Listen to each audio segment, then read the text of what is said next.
Hello? Okay, here we go. Hello? Hang on, I have to put on my headphones that are over here. Hi, welcome to the stream. I'm making sure everything... Uh-oh! That camera says it's at a 3/4 of a battery, and I think it's only been on for an hour, so we're gonna see how that goes. I have an emergency backup of just a webcam, but we'll see how long this I also have an extra battery, but we'll see. This is maybe going to be the most complicated stream I ever do. It is 100% the most complicated stream that I have ever set up.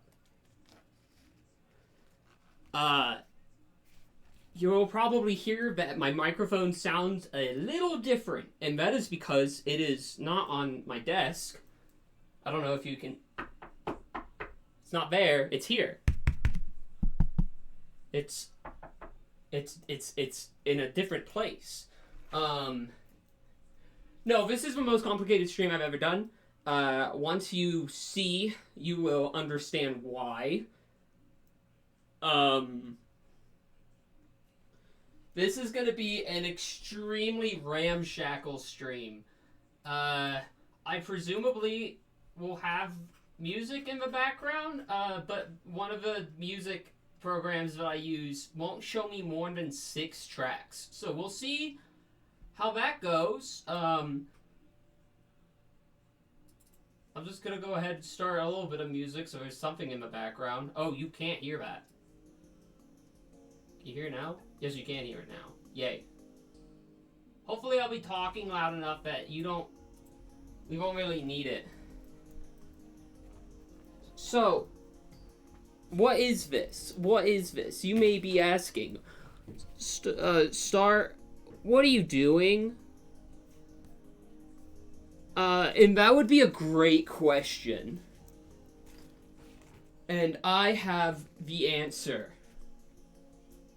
If I go to this screen. I forgot about my outfit. Hang on. I'm not just wearing a hoodie. So it's currently a blank screen. That is intentional. This is extremely intended behavior on the Star Attacker Astromancy. Everything in Detail episode 10. This is the 10th one that I have ever done. There's a couple that are like little one-off videos I put together for Sox's media shares like 4 years ago. Oh, hey, look, what's that? Oh, wouldn't you believe it? I'm on camera again. So we're gonna see how this goes. There's currently... This is actually the best that the green screen has ever been. This is actually the best green screen that I've ever been able to put up. There is a screen here. There's 3 lights blaring on me, so we'll see how the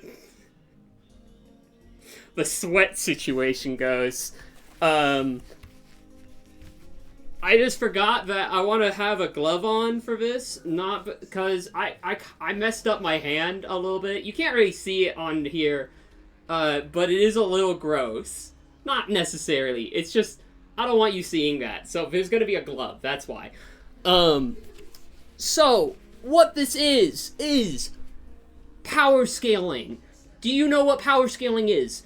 You probably don't. That's probably a good thing. Power scaling is... Okay, so, just to get things out of the way, if you have ever been on a playground and you have argued with someone, whether one character is stronger than the other, if Goku could take on Mario, if I've run out of characters, that's what power scaling is. Essentially, that's the ethos of it, is finding out which characters are more powerful than the other, and tiering them. The thing with this, though, is that it is extremely mathematical. I should have my laptop open like that so I can look down and actually see it.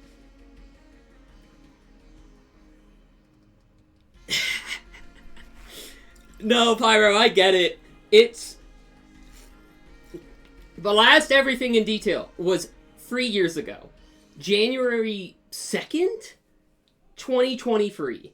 When I did which Mario Kart World characters I thought would be the best Ubers, and which Dr. Mario World, whatever that mobile gacha game was, would... like, ranking them based on how well they would do surgery on me, and which ones would, kill me. In both cases, there were a lot that could kill me. So, this one, the ethos is comparing characters against each other. You can see there are a few incentives. I don't think I actually put the command in the title, but if you put in ! power scale, I'm going to do that real quick, unless someone beats me to it. Nobody beat me to it. I'm awesome. You can send in. I'm going to be power scaling characters. You're going to be seeing that. If you want a character to be power scaled, that's your way. I would ask... please send me an image. I will note that Imgur has IP banned me. I cannot use Imgur. So if you could find some other way of giving me an image, that would be greatly appreciated. And a summary would be nice. It could be bullet points. Write however much fits in that box. 15. You can make any 2 characters. Presumably... ones that I have already tiered against each other. And you'll see what that is in a moment. That's what that is. That's there because I forgot to hide that text box, so I have to explain what it is real quick. So, what is power scaling? Because it is comparing characters. Yes, it's comparing characters on which would win in a fight over the other. Cool. How does it do it? And the answer to that is being as fucking incredibly mathematical as possible. You might be asking, how mathematical? This mathematical. I am behind it. That's fine. What you are seeing right now is the entire ethos of how to power scale characters. The text is over the thing, and I don't like that. Get down here. Go somewhere else. Like, you can go down here. That's fine. This is... let me actually put myself above the text, the graph. There we go. What the fuck am I doing? Oh, okay. What you are seeing is a graph that I made. I made this.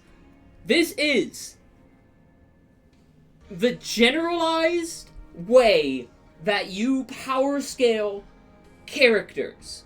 This is most of the info you need. Most of it. There's still things we need, but this is the general categories. Hang on. The general categories of what to expect from power scaling. We have attack... oh god. We have attack potency and durability. We have lifting strength. We have... is that speed? I think that's speed. Yeah, that's speed. We have...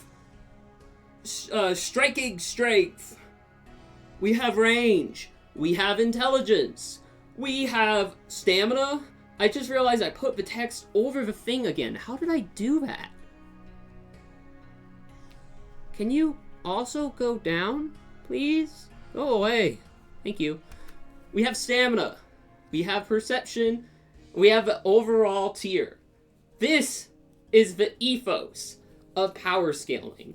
Now, to really understand all of this, you need to understand the more granular details of each category. Over here, we have tier. This is going to be the final number. We can't get that final number yet because we don't know. This is essentially what you get. If you think there is a mathematical equation that gets you the tier, you're incorrect. It is subjective, and the big thing with power scaling is that it's all based around feats. What has the character done? And what has the character been displayed as being able to do something? There is, can a character turn a building into smothered ash? Can a guy punch another guy in the face and kill him? That's the sort of idea here. It doesn't matter if, oh, you've heard of this being able to happen. Oh, this thing could do... It has to be shown. I need water already. And so to start with that, we start with attack potency. Durability is in here later. We'll talk about that later. Attack potency. If you want to full screen your monitor, because I'm not dragging this graph around anywhere, we have a bunch of stuff. What this all essentially means is, I just realized that's incorrect because I'm gonna have to zoom in on this to be able to see any of it. Hang on. Where can I grab Sapsy? Okay, can I make it bigger? Can I enlarge Sapsy? Oh yes, enlarge. So we're starting over here with attack potency. The way that attack potency is derived is the amount of energy that a character is capable of outputting in an attack. How powerful is this character at attacking things? And this can just be general attacks, whatever this character has available to them.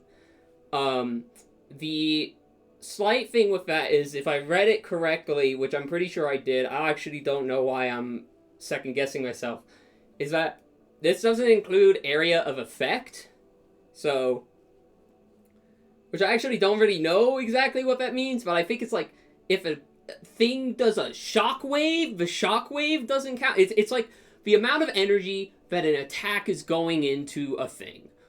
How is that calculated? Guessing. You can see up the top here, this starts in joules. So, just already right off the bat, I'll note that 10B, the middle of this purple category, is always going to stand for the average human being.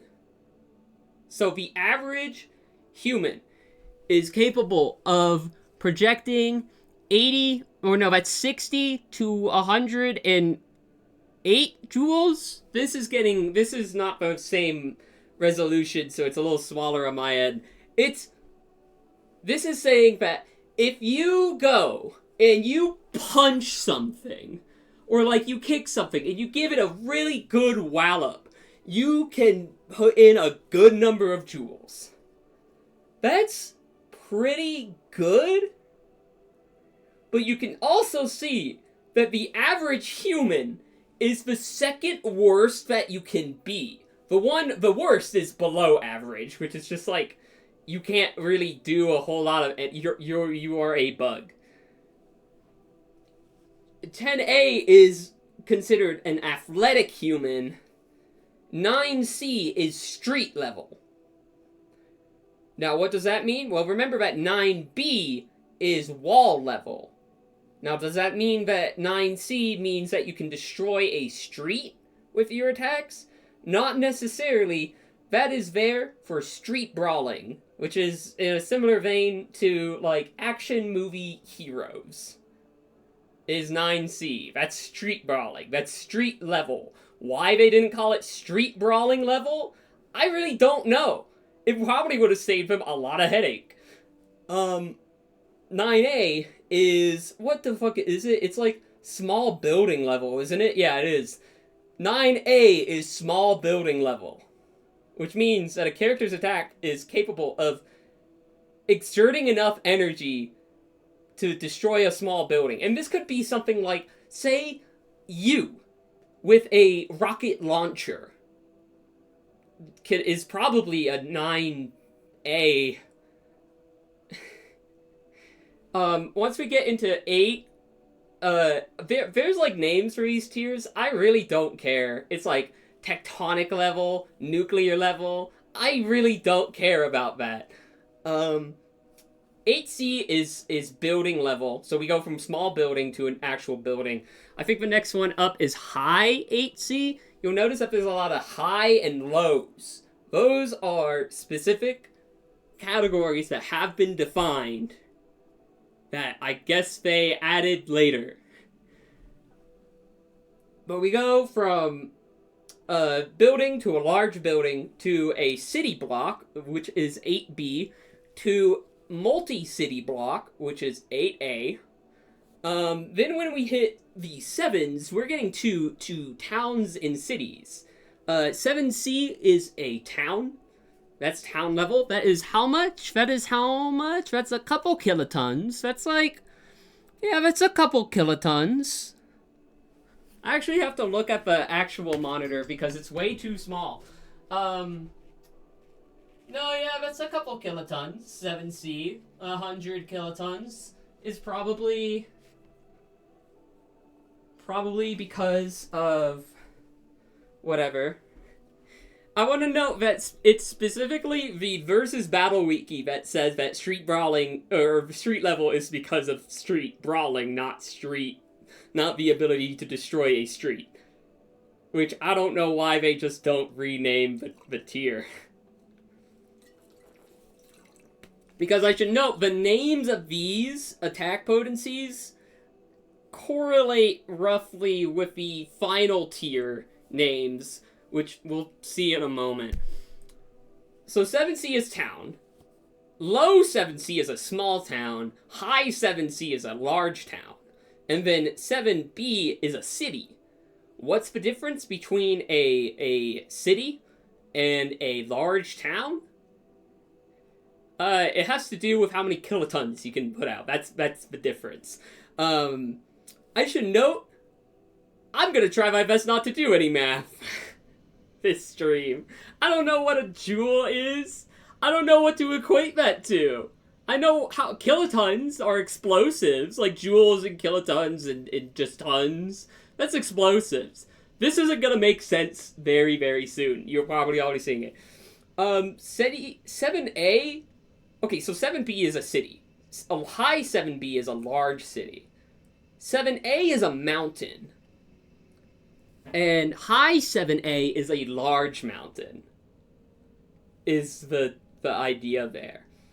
Once we get into the 6s, we get into countries for 6C, both large, small, and average countries.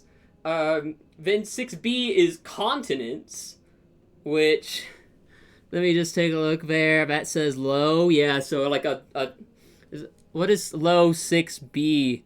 Is that small continent? It probably is, because I don't know if they know how to name anything that isn't just small or large this. 6A is a planet. So we're blowing up planets now. With this much amount of power, we are blowing up planets. I want to note, it is not rare for characters to end up at this tier. Yeah, so 6A is hundreds of teratons. This is probably going to be the first place you ever hear the word teraton, as well as a couple other extra things. Once we get into the 5s, 5s are great news. 5s are planets, or not planets, stars. So 5C is, actually that one might also be a planet. What the fuck are these things called again? What is this called? What is this called? What is this called? Oh, my bad, it's a moon. Okay, so, my bad. 6C is an island. 6C is island, 6B is a country, and 6A is a continent, okay? Understand that. Which that means that 5C is a moon. The moon. The moon. I think that is actually based around our moon of Earth. The moon is 5C, so you can destroy the moon. 5B is planets. And is this where we're starting to see my favorite number of all time? Well, no, we're starting to see exatons and yotatons. That's a big difference because so yeah, that's why there's like different. That's why it's like such a. Catherine, these are children. So. Once we start getting, we've hit planets at 5C, 5B, 5A. And I don't remember what 5A is. I know there's moon, and then I know there's planet, and I know there's large planet. What the fuck were you called again? Moon, planet, large planet. And then high 5A, right, is a brown dwarf star. But 4C is star. We've hit stellar levels here. Is 4C. Is this where we start seeing my favorite number of all time? No, that's in the high. Yeah, so that's 4B. So we've hit the star. You can destroy a star with this attack, essentially, is what it's saying. That amount of energy in that attack could destroy a star. Nobody knows about that shit? Yeah, nobody does. It's out of nowhere. Oh no, Star? I want you to realize that this means that I might as well be God. No one on this planet is capable of destroying a star. Let's be real. 4B is galaxy level. So we've hit star level. 4B is galaxy level, and that's where we get this really funny number. Foe. What is a foe, you may ask? Because I think that's maybe the first time anyone has ever heard of foe as a unit of measurement. And I should note, it's not quite its own unit of measurement. It's the same as a mole, if you've ever heard that before. It's essentially the same thing as saying, like, a dozen or a couple. It's just a number. And what is a foe? A foe is 10 to the 44th power joules. Specifically chosen because they use that number to represent supernovas. A supernova generates one foe, is the reasoning there. This is a scientific thing. That is what a foe is. And so, as a result, you don't really... First of all, it's not its own unit of measurement. A foe isn't based off of how many stars are exploding. It's based off of joules. It's like 10 to the 44th power joules. I don't remember what number that is. I don't know why I said I remember. I never looked it up.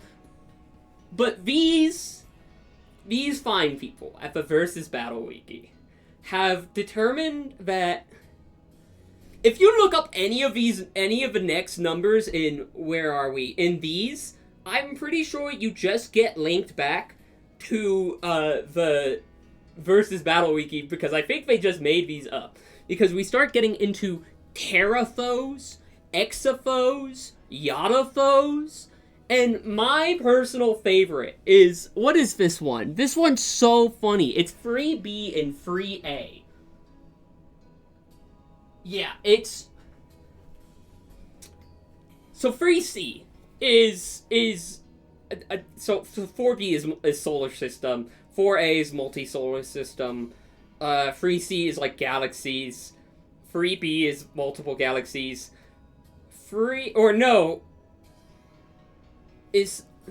hang on, I have to make sure, because it gets really stupid, I mean, it's already getting stupid really fast. Yeah, okay. So, 3B ends at some amount of, it's like 2 point whatever, I don't care, quetta-exaFOs. Which I don't even know what a quetta-exaFO really is. I looked that up, and it took me to 5 forum threads from the Versus Battle Wiki. So I'm pretty sure they just made it up, and they're treating it like it's joules and tons. But it's not. It's just you don't say, if you have a mole of something, I'll use that as an example.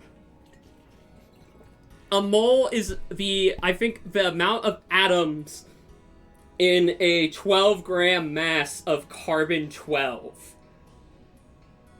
And it's a stupid huge number. You don't just say, I have 5 teramoles. Because that's not what it's used for. A foe is a specific unit of measurement for supernovas. And here we are, quetta-exaFOs. What is this based off of? 3A is universe class. And that is because I looked it up when I was looking up quetta-exaFO, and I saw a forum post. I was putting the numbers here to actual real-world examples. Because you could see these numbers, and like, sure. Okay, you gave them a name, like, wall level, or building level, or whatever, but like, I really don't understand what you're saying here. This amount of quetta-exaFO is apparently the amount of energy that... so stupid. It is the amount of energy that is estimated to be present in the currently observable universe that we are in. Which...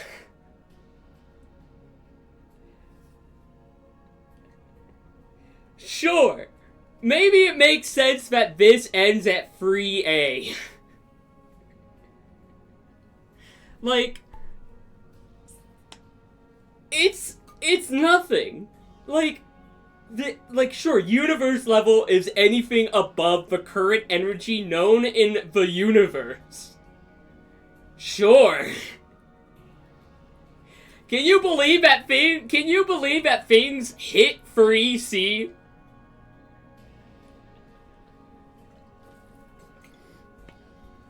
Because that's the end of attack potency. These go above 3C for, like, other tiers. But it ends here. Because I think they realized... well, you'll see why in a moment. Okay, you know what? Never mind. I really don't care.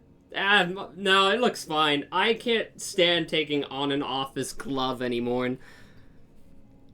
So that's what this is. That's attack potency. This is maybe the most important one, is attack potency.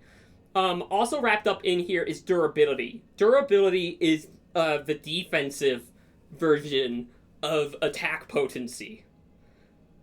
If you are capable of withstanding an attack up to this point, that is used for your durability. It uses the exact same tiers. It uses the exact same numbers. It is a measurement of how much you can withstand, which I think is correct. When I was looking at the wiki, they started talking about Newton's fourth law on the same wiki where they say, yeah, it's fictional, so we just play along. And then they talk about Newton's fourth law, which states that the amount of energy that something is putting in has to be something related to the amount of energy it can take or whatever. I don't remember. I literally saw that part and my eyes glazed over and I didn't want to look at it anymore. What the fuck? What source? What did I just move? Okay, well, whatever. Next up is lifting strength. You need to know how much a character can lift. This is how strong you are. Can you survive getting punched by all the universe at once? Yep, pretty much. This is lifting strength. Lifting strength is really... It's how much... I just bumped into the green screen. Luckily, it didn't go anywhere.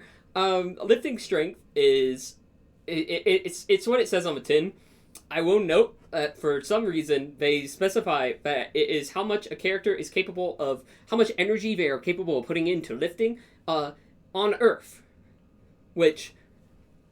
I don't know how they do any series where they're not on Earth and there is no specified number for gravity. I'm sure they figured it out. I'm sure the folks there have figured it out. And it's kind of silly in a way, because the thing is, like, when you're on lower or higher gravities, yes, your gravity changes as well, but lifting strength is really down to the the amount of, like, energy you can put in with your muscles. That's 50 kilograms stays 50 kilograms when you go into space. It's just that things that weighed 50 kilograms don't weigh that, or probably won't. And it also doesn't make any sense because Earth has different... You can be lighter or you can experience lighter or heavier gravity on Earth because it's a oblate spheroid or whatever, some fucking math bullshit. Anyway, you can see that the numbers get also really high here. Average person, average human being is here again. This says, what does it say? I think it says 50 to 100 and something kilograms, which, sure. First of all, I should know, I am not familiar with kilograms as I am with pounds, especially for, like, weighing normal things. But I think in this case, like, that's up something like 106 pounds, if I looked at it. I know the Versus Battle Wiki actually has it on there. Maybe I should be looking at that because I have the power to just go onto there on this computer. So welcome to me being on my computer. There we go. That is about... Okay, so I have great news. They don't actually list the amount of pounds that is. They just do kilograms for this one page. So that's actually really cool. I really appreciate that they don't do that. Because... Okay, because I'm an American. I'm American. But I don't usually weigh things in kilograms, so I don't really know.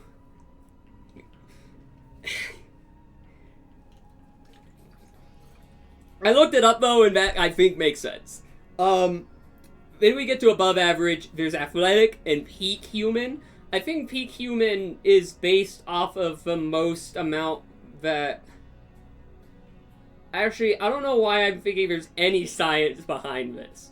You can see the numbers get really stupid. Because once we get into class 1...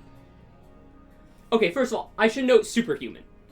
Superhuman is a unknown category, essentially, that is above what a human is capable of doing, but it's just not clear how much that is. Superhuman is not, like, actually... It's like, hey, I don't know. This is also the only tier of categories that has that. Once we get into classes here, the classes are, like, based off of, I think it's, like, what, thousands of kilograms? Yeah, so class 1 means that you can lift up to 1,000 kilograms, which I think is a lot. I think that is a lot. I think that's I think that's like a 1,000 pounds? Something like that? Probably. We go from class 1 to class 5. The class numbers here make sense, where we have class 5 is up to 5,000 kilograms, class, what is that, 10, 15 is up to that amount of thousands of kilograms. 25, yeah, it's 25,000 kilograms. See, like, it makes sense at first. Then you can see we get into 100, class 100, which is, you can see already I've had to do the power notation here, which is not a great and uplifting sign for this, because class 10 is 5 times 10 to the power of 4 to 10 to the power of 5.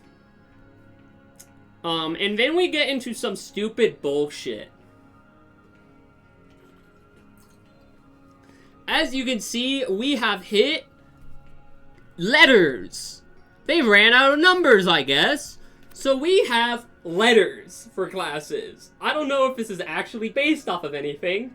I also don't know what the ordering here is, because we start with class K, which, sure, alright. Then we go to M, and then what is that? G, and then T, and then P, and then E, and then Z, and then Y. So Y comes after Z, as we know. I really don't know I don't know if this is like a real thing they are ripping off of. They are abbreviators of the metric system. Oh, that would make sense. That would make sense. Okay, so like that's like yada kilos. And then they give up on that and they go to pre-stellar. What is pre-stellar? What is stellar? As you can see, it means you can lift a whole lot. I think this also includes the ability to push and pull things on the ground. But in that case, they actually do, because pushing and pulling force also relies on friction, which they adhere to. They do friction calculations, because sure, why not? And then we get to multistellar. We don't... Does this mean stellar? Does that mean star? Does that mean at stellar level, you are able to lift a star? Like, not really like lift a star, but imagine if a star was just a block of concrete that weighed the same amount, I guess. Can you lift that? If you can, you're stellar level. If you can't, you're not stellar level. So that's cool. Universal is just anything above this. You can see that it Then there's also infinite. If you think infinite is silly, don't worry. It shows up like everywhere else too. So don't worry. There's also immeasurable for things that simply don't adhere to physics, or like they exist as like a concept or something. That doesn't mean that they're necessarily stronger. It just means that the amount of strength they have is quite literally immeasurable, because they don't exist within reality, really, is what that is. So that's lifting strength. Lifting strength is important, but it's not as big as a factor as you would expect. Because it's kind of a minor thing. If you can lift something, that's great. If you can't, whatever. We have speed. Now, like Flat Stanley, yeah. We have speed. Speed is a general category that includes like 6 other types of speed, and I forgot to write down any of them, so we just have combat speed. I think speed kind of goes into, you have your regular speed, you have your combat speed, how fast you can move in combat, you have your reaction time, which I kind of group in with perception over here. We'll see that in a moment. Oh my god, how long have we been streaming already? Is it been almost an hour? I'm still explaining what the fuck this is. That's fine. Speed there's a lot of them, but I really only care about combat speed because they seem to only care about combat speed. This is how fast you can move. And as you can see, it starts off pretty normal. We have below average, average human, athletic human. This is measured. I wrote down the ones that are in meters per second. And so in combat, what is it? It says an average human can move anywhere between 5 to 7.7 meters per second. Which sounds right, sure. I don't measure things in units per second usually, but there's a very good reason why I did that. Then we have peak human. Peak human is, I think, literally based... I think peak human is quite literally based on... What is it? It's like...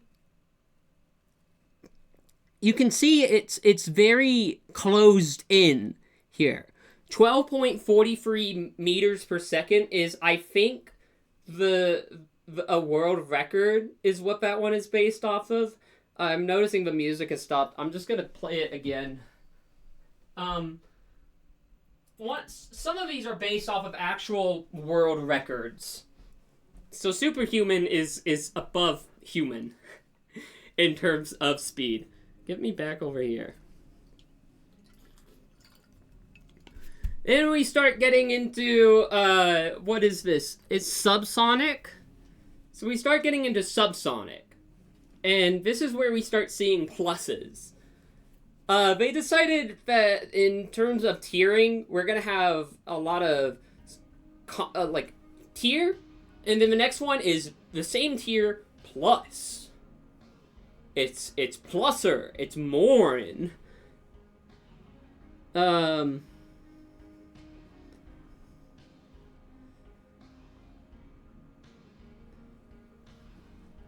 So we got subsonic. Then we go to transonic, which I didn't know he came out. I'm happy for him. But I've also never heard of that word before, so that's a great sign. Then we hit supersonic. This is faster than the speed of sound.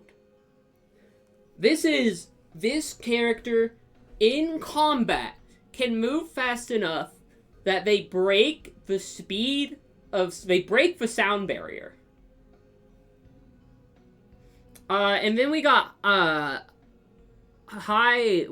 supersonic, then we got supersonic plus, then we got hypersonic plus. I should note that at this point, if you're going hypersonic speeds, I wanna note for supersonic and hypersonic speeds, you are traveling at about the speed of a bullet being fired out of a gun that is going like 1,500 miles per hour. This is how fast you are moving. Okay? And I know that number because I've been watching Mythbusters recently. But that's besides the point. So if your character is capable of... This is a big thing. If your character is capable of seeing and reacting to a bullet being fired towards them, being able to move out of the way, you might get ranked into hypersonic or hypersonic plus or somewhere in here, like hypersonic reaction time. We're going to be seeing a bit of that. Next up, we have massively hypersonic. They also, I have to go over here, which is not conducive for me seeing the monitor screen, because I want you to be able to see the tiers. Okay, now we go into stupid shit, because at this point we're at high hypersonic plus. What is high hypersonic plus? It just means you can move really fast. How fast? How about 34,000 meters a second? Can you think of 34,000 meters in your head right now? That's how fast you're able to go. It might be Sonic. Unfortunately, I think Sonic is even No, Sonic is even faster. Don't you worry. Sonic is even faster. High Hypersonic Plus is the kind of shit that the Sonic fans want. So the series becomes Keto. Yeah. I can think of an apple. Does that count? I mean, the apple that hit that guy's head and then gravity was invented. Then we have relativistic. And relativistic plus. We are approaching the speed of light. We are approaching the speed of light. The fastest known thing in the universe, light, moves pretty fast. And as a result, look, I'm gonna throw up my hands and do, like, caught. I will be saying this because I watch XKCD's What If series. If you are moving at these speeds, the air around you is becoming plasma and you are disintegrating. Like, I think about a quote every now and then from What If. And it's, at that point, you stop being biology and start being physics. Because you just turn into, like, elements. You start turning into plasmas and elements, and you don't necessarily die, you just become physics.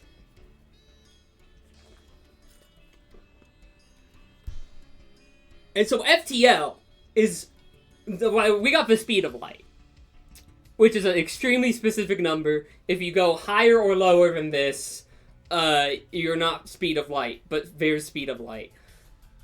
We got FTL and FTL plus and massively FTL and massively FTL plus. If I remember correctly, and this may be incorrect, but if I recall correctly, Sonic the Hedgehog, the fastest hedgehog on Earth, the fastest creature to ever do it, is massively FTL plus. Because he can go across the world in a very short amount of time, which is faster than light, and he's just so fast. And that means that other characters like Tails and Shadow and Knuckles are theoretically also FTL plus. We're gonna get into chain scaling here, but that means they could also be massively FTL plus because they can keep up with Sonic. If that sounds stupid, it is. We'll be seeing more of that later. Anyway, there's also infinite and immeasurable, which just means, like, I don't fucking live within your stupid bounds, whatever. We have striking strength. This is the most useless tier ever. Let me just be completely and entirely upfront. They don't give any numbers for this, but it's also not attack potency. Because, as you can see, there's more shit than in attack potency. But they don't give any numbers for this. Striking strength is the physical output that a character can strike. It is attack potency, but only with physical attacks. Sure, you can shoot someone with a gun, and that is a lot of attack potency. That's like street level. But if you can punch someone or hit someone with a sword that does that amount of damage, that's striking strength. Again, there are more tiers of striking strength than there are on attack potency, because you can see it just uses the tiers, but they don't give any numbers for it, if I recall correctly. So I don't feel the need to go down this list.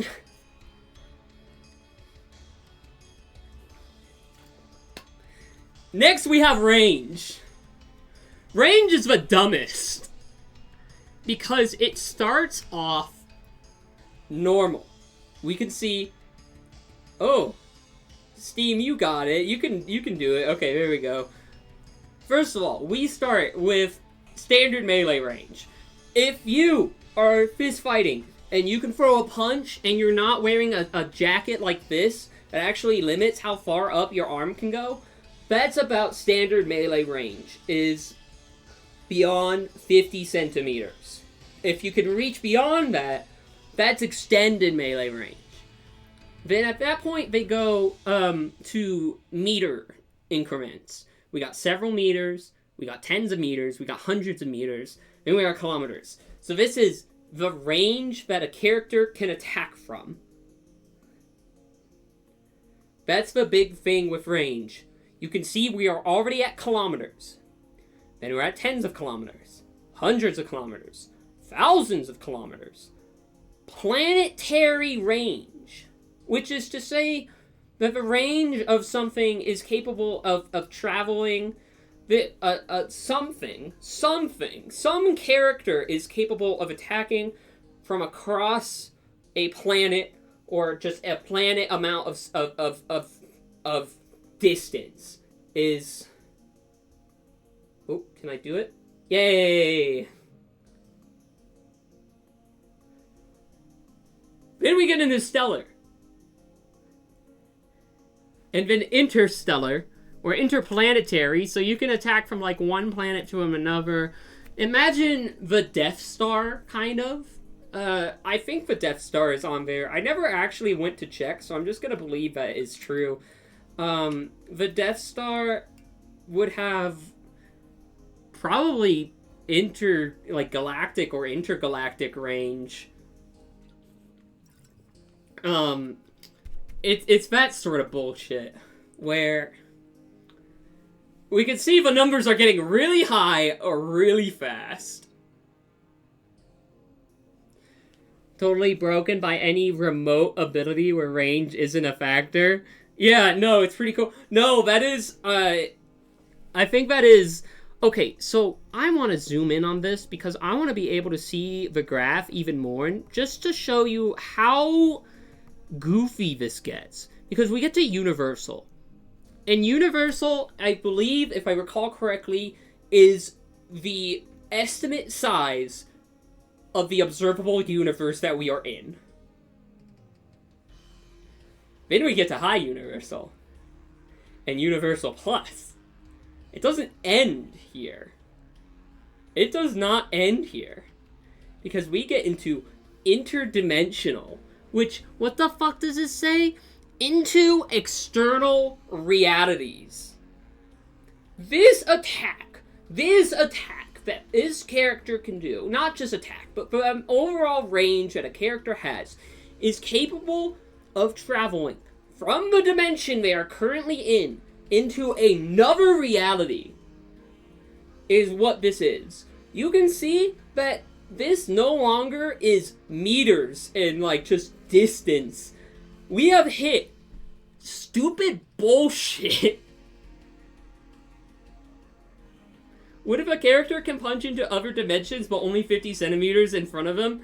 Interdimensional. There's low multiversal, which you can see that they are trying to have like specific numbers for us, but this shit doesn't make sense.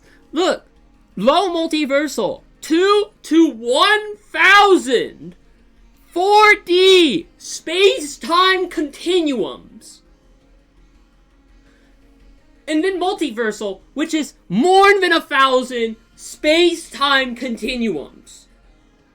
First of all, what characters are getting put into low multiverse? This character is only capable of attacking 530 space-time continuums ahead of them. And that's it. That's the limit. They can't go into.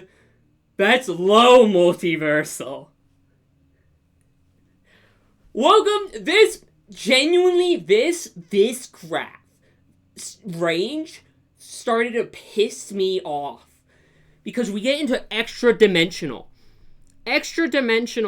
or no, hang on, multiversal is 1,000 plus space-time continuums. Multiversal plus is an infinite amount. Is an infinite amount of 4D space-time continuums. If you send in a character that is multiversal or above, or even just interdimensional or above, I might just fucking ban you. Then we get into the stupidest bull. So see, low complex multiversal. I can't even read it from the laptop. What does it say? It says, one infinite level above universe, 5-dimensional real coordinates. That's right. I think we're getting into string theory and quantum physics. That's what a low complex multiversal is. Then complex multiversal, I shit you not, what you are seeing is written on the wiki. That low complex multiversal, here it is, again, powered to the power of. To the power of this is what this is saying.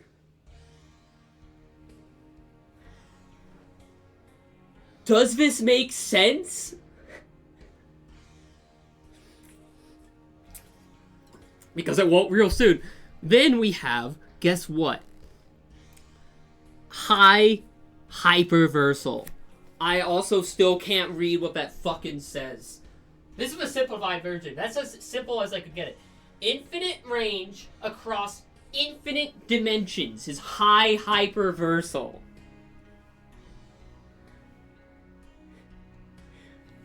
Sure. And then, is this the one that actually broke me?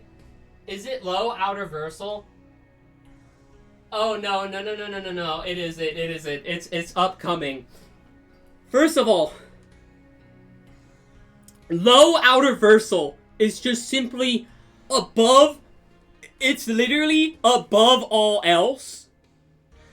And then outerversal is also literally above all else. Like, above everything else. Everything else. This is the range. And then, my fucking favorite.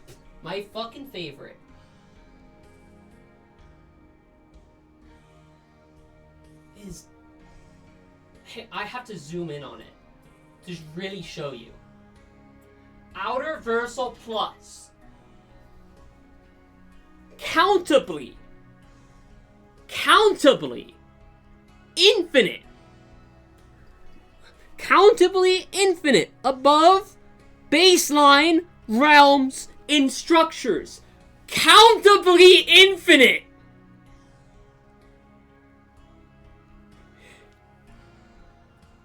Which, what does that mean? They literally say countably infinite, and I struggle to find a way to make that make sense to me. What do you mean? And that's literally not the last one. Is high outerversal and high outerversal plus. High outerversal is beyond all 1A realities before. Like, what is this? Beyond all 1A hierarchies and extensions. And then high outerversal plus. Anywhere in all logical worlds. Anywhere. Any dimension, any reality, any timeline, any real-time space continuum, anything it can reach, all logical realities it can reach. These attacks can reach. And then the last one is boundless. Fucking boundless. exists beyond distinction.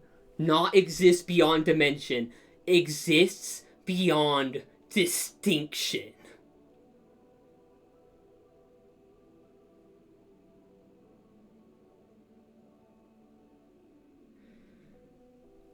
If you make me have to consider any of these characters as being in here, I think I will give you a 2-month timeout for you to think about what you've done.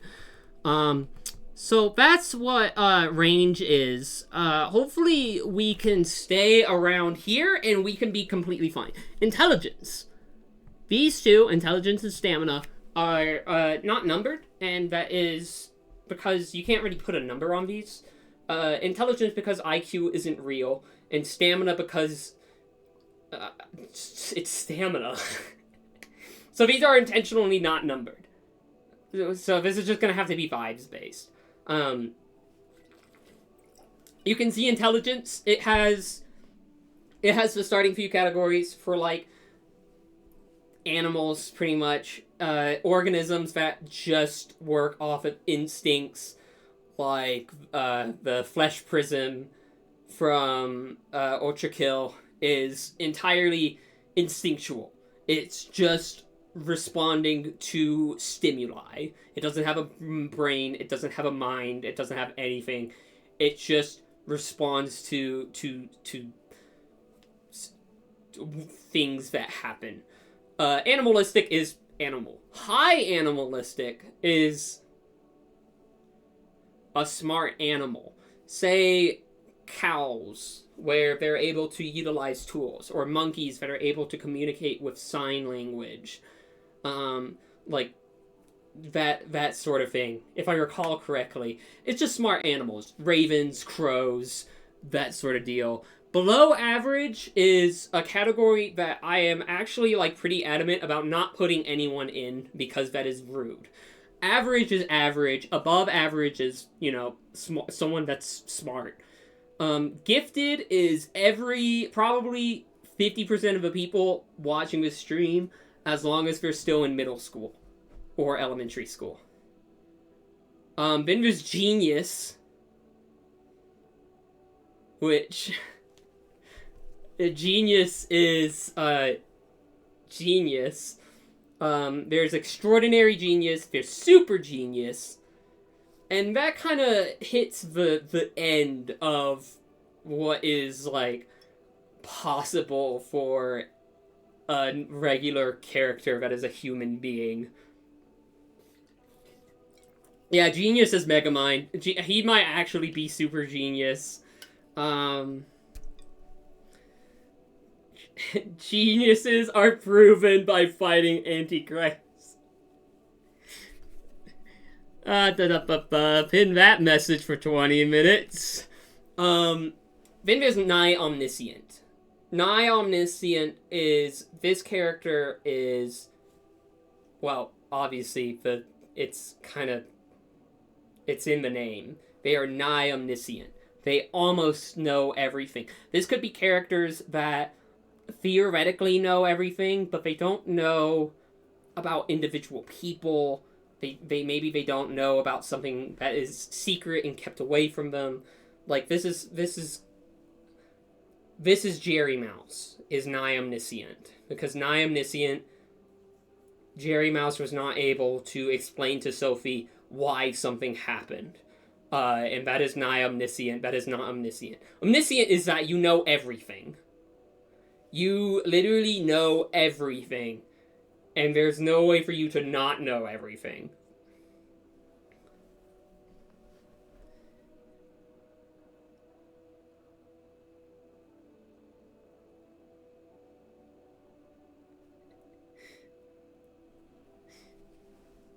No, omniscient probably also includes the ability to know how many licks get to the center of a Tootsie Pop.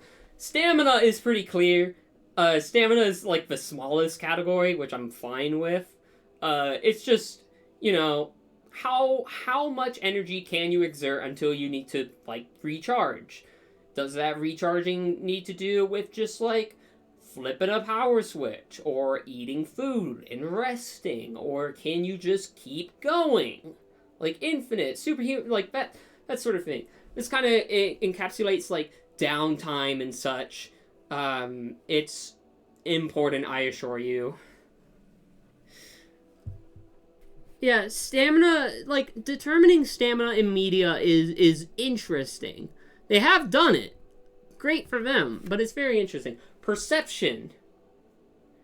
Now, perception is, kind of, it's the amount of time that it takes for your, brain to measured in seconds. No, don't worry. This is about to get really fun really fast. This is how fast that your brain can process, or you can process information and respond to it. So, this also gets included with reaction time, which is why over there, there's speed. That includes reaction time, but reaction time is also part of perception. And so I just include it with perception. I should note that this one seems to be optional because it seems to be the hardest one to calculate, is how fast a character can perceive and react to something. I have seen some... I've seen a lot of characters that just don't have a perception tier. It's always bunched in with speed. I've seen some where it's like, this character can move at superhuman speeds but has FTL reaction times, which... good luck figuring out what that means. As you can see, we start at Athletic Human, where that goes down to 0.1 seconds it takes for your brain to... for the light to enter your eyes, to process what you've seen and react to it. That's why about 0.2 to 0.13, that's about... it does take like a tenth of a second for your body to respond, especially if you ever look at high-speed video. Something will happen in front of a person. If you're watching it at very high, like, very slowed down high-speed footage, it takes a while for you to respond to what you are seeing, even if it's, like, sort of a nervous reaction, like, whoo, whoo. So that's what this is. You can see we go to supersonic. You can see, it's, like, okay, now we go down to milliseconds and microseconds. And I want to know the people that think that they know how fast a character is responding to information in this amount of granularity. Which I think is why this category is not always used whenever I'm looking around. But yeah, as you can see, we go down. This is where we get really stupid. Don't you worry. Because there is, at this point, speed of light is, you are responding, you are, like, the amount of time that it takes for your body to see something and to respond to it. And, like, begin to do whatever it is literally the instant the light hits your eyes, or whatever. Like, and it could be other things where it's like, maybe you have a sense, maybe you have some form of sense that allows you to feel things or perceive things without seeing them. And it's not like speed, because speed is slower or whatever. Well, speed would still be faster than human reaction time, but you know what I mean. This is processing time. And then we have, so we have picoseconds. We have nanoseconds and we have picoseconds. And I want to meet the person that thinks that they can react to something in nanoseconds, because I'm sure that person would be so fun to talk to. That's what perception is. Now we have the final one. This is the final... I'm on the wrong side of the screen. Our final tiers. This is the big one. This is, after everything is considered, there are abilities, there are weaknesses, those are considered. You get put into a tier. A lot of the time I see just the attack potency of a character kind of determine what tier it lines up. I don't know if that's necessarily fair. I think attack potency is a big part of it. But there's other things where it's like a character is capable of attacking with this much power, but can they?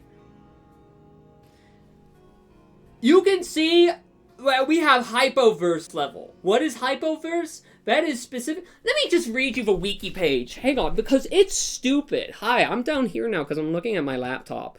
I'm just gonna read you what it says on the wiki. So, to start with 11A. Hang on, where is... Can I see... Okay.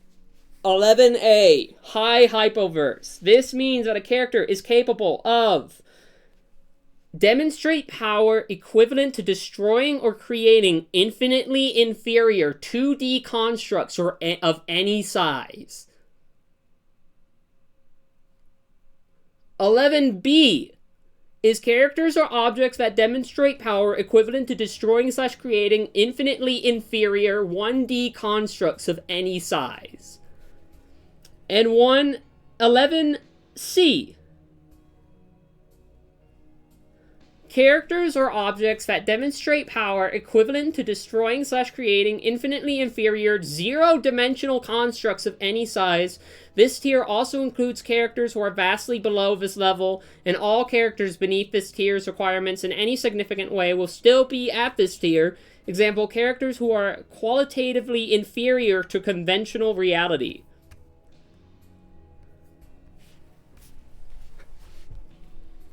So, what does that mean? I don't know. I don't really care to put anything into either of these three tiers. Because I'm just not interested in that. Then we have our, our regular tiers. We know these already. There's 10C, there's 10B. I'm gonna be up front now, although I'll explain this later. Most of us are gonna land into 10B. I think pretty much everyone watching this stream is gonna end up in 10B. And if you say, no, I belong in 10C, I'm gonna punch you in the face because you should be nicer to yourself.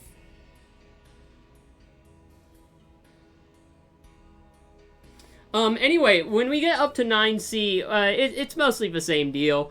Sign, I know. I also just don't want to because it feels mean.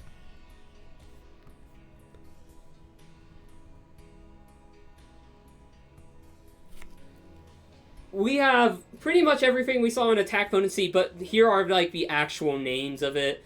We'll refer to this list as we need to, but you can see it's kind of it's mostly like what we have seen with attack potency. However, we have categories beneath 3A. Unlike attack potency, we have extra shit.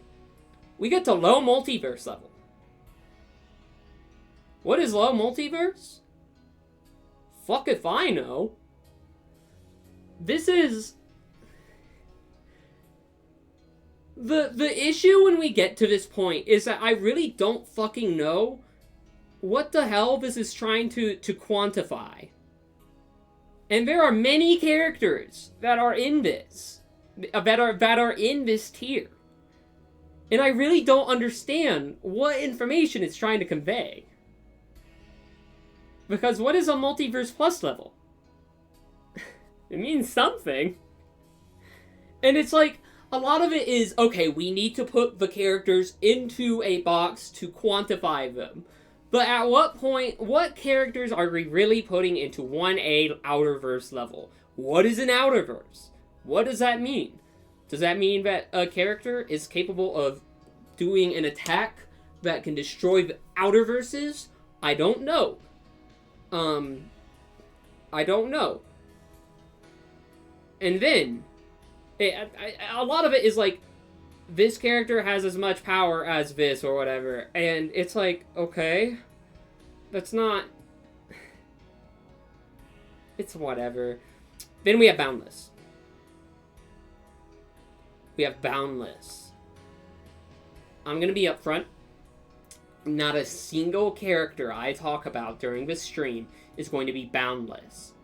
Because Boundless is a sign of literally infinite on everything. This character is immutable. This character cannot be... Yeah, it's boring. It's so boring. It's like, this character is immutable. They are omnipresent, maybe. They are omniscient. They are, omnipotent. They know and can do anything, and they're literally immutable. And literally everything below, like, literally everything at high 1A and below, can't do anything to them. They reach such a power point that they are unable, like, to be even budged. Which means that we are all boundless.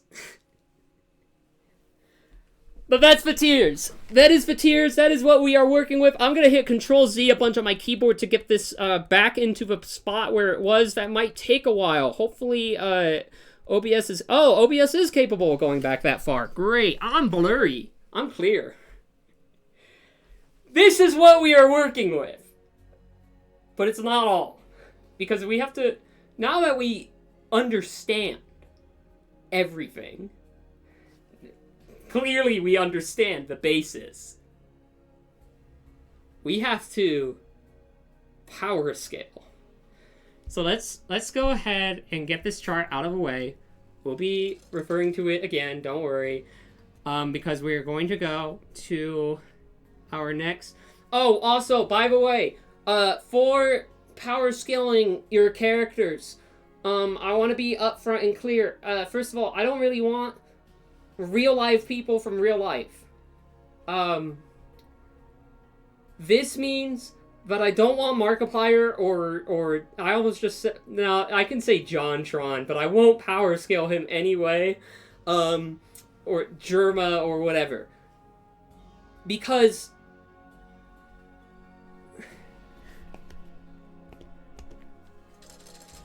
we are all in one of these three categories. 10B, 10C, 10B, 10A, or 9C. None of us are appearing anywhere in there. It is not interesting at all to do that. Also, that is specifically real life people from real life. I really don't give a shit if you send in someone that... If you send in a character that is based off of a real person, like 50 Cent from Blood on the Sand, or Germa from Germa Rumble, I really don't care. You can send it in all you want. There's one exception to this, and that's because Holly asked me. So we'll do that.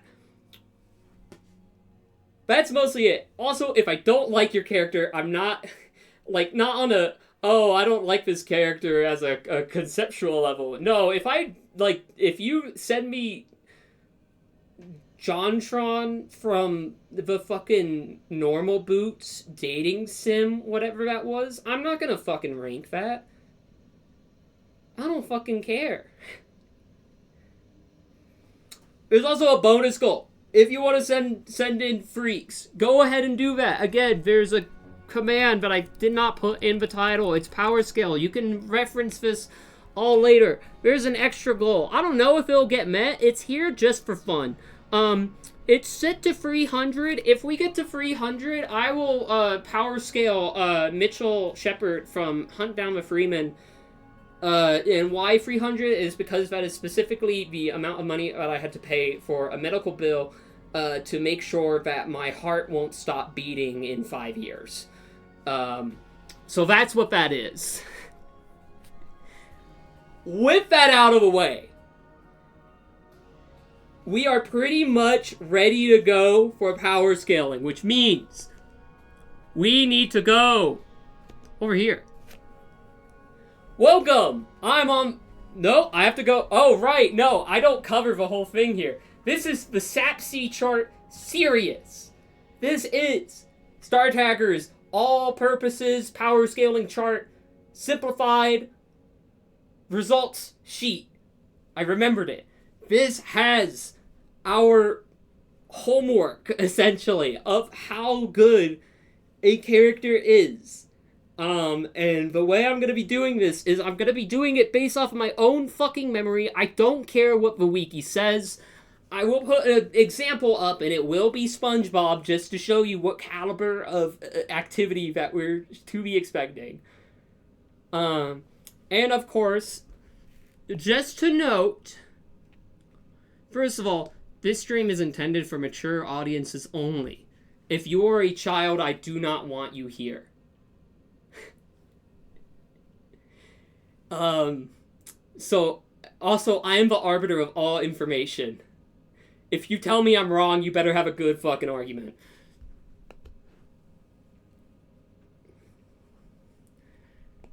Anyway, we will have access to the chart. Our favorite chart. However, there are more players at play. There are abilities and powers that characters have. And that is important to note, because that is a factor in all of this. Characters and powers and abilities are... There's a lot of them. There is a lot of them. There's so many of them. So, putting them all on a graph would not fit on one screen. But I did it anyway. Here is every single general ability and power that is on the category for powers and abilities on the Versus Battle Wiki. You are seeing all of them right now. I say general. There's a subcategory of franchise-specific powers. I do not care about that one. If you can do cursed energy manipulation, that's cool. I don't really care.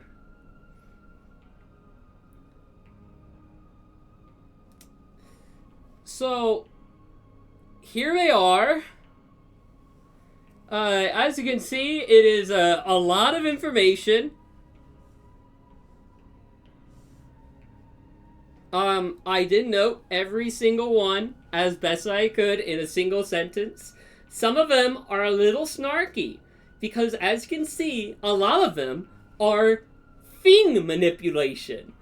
Can this character manipulate the earth? Can they do earth bending? Or can they specifically only do rock or metal or sand bending? Or glass manipulation, or thread manipulation? But don't worry, thread is different from cloth or paper. There's a lot of manipulation, so I did get a little snippy about it in here, but you can literally tell what it is. So me describing it is really not important.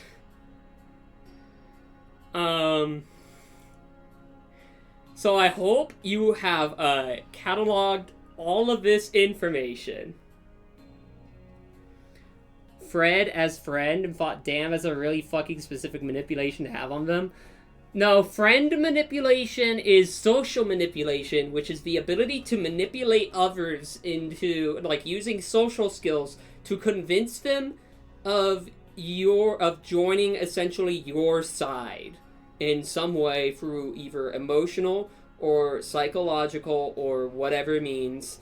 I hate that I know this now, but I have to be the one knowing it's everything in detail. I hope you have memorized all of this because it's going away.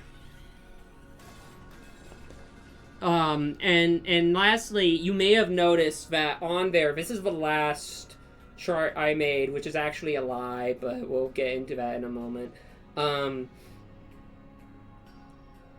Actually, no, bring it up again. I have to point it at it. Get it back up. So, right about... Not creation, not Danmaku, there's not elasticity. Somewhere in here is immortality. It's right there. It's right there. Did you see it? I hope you saw it. Immortality is a lot of specific shit. I hope you can hear that audio too, by the way. Because I did put it together at 2 a.m. last night. Oh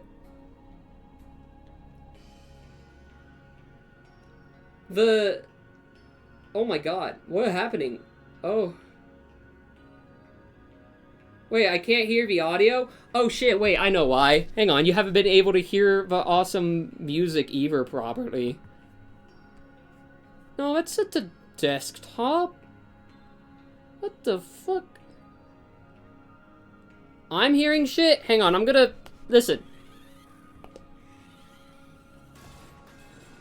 Could you hear metal pipe? Did you hear metal pipe sound effect? Yeah, I made it quiet because I don't want to shatter people's eardrums. That sound is from Battlefield 4, by the way. I don't know if that's exactly where it comes from. It may be from a sample pack, but I did rip it from Battlefield 4.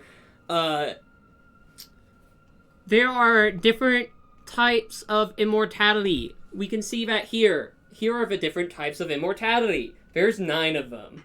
You can go ahead and read this at your pleasure. We'll have to reference this. This is the only chart I made for a specific ability because I really don't care about any of the other ones. As you can see, there's a lot of different types of immortality. Hopefully you got that. It's going away.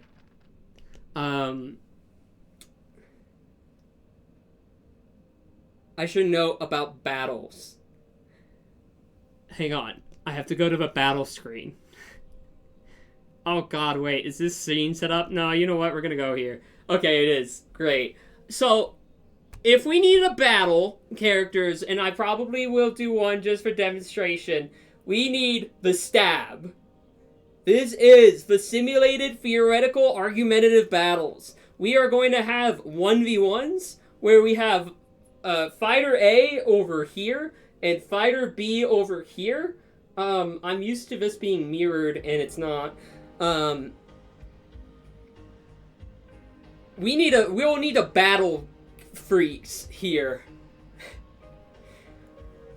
And I want to note, the way that the Versus Battle Wiki does battles is it typically does characters that are already tiered, and so it's making them fight against other characters, and that can include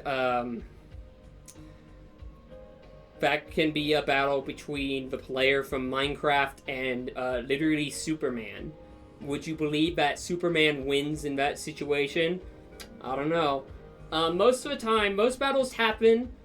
The Versus Battle Wiki has established a major. They have their subspace emissary, or not subspace. Final destination. That's it. They have their final destination for what environment characters should fight in, and sometimes they do fights that are in environments that are related to the character. Like, for example, Freddy Fazbear is in the Freddy Fazbear's Pizzeria or whatever. They have their final destination, though, which is Central Park, New York. Which is maybe the most boring option I've ever heard of in my entire life. And it's also the most Marvel movie-ass way of doing anything. Yeah, food optional is extremely important because they just decide, nah, there's no need to worry about food. It happens in Central Park. There's open area. It's their final destination. I really don't give a shit. If I'm battling characters, which is what we are going to be doing, I want to figure out where a character can fight, what sort of situation is an advantage or disadvantage to one. I want to figure out fucking specifics. Because you'd think these fucking people would want data. You think they want data. But no, all of these fucking battles happen on forum threads where they just argue and link to 7-second long YouTube videos and talk about feats and what a character would be able to do. And that is why Steve from the Minecraft movie and Freddy Fazbear from Freddy Fazbear from Five Nights at Freddy's is an inconclusive battle. it's inconclusive. The data's just not there whether or not Steve from Minecraft movie can take on Freddy Fazbear in the pizzeria.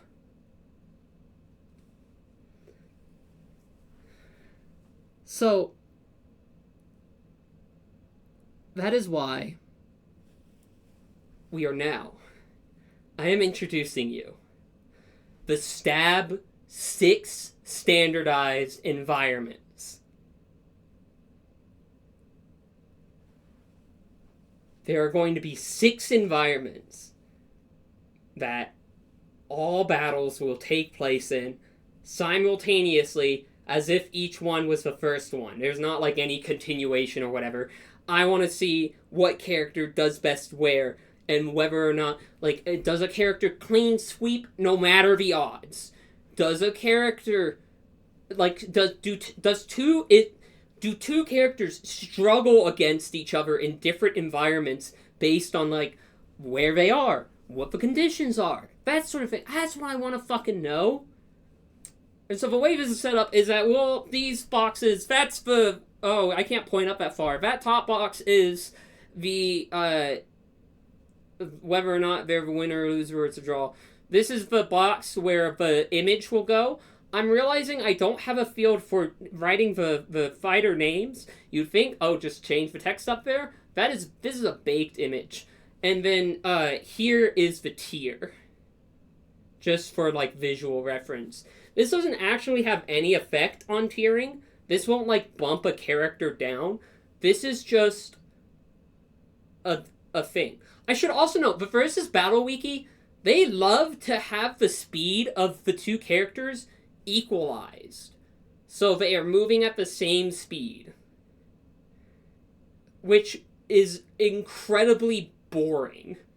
If a character can move at Mach 9 speeds, that's a factor. That's a factor. The Steve Minecraft one and Freddy Fazbear from Freddy fucking Bears whatever were speed equalized, and I think Steve was given an arsenal of... Actually, no, I think I remember it was an Imgur link that I can't see because Imgur has IP banned me for some reason.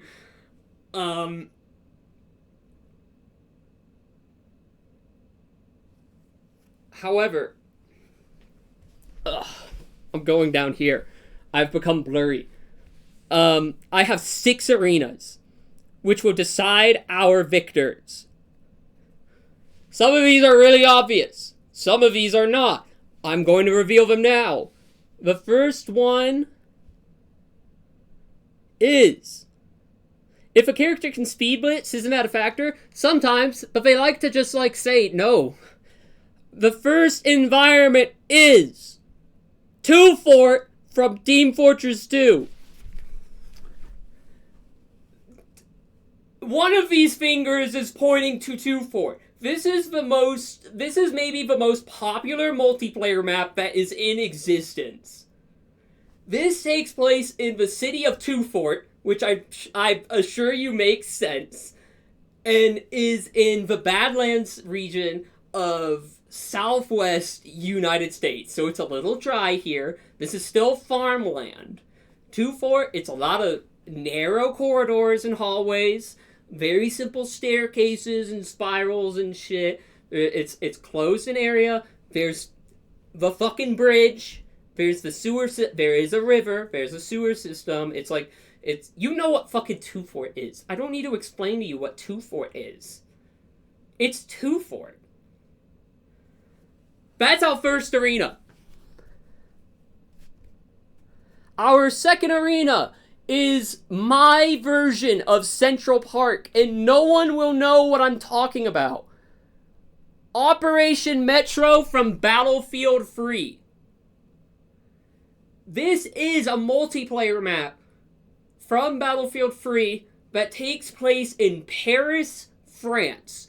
It takes place in a park that has the rest of the map goes through a metro line, and then that exits out, and it's a very closed-in metro line on platforms and service tunnels and entire metro lines, and like all of that. Then it exits out into a plaza that is a cafe that has a couple roads going around it. The big important thing here is that this is a 2014 version of Paris, France that is being besieged by Russia. So there is nobody here to just give you food. There is nobody here that can save you. This is war-torn Paris. The metro lines have been fucking bombed. There's rubble everywhere. Shit can be destroyed. There's fucking concrete cubes and like the little X things. I don't remember what those are called. They're called something cool, I bet. There's shit everywhere. This is my version of Times Square. Not Times Square, Central Park. I don't care about New York, really. Actually, I do kind of care about New York, because it's looking good. Anyway. I understand. I have played hours of Operation Metro. I need you to know, I am a Battlefield 3 fucking veteran. I played a game of Operation Metro that I lost by a single ticket on a server that has tickets are the amount of respawns you can have. I lost that game in a 64v64 game by one ticket on a 2,000 ticket server, and that was the best fucking game I've ever played in my life. I know, if you know of Operation Metro, think of the escalators. Think of the escalators for me real quick. I'm the only one thinking of those escalators. The third one is Dust 2. This may be the most popular competitive multiplayer map of all time. Dust 2... Maybe I should go over here. I have one room here. Dust 2 takes place in Morocco. It is arid there. It is a little bit deserty. It's also just Mediterranean. So it is a dusty, as the name suggests, it's a dusty environment. There's a lot of sand. It's probably hot as fucking hell, and also maybe humid as fuck, which is maybe the worst thing to experience, is hot, humid. I have been in Dallas twice, never fucking again. Dude, it is... In the summer, and the first time there was a tropical storm going on in the Gulf of Mexico. So never fucking again. Never, it was like 90% humidity. I live in Colorado, where it is maybe 20% humidity on the worst day. Like, it's not humid here at all. So fuck no, never again. Dust 2 is a very tactical map. This is a map that has a lot of choke points, a lot of sight lines. It's a map where the tactical prowess of a character is going to be shown off here. This is a very... And for these purposes, we're kind of basing this as the characters are within the bounds of the map. Maybe, like, there's a little bit of out of bounds, but we don't know what's really outside of a lot of these. So, we can't really... There's no theoretical shit here. This is all feats. Our fourth environment. Come to the Great Lakes somewhere where it's 98 to 100% every day in the summer. You say that? I would love to go to the fucking Great Lakes. I would fucking love that. Our fourth environment is maybe going to be the most controversial one. Wetland aspect from Risk of Rain 2.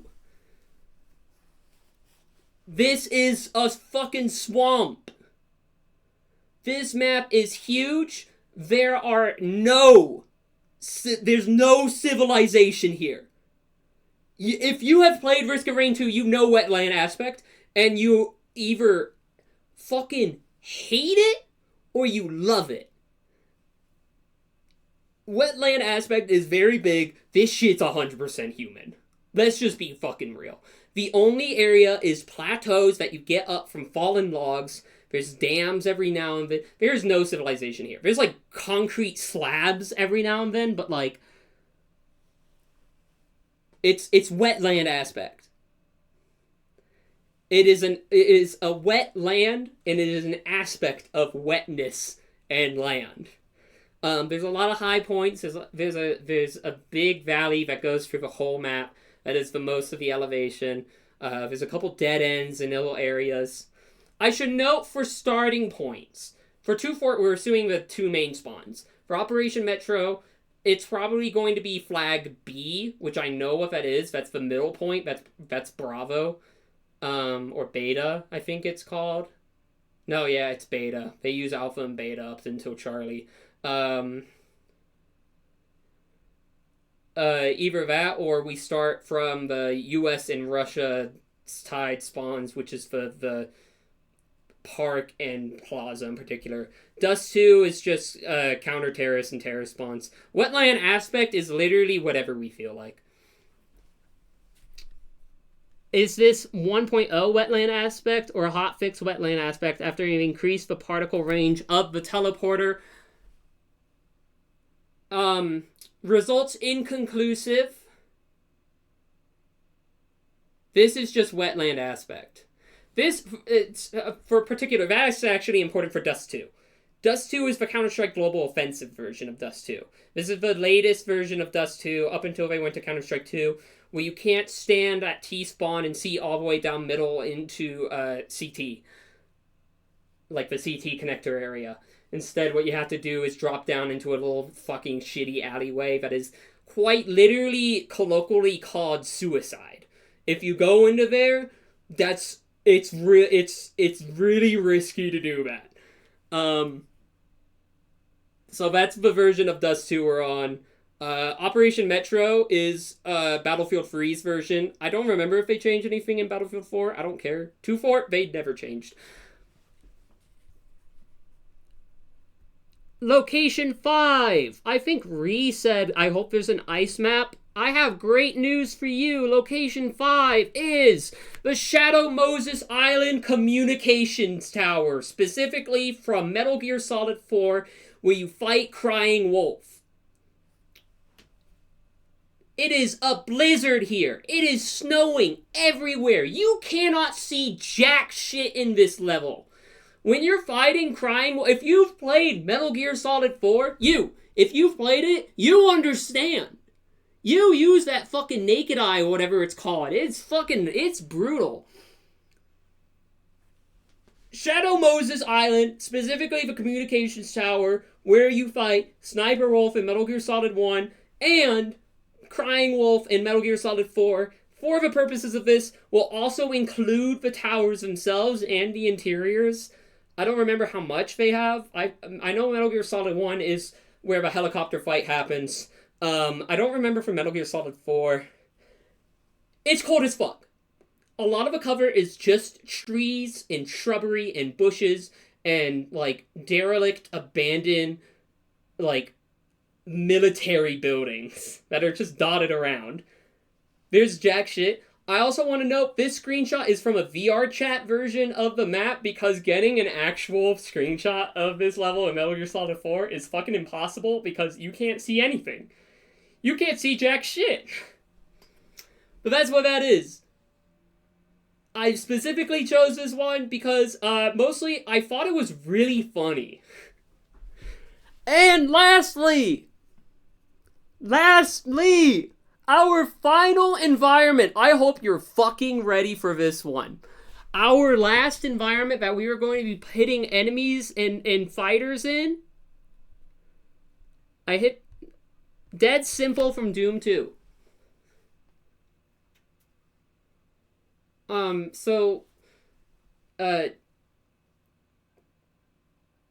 Dead Simple from Doom 2 is a square that has another square in it.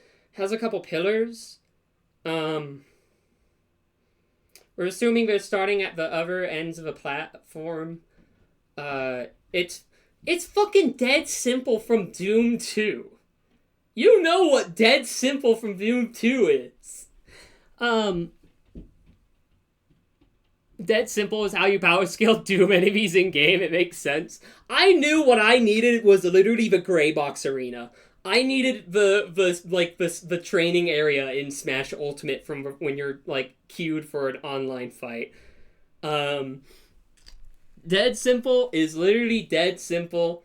I think Dead Simple, the most I played of Dead Simple was a Synergy clone of it.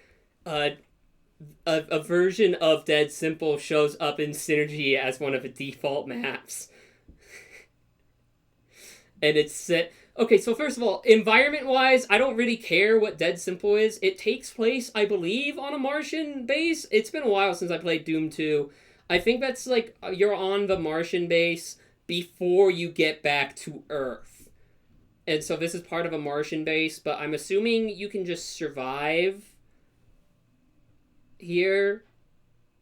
So whatever. I saw Simulacrum and I was thinking Risk of Rain 2, and I've realized what I actually am doing is doing what the Void does in Risk of Rain 2, where they kidnap people, or at least they kidnap their memories, and then put them through simulations ad infinitum, mostly to figure out how powerful. Oh my god, they literally do power scaling. They literally run simulations of combat scenarios to figure out how big of an adversary to the Void these things are. I'm realizing that this is exactly what I'm doing. Which I think is fine. I think it's fine to take a person and crush them down into literally a slag, like of their former self, put them in a cage, and just kind of poke at them with a stick and see what happens. Voidling is logging onto the forum going, I don't think Loader could win without food. And you know it made the fucking calculations. We already trade simulated babies, this is fine. Oh, right, you're right, actually. This is like maybe the least bad thing that I've ever done in my life. That's what our arenas are. These are our arenas. We're gonna go back to the power scaling. Hi. We need a power scale characters. It has been 2 hours. Why don't we fucking do anything? The music has stopped. I'm gonna go ahead and do the stream playlist that I have on here that I hope plays.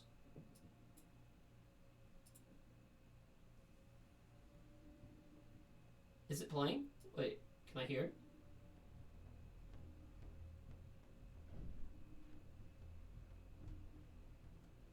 I think it gave me a really quiet track, but we will find out. I just kind of hit play. It's a playlist I've had for like fucking eons. All right, I can use my laptop for things. Can I go back over here? Thank you. I can hear it, but it's really quiet. Hang on.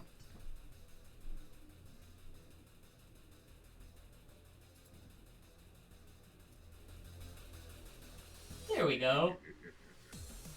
This is Violet Matter from Toy Box from NanoRay. That's probably the only one I'm going to tell you what it is, because I have power scaling to do.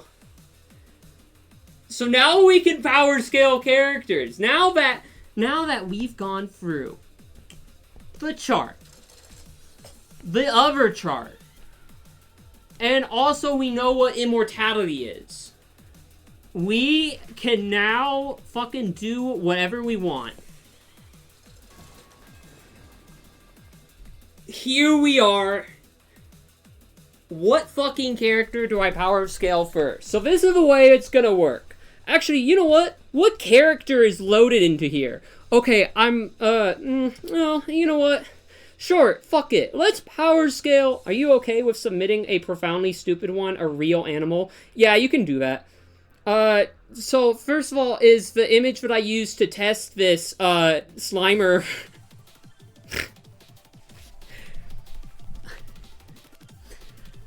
We have Slimer! Now this depends on if we are doing, the Slimer from the movies or the Slimer from Scrunchcraft.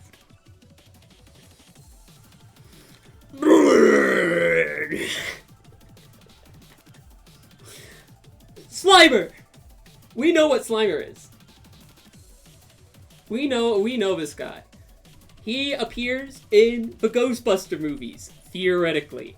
He is a green guy that goes around and he eats things. There were so many Slimers in the Scrungeon ever. No, actually, it's kind of funnier if we do the Scrungecraft ones, because I think nobody remembers those. Let's do Scrunch. We're about to go back a couple of years to shit that doesn't matter anymore.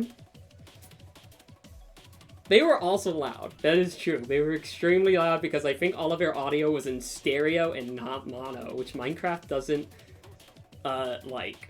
I learned that the hard way. Yeah, it's been 5 years. We have Slimer.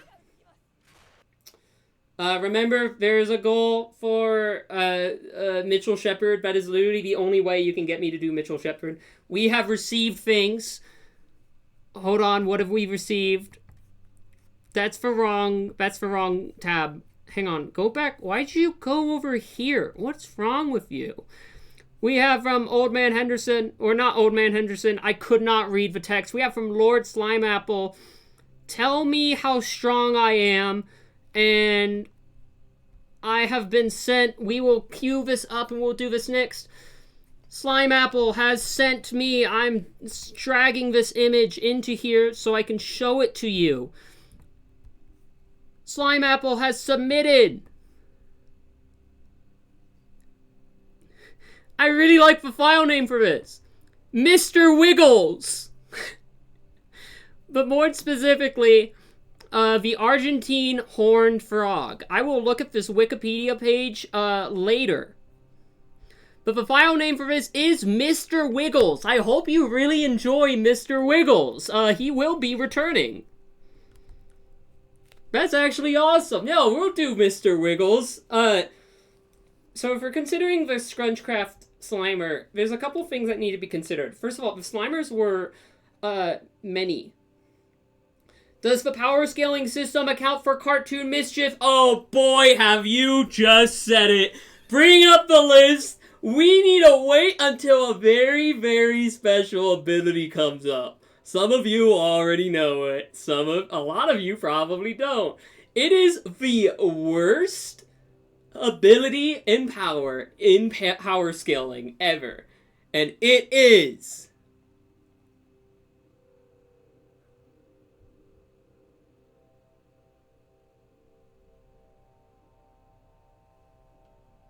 it coming up yet? Toon Force. Cartoon logic is Toon Force. It is the worst one. If any character has Toon Force, they're immediately bumped up like 6 tiers. It's stupid. Anyway, get this shit out of here. So we're gonna begin. So the Scrungecraft, Slimers were reskins of Ghasts. I think there was also just normal Slimer around, but that's literally just Slimer from the movies. So the power of Slimer is dependent on the fireballs that they emit. And those fireballs are capable of exploding. So they do explode. They don't destroy terrain because mob griefing was off.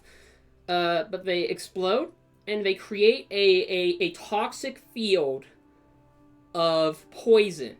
Which isn't, the toxic field isn't part of attack potency. That is specifically poison manipulation. Slimer is capable of manipulating poisons and toxins to emit at its enemy to give them poison for 5 seconds. I forget what it is. And that we have to take into the fact that it's an explosive force. That's explosive. That is powerful. I would say that I think the attack power of, I think it goes, I just try to move the laptop, which is here.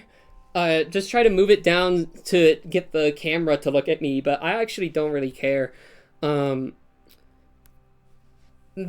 power of that, it's gassed fireballs, and so it's not super strong. Emitting poison is not manipulating it. Bad news, pal. It is. I would say, just from the fact that it's Minecraft gassed, that is... I'm gonna say that is 9A. Here we go. This is what it is all about. I got things, and that's really cool.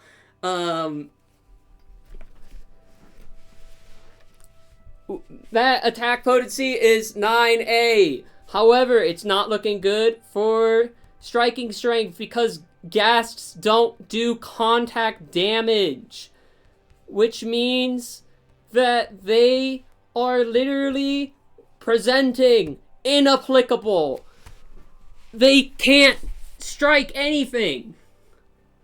It's a Minecraft gas. They can't fucking do it. Now, lifting strength is also straight up unknown, because they don't really do any, they don't lift anything, so that's insubstantial. Speed. They're not super fast, but they are flying. Flight is also one. Flight is specifically, it's on the chart, but I don't want to bring it up again. Flight is specifically the ability to move freely in a, have free movement within a 3D gaseous or gaseous environment or void. Which that includes if you have wings on your back, that includes if you can levitate, that includes whatever, that's all part of flight. I realize I probably should have made a chart for that, just like immortality. I don't really care, though. I think you get it.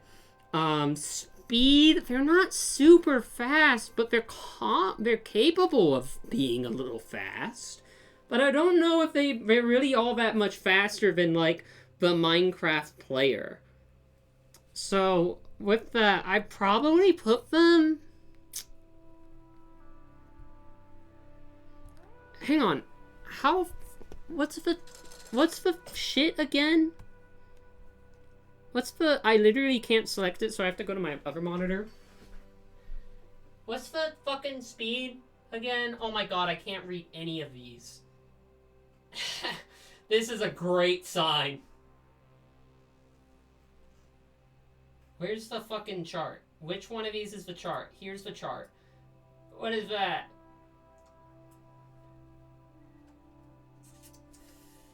I see. Okay, so I might put them at athletic human just because they are capable of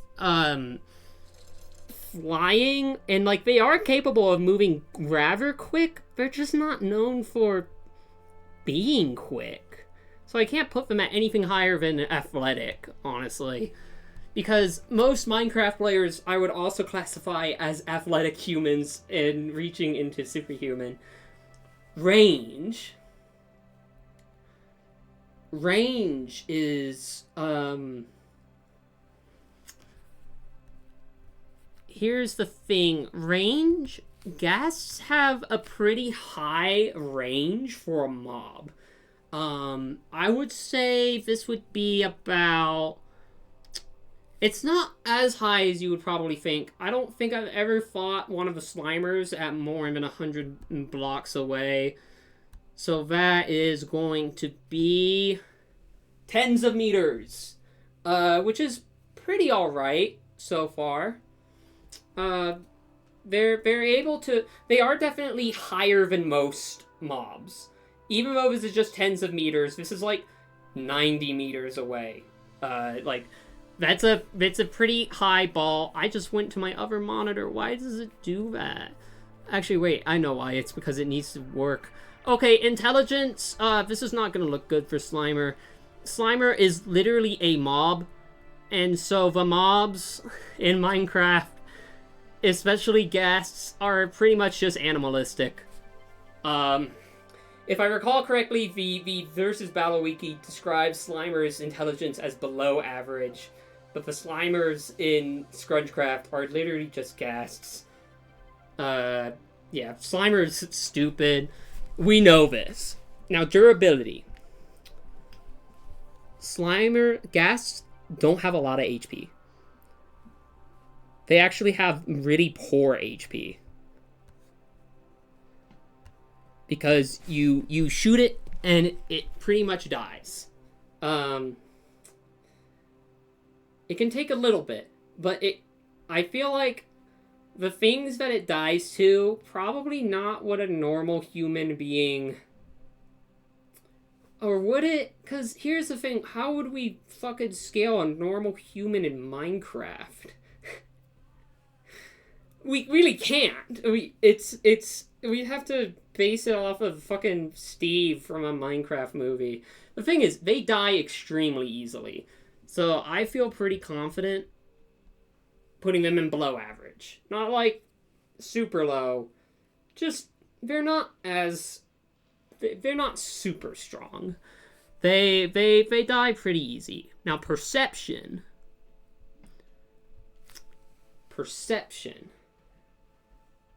What we're using here is how well they are able to track their opponent and how quickly they can notice them, which is not super great, but also they're able to track you fairly well when they start like shooting fireballs at you. Yeah, you can also just hide around a corner, but perception is more in the time before reaction time. The actual fact that they forget is the intelligence. I actually can't see the screen right now. There's a file explorer in front of my way.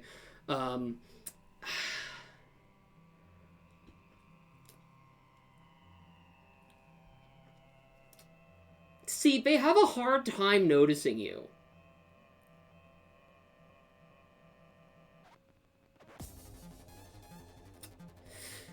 I'm gonna go with my gut and say...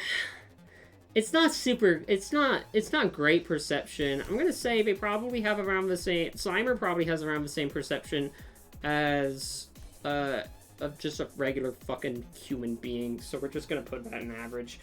Stamina.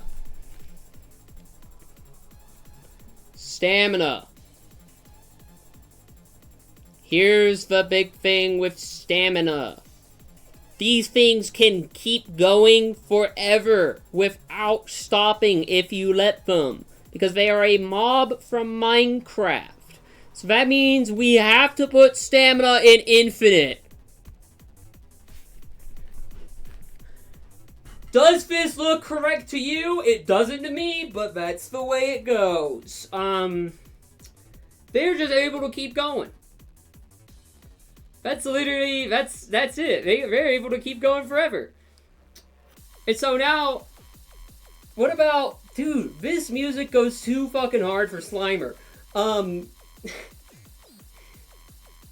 We have to consider the abilities and powers of Slimer. Slimer is able to create poison attacks that explode into vapors. Poison vapor is included in poison control. I think. It has, that is a breath, no, it's not really a breath attack. That would be if you can emit, that's the Ender Dragon. The Slimer is capable of flying, we know this. Hang on. It kinda has immortality, but not really in the fact that it's going to fucking despawn if you walk away from it.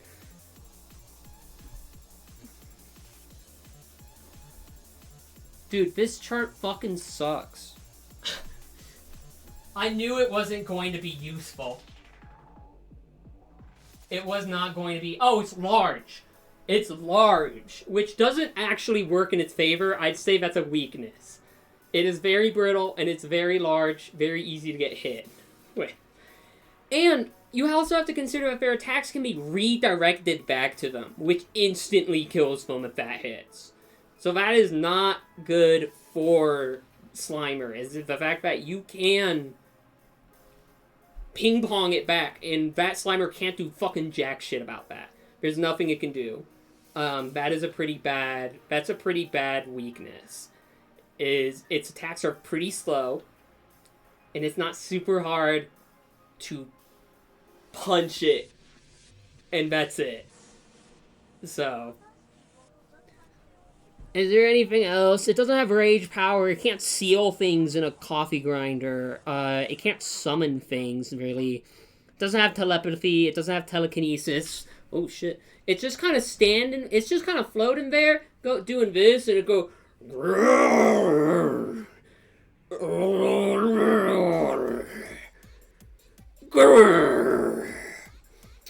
So, with that in mind, get this chart out of the way. So, with all that in mind, we have to give Slimer a tier. This Slimer is not super impressive. Its attack potency it has potential, but it doesn't really do it all that well. And so the thing is, it can fly. It can fly. It could move fast at athletic pace. Its attack power could be powerful. I straight up don't know if anyone in Scrunchcraft ever died to one, but they certainly tried.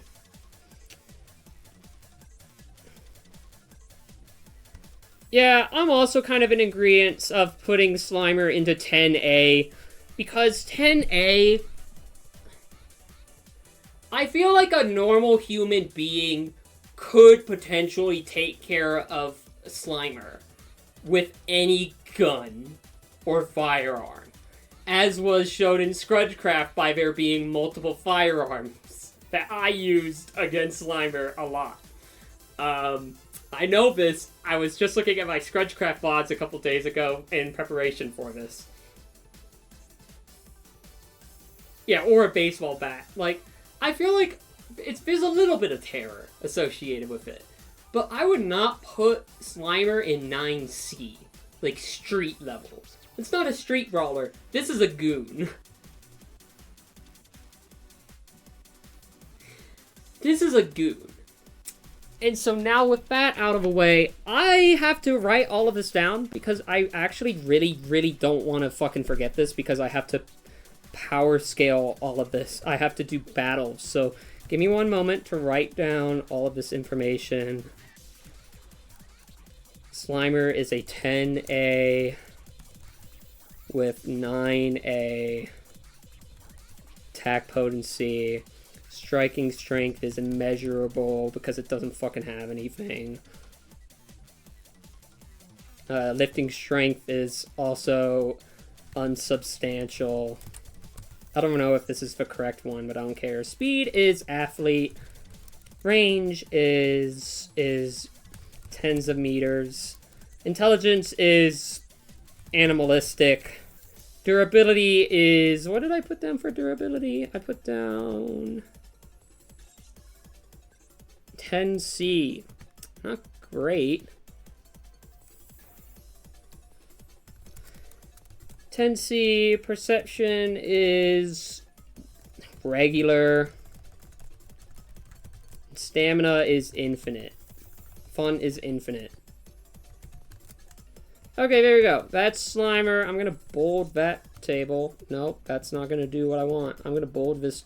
There we go. We have power scaled our first character. I hope you're excited because we're gonna be doing. What did I just do? Oh, I moved something. Oh, I moved the abilities chart while it's disappear. Alright, with that out of the way, I have to go and click the button for all of these because this is the only manual setup I really had to do on this laptop. And I can't really put it on my Stream Deck because there's 20 of them.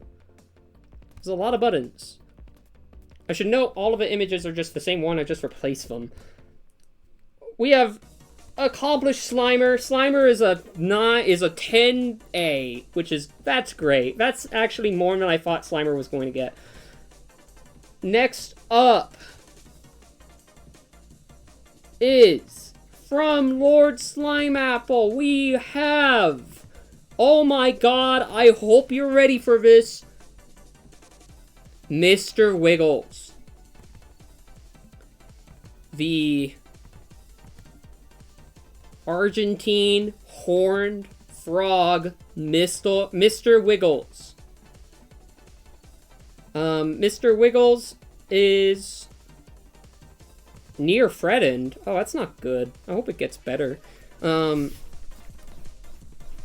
have to sit down and look at Wikipedia, so I'm actually gonna roll in my chair. That's the sound of it going over the green screen. That was healthy, I'm sure. You can still only see my face. Hi. Let me read Wikipedia for the Argentine horned frog. I think I kind of know what this frog is. It has the nickname Pac-Man frog is a reference to the popular 1980s arcade game Pac-Man. Pac-Man himself eats quite a lot and has a mouth that takes up most of its body, much like the Argentine horned frog. Oh, that's cool. That's awesome. Now, okay, let's get something out of the way before we do anything else. I feel like intelligence, let's be real. This is a frog? Animalistic. It is an animal.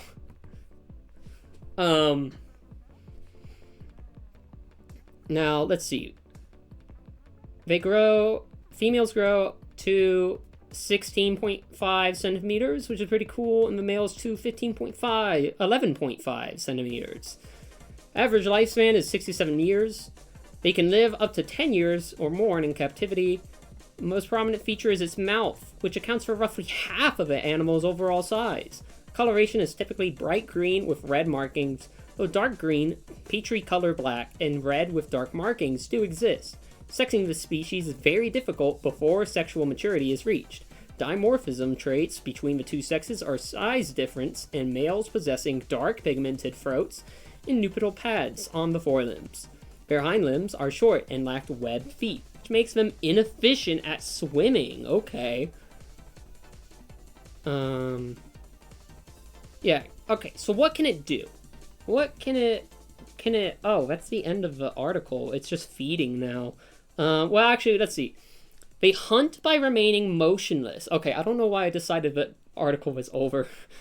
And waiting for prey. They will try to eat anything that can fit in their mouths, and some things that can't. Okay, so animalistic's good for intelligence. Argentine horned frogs have fat bodies that they can draw on as an emergency food source during the dry season, or when their food is scarce. Their heavy bodies allow the animal to remain anchored while taking on larger prey items. In the wild, their typical diet would include rodents such as mice, passerine birds, small reptiles, other frogs, large spiders, and insects such as locusts. Horned frogs are well known for their fearless reputation. They will attempt to consume animals sometimes equal to or greater than their size. If threatened by a larger animal such as a human, these frogs can deliver a painful bite, as they have several odontoid projections, not teeth per se, along the bottom and upper jaw. A bite from an Argentine horned frog can be painful and may require medical attention. Sometimes they will even jump towards their attacker, no matter their size and power. Captivity, these frogs' natural diet is fairly easy to recreate. When kept as a pet, the horned frogs are usually fed a staple diet of calcium-dusted crickets when young and night crawlers, as well as the occasional mouse as an adult. They also enjoy, depending on size, live fish. Studies have proven that primarily feeding horned frog mice causes fat buildup, which often results in blindness and death. Okay. So, that's actually kind of cool as fuck. I like this guy, Mr. Wiggles. Okay, attack potency. We have to start there. The attack potency of Mr. Wiggles is capable. Here's the thing. Mr. Wiggles is capable of devouring his opponents. He can, as long as they are they can fit in his mouth. But he'll also try doing that with things that are as large or larger than it, which is kind of cool as fuck. So, and the fact that it can deal damage to a human being that may require medical attention. I'm thinking, and this is not based off of Jules. If we went off of Jules, it'd be 10C. However, I like Mr. Wiggles. Yeah, despite its size, needing medical attention, that's pretty cool. Without teeth, just Odontoids. That's a good 10B! That's a 10B! I like Mr. Wiggles! That's awesome! That's also striking strength. Like, striking strength, I couldn't believe it! Striking strength is human level! Get up there. Yeah! This guy's kind of fucking awesome! Now, lifting strength is an interesting one. Lifting strength is a little hard to do. I'm kind of considering the fact that it tries to latch in, it tries to devour things that are of equal or greater size to it. And the thing is, it is a frog. So lifting strength, I'm probably gonna put, it is a frog. It is a frog. I'm gonna put it as below average human, but it just is a frog. Speed. Yeah, if you scaled Mr. Wiggles to human size, that'd be fucking terrifying. This guy would be above us. Like, let's just be real. Mr. Wiggles here, this guy is a threat. He is a threat. If you fuck with Mr. Wiggles when he's your size, I don't think you are ever being seen ever again. Because you are going to get, Yoshi Young Lick Happy Wow, and then you're gonna get fucking bitten down and destroyed. Speed, I'm considering speed for being able to leap. And usually whenever a frog or anything, like any small animal, leaps at something, they're usually pretty quick. In battle, in combat, I think a Mr. Wiggles here would be able to move at a pretty fast speed that outpaces a human. And so, I don't know what the numbers are. I'm gonna put that at, I think overall, if Mr. Wiggles was committed, because they are patient hunters, but if needed, I would put Mr. Wiggles at an athletic human. 1 horse-sized Mr. Wiggles or 50 regular-sized Mr. Wiggles. Here's the thing, is for the 50 Mr. Wiggles, I feel like there's a big difference between getting mauled to death by 50 Mr. Wiggles. I think that is not as much of a threat than a horse-sized Mr. Wiggle that can literally eat you in one bite, like devour you. Like, the big thing with Mr. Wiggles is that his mouth is almost the same, like, is most of his body. So you are going to get, like, you're going to get caught up in that mouth, and you're straight up never going to be seen ever again.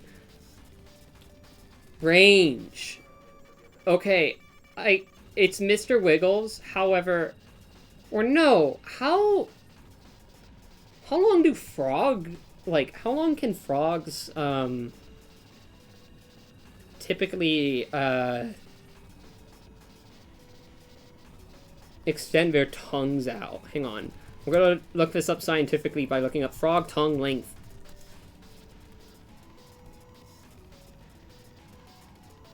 One-third the length of its body. Okay, I'll use that. It is about 16.5 centimeters.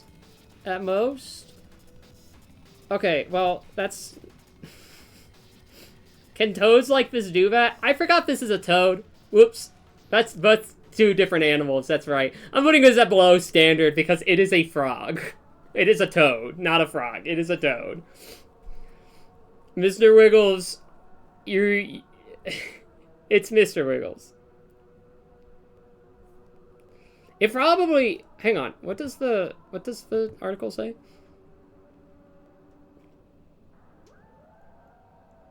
They'll try to eat anything that they can fit in their mouths.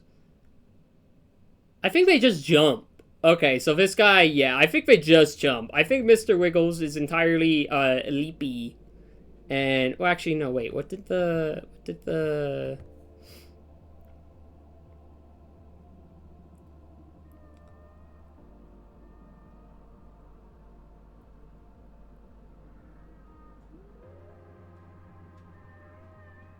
Sometimes it will even jump towards their attackers, no matter their size or power. Okay, I think that's just... I think that is... I feel pretty good about the range. Durability, I'm sorry, Mr. Wiggles. You are a frog. No, a toad! I can't fucking do this! I feel like Wayne yesterday, like, trying not to be racist to Vortigons. I can't do it! Is she problematic? Help! Perception. Okay, I know this. Toads are very perceptive. Toads and frogs, they're both very perceptive animals. I think the fact that, like, toads and frogs are able to, like, they're able to, like, really quickly respond to things. Like most small animals, they're very quick at responding to things. And that's the whole part of their, like, the Mr. Wiggles' attack. Like, hunting strategy is waiting for prey, being motionless. That means that Mr. Wiggles is being motionless, observing, waiting for the right moment to strike. Which means, Mr. Wiggles, you're an athletic fucking human. You got good perception. I think your perception time is probably better than mine. Since this seems like a very important part of your hunting strategy, is being able to quickly react to things.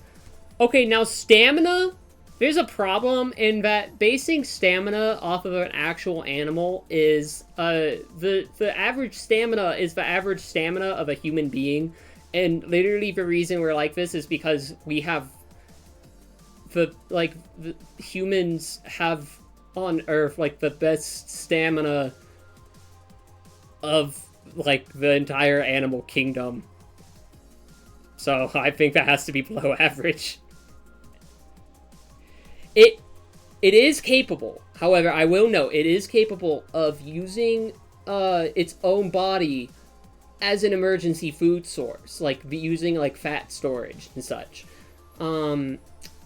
which is really good for stamina. I just don't think that gets it to a level of a human being. Which means that, Mr. Wiggles, you are earning the great title, because we have seen Mr. Wiggles conceptually can deal attacks parring, that can deal damage to a human being that is substantial. It is capable of doing this without teeth. It is capable of attacking and devouring its enemies.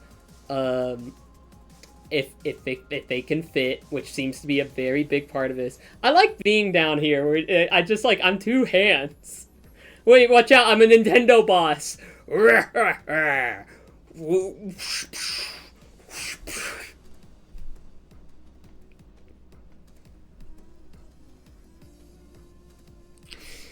Mr. Wiggles, you get the honored tier. Is that Boulder Guys at the bottom of the screen? Oh shit! Wait, we need a power scale. We need a power scale Boulder Guys. I did not put. Okay, Mr. Wiggles, you're Tenzi. Shit, we can't do that yet. We have another character to power scale.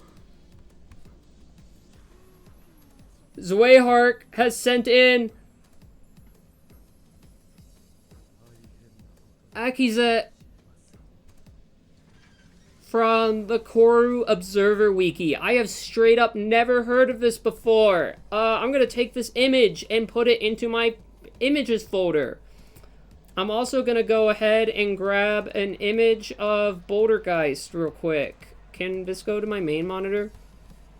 Thank you. Okay, we have a queue. We have a queue. We're gonna do this character, then we're gonna do Bouldergeist, then we're gonna do Holly, because I forgot I need to do Holly. One moment. I need to get Bouldergeist. Mario Wiki, save me. Save me, Mario Wiki. But no, Mr. Wiggles, I'm sorry. You are literally a frog. I think most animals on this fall under 10C. There are some that land above 10B. And that's because you know, we may be on the top of the food chain, but that doesn't mean that other animals can't fucking kill us, and often do. Anyway, let me grab Bouldergeist's image, and then we're gonna do this awesome one. I have to drag and drop... No, why'd you go away? I have to drag and drop this into my file explorer. And now... Okay, that's done. Mr. Wiggles? Shit! I need to write down Mr. Wiggles! Fuck. Go to the power scale. I'm writing this one down as Mr. Wiggles. Mr. Wiggles is a 10C, attack potency of 10B, striking strength also of 10B, lifting strength of, I think I put down, what did I fucking put down? Below human level, or no, below human. Below average human speed is... Did I put down athlete for that? I put down athlete for that, right? Yeah. Athlete range is below melee. Intelligence is animalistic. We know this. Durability, sorry buddy, 10C. Perception is... I put down athlete for that too, right? Yeah. Athlete and stamina is below average. Thank you, Mr. Wiggles. Thank you, Lord Slime Apple, for sending in you. I like this guy. I like Mr. Wiggles. That is like, I love when Wikipedia has like, my favorite thing is Wikipedia having a, like having an image for an animal and it's someone's pet and the file name is the pet's name, or like you can look in the description, it's like, yeah, this is my dog from 2005, hope you enjoy, and like it's a smiley. It's like, it makes me happy. Okay, next up is, why did I close the page? Why did I do that? Akizet, let me get Akizet up here. Akizet is... Boom! This is Akizet. This art reminds me of Super Paper Mario, which means I am fucking into this. This is good. This is good bait for me as someone that really enjoys Super Paper Mario. This is food. Akizet, also known as, okay, Akizatesh Kujoski, is a Velquo Obesk who worked as the director of a call research initiative in the embassy. That sounds like a lot of really important things. Let me do this. Let me do this so I can, like, see my OBS at the same time. This game's free?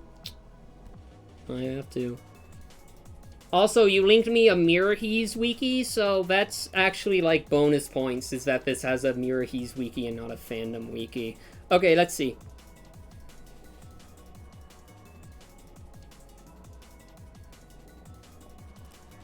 Akizet's collective signature portrays her receptors as curling in front of where her eyes would be. While her eyes are in front of them, she wears a dress with a coiling symbol of Otazni winding down the front with spiraling ornaments on either side of the collar. Okay, kind of awesome. Despite an outward appearance of calmness and competence, is a reckless, superstitious, ambitious person. Fuck yes. That's just me doing this stream. Tendency to let her position as leader pull her to attempt to managing an excessive amount of work at once. Okay. So tries to be a girl boss, which invariably takes a significant toll on her mental state. Yep, that's me. Akiza doubts herself easily, which causes her to quickly become suspicious and paranoid. That's a lot of... Okay, so what about... oh, here we go. Combat. I have no idea how combat in this game works. We're gonna fucking figure this out. I hope you can see my eyes light up of like, oh goodness, this has mechanics. Akaza has 15 max HP, cannot be removed from a party. Her abilities are primarily offensive. High damage and reliable debuff application. Okay, we like that. That is status effect infliction. Hang on. That's status effect infliction. That's pretty good. You will see that here in a moment. With the Surface Runner Claws augment, her kit hinges on the puncture status, and she loses the ability to stun foes. This trade-off allows her to deal massive damage given sufficient preparation. Maximizing her crit chance via the focus and vulnerable statuses is crucial for enabling long, multi-hit frenzy chains. That sounds really good. Her base abilities include Overwhelm. You know what? I'm seeing this font. This is a this is like Libre barcode font. That's funny. I use this font. Overwhelm on hit. Boldly Assault for -2 HP. Okay, so it seems like HP is like, this is a low numbers game. Stab, Reshape. Something that's too small for my computer. Into sharpened tendrils, stab target. What does that say? Oh, reshape arm. Whoops. She can't read. And focus. Deliberate on the moment and its opportunities, which gives 1 focus, 1 evasion, plus 100%. Plus 100 hit percentage, plus 400% critical percentage. There's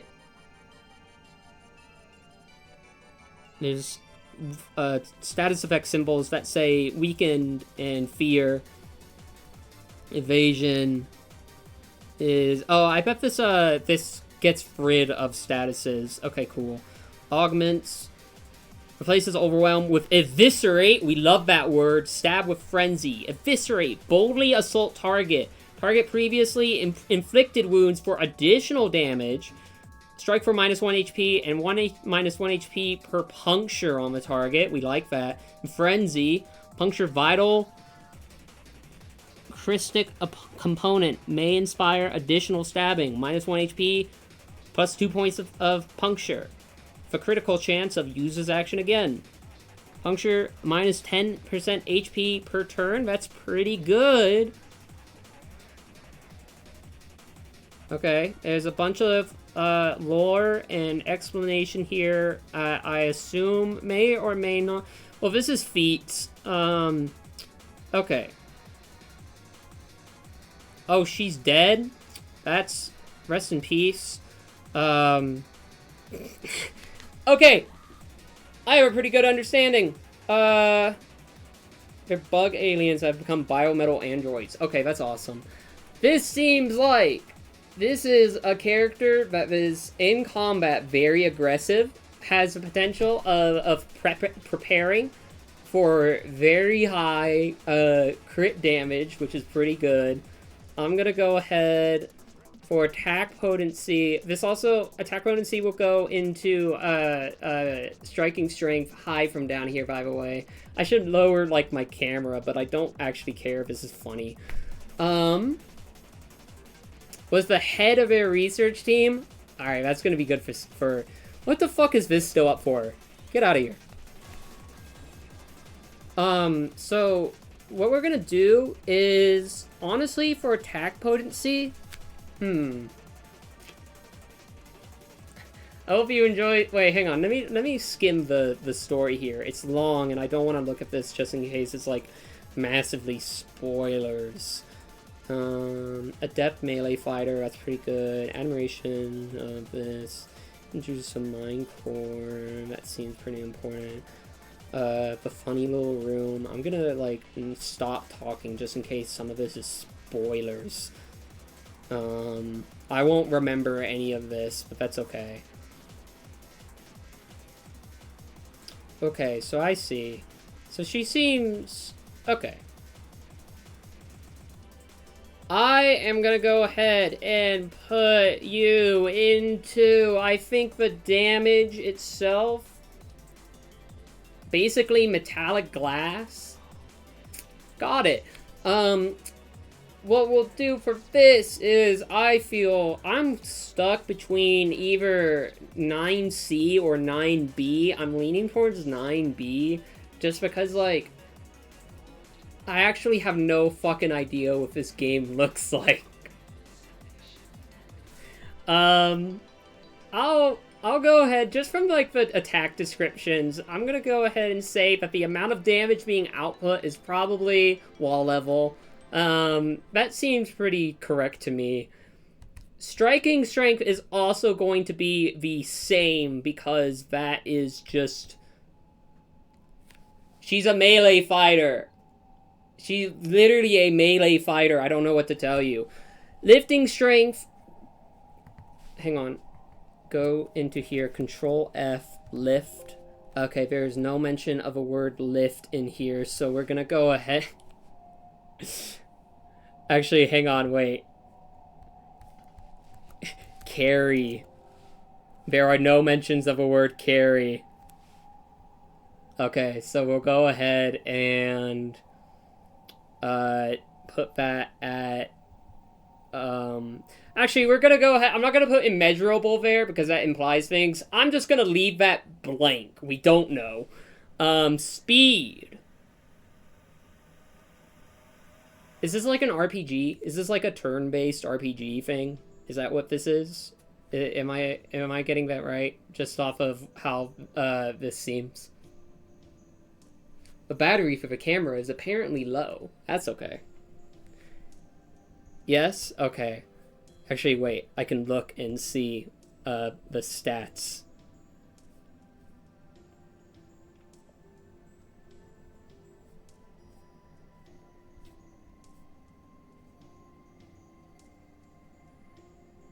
These seem like, just from the vibe alone, these seem like pretty quick attacks.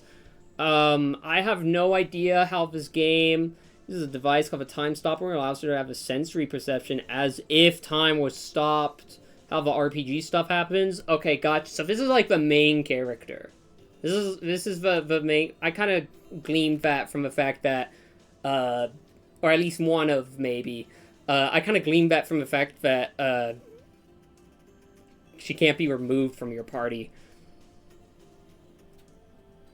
I'll go ahead and just off of speed and just like kind of the vibe. It doesn't seem like into her memories and shit. Okay, awesome. Here's I'm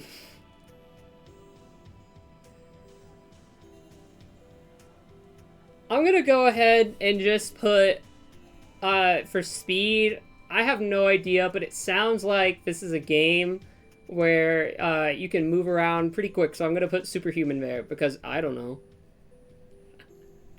Range, these are all melee, attacks. I assume that, there's the one that is like reshaping your arm to do like a stab attack.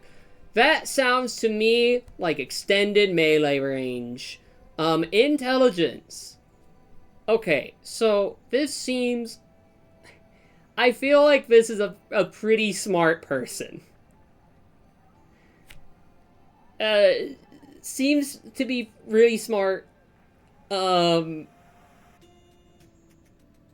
not, like, that smart, being smart and not understanding, like, you're doing something that is harmful to you by overburdening yourself. That's, like, two different things. That's, I'm gonna go ahead, just because intelligence has, like, no fucking whatever, man, I don't know. I'm just gonna put down super genius, because the next one up is nigh omniscient, and I'm not doing that. Durability. Is 15 HP a lot?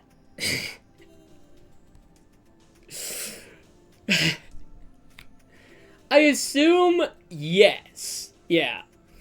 I assume that's a good amount, because this is small numbers game, second most out of the main party members. Okay, gotcha. So with that in mind, I'm gonna go ahead, since a lot of the attacks are like minus 1 HP, minus 2 HP, extra HP loss based off of other shit, whatever. I'm gonna go ahead and say, this is a vibe check. This is going to be 7A Mountain class. Woohoo! Welcome to the math you were expecting and everything in detail. Perception. Okay, can perceive things as if time was stopped. That's how the RPG mechanic works. That is, congratulations! You are our first massively FTL Plus character! Woo! That's awesome! Stop time perception. That's not that's not stopping time. That's not, well, that is kind of time manipulation. However, I don't care. You're 4 years old. I'm green. And stamina. I assume I'm gonna go ahead. I'm not gonna put infinite down just because, like, there's probably story elements and such that have different implications. I'm just gonna put down superhuman. Which means this character is gonna tier pretty high. There's a lot of abilities and powers. There's the fact that there's, no, it's mutation, not transmutation. Transmutation is like alchemy bullshit. There's mutate, like you can change your body, has time manipulation powers, which is how the main gameplay mechanics work. Just from the fact that the overall we're pretty high up in everything. This seems like a character that was that did important things. The story section on here is like maybe 10 paragraphs long. I am gonna go ahead. This will be a mixture. This will be a mixture of things. Hope you're excited for that. Hope you're really fucking excited. This will be a mixture primarily of the attack potency, the perception, and the durability. That's gonna be like the primary fact. Well, perception kind of. It's the attack potency and durability that is like major to me. So I am gonna go ahead and put you at, what am I feeling? I'm actually we're gonna match the mountain level for durability. Because this seems like a character, hang on, wait. Boom! 7A, this is a character that is capable of a lot, very powerful, seems to have a lot of, like, accomplishments, feats, is adept in combat, obviously, is capable of a lot. We're gonna do 7A. That feels right to me, because even though the attack potency is only 9B, it's the capability of being able to do that to multiple enemies. It's the capability of being able to move around a battlefield quickly. It's gonna be, it's based off of a lot of factors. I feel pretty confident in putting this at her durability of 7A mountain level. Congratulations! Hang on, where's the power skill chart? Oh, or the spreadsheet. Congratulations, Akizet! You are our highest character right now at 7A. The other ones have been 10s. So that's 9B for that. Wall for that. That's gonna be, I'm gonna put unknown for lifting strength. Speed is superhuman. Range is extended melee.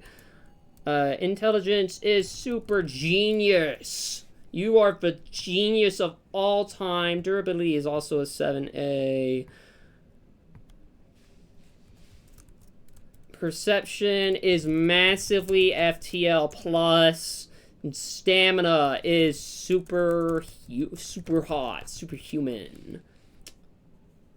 This is where she stays for all of time because she is dead. That is true. This is extremely true. Thank you, Zoe Hawk. Why did I put an R in there? What is wrong with me? We have more characters. Rest in peace to a real one. Now get excited. I hope you've been excited. We're gonna keep going because I have to power scale these freaks. Let's get all this shit off. Can I select everything in here and then make it go away? Like all at once? Can I do that on OBS? Or do I have to click on all of these one after the other? It's looking like it's the one after the other, which is fine. Next up, because it was mentioned and I feel a moral responsibility to, next up on our list, this is stupid, it's Bouldergeist. This motherfucker from Super Mario Galaxy does this.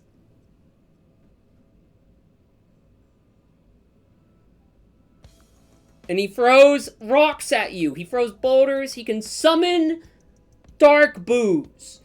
And he can summon bombs. And he can go like this and make rock spikes come out of the ground. He can do things that your mind would not be able to comprehend. Just by being Bouldergeist. First of all, attack potency. He is capable. Oh god, we should have done Mario first. He is capable of defeating Mario. Welcome to a new concept. It's like the worst part of power scaling. It's called chain scaling. If you know anything about this, you know that every single fucking Kingdom Hearts character is in 2C or higher. Why?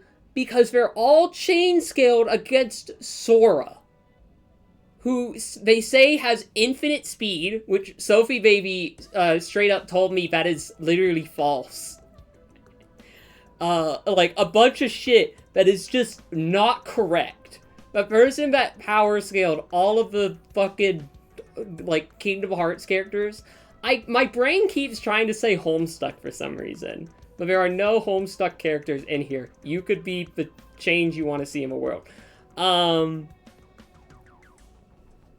Chicken Little in Kingdom Hearts is a 2A or whatever.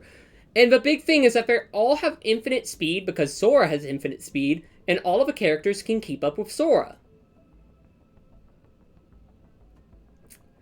See, Sign, it's some random bullshit, like, literally a huge fucking, like, blog post, literally a blog post, that Sophie looked at, you probably saw this, actually, Sophie looked at and said, this is wrong. It's Bouldergeist. I'm not necessarily here to chain scale because I'm here to have a good time. So, don't expect that. Also, if you're wondering if this chair goes any higher, no, it goes lower. So, we have to deal with a short chair. I don't want to go over and adjust the camera. I don't want to have to do that again when I start standing up, if I ever. This is a funny as fuck angle, though. Yeah, Sora can walk in another dimension, Fussy has infinite speed. Yeah, that's literally what it boils down to. Sophie looked at that and said, that's not right. You look just like Boulder, guys. He does this. I'm gonna no, it's a little, yeah, wait, yay! It's like, I know for a fact you're like Thanos beatboxing. That's great, Katie. Nyx, my wonderful girlfriend, is gonna look at this VOD and tell me that I am adorable. And I'm not gonna be able to handle that later. Okay, attack potency. Bouldergeist is capable of lobbing boulders at Mario, and summon boos, but that's summoning. That's the dark boos stats, not Bouldergeists. Yeah, it's so stupid. It's wonderful. Bouldergeist, it can throw explosives, which that is an explosive. Explosives rank very highly on this, I should note. Even in explosion is like fucking nothing. Explosives are massive to these people. I just realized what I could also do is angle the camera so it's looking down at me instead, rather than just the height of it, and that would also be really funny, but I like this angle too much. So attack potency, here's my thought. I think Bouldergeist from Super Mario Galaxy is 9A. I think Bouldergeist is capable of throwing a rock or a explosive bomb, or he can do the fucking spikes. He can do the fucking stone spikes. That's powerful. That can fuck up a building really bad. He's literally he throws boulders. So like that's powerful. You know, explosives are harder to use than other attacks, but I don't think power scaling takes that into account. Have you seen Potato Mine's versus battle page? I think Potato Mine is on there as winning over Captain America, because literally they have for the attack speed, literally the speed of an explosion, because that's Potato Mine. Hang on. I'm currently on the page for Potato Mine. No matchups, which is unfortunate. I thought he beat Captain America. That's upsetting. His speed is immobile. However, he has massively hypersonic attack speed, too fast for zombie heroes to react to. He has high hypersonic plus attack speed. His explosion speed is capable of blitzing Zomboss mechs before they could react, comparable to other explosive. Do you see the caliber of analysis that we're at here? It's Potato Mine. It's Potato Mine. What character is losing against Potato Mine? Throw a rock at it. I heard about it from Wayne. It was Wayne's stream. And I just sort of took that as like that probably happened. It's the versus battle wiki. Okay, but Bouldergeist 9A. Wait, doesn't it do hand slams? Doesn't it go like, oh, boom, and then that's... No, wait, hang on. I'm lowballing this guy. Hang on. No, it's 8C. No, this guy's 8C. He can destroy buildings. And his attack potency, it does literally have to be the same because... Okay. Oh, no, I understand why I did this. It's just funny having these two, and one of them's light blue, one of them's blue. They use some fairness rule that forces characters to be zombies in PvZ for some reason. See, that's it. So if Captain America was in Brawl with the potato mine from Plants vs. Zombies, he would have to be walking down the lane like a zombie. And, you know, he might just explode, you know? Okay, lifting strength. Does Bouldergeist lift anything? Does he lift? Do we know this? Yes? Boulders? Fuck, you're right. Wait, is that telekinesis? Does he just do this in the Boulders Rise? Telekinesis is a different thing. That's a different thing. That is actually different. That is a power. You can take a look at the powers here.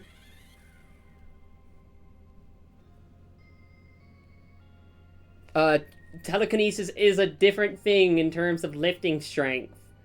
The fact that he can create them is cool, but they are a ghost. He's a boulder, guys. His hands are also telekinesis because they're not attached to his body. I mean, true, but that's just like an ethereal being. Using the stone.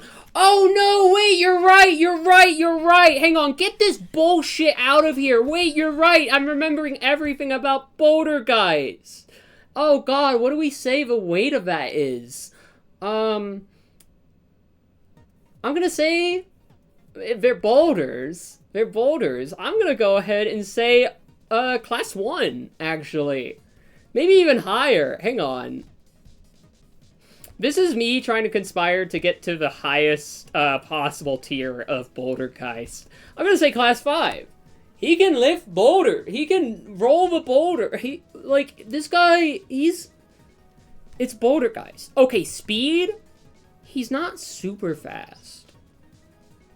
He can move pretty quick, but he's not like super fast.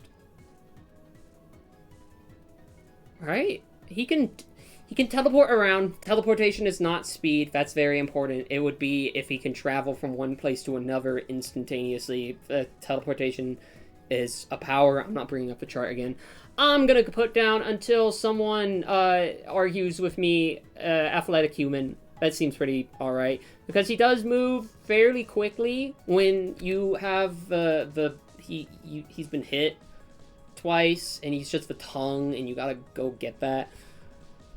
Range is tens of meters. That seems fair. Intelligence. Okay, this is really important. We don't hear a lick of what Bouldergeist has to say. All we know is that he is Mario's adversary. What would we say Bouldergeist's intelligence is?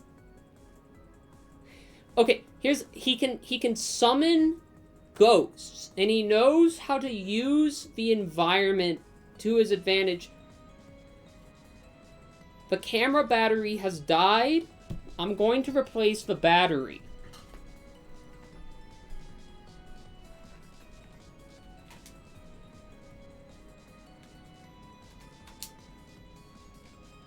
Hopefully, I was having troubles getting OBS to fucking recognize. Oh, is it gonna work? It's up. What the fuck? Why'd the green screen? Why'd the fucking... Did the color grading change? What is this bullshit? Hang on. Apparently this camera, the light on the charger was green, but it only has 3/4 of a battery, so we're gonna see how well that does. Why the fuck? The white balancing must have, like, changed. Wait, can I get it to go back to normal? Or am I fucked because, this turned off, and so now it's just, like, barely different. Hang on, Hang on, you're about to see behind the scenes, which is, yep, that's a green screen. Now I need a chroma. The green. What's your green? I'm green. Boom. And we're back. Hi. The illusion is no longer broken. It is a little olive green. That is because of the lights. It is not as bright as you would. It is way greener in person. This camera does some white balancing shit. It's some Panasonic or whatever. I got it in 2018. The colors are a little off, so it's not the green. I'm looking at it. It is lime green. It is absolutely lime fucking green. But the camera doesn't see that, so. Okay, but intelligence. You have to be pretty smart to do what Bouldergeist does, but it's not like... We don't know if that's... That's just like a theory. A game theory. I saw someone say average. That's what I'm going to put him at. He seems like someone that has the average intelligence of someone that could be Bouldergeist. What did I just say? Durability. He is a boss. He has 6 heart health points. He can take 6 points of damage. Wait, hang on.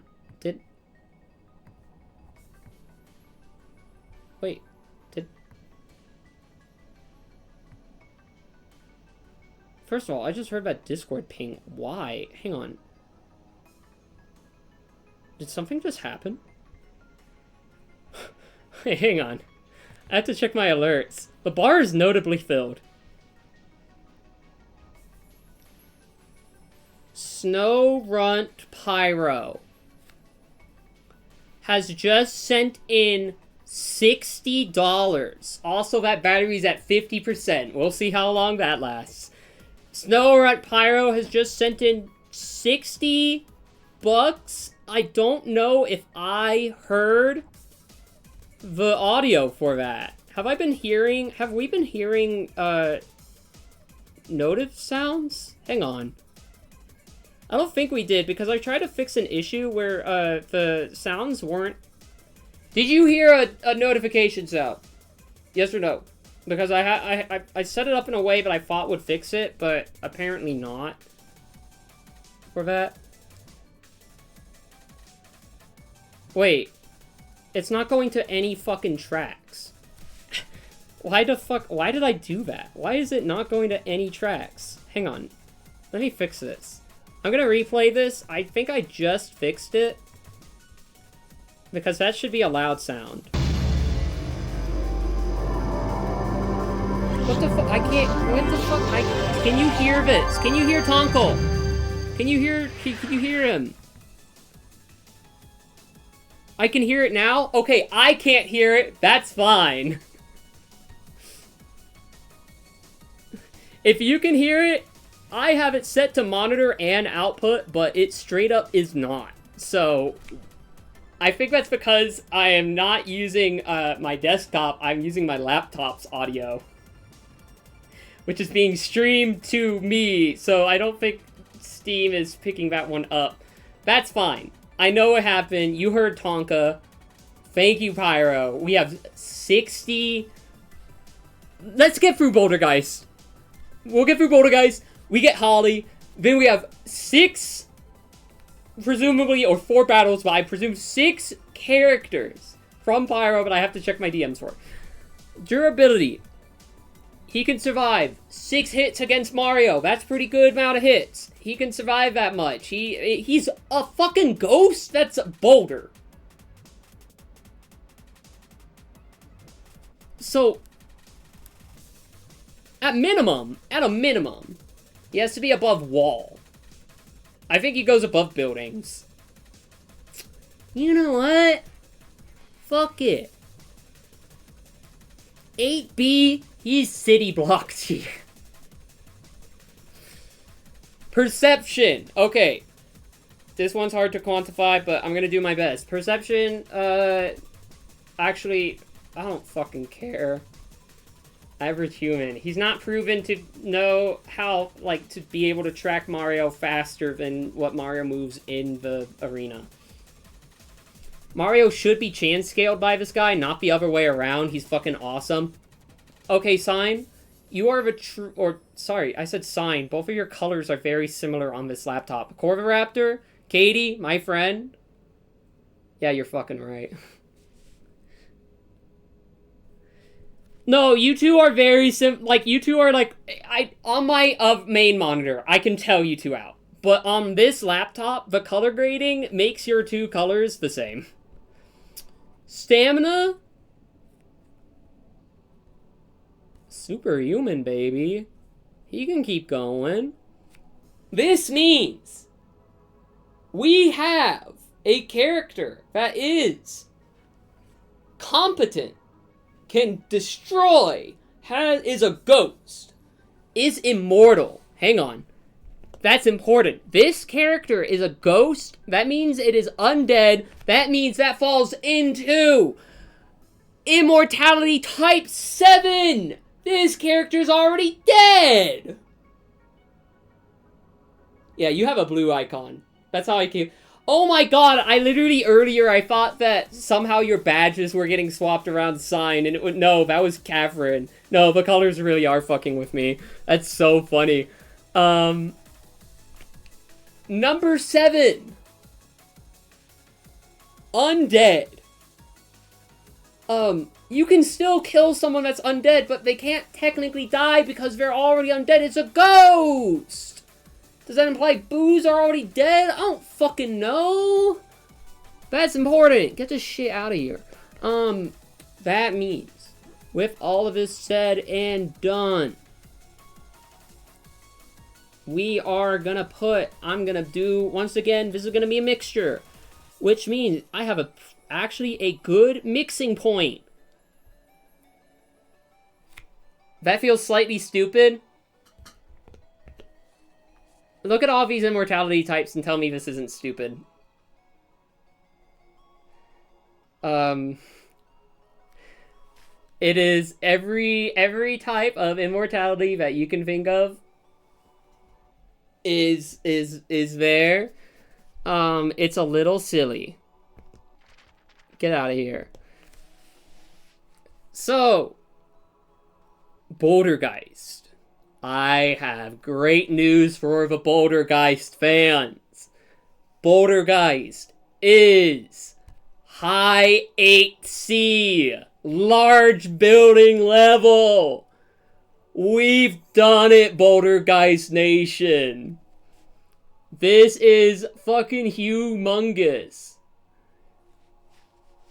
Alright, now I have to write this down.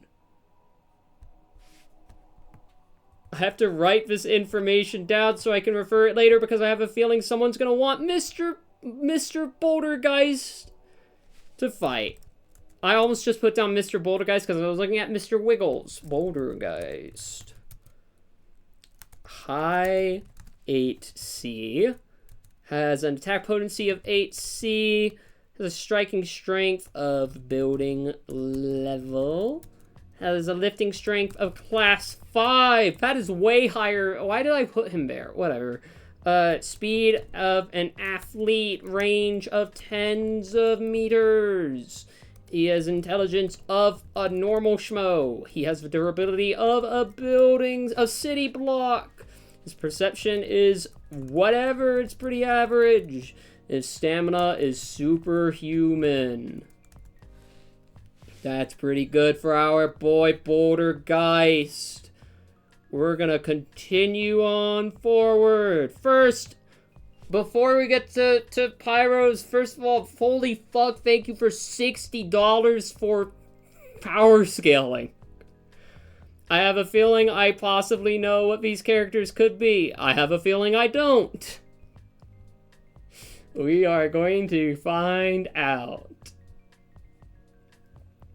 Before we do that, though, we need to do... This one's gonna be... Look, I know what I said. No real-life people from real life. However, Holly asked me very nicely. I'm really hoping I don't have I'm not having a memory moment and it was someone else that asked me, but I'm pretty sure Holly asked me. This is my friend Holly. You might know her from such things like Half-Life, but it is funny. This is my friend Holly. We all know Holly. The thing is, I have to think about what feats she had, which this would be better suited for her. However, I am not her. I am StarTacker. So I have to go off of my memory. It kind of depends on what. There's the Holly and Scrungecraft, and then there's Holly, my friend. Holly and Scrungecraft fished a lot. See, this is a problem with Scrungecraft, is a lot of the time, for me, I've been able to separate my Scrungecraft character into its own character, and now I'm not, like, personally attached to that one as just being me. Holly is Holly. No, she asks. It's her. It's Holly. It's my friend Holly. So, Holly. Let's start with attack potency. Everything that I've ever heard from Holly tells me that she probably has an attack potency of 10B, and also the striking strength of a average human. Lifting strength, I don't know. I think it is also human. I don't know. Holly can correct me later if she wants. Now, speed. This is going to be an important one. Speed is going to be average. Her range. She is a regular person. I don't know of any weapons she has. She could have weapons. Which, if she has weapons, that bumps up the tier a little bit. But, for now, standard melee. Tier 0? You're fucking right. Alright, intelligence. Again, this is why I didn't really want to do real life people, is because I am skipping this one. I don't want to judge my friends' intelligence. That's rude. I wouldn't fucking do that normally. Which is why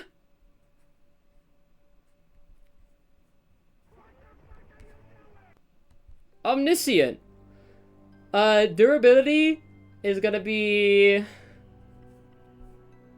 I mean, we know. Yeah. Perception is gonna be... Okay, this one's already in here. See, that's the other thing. I don't like being like, oh yeah, you take this long to perceive things. So I'm just gonna do this. And stamina? We're all people. We're all people. Which means my friend Holly, with everything taken into account, is, drumroll please, boundless. I lied. We have someone that is, in fact, boundless. Because that's my friend Holly.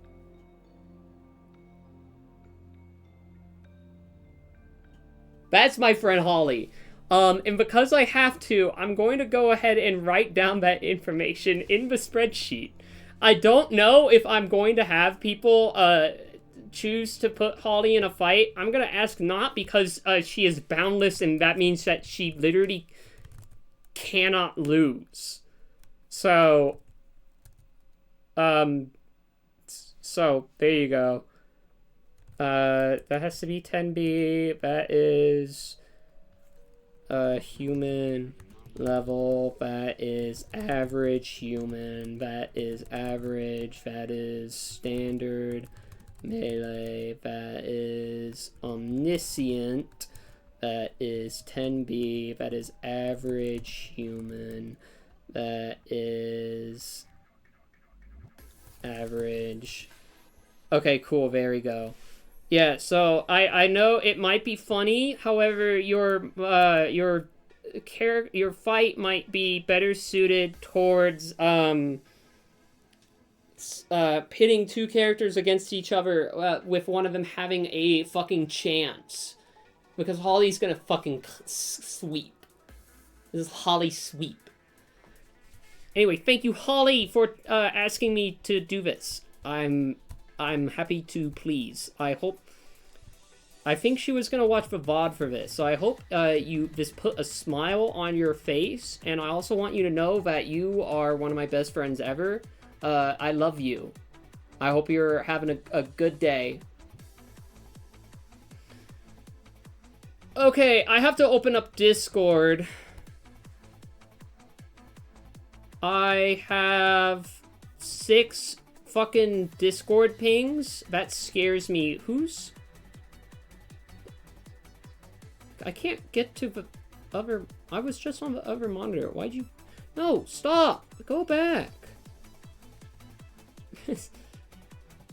Okay, so I'm seeing multiple pings. I'm gonna hope this doesn't... Oh, no. Did I just... Wait, no, I'm still alive. No, I'm fine. A Discord channel wasn't loading, so I thought my internet died. That would be about appropriate for what I'm doing. Let me grab... Oh my god. Oh my god. Okay, so we have from Snow and Pyro has sent in 6 characters. Do I reveal these one at a time, or... Okay, well, I'm about to download an image from the website lookingtogod.org. So I see that you really had to fucking, like, spread your search for something that wasn't Imgur.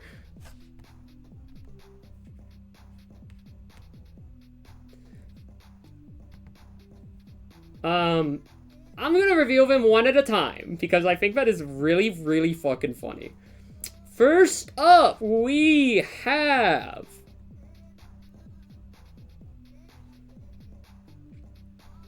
Kevin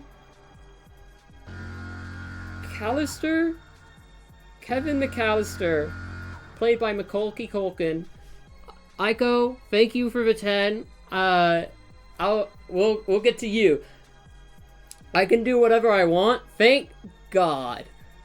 This is Kevin McAllister from Home Alone.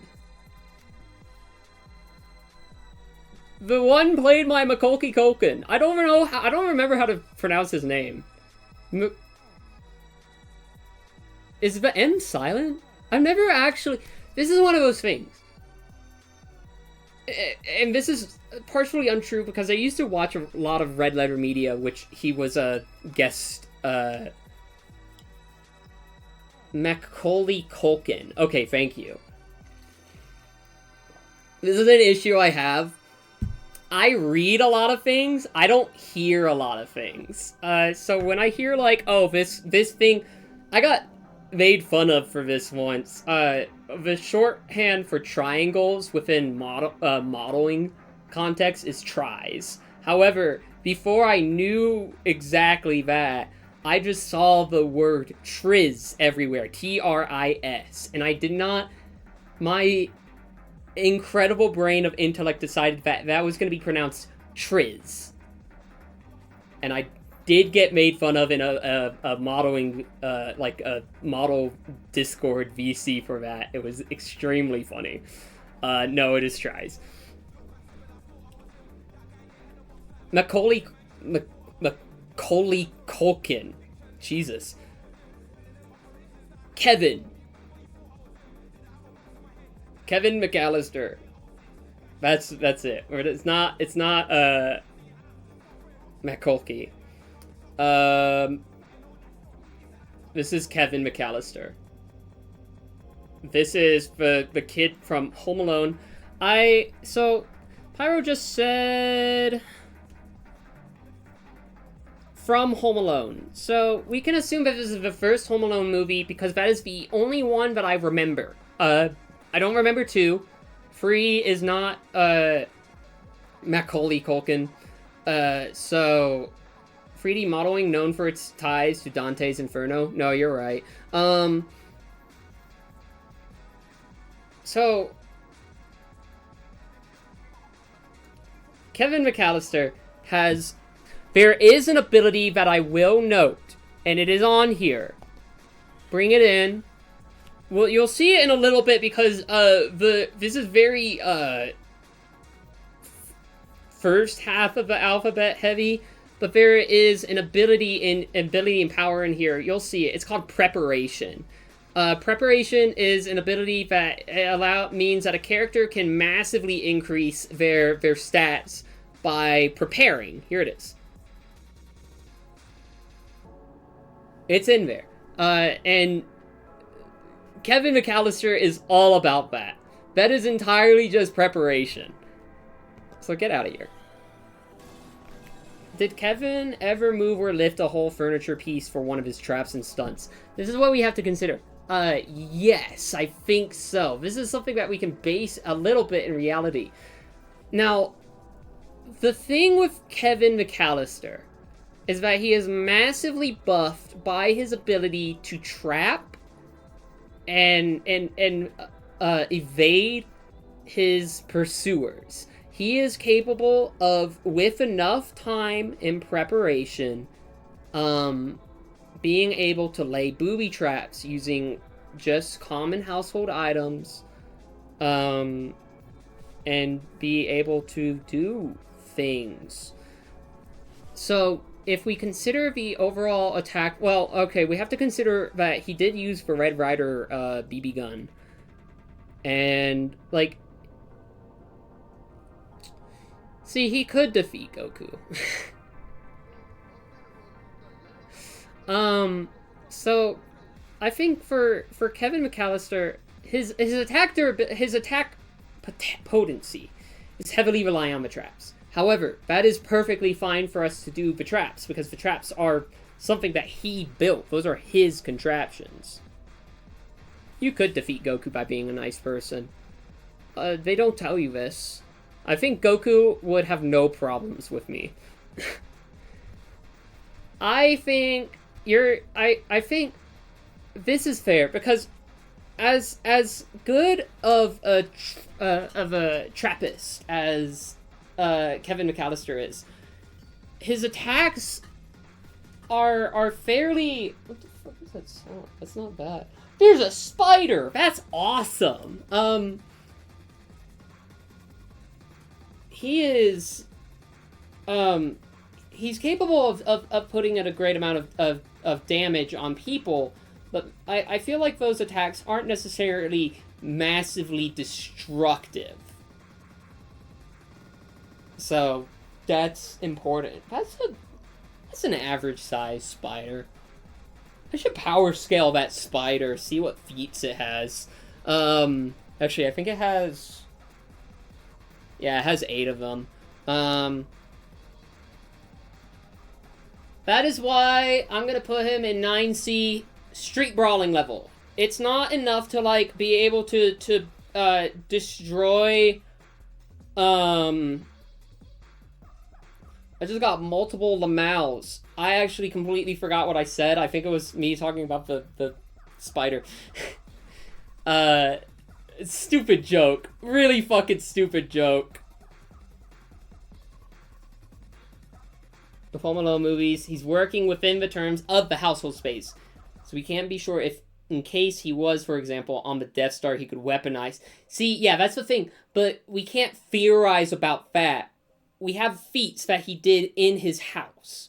We don't know we don't know, because the way that the Power Scaling Wiki usually does stuff is that characters that are in, like, different movies tend to be split up by their arcs, which I would consider to be each movie is a different arc of Kevin McAllister, in the fact that he looks like an entirely different child after the second movie. I don't actually even remember if it's the same kid. So,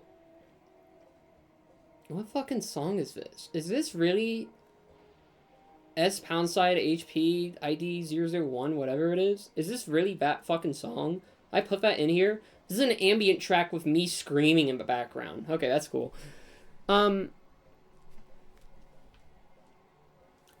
He's capable of doing a lot of mortal damage to enemies.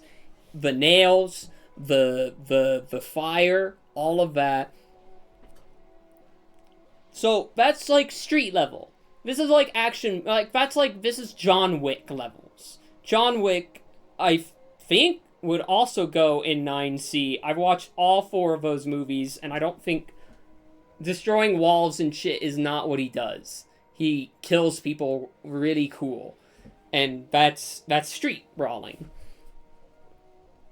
That's why striking strength. See, here's the thing. Striking strength. This is the amount of power that Kevin McAllister is able to do in a physical strike. With shit like, I think he uses a baseball bat in the movie. He uses like I think he uses some form of melee against the, what is it called? The wet sock gang? Whatever they're called. I think he does something physical with his hands against one of them. The wet bandits, that's it. Yeah, because they fucking clog all the sinks. That's why I think... See, the thing is, I don't remember if he actually uses a weapon he holds in his hands other than the Red Ryder BB gun. Which is not that's a ranged attack. I don't know if he, like, ever... That's why I'm putting him below average human, because he is a child. He is literally a child. But that's not, like, that's not the point. That's not the point. This doesn't lower anything, because that's not what he does. You joke, there's gravity manipulation. That's not what he does. So this isn't as big of a factor as I'm maybe making it seem to be. Okay, lifting strength. He carried groceries back home and then the bags ripped, and he's capable of moving a lot of shit, actually. I would say, actually, just from the fact that he's been able to, like, move so much, that's above average. Come back with an onion, my hand, and my little first thing I see is this kid's shit-eating grin on my setup in the living room. I thought someone broke into my unit. He's here. Why is the Discord pings coming? Streamer mode is enabled.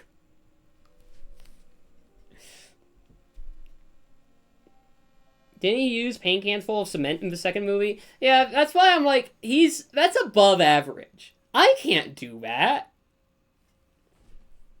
I can't fucking do that. Okay, so speed, he's never shown to be fast. He's just capable of moving. Range. This is the fun one. Would we consider the fact that he has trapped everything around him to be an increase in range? This battery's about to die, by the way. We're going to have to go to the plan B, and that's not going to be fun for anyone. That's going to involve a webcam, and it's going to look really bad. I hope you understand that. This does usually have a charging cable. Every time I need it, I misplace it. I have no fucking clue where that charging cable is. So, whoops. Because otherwise the batteries need to go on a charging thing, and it takes hours for them to be able to do that. And also the webcams can't zoom in, so I have to, like, crop it. It's really bad. I hope you're ready for that.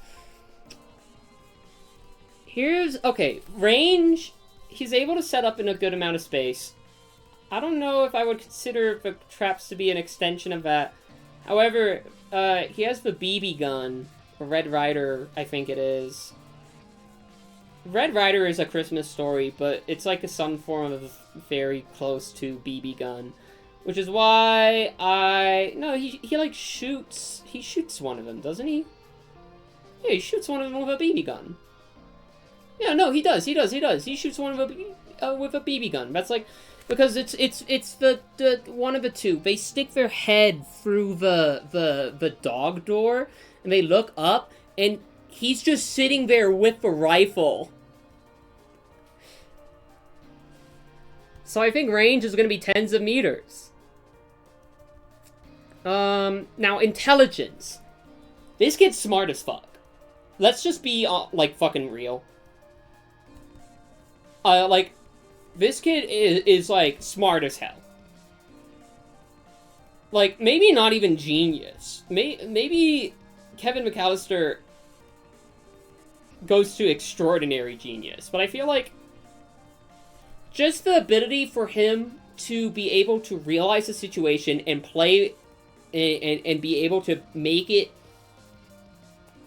like, advantageous for him, it bumps up to this. It's not quite, like, extraordinary genius or super genius or, like, he is still caught at one point. Like, even with, like, the actual, like, cunning and everything, he's still caught at one point.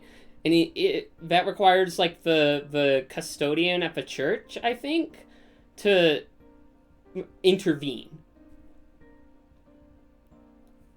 Like, I think that's a little bit of letting his guard down. But he's still fucking smart as fuck.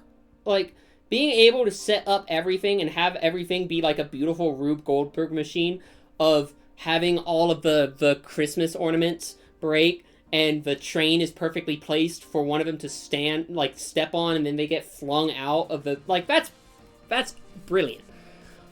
Okay, durability, you are a child. You are a child. Yeah, none of the traps fail. Every single one of them goes to the exact plan he had. The fact that he's able to make deterrents. Yeah, he can't adapt on the spot. He can plan. He has great preparation. He can't adapt. Is when something doesn't go exactly right. Is when he is, like, he's one-upped on. There is a point where he is actually, like, won over. Honestly, perception is probably just because this isn't like, oh, he can see things really well. No, this is just, it's human reaction time. Stamina. Stamina. I'm gonna say, for his stamina, not human, not average human, but athletic stamina. That is, like, the ability to... Why is my water bottle falling over? Oh, there it goes.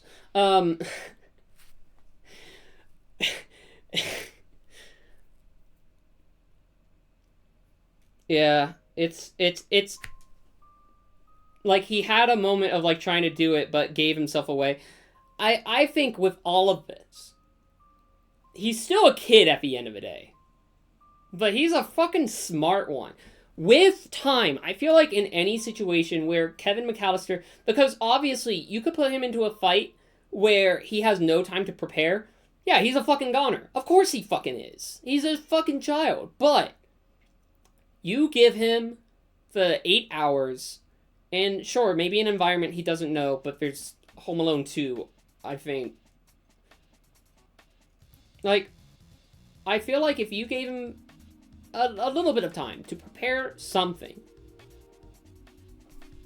I feel like the intelligence really gets into this.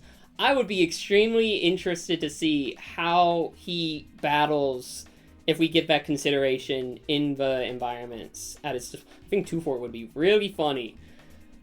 Which is why I actually feel pretty fine with this. Because he's a genius. But from what he has done, we only know that he's able to put up a good fight. He's not able to damage, like, buildings and shit. I don't think he wants to.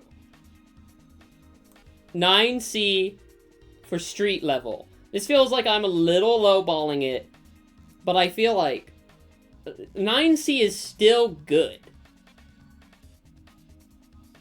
Is there an aspect of sheer luck on his side? I have great news for you. Paranormal or paranatural or whatever, like supernatural luck is on here. You're wrong, Katie. You're wrong. Supernatural luck is on here as a power and ability. A character that seems to have supernatural luck. Look at the list. I fucking made it. The fact I made this means I fucking remember at least all of these and I can point to them. Where is it? I think it's somewhere there. You probably saw it. Goodbye, list. I feel pretty okay with doing 9C for Kevin McAllister. I feel like what he shows in Home Alone 1 is great adversity towards a threat and great amounts of preparation in order to almost entirely cleanly handle that. I feel having one failing is not like the end of the world. The fact that he is able to put up so much of a fight and ultimately win out in the end either way.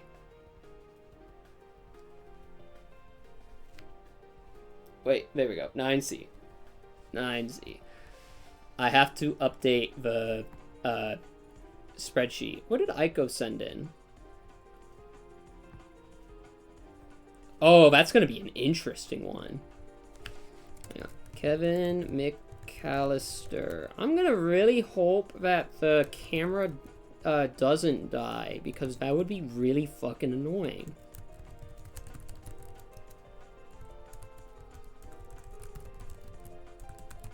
I still can't believe the above average for lifting strength. That is also another aspect of this, is that the fact that he's just able to lift, like, whatever. It's like, the shit that he can do is like, okay, yeah.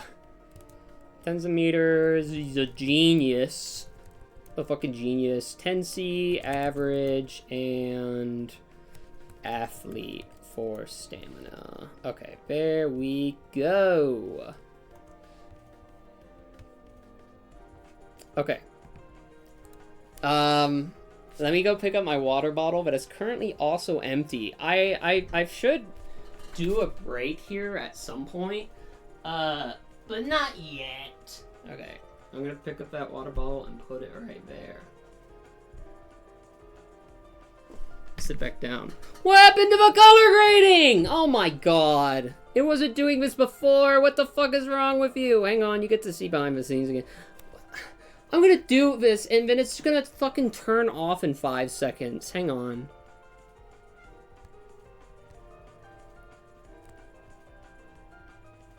Yeah, it does some weird white balancing shit. I think it may have gotten like...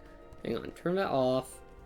Oh yeah, see, that is like the more of a green that we're expecting. You're gonna see like, oh right, that is what the green we're expecting if I have to go to webcam. Why if I will. Oh, that's the wrong button. That just hides me. I don't want that. There we go.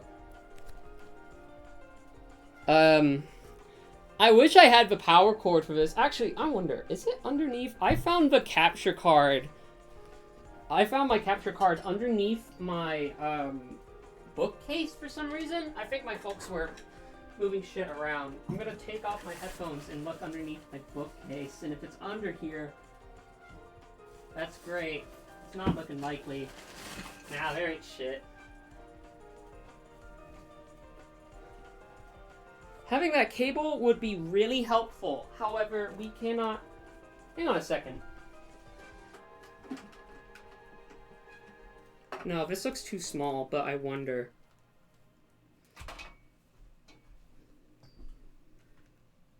Hang on, I'm gonna fuck with something. Hi. I wonder. This looks way...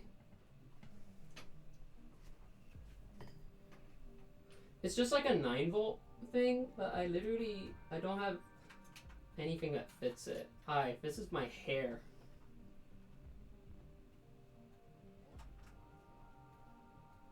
Nah, too big. I have like a bunch of these 9-volt cables around. None of them fit this. I have this one I was trying because that's the power cord for my theremin that Nick's got me for my birthday, which that is a fucking hell of a gift. Hi, I'm back. Okay, well, that didn't change. It didn't do much of anything. Let me... dude, I am not looking forward to, like, being on a webcam, because it's just gonna look worse. But we roll with the punches that we're given, and maybe next time, whenever I find this fucking power cable, I won't lose it again. Because I just have, like, a fucking battery charger, because I didn't want to fucking have the batteries plugged into it while, like, just to charge them, because that sounded stupid.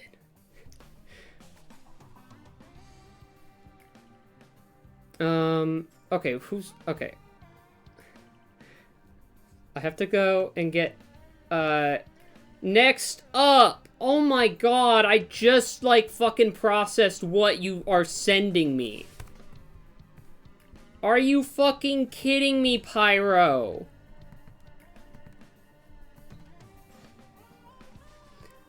It's not even letting me save it. There we go. I cannot believe you are making me fucking do this. I do have to. Next up, for our power scaling. You're gonna be so excited for this one. We just talked about Super Paper Mario. Which, that's big. So, Pyro has sent in from Super Paper Mario, Dark Sproingoing.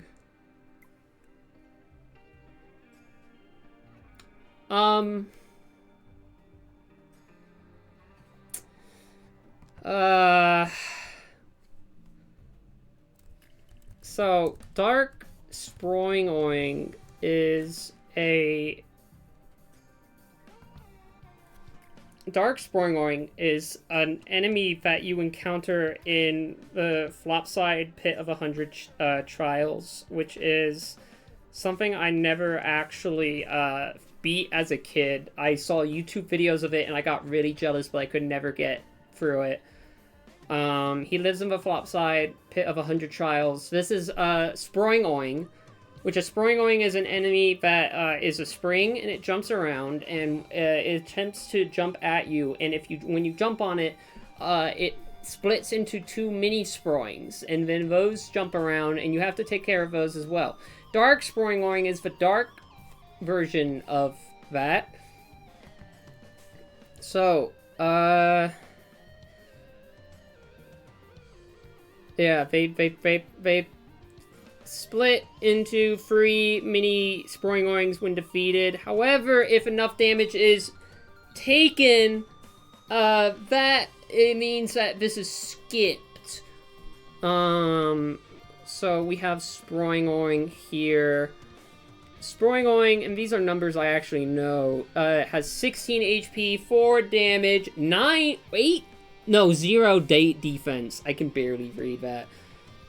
0 defense, 16 HP, which is a good amount, 4 attack damage. You don't want to be getting hit by that. The mini Dark Sproings have 4 HP and 2 damage, and they spawn 3 of them. The card description is the Dark Sproingoing dwells in a certain secret pit. This one doesn't split and clone. Haha, actually it does. Thank you, card description. It sounds like a God game quote. The title is, it's a Dark Sproingoing. They live in the Flopside Pit of 100 Trials. Max HP is 16. Attack is 4. If you hurt it, it splits into smaller versions of itself. Hit it hard enough, though, and it will disappear.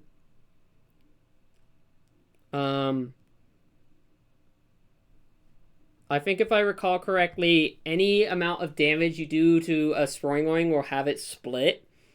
It just has 16 HP to skip that and just kill it entirely. Which, okay, so attack potency, it deals 4 damage, or 8 damage? 4 damage? That's fucking nothing. This thing has nothing. That's fucking nothing. At the point where you're doing the flop side shit?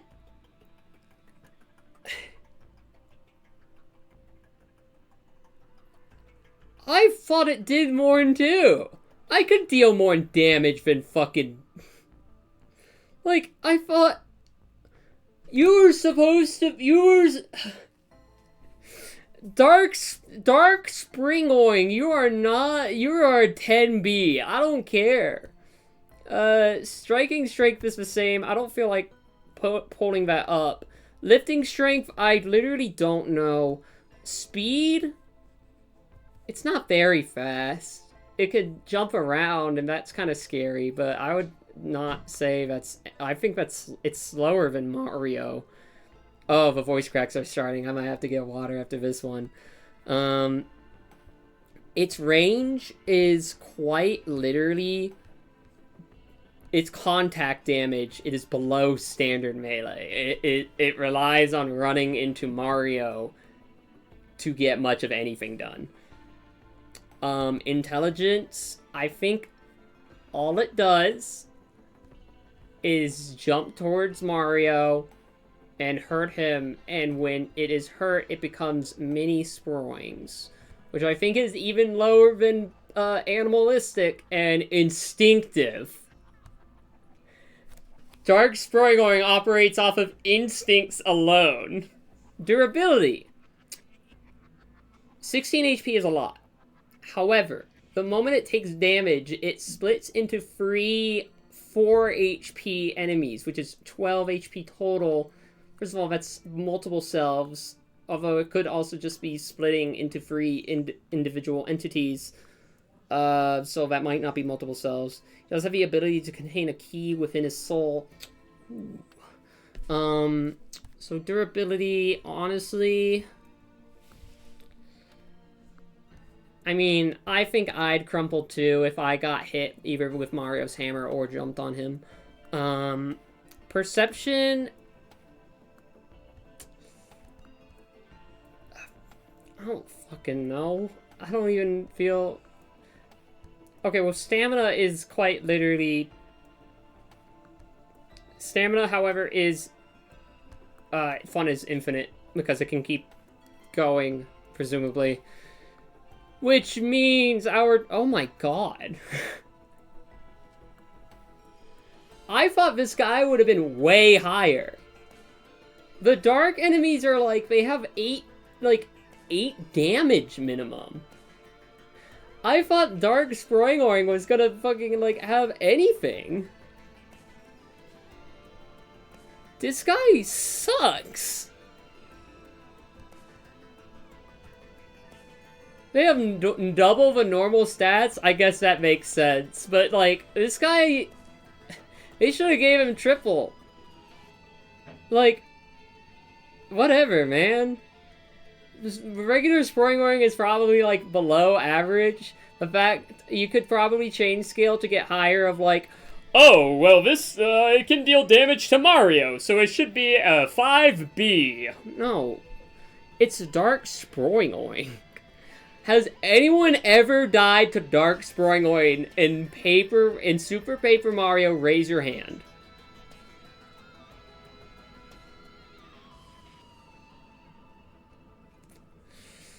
That's what I thought. Okay, so I am obligated to write this down, unfortunately. Oh.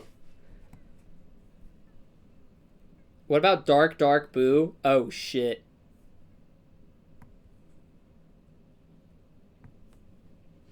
Okay, so Dark Spongebob is a 10B with 10B attack potency, has average speed. It's not super fast. It's below standard, below melee. Instinctive. It is an instinct-based animal. 10B. And what did I say for stamina? Oh, infinite, right. It's stupid. Okay, there's Dark Spongebob. We have 3 more from Pyro, so don't you worry. We still got a lot more to go. This camera battery is lasting a lot longer than I thought it would. So let's get all this shit off my screen. I promise I'll do the other ones a little more seriously, but not Dark Spongebob.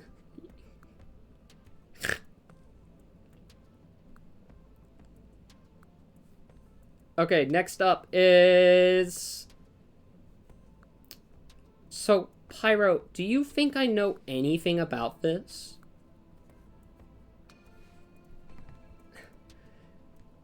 Actually, I should be asking about... Do you?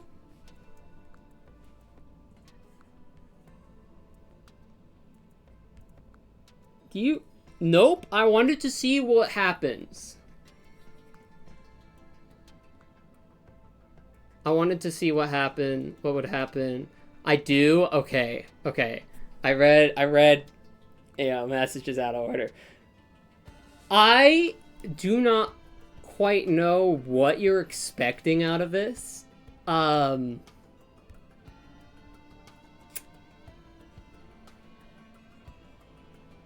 Where'd this fucking image go? Oh, here it... Jesus. Okay, I forgot about the water. This... What's this fucking character's name?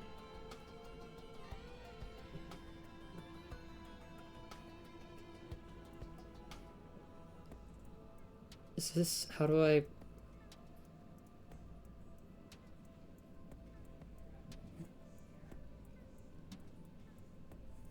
Okay.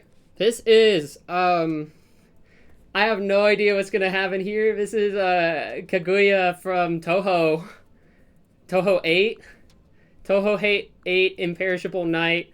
I just scrolled over to my blue sky.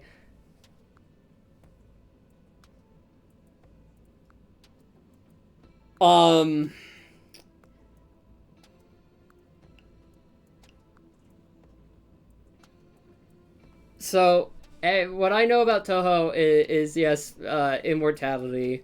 That's and isn't it Danmaku? Yeah, it's here. It's yeah, it's right there. It's the Toho.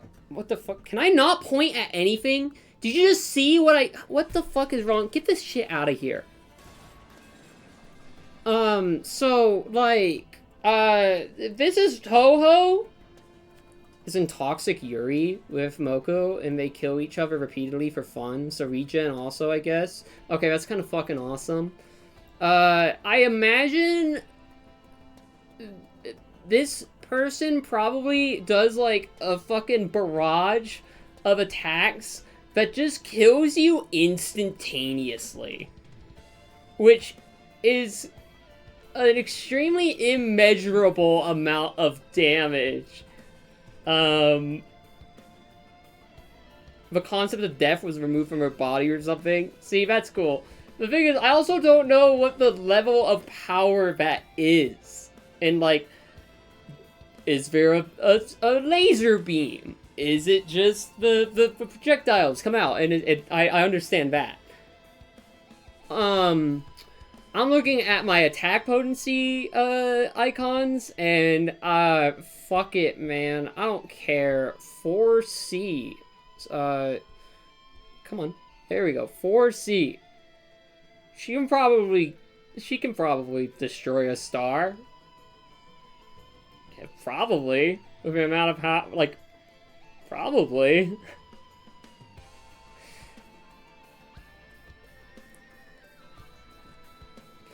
What are we expecting from this stream?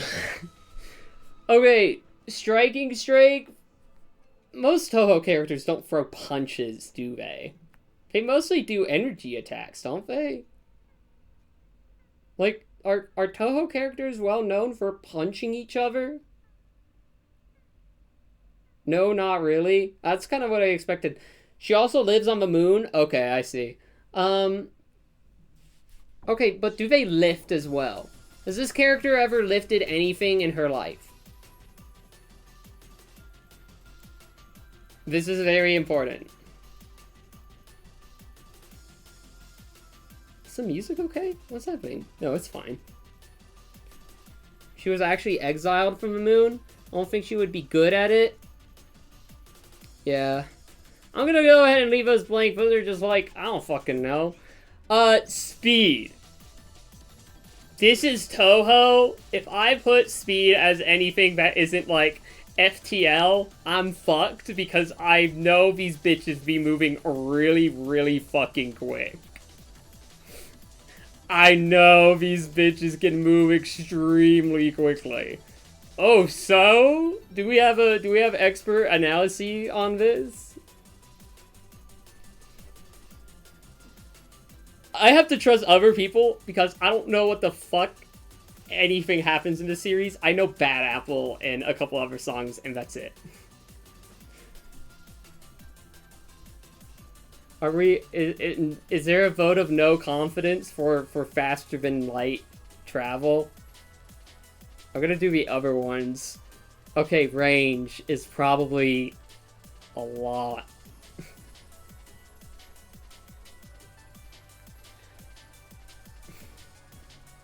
This is a vote of confidence? Okay, cool. You should look up her fight. You know what? Maybe I should. That sounds like something a smart person would do. Hang on.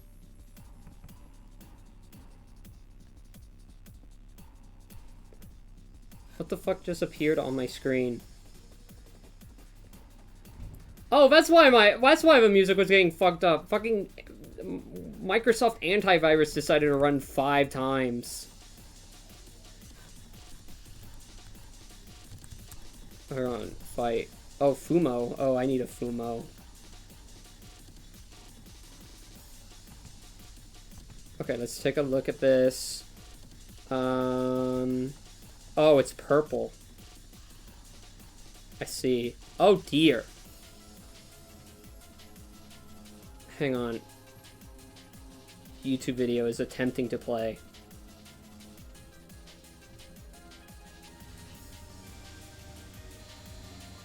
Oh.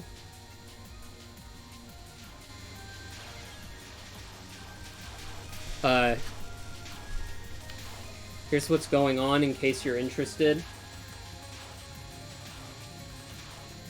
So.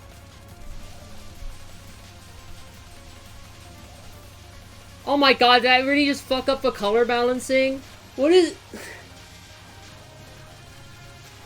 Yeah, the audio is coming through. No, that's... Oh my god. How do I... Hey, I know this music.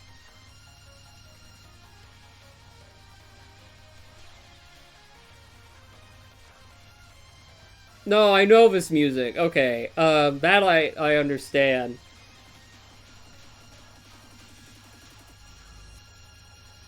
Okay, I see. There's a lot of... Okay. I'm tabbing through now. Jesus Christ. Actually, I don't know why I'm surprised. I kind of expect Toho to be like this. Like, the sort of bullet hell is exactly what I'm anticipating from this. Dude, I'm not fucking changing this white balancing. It's gonna be like this until this fucking camera, like, runs out of battery. Oh, it's flashing red! It's about to go! It's about to go! Wait, hang on. Can I allow you to see that? If I turn the screen around, it sometimes shows the UI. Oh, you just get to see the timestamp, but it's the default! Fuck! The flashing has become a static red, which I think means it's about to go. Is it gonna do that? Hasn't done it yet. If it hasn't done it yet, then I'm not gonna, bother until it does. I feel like the camera has slightly tilted upwards. I feel like there's less of me visible. It hasn't died yet. It just says that death is imminent.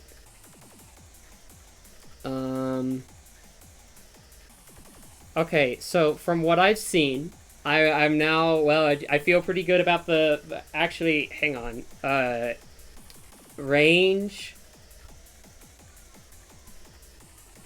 probably planetary. Intelligence, this may be the genius of all. Well, I know another thing. A lot of Toho characters are not the smartest, and I say that in the most loving way possible. But I'm gonna say being able to conjure magical energy beams and like bullet hell patterns, yeah.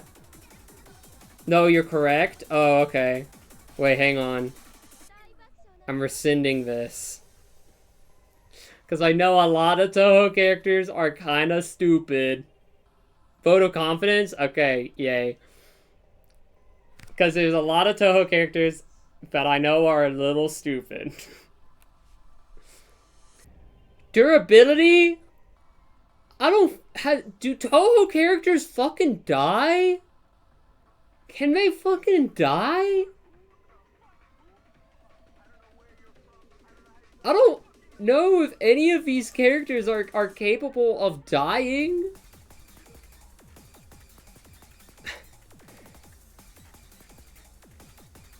Not really, but Kaguya is immortal regardless. See, that's the thing. It's universe level for durability. Like, there's not really a whole lot. She took an immortality potion. Okay, as you do. Okay, perception. This is a default, like, of... I am honestly putting the perception time of any Toho character into supersonic. Just by default, without knowledge, because, oh, wow.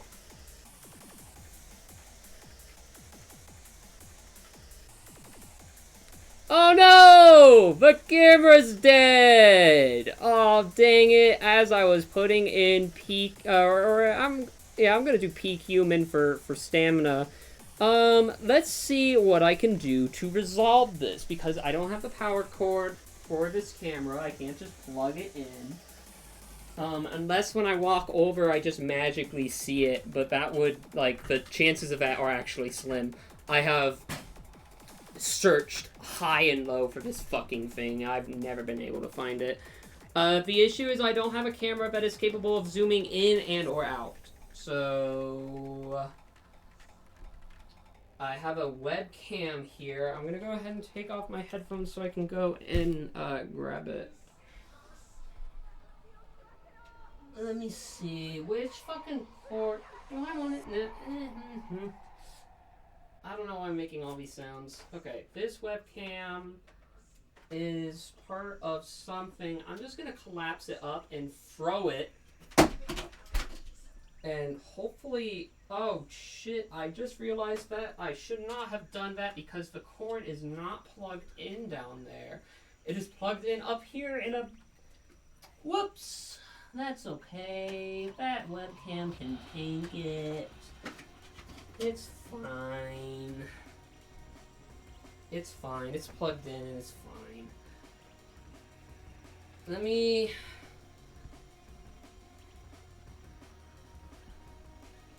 how am I gonna do this?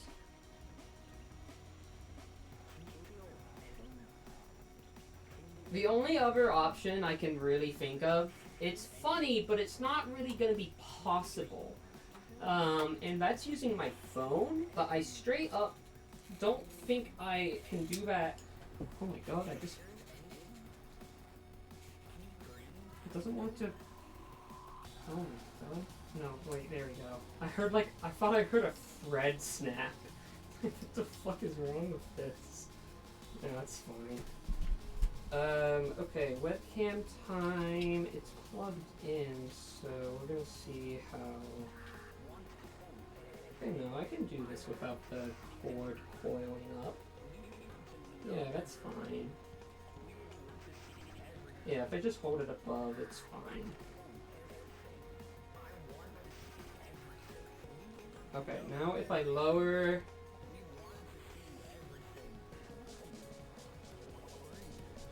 If I lower that... I thought I tripped on a cable, but thank God I fucking did it.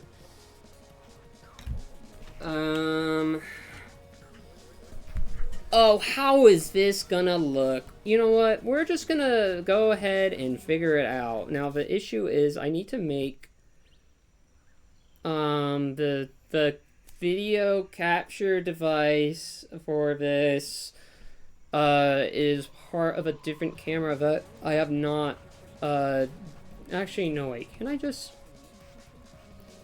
hijack this from another webcam source? Hang on, if I go ahead and save that, buddy. If I go ahead and oh god.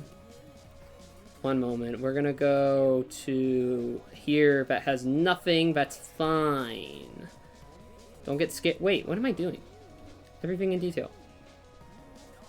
Which camera is this getting shown from? It's not that one. It's not that one. Pretty sure you... Wait, which... Oh, I never fucking activated the damn thing. Wait, hang on. If that's... If none of them are... Wait... What fucking... What's the camera... What's the camera going to? Why did I put this on my stream play? You know what? Whatever. What fucking... HD Pro webcam C920! Activate! No. Wait, there's one more. There's one more fucking... Okay. Do you want to see a little in the box real quick? Actually, I have no idea. No, I have to do it manually through here. You are probably about to see a camera. No? Is that also not? Ooh. Ooh, the webcam doesn't want to work. It says it's active. But as you can see, there's nothing on screen. Hang on, what if I fuck with it? What if I poke and prod at it?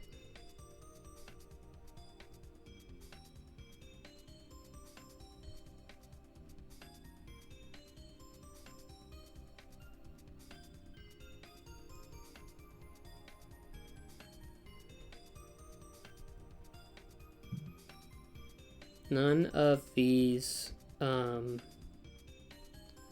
webcam sources are popping up with the... It's not necessarily great. That one's fine. That one's... Yeah, all three of these are deactivated. Why? I'm gonna go ahead and give it the old, unplug it from whence it came and plug it back in. I'll probably make a Windows sound. Oh, new audio device detected. Ooh, you wanna fucking try? Oh, no, no, no. Okay, well, obviously there's still no display. Why are you on Discord? Go away from Discord. OBS. There we go. Oh, wait, I have to turn it on. Right. Now, is that gonna... Oh my goodness! Look, it's me! Oh my gosh! I lowered it down so you could see more of me. Where's the cord? Okay. Now, I have to make it so you can't see, yeah, there is a black void behind me. I have to do this so you can't see the walls. Is that this? Where am I? Clearly it's not that effect that has already existed in there. I'm gonna have to make a new one. I think that one was reliant on my... Is this really what I'm gonna do?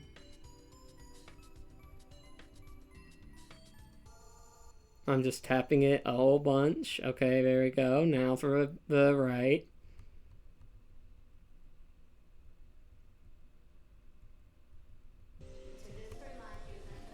See, I knew this was not going to look good. However, we have to roll with the punches we have. It probably looks fine when I go back over here. Oh, wait, hang on. I need to make sure I copy the filter for this. Because they all have separate filters, don't they? No, they don't. It's actually perfectly fine. Okay, we'll deal with this. Welcome to a little bit of some... I just looked up there to try to look at the camera. You're down there. We are on webcam now. This actually doesn't look too bad. I think the webcam only records at 30 FPS. Even though I'm pretty sure it said 1080p, 60 FPS when I bought it. I need a drink. But first we need to tier the Toho character. First of all, immortal, regenerative immortality, just fucking natural, like, just heals from wounds occurred. Is capable of doing hell storms that you would never fucking imagine. Banging music. I'd say the tier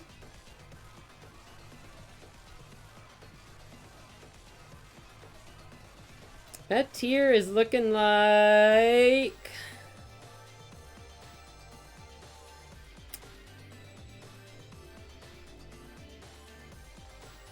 I'm gonna do it just off of the attack potency, honestly. That seems pretty fair. 4C star level. I think this is probably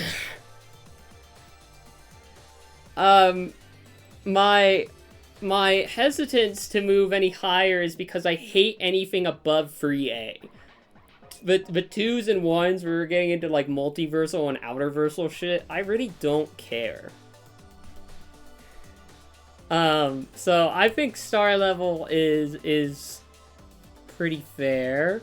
Let me go ahead and add this to the spreadsheet. I'm gonna get some water. I'm also gonna fucking pee.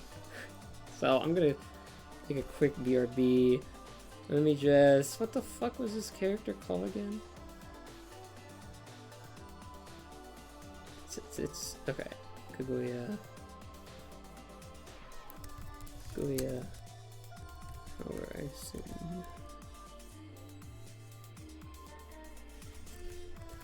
It's 4C with 4C attack potency, unknown for those two. FTL speed with planetary range. I feel like she could probably fucking destroy me from across the globe. Gifted, free A on durability. That is super genius, or superhuman? Oh god, no, I'm blocking the perception now. Supersonic, that's what it is. Supersonic and peak human. We're just gonna have to deal with the fact that I'm now blocking perception in order to actually see me. So, that's the price we have to pay. I'm gonna go ahead and click on the BRB screen on here. I need to go take care of myself. I will be right back. And then we're gonna get right back into it. Enjoy tunes at a lower level.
Hello?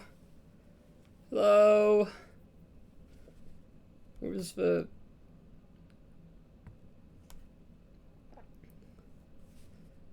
Get this text out of here. Is the music? It's playing. Oh, here it is. Wait, what is playing? Oh, I get it. I see why. Welcome back. I am alive. I have water. All of the old water is out me. And that's all you need to know. We are back and ready to fucking power scale. This was originally off shoulder, and then I made it on shoulder so I could walk around my house, but I'm gonna take it off shoulder again, because why the fuck not? It's not as warm as I thought it would be in my room. I'm like, actually rather temperate. Let's get this shit out of here. I wrote all of that down. Very good. We have 3 Morn characters from Pyro. I know what the last one is. It is a massive one for Star Attacker knowers. Okay.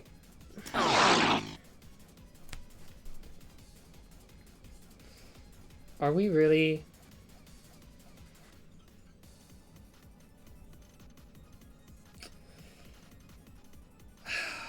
Okay. Okay, Pyro. What the fuck, Gibson? Oh, shit. Hi. You are just in time. Welcome, Gibson's chat of 27.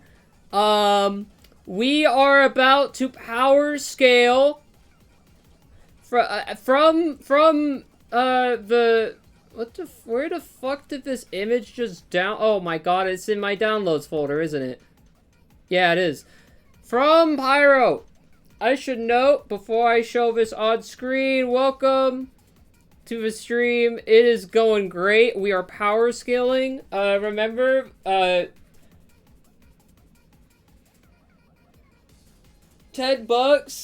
I will power scale whatever character you fucking want. It better not be JonTron. 15 will force 2 characters to fight. I still need to do a fight. I'll figure that out later. There's a goal. If we reach that goal, you can see it. It's hidden on this screen. I did not want it to be hidden on this. I did not want it to be transparent. There it is. We'll power scale Mitchell Shepard from Hunt Down the Freeman.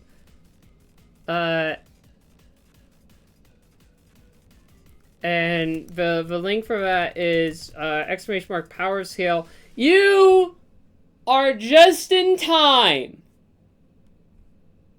for Cutesy Wootsy Doge.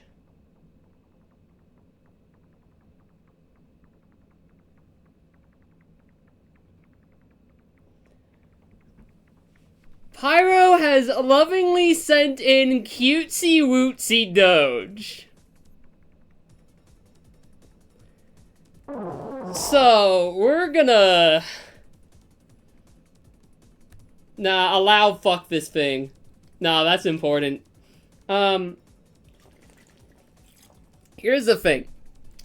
Cutesy Wootsy Doge is a 1 HP, 1 damage, Doge card.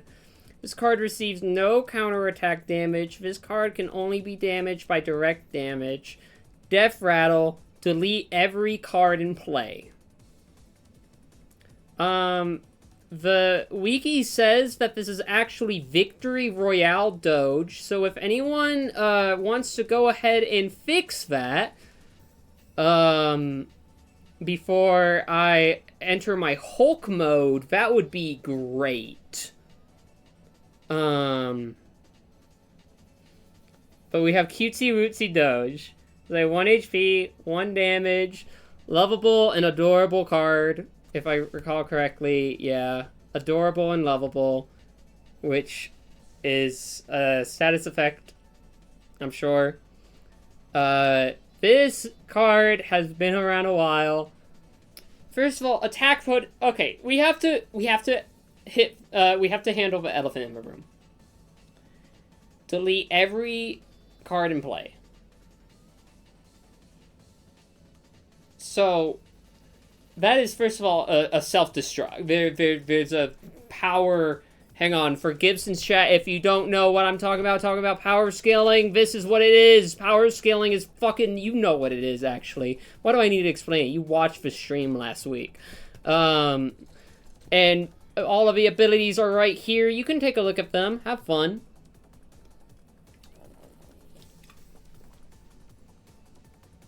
As you can see, there are about abilities and powers. There are many of them. One of these is self-destruct, which is self-destruct effects. Is the character having the ability to destroy itself. The issue is that this is less of a Space Drug, thank you. This is less of a this is less of a self-destruct and something that happens to it when it dies. Which is extremely fucking potent. Get out of here.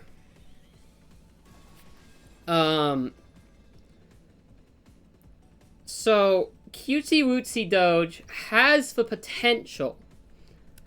First of all, its striking strength is fucking nothing. However, it deletes every card in play, which means the only possible thing I could give it, the only fucking possible thing that could fit Cutesy Wootsy Doge is Free A Universe. This card can delete every other active card in the game.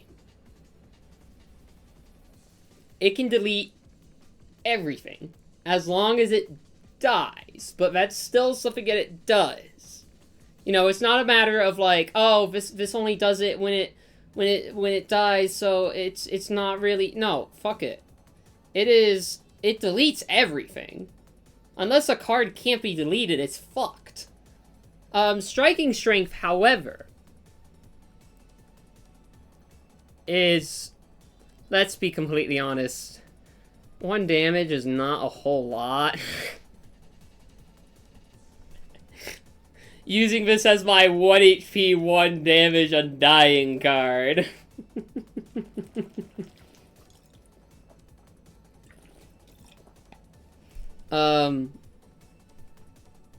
So, Striking Strength, it's doing 1 damage, so it's not doing a whole lot. Lifting Strength, it is a card. Speed, it doesn't have speed. Range, okay, this is where range is really important. Looking at God Game and Power Scaling the same frame is making me hear a distant tolling bell slowly growing louder. There's irreparable potential laying in wait at this intersection. That's really cool. That's really cool, Mimo. I'm gonna give its range boundless.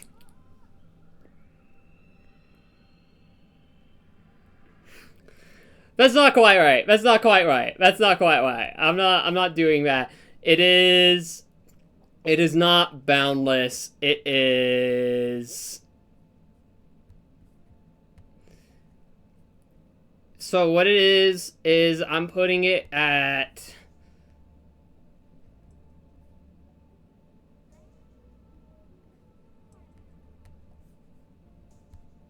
universal.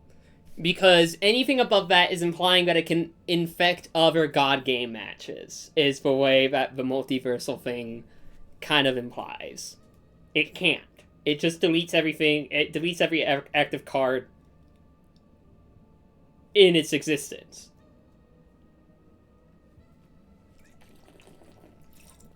Intelligence, it is a card. Durability is not great. Let's be completely honest. That's part of a point. It gets you know, the brownie points for not taking counterattack damage and only being able to be damaged by direct attacks. So no indirect damage. It is 1 HP. The point of it is that it's fucking paper.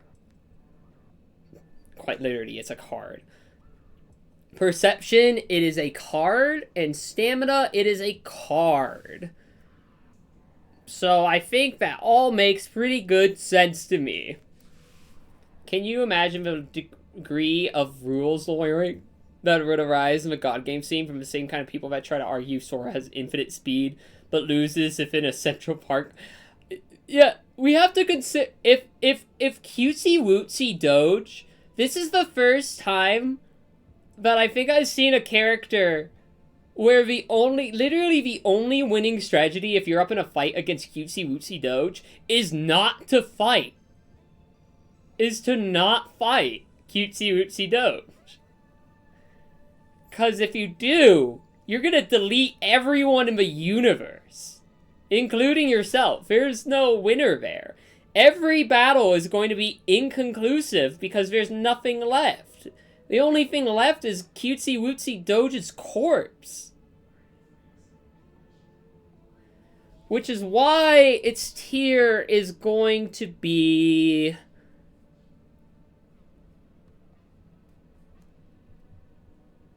this gets the rating of universe level because, I mean, let's be real. It's the attack potency. It's like, whatever, dude. It can target, it just deletes all active cards. That's just it.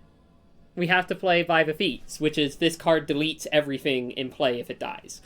So there we go. Let me go ahead and write down Cutesy Wootsy Doge. Wait, let me go ahead and refresh the page. Yay, it's been fixed.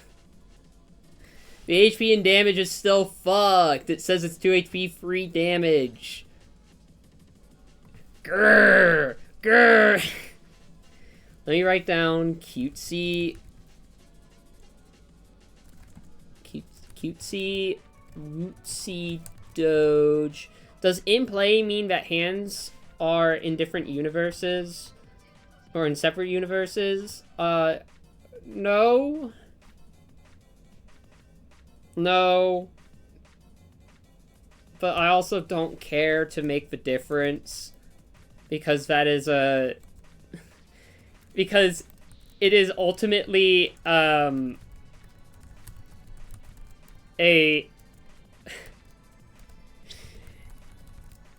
it's just, the thing with it is that it's a very arbitrary range when you consider God game cards.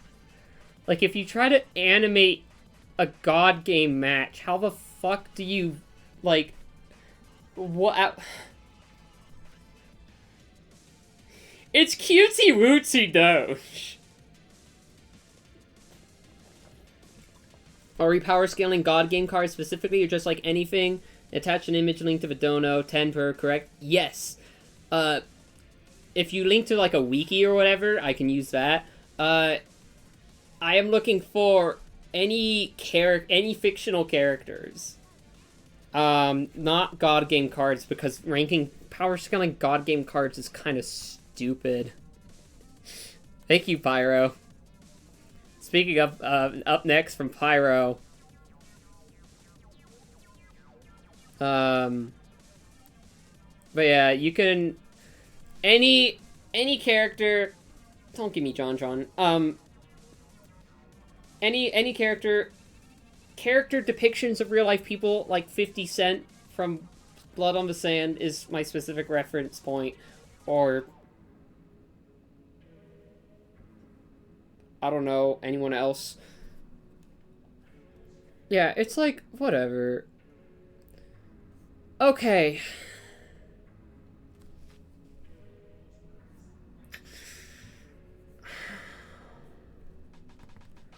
God game fans will know what's coming up next. You should already know. We're about to find out if OBS can accept WebPs. Up next from Pyro, I'm just realizing I've been, like, doing this the whole time. I just felt my back, like, give me a ping. So we're gonna relax. We're gonna relax and power scale. Bring this laptop closer to me. Look at the awesome stickers. Like, this girl being stabbed with a sword. You should know what's coming up next. You should know what image is about to hit your screen. Up next, from Pyro. This is the 5th of her 6 character submissions. 6th one is a doozy, and one that I've actually kind of been a little prepping for. But we're gonna do it anyway. Tribe King Mega Man.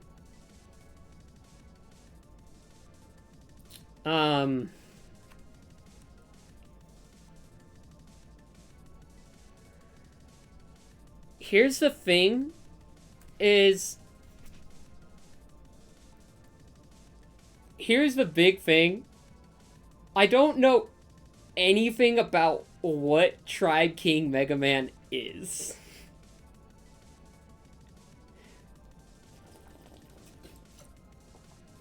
I only know this card from God Game, which is probably, here's my reasoning for this. Tribe King Mega Man is an early God Game card, which meant that a lot of people were making cards that were very like their character. Which includes me. Oops. Tribe King Mega Man.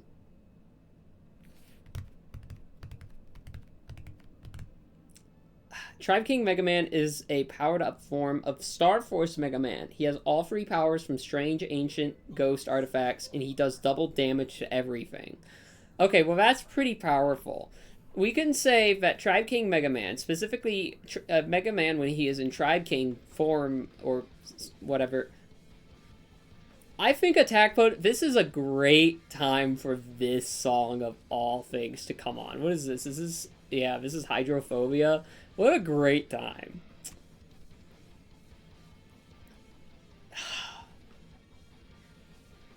Just from what I know, he can shoot energy beams and teleport. He has a big electric sword and no elemental weakness. That's important. No weaknesses.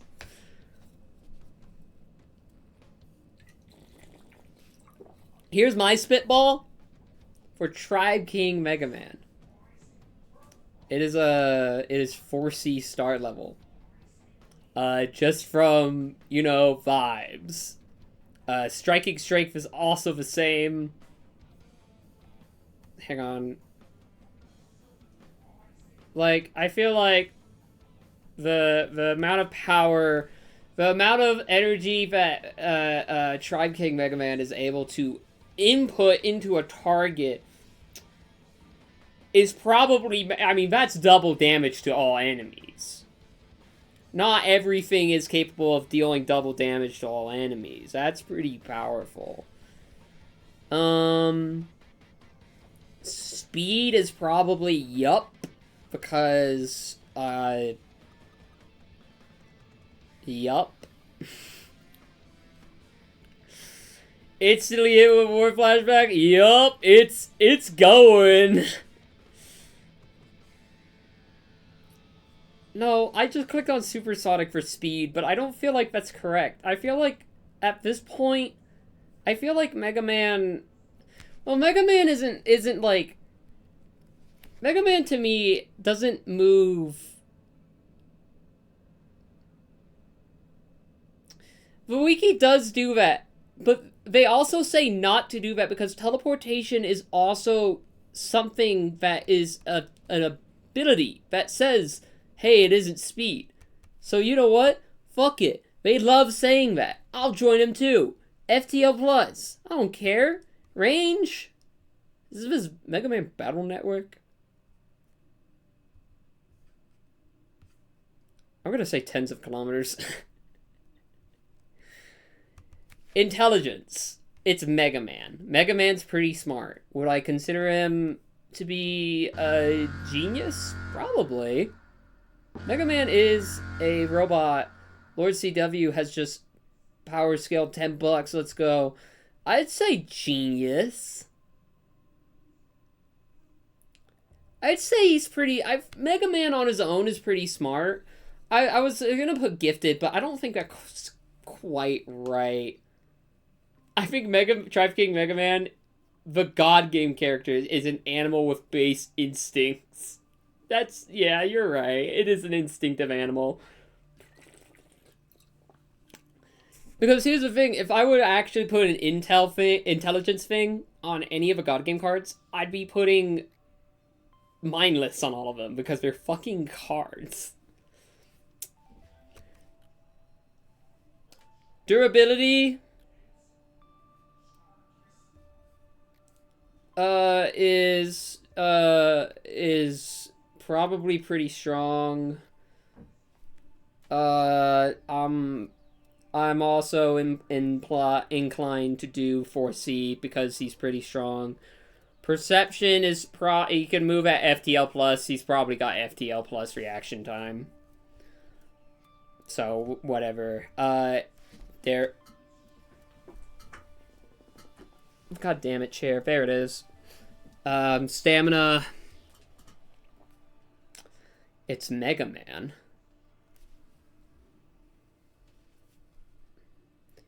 He has FTL plus reaction time because I can pause the game to buffer all my inputs. They love that shit, though. They did that with Sora, where it's like, yeah, Sora can destroy 1,000 Heartless at once. Check this out. And it's a speedrun trick where you do a move, and then you look down, so you stop rendering things. It's literally, there is a forum thread of, like, with that as a reason of why Sora would win in a fight. Stamina is... Mega Man's pretty... He's probably superhuman. I wouldn't say infinite, but he's probably pretty good. I was just realizing for lifting strength, Mega Man is seen picking things up and throwing them. So I'm gonna say... I don't think he can pick up too heavy of things, but I'm gonna say class 1. Which means I think this is the highest overall character in terms of stats. I mean, we did have a universal we have multiple universal characters, but just in terms of how much red is on my screen, pretty good. So, tier. FTL Plus is pretty good. 4C... Star level for both attack potency and durability and striking strength. I think you know where this is going. At this point, you're probably understanding just as much as I am that 4C star level is about to show up on your screen. Because if that's what the wiki does, so do I. There is Tribe King Mega Man. I am putting him at 4C. I have a feeling this is a character that I feel... Yeah, QC Wootsy Doge can defeat Tribe King Mega Man. Like, here's... So, big thing to consider with this is that this is one of those times where I'm ranking a character, and I'm realizing that on the Versus Battle Wiki, Mega Man himself is probably, like... 3A or something like that, like with like whatever strongest move they can find him doing. It's probably I think I've Kaguya is 2C. Yeah, it's like I've probably hit a character that is ranked even higher on the Versus Battle Wiki. Oh, he can create black holes. That's black hole manipulation. Actually, I'm pretty sure. Is that correct? Yep, I said, yeah, black hole creation. No, it feels pretty right. I'm gonna write this down, and then we have one more from Pyro, which is a big one. You're gonna be fucking so excited to see this one. It's good enough that I don't even have to go over to my Discord to do it. I just know what character it is. So Tribe King Mega Man. Dude, I miss Mr. Wiggle. Like, Mr. Wiggles was awesome. That was an awesome guy. 4C, star level, class 1, FTL plus, tens of kilometers, genius 4C, FTL plus, and superhuman. Because he's a robot and they love that shit. Okay, last one from Pyro, and then we got some from, I think it was, who was it? It was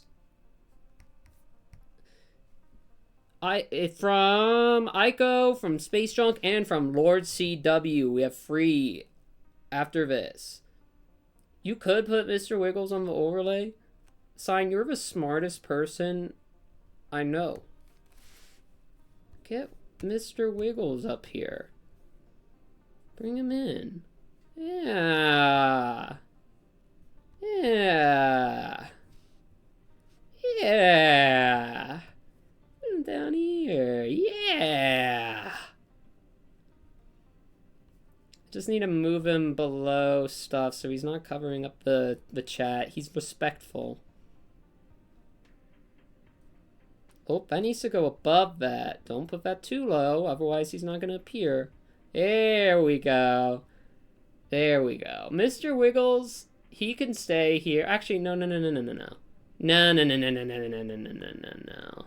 Get on over here, buddy. Yeah.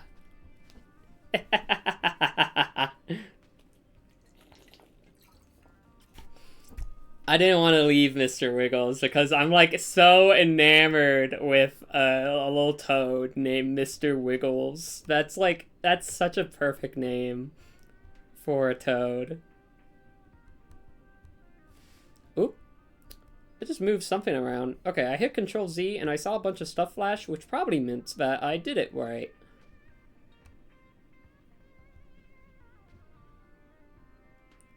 Okie dokie. Next up, our character that's coming up next. Oh my god. Real StarTacker fans will know this one by heart. I should note that I do have multitudes, like a couple of my own characters in a pool for power scaling. If we do that, that's yet to be seen. But this one, Pyro sent in. Some of you may know this character. Some of you do not. This stream, I am announcing it now, has all been a huge ploy to talk about my characters.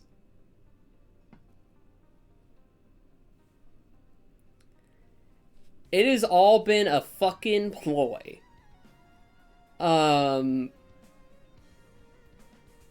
Cause fuck it, I might as well eat good while I'm alive. Anyway, some of you will know this character and will swear, it's Nebula. This freak, you can't see me point, this freak, this motherfucker is a character that has been around for a long time. This is Scrungecraft era. Not in the way that you would expect, but this is Scrungecraft era. Yeah, no, you,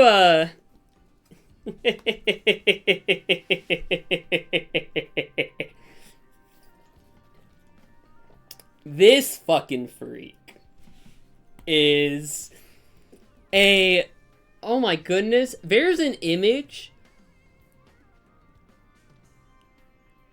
There's an image that I made like a year or two ago. That in order to really show you the scale of what I'm talking about, I'm gonna try to drag and drop it in. I'm warning you now that it might not load. You will see why it might not load in a moment. If it doesn't work the way I want it to, I'm gonna have to open up a window mode of my image viewer to show you. So where is it? Here it is. This is a...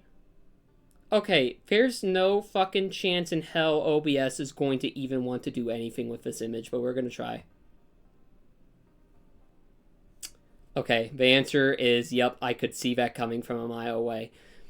This image that I am trying to show on my OBS... I just heard my computer fan start revving really loud. This image that I'm about to show you is 40,000 by 2,000 pixels. I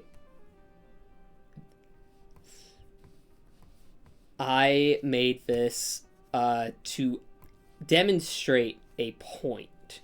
And that point you are about to see.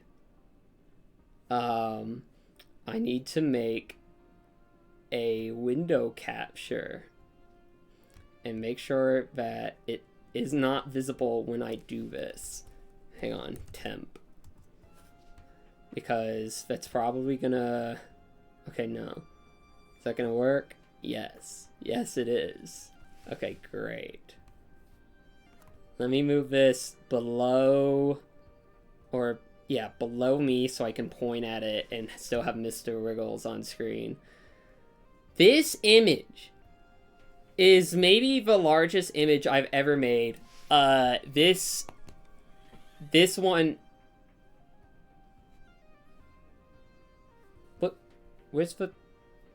Why didn't it show the... Get over here. It didn't do that for some reason. This image is the second largest. It also wouldn't load in OBS. This is an 80% compressed version of it that would load. Let's get that out of here. You are about to bear witness to... Let me get this in a size where I can still, like, see all of my chat, and it's not like a weird resolution. You are about to experience... So Nebula is a character that dates back from Scrunchcraft. I'm gonna go to the point on this chart that is extremely important, and I'm going to show this image. Here it is. I need to make it larger because I just made it smaller. This is an image I call Origin Point Alpha, which is a timeline of events that I wanted to describe. So if we go all the way back here, we have an origin point. This is a character named Sam. So let me just scroll through real quick. As you can see, there is a lot of shit that happened. I made this to prove a point that, unbeknownst to me, I may have had way more consequences than I intended. I'm being told to post this. If you're in my Discord server, prepare for an awesome image. How does Obviator fit into all this?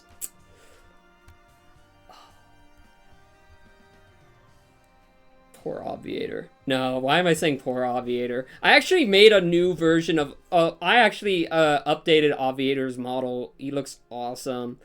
I'm about to drop a massive image in my general channel, so I hope you all enjoy this.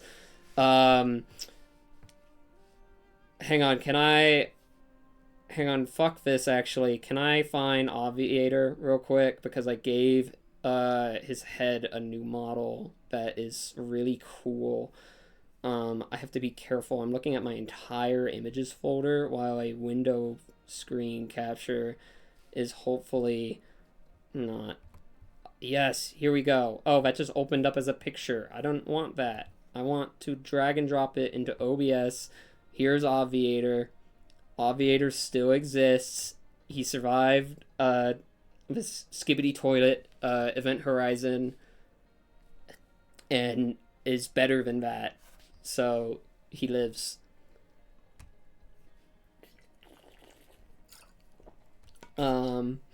If we scroll all the way back, in order to tell you what nebula is, you need to understand. Stop going to the other monitor. Thank you. You need to understand a few things that happened at first. Primarily, it's this fucker was competing for grant money, and in trying to research potential ways of utilizing the void to get energy out, fucked up and pissed off an entity that people attribute to be Nebula, but is the entire collective of it called Nebulae, because that's the plural of nebula, and it's awesome. Yeah, familiar and nebula are intertwined. This is why they hate each other. If you could see all of the text on your screen, it is actually very small. Let me make it larger for you. Can I do that? Are you gonna let me do that? Windows. Gonna let me... Oh, ooh, ooh. Why did I just make that sound? Bigger. Yes, more in resolution. To understand, like, point in time where, like, actual things happen that people can go and see and witness is Scrungecraft. Because a lot of the pre-Scrungecraft shit is to explain what the fuck is going on and why this matters. These are all characters that you see here. These are all ones that I have elaborated on in other spaces. But this starts with Star. Here's Star. Star is also in the queue for, in the pool of my own characters about Powerscale. The thing is that Sam is me, but he went to Harvard or MIT or whatever instead of what I'm doing right now, and fucked up really fucking badly. And so Star gets mistaken for being Sam, and there's a bunch of shit going on. Comet, we love Comet. Community, Scrungecraft community server. You have Scrunge Star's color palette right now. Some things never fucking change, do they? Some things never fucking change. Community server. This freak. Fallen Star. I'm hoping you can see the name of that. I actually don't know what's visible. Okay, it's a little... You're a little low, Fallen Star. Let me raise you up a little bit. Where is temp? Here's temp.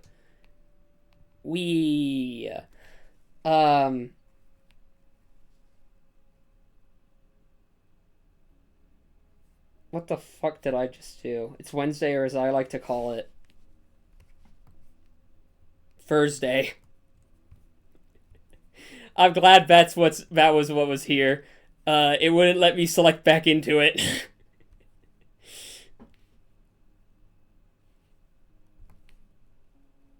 So, community server, we have this freak Fallen Star, who is just like a fucked up version of my Scrungecraft skin that I started using on the community server to hunt people down and kill them. Fallen Star is a doomed timeline version of Scrungecraft, where they fucking failed. So, they fucking failed. They all died to Mickey. Fallen Star specifically tried to make what's known as now a Fate Breaker, which, if you were on the community server, you know the name Trinity Aspect and Trifecta Anagram. In a last-ditch effort, she tried to make the Trinity Aspect, failed, killed herself in the process, and was neither killed nor made alive, and so existed in a plane of limbo. So that's not extremely great. Eventually the Trinity Aspect is found. Sophie, here, the Trinity Aspect is found. And the gang shoots Star with it, that causes a boss fight, but the big thing is that the Fate Breakers need to be a pair of 3. The third one is a linker that essentially makes it all work. Didn't have that yet, and so through sheer fucking chance, this bitch was just made alive again. Unfortunately, this bitch came around, and I still have the screenshots of the chat logs of this. Extremely funny. This is where we get Nebula. Nebula is the drone that the Nebulae Collective uses for pretty much anything. Nebulae is a kind of a separate entity, almost. Nebula is a drone, but it's still fucked up, and it's still, like, part of the collective. So, that does mean hive minds are involved, and as you know, hive minds... Oh, the image is going over it. Never mind, get out of here. Hive mind is a power, an ability. There's a bunch of shit that happens. There's Mist. Hi, Mist. Eventually, the gang blows up Nebula by... well, first of all, Sophie dies. Yeah, Nebula kills Sophie with the Trinity Aspect. That's actually incorrect. Why did I write that? It's the Trifecta Anagram. Those are 2 different weapons. The Trifecta Anagram is a set of weapons that Nebula already had. Yeah, that's the So Sad moment. That's actually a mistake on there. That should say Trifecta Anagram. The Trinity No, it isn't. No, I'm getting them backwards. Sorry. The Trifecta Anagram is what Fallen Star made. Nebula saw that thing and went... she's got a good idea, and made one that actually worked, kind of, and that's the Trinity Aspect. Mist gets murked, or not Mist, Sophie gets murked, dies. That's a very funny moment where, if you listen to the behind the scenes, me and Sophie are laughing as it happens. But shit happens. The linking set is bestowed upon two Mist. Nebula gets their shit kicked in, and Mist uses a ritual incantation to rewrite Nebula. And because there are 2 parts of Nebula, there's the collective that is residing in this body, and also Fallen Star that makes 2 separate individuals. One of them is... I forget how you actually pronounce this. I always pronounced it AoE'd, but that's not it. I think it's just like AO'd.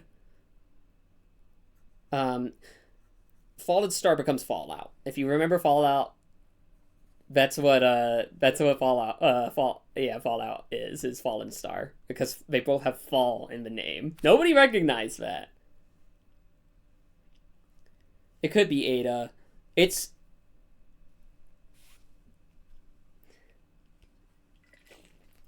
You'll notice on this graph there is a pink line going through all of this. That is a character in a server called Dredge. Most 99% of you don't know what that is.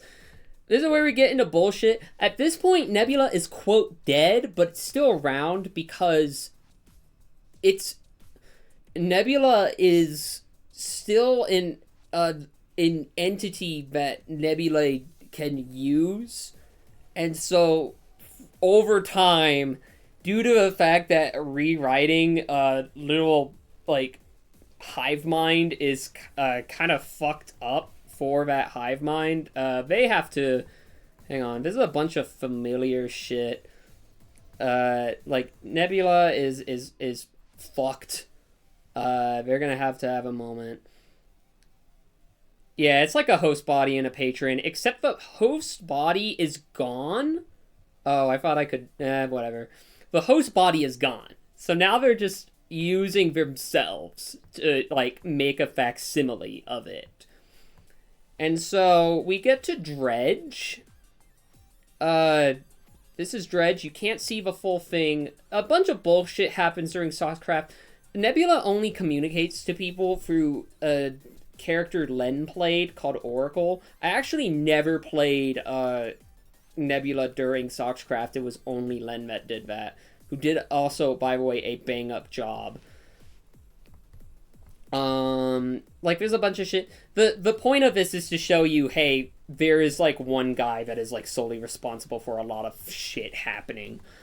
But, like, we get a bunch of shit. This is shit that you don't know about. It's called Dredge. I was on it. These characters you won't know. There's a bunch of shit. Nebula, at this point, Nebula the Collective is able to be active once again. There's a bunch of shit that happens with a bunch of other characters. Not ones that you'll know. The big thing to keep in mind, and this is something I actually posted about in, or is this... Yeah, so, Familiar's dead. If you liked Familiar, it died. The Collective had been severed, and Nebula killed it. That was awesome. I got to troll my now girlfriend because her computer wasn't working that day, so I tortured one of her favorite characters. Like,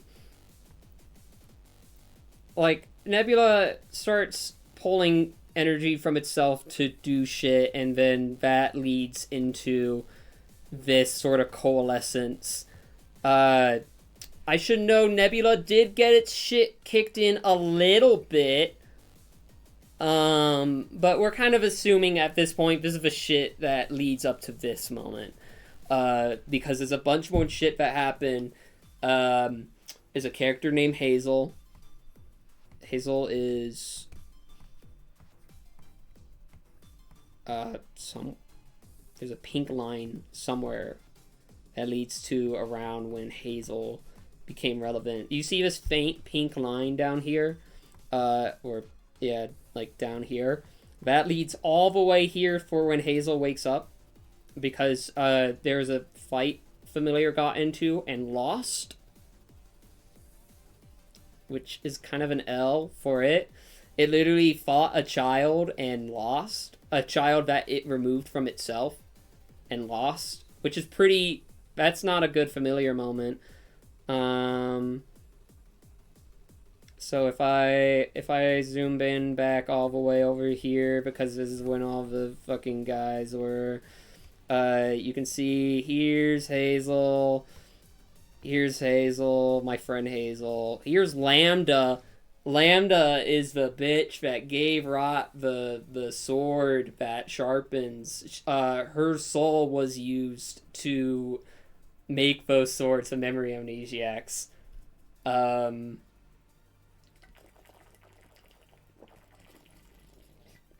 So if you remember Lambda for being kind of a bitch, yep. She, I did make her 7 feet tall. Yeah, she made those using parts of her soul, and so she feels from them. And so there's a bunch of bullshit that happens. You can see that I gave up here because at this point it was like, okay, for what I was posting this into, we understood what the objective was. I hope you enjoy that. So what does this mean? Nebula is, first of all,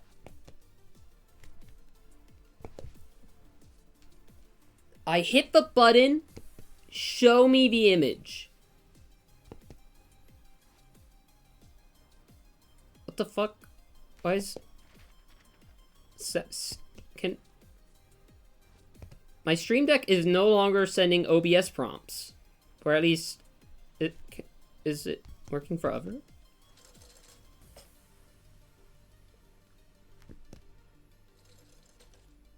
That's not good. Oh well, I can just click the button. We have to have like our high school class reunion. This means that Nebula is in some way... Unless? Ooh. I like a good unless. Because don't you worry, there's more events. Familiar is dead though. I should say Familiar is dead. The overall collective is not. None of them actually died. They're all still alive. It's just the concept of Familiar is now dead. I'd like to see that graph image at a later date or chart. I did post it in my server, yes. There's free range in the Pussy Kingdom. So, Nebula. Here's the thing. Nebula is... You have to torture Frydenbo's character. I gave you lore, Serpy, that I'm still, like, kind of holding on to. I just don't know if it would ever come up ever again. It's really funny, though. Nebula is... I think... Nebula is a little bit of reliant immortality for transcendental immortality. Because Nebula is a drone, it is not like the full of the collective. But it's reliant on that collective still being there in order to exist.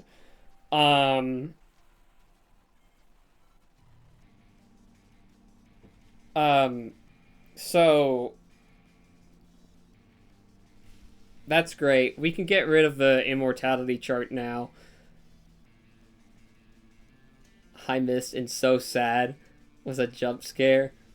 Yeah, sorry, we're talking about Nebula. I just showed the giant timeline of events that also happens to include you on it of Nebula and Familiar and the person that's all responsible for all that bullshit.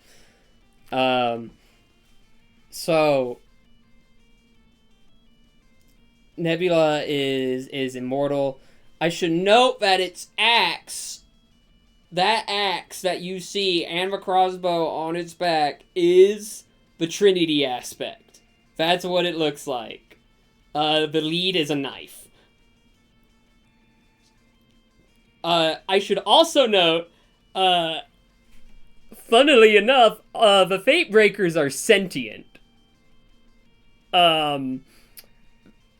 They are sentient weapons because you have to make them using souls. So all of them, the Trinity aspect, the trifecta anagram, all of them are sentient. No, those models never did. Such good fucking models. Are they mad that they got turned into weapons? Here's the thing. Their only existence has been being weapons.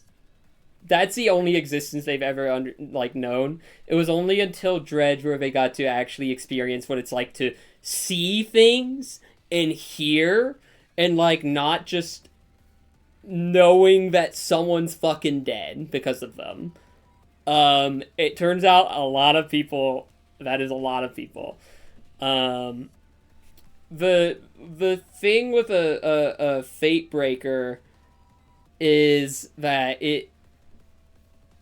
the idea of it since the very beginning, since the community server, is that they are weapons that the user of those weapons decides what happens to those that they kill with those weapons. So it could be made non-lethal. It could not. It could be worse than that. That is how familiar as a concept is dead and can't come back. Is familiar is conceptually dead. That is what the Fate Breakers do. And they are made of a material that I actually was working on a mod for Minecraft at one point. It's called Hadelite is a different material. It's called Crinea. That's right, it's Crinea. Which is just very sharp. It's fucked up. It's weird. I think the attack potency... Here's the thing about the attack potency, is that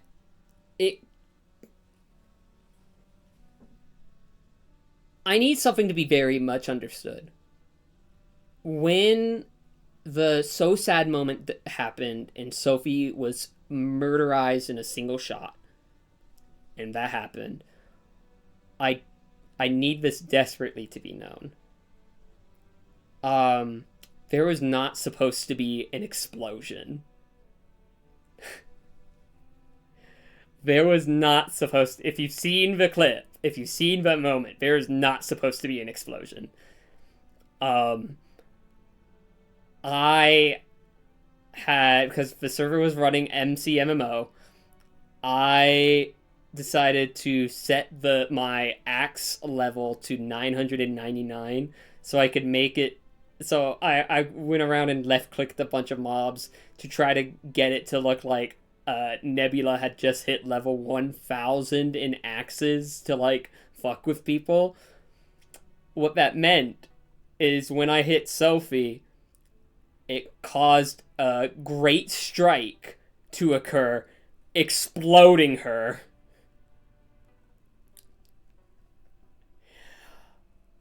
Literally, the whole reason I stepped away in that moment was because I was surprised that I fucking annihilated her in an explode. And that added on so much. That did add a lot for impact, is that explosion. But it was not intended. Hi, Sophie. Look who it is. Oh, yeah. So I think on that level, just the fact that this bitch can fucking clean house. Like, it took it took a lot of individuals. This thing could fucking destroy you if it wanted. I'm thinking... The thing is, I think it's really... when I'm considering my characters, I'm thinking, well, but it wouldn't be able to destroy a moon. And then I have to think about, like, okay, well, does it have the capability of doing that in a single strike? And the answer to that is because of the whole fucking Fate Breaker situation. That's like...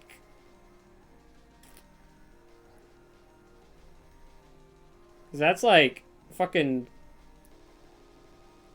That's like state rewriting bullshit going on. I'm gonna put... And like, I'm thinking too of like, oh, I should be humble about my own characters. I don't care. That's free seat. Did the fade not work? What the fuck? No, it did. Free C seems pretty fair for a character that is capable of killing concepts. Striking strength, great news, its primary weapon is that axe. So that also just has to be galaxy level. Skipping ahead of VOD because I wanted to check something, and right, the thing I said before they got struck by fucking lightning was shut your ass up. Yep, I think about that a lot because I was under pressure trying to get that scene to work, and it did.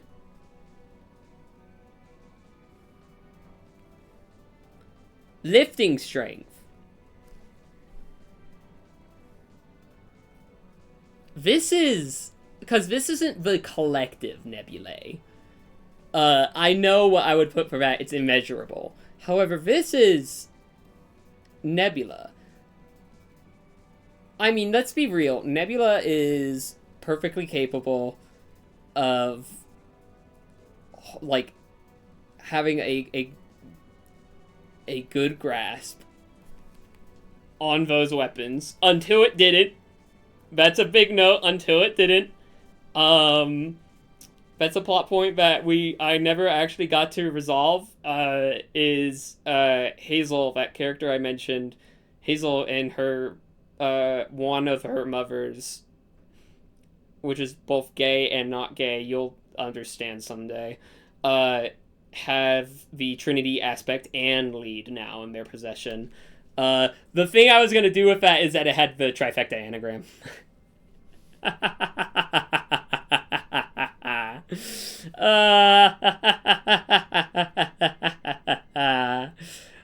Nix, hi, if you're watching this. That was a plot point I was gonna do with you. Lifting strength. Arista power scaling would go crazy. I have great news for image that Nix gave me this morning. I'd say, honestly, like... see, the data's just not there. The data's just not there. The weapons aren't that heavy. I think I estimated the axe Trinity to be 40 pounds? Probably heavier, honestly. Okay, speed. Dude. Nebula did some fucked... Nebula was up to some form of bullshit FTL. No, I think that's actually it. That's all I need to elaborate on that one. Now for ranged, this is based off of the crossbow, which is actually an arbalist. You can't see it. I don't have an individual reference of it, but it is an arbalist.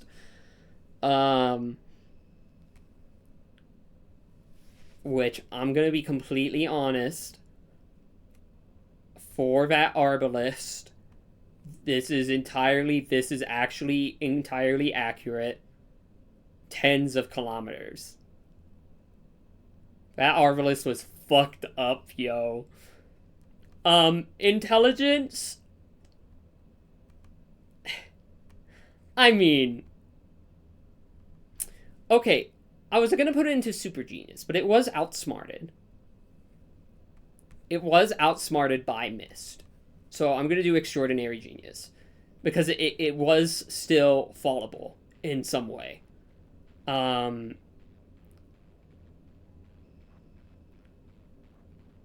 this depends on... the collective isn't omniscient. They just have a lot of collective information by the fact that they are a conceptual hive mind. Durability... any of these void characters, we're just gonna have to deal with it. It is a free A.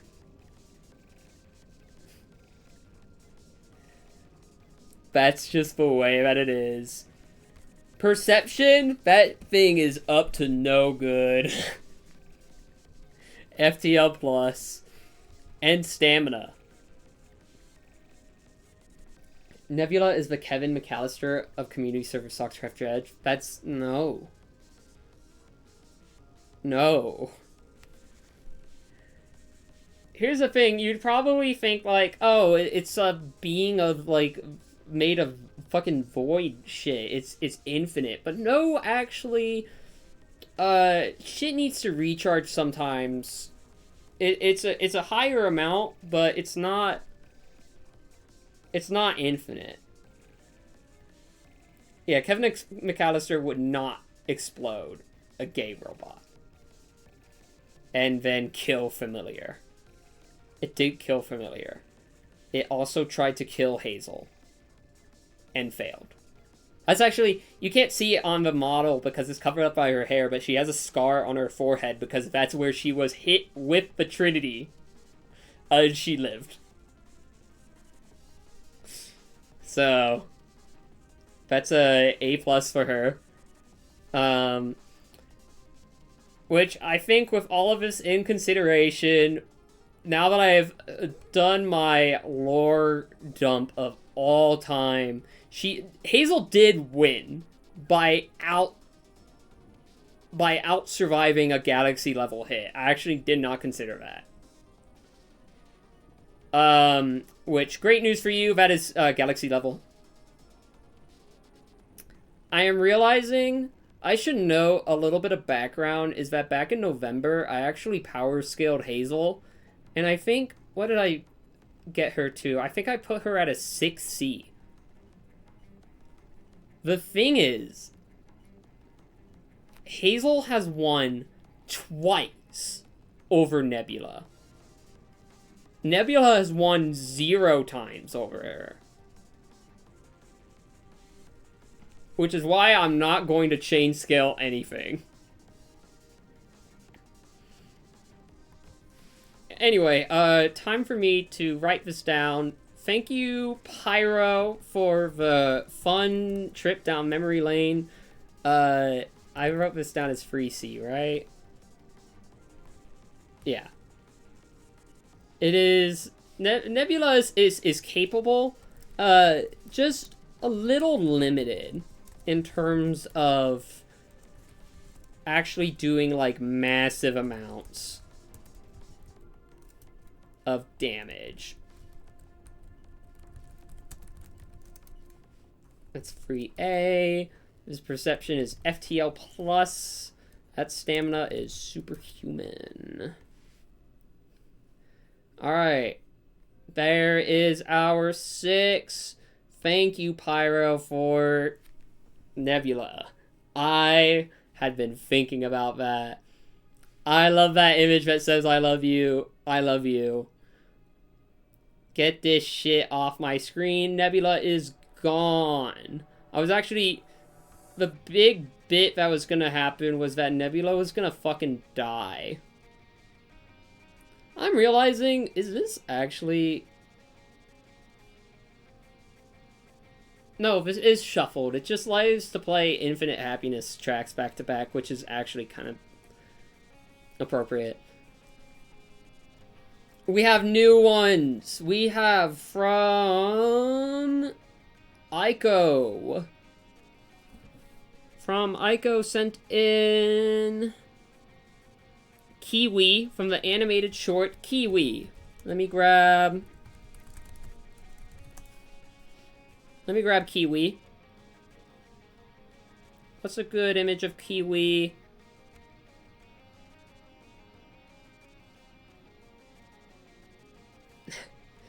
Okay.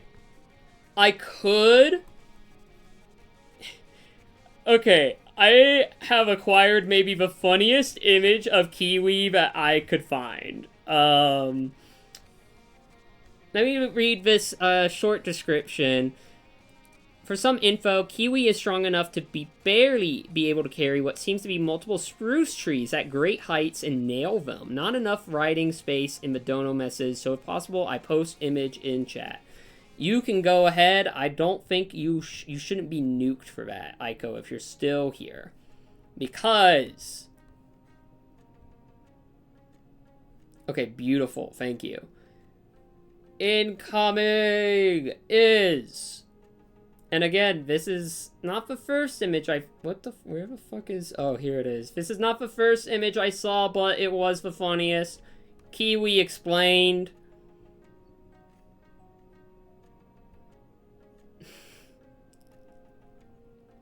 Okay, it is just the same image, but this is Kiwi explained, which I think is conceptually an extremely funny. Um, just what an image. I needed Kiwi explained. This is a 2006 computer-generated animated short. This is done for his masters. Hang on, let me... One moment. Oh, it's starting to play. I want to show this to everyone. We have to go and watch Kiwi. I'm sure this is fine, and no one will be upset that I did this. Because I'm sure whatever automatic copyright system will not detect Kiwi, and everything will be fine. And I will live forever.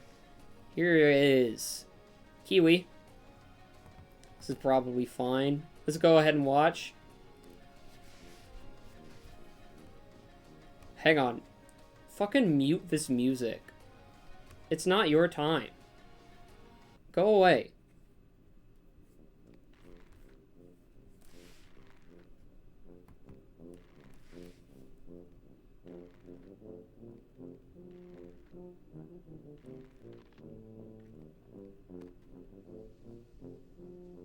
You got this, Kiwi. Come on, man. That's right.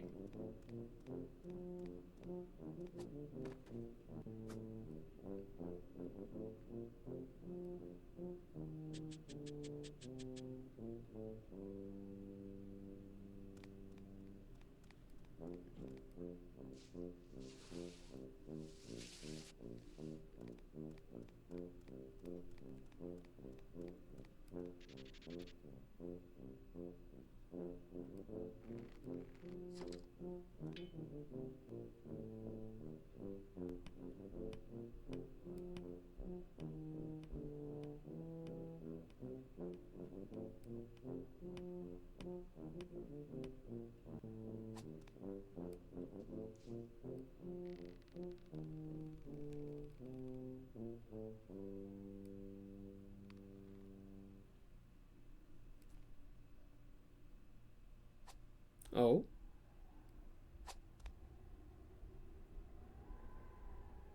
Wow.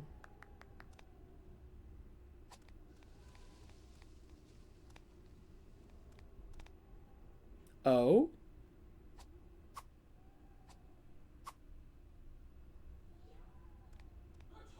This is such a lovely video.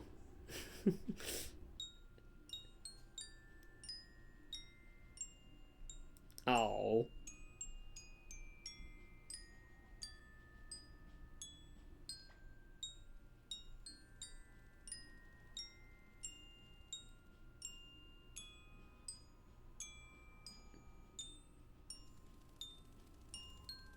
Buddy is strong for being able to do this.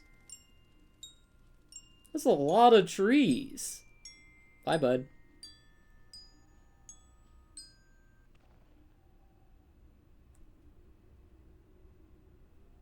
Yup. Okay. Let's see, is this credits?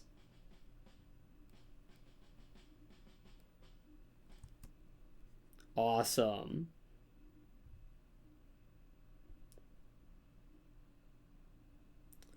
Learn animation? Oh, shit. Okay, here. Alright, that was beautiful. That was maybe the best video I have ever seen. I don't understand why you would need this explained.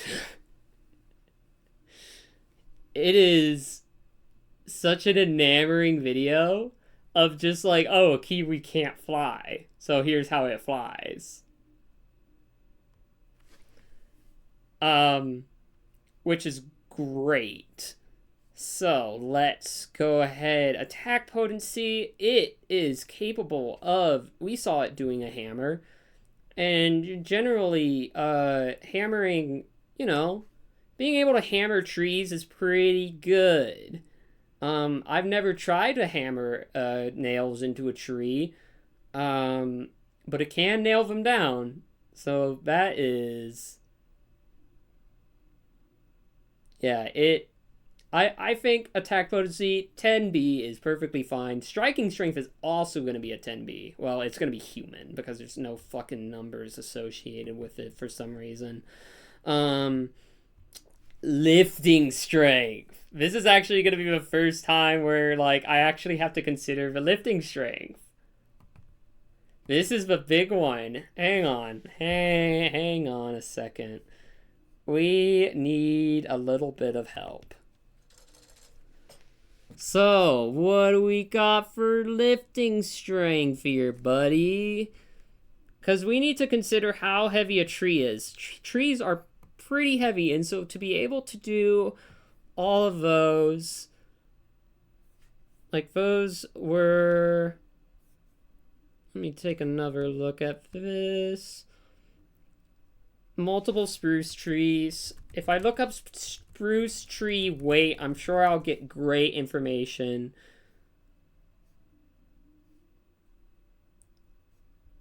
I don't want the logs. No, I want the actual weight of a tree.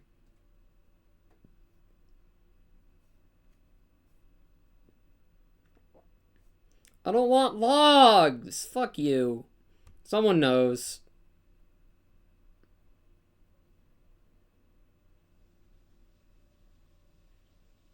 If the strike was at the end of the video when it had terminal velocity. That is potentially true.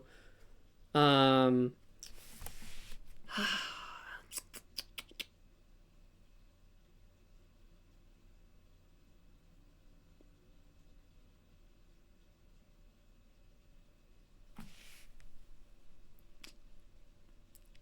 feel pretty confident.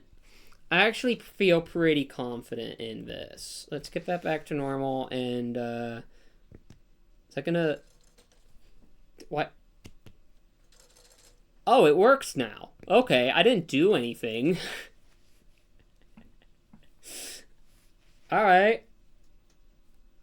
Just had to give it a moment. I'm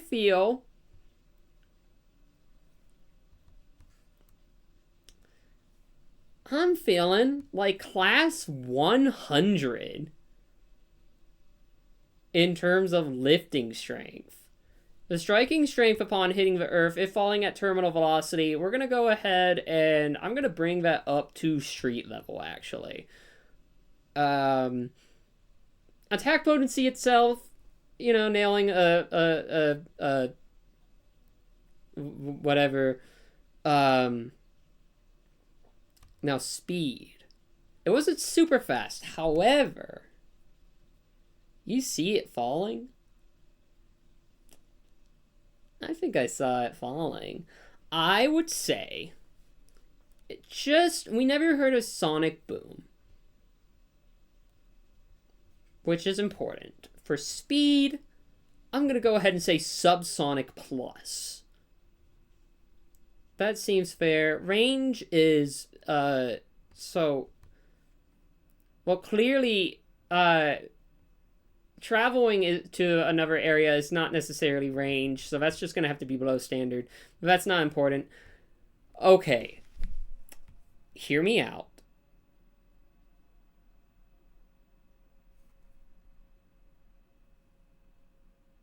Extraordinary genius.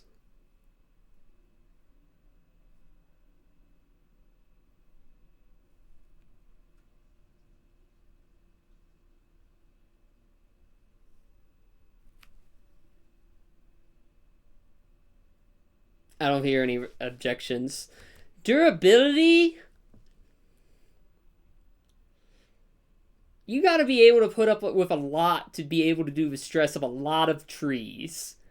And so for that, I'm actually gonna go ahead and bestow upon you 6C island level.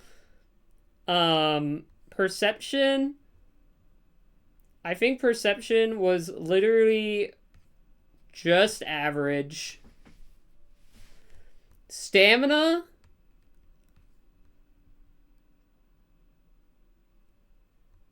Yep. This is, by all intents and purposes, a very well-rounded power scaling character. This is... It is... Oh, wait, I forgot I had music on. Let me put that back on. That's great. It's, like, very tanky. That takes a lot of dexterity to be able to put up with that amount of stress of pulling trees. Like, overall, this isn't a character that's doing a lot of damage. This is a character that's tanking a lot of damage. And I feel like the Versus Battle Wiki does not give appreciation to those kinds of characters. Which is why I am actually going to be using mostly the durability for this case, and I'm going to award Kiwi from Kiwi 6C Island level. So I hope that explains everything. I feel like there should be more love for the tanks in our life that, you know, don't do a lot of fighting, but they can. They can put up with a lot.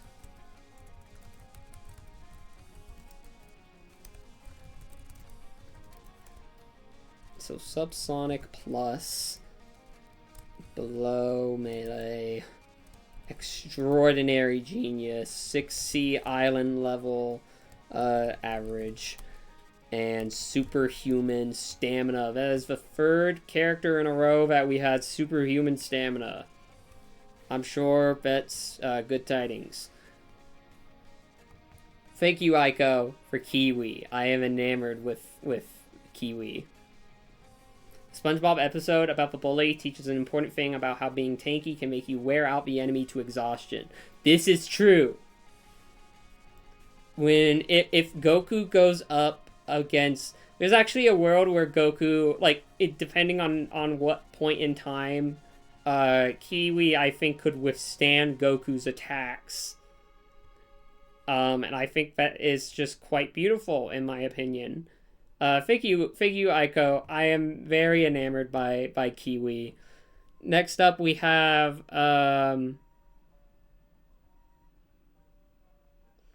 Space Drunk sent in $10 for Tricky the Clown from Madness Combat. Okay, so first of all, I know nothing about Madness Combat. This also has the note of, I beg of you, please don't ask about Friday Night Funkin'.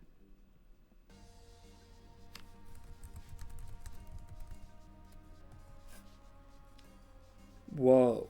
Tricky the Clown versus Freddy Fazbear.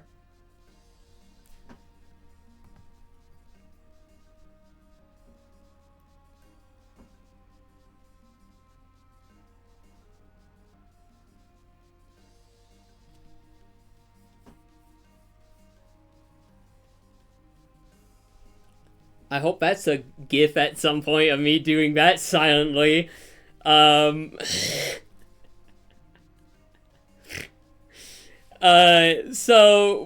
me pull up Tricky McCloud. I recognize this freak. I have never watched Madness Combat, just not for me. I'm gonna take... This is the first image from the Madness Combat Wiki, fandom, page. So we're gonna work off of that.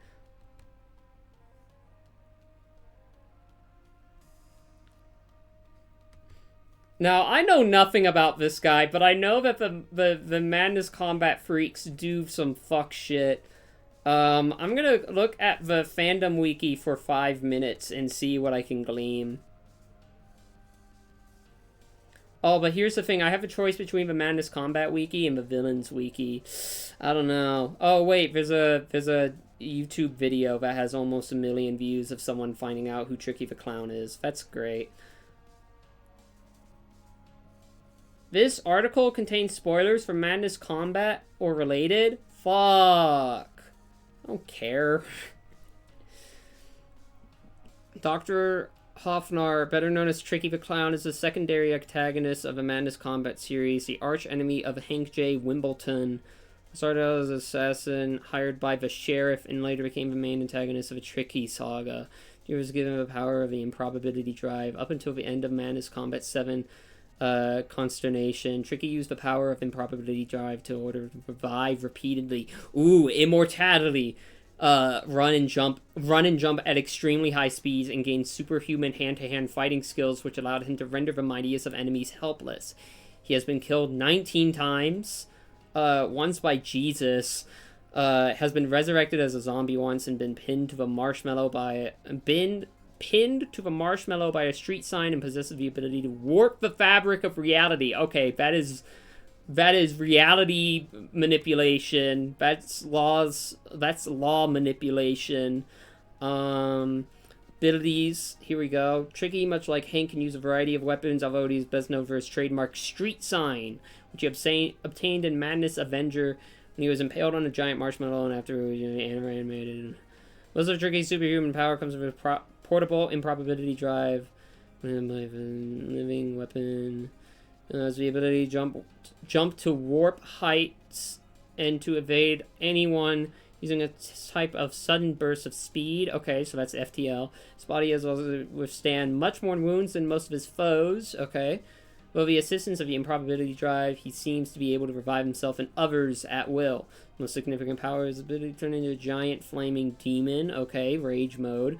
When Hank severely wounded Tricky and Madness Antipathy, probably drive into his demonic form. Extra rage mode.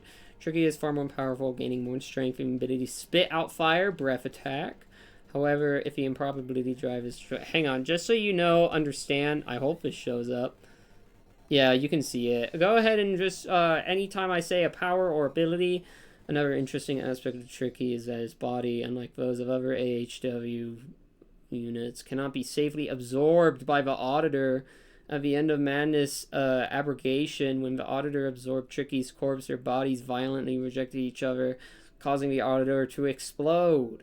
Madness Expurgation, we see that he's actually revived Tricky and was granted Jesus' halo from the Auditor, empowering him to a near pinnacle level. Demon form was revived with a new skeletal appearance. Now had access to powers such as summoning weapons and enemies, including his own skeleton army, even enabling him to control the twisted physics of hell. Okay, so unholy manipulation and whatever else. These powers made him an adversary that the Auditor was forced to ally with his main enemy, Hank, in order to stop Tricky.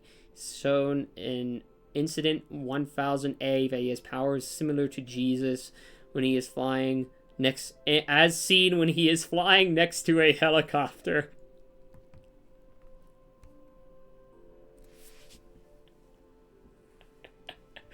That's it. It's just he's shown to have powers like Jesus when he is shown flying next to a helicopter. The helicopter has a wiki page. I'm sure that's important. Oh, wrong button. What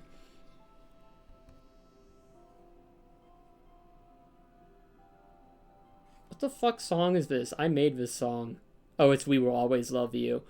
Okay, attack potency. I'm gonna give us the easy street. Yeah, sure. Striking strength, it's probably also universe level. Just from what I'm hearing. Lifting strength, I mean, I never heard how much he can lift. Speed, okay, this is fucking easy. This is... You know what? I'm giving this guy the most that you can have before infinite, which is massively FTL plus. Range seems to be... I actually don't know. I can assume that he has to be kind of close to you, but it could also just honestly be planetary. I refuse to use any of the other ranges. Intelligence is gonna be... This might actually be the first time I don't know if... No. I'm not going to use... Nigh Omniscient is not going to be the play here. I think I'm just going to go with Super Genius. Durability is also going to be universe level because apparently it's hard as fuck to kill this guy. Perception might as well also just be massively FTL plus. Because I guess why not? Stamina... It's fucking easy. This is quite literally the easiest. Like, literally, this is quite... This is... With all of this in mind, I think we have hit the easiest... One moment.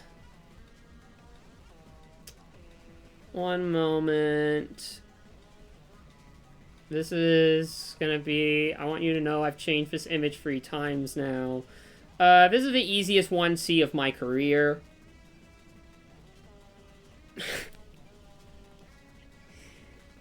Again, I have never seen Madness Combat. I just hear this and it's like, this is a Powerscaler's dream. Is a character like Tricky the Clown. I'm gonna go do myself a favor and close fandom. The reason I made all those graphs is because I want to use fandom as little as possible. Okay, Tricky the Clown is an easy 1C. I'm not going with 1A or anything like that because I feel like there's a point where you can, like, there's higher. So that's 3A at universe level with, I don't know how much you can lift. Massively FTL plus, a range of planetary, super genius intellect, 3A durability, that's easy. It's also massively FTL plus, and superhuman. Alright, written that down. Thank you, Space Junk. This was a quick one to blow through. I hope that it makes sense on why, because, yeah, this is a character that, this is exactly what I expect to hear out of, Madness Combat. Okay, but Freddy Fazbear, though. We never heard how strong Freddy Fazbear is. Anyway, on that note, there's one more submission, and then I'm gonna go back to my little pool of guys. We have from Lord CW. Oh.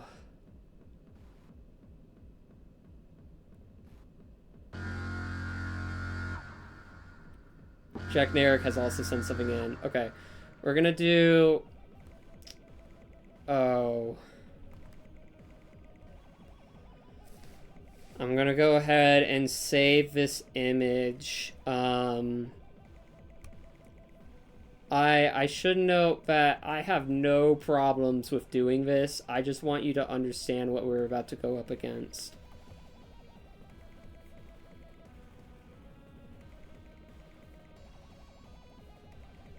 Okay. Showing up on your screen right now. I'm gonna reveal this character, and then I'm gonna go on a quick BRB, because I'm out of water again.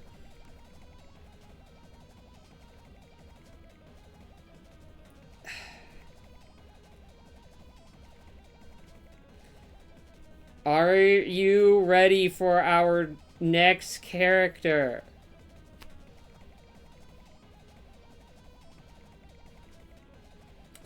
No, you're not. Our next character to power scale is Vriska from Homestuck. I'm gonna be right back to go get a drink. I hope you are excited and ready for whatever is gonna come next. I'm gonna mute and be right back.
Hello?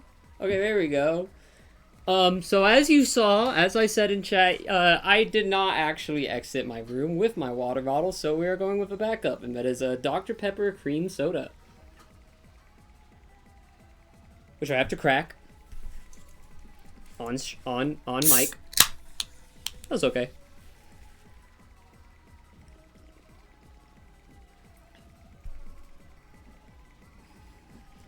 And it's not... This is fine because, what I'm looking for is not necessarily hydration. I am looking for something to coat my throat.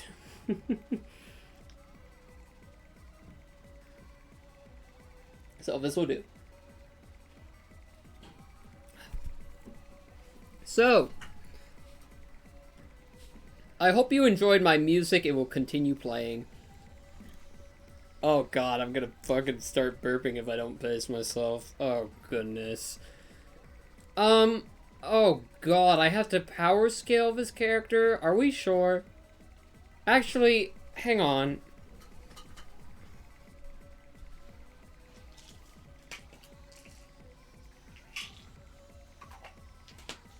Okay, so I just took an Adderall. So now I can power scale this character.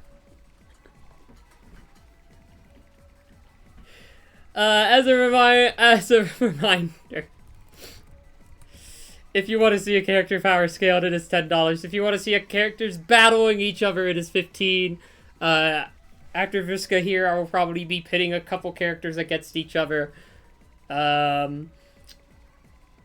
So I have Vriska Circuit from Homestuck to power scale. I should note the most amount of Homestuck I've ever read is from reading it on Sox's stream at least 2 years ago.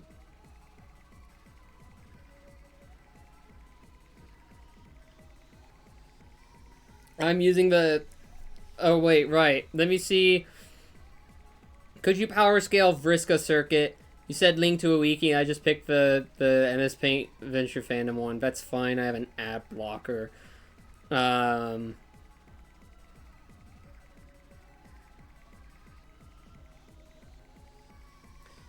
So, a bunch of people were considering, like, what era or what, like, point in time this Vriska is... the thing is that I don't know. So... I don't know. I have a biography, though. Ugh. Jesus. I don't apologize. Yeah, exclamation mark burp. Actually no, I should extend this out if it's gonna be falling off my head. This is before she lost her eye. Yeah, that's important. This is before God Dear. This is just the default one I grabbed. I mean... Oh, I see. No, I recognize this bitch's God Tier sprite. I recognize this. I would not be able to fucking tell you why.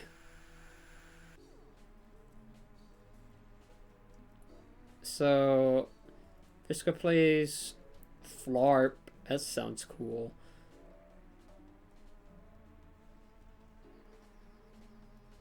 She had frequent pirate themed flapping. So, Vriska is first seen in the bottom right corner of this page. She loses everyone.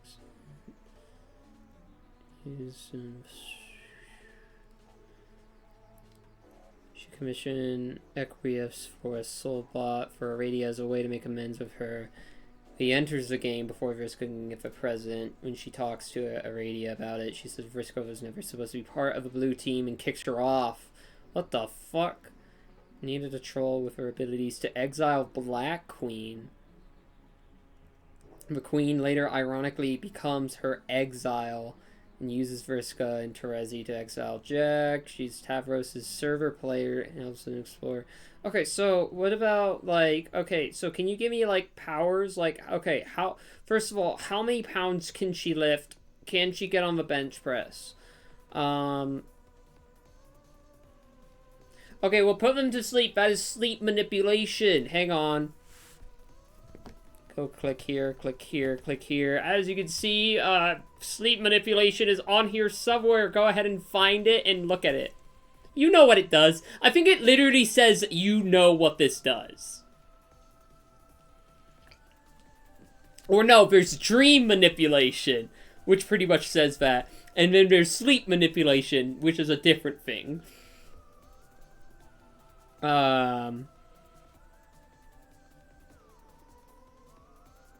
Oh, wait, here we go. I got a fight. Luck manipulation. Yep, that's probability manipulation. Okay, about an hour. Vriska is the reason for a lot of major events in the kids' session. She was responsible for Jade's narcolepsy. That's... Why would you do that? She wanted to be responsible for her creation of Bec Noir. She thinks she's going to be the one to kill him. Going back to be created in the first place. About an hour after Aradia Bot exploded, Vriska was seen engaging Tavros in a fight. Tavros wanted to kill Vriska when she revealed she was Paradox responsible for creating Bec Noir. She taunts him with his sawed-off legs, and Tavros charges at Vriska, trying to kill her. Vriska then proceeds to take his weapon mid-charge. Okay. Stab him through the chest with his own lance, casting the body down into the abyss where Terezi later finds it. Vriska herself isn't actually seen. Terezi smells a trail of special stardust belonging to the wings of a certain mischievous fairy. That's kind of cool as fuck. This is a good example of her using her weapons. I'm gonna trust you. I am just gonna trust you when I click on Homestuck.com.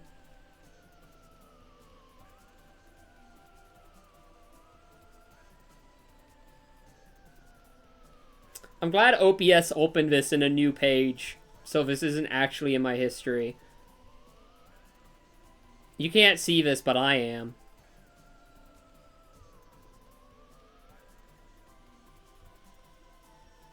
Okay, I see, I see. Okay, I see, I think.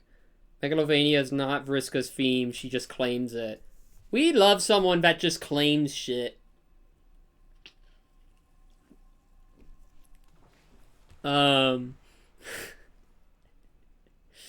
Well, hang on, get this shit out of the way.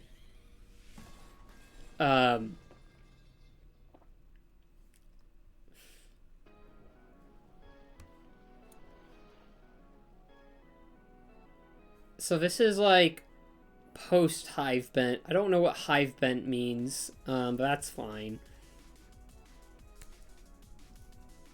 Oh, okay, I see. So attempt to psychically manipulate him through her computer. First attempt, she tries harder and manages to wake him from his sleep. Okay, that's the sleep manipulation. She has psychic powers, but it doesn't work against humans. Just the name of the act. I kind of had a feeling.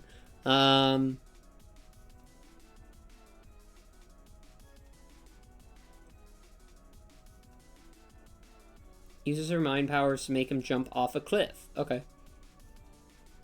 Seeking revenge for Tavros' injury, Aradia summons the ghosts of trolls whom Vriska fed to her Lucis to haunt her. To get back at her, Vriska uses her mind control powers to control Solix, forcing him to ingest mind honey, causing his psychic eye beams to be let loose. He's been controlled to go to Aradia's hive. He has been controlled to go to Aradia's hive and kill her. Terezi then takes matters into her own hands by informing Doc Scratch of Vriska's possession of one of his magic cue balls. Period. Wow! Taking out Vriska's 7-pupiled eye and left arm. as well as the tactical advantage she had with the cue ball. Get back at her, Vriska uses a psychic double reach around. She first mind controls Tavros, then uses his animal communion ability to control Terezi's Lucis, forcing it to tell Terezi to go outdoors and stare into the Alternian sun, blinding her. Since few trolls are able to withstand the sunlight, Vriska may have expected Terezi to wander blind and lost until she died of exposure at the hands of terrifying monsters. Oh, that's normal, I'm sure. Later goes on to confront. They're about to fight again.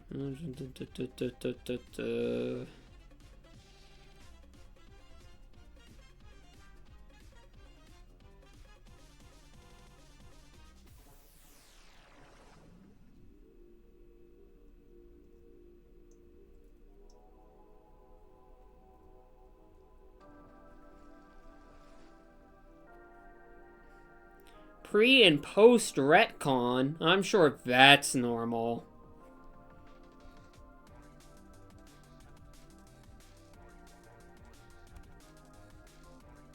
Oh, I see. I see what that is. I see.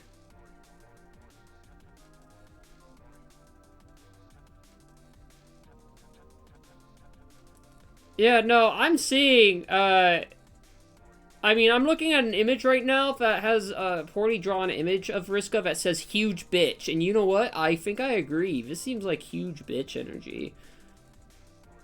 Yeah, John just got the power. Yeah, that's what I'm seeing. Okay, I see why. I've always known the Homestuck has been, like, known for being complicated, and I'm seeing why. I see the through lines. I mean, I'm the person that thought it was kind of silly that people were calling Scrunchcraft more confusing Kingdom Hearts, because Kingdom Hearts is not confusing. Anyone remember that? When they were like, oh my god, Kingdom Hearts is so confusing. Vriska is psychic, able to read the minds and take control of Impressionable. I don't know who that is. Oh, Tavros, Karkat, and half of the time, Solix among them. Humans are immune to her control and are only susceptible to a common psychic power being put to sleep. Other lesser creatures, such as Carpathians and consorts, are however vulnerable. Andrew Hussey also self-indulgently allows himself to be controlled. That's right, Andrew Hussey is part of Homestuck. Vriska also possesses the mysterious Vision Eightfold. Focusing her mutant eye through a specially designed lens, she can seemingly see through solid surfaces like the opaque white shell of Magic Cube. Our chess piece people? Oh, okay, so that's where Deltarune came from.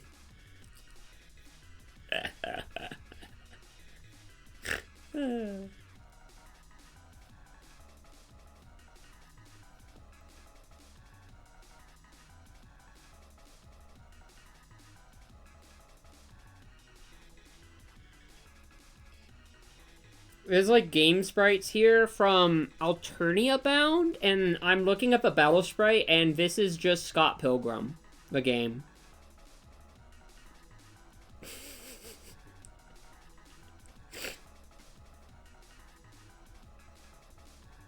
Like Scott Pilgrim versus the world.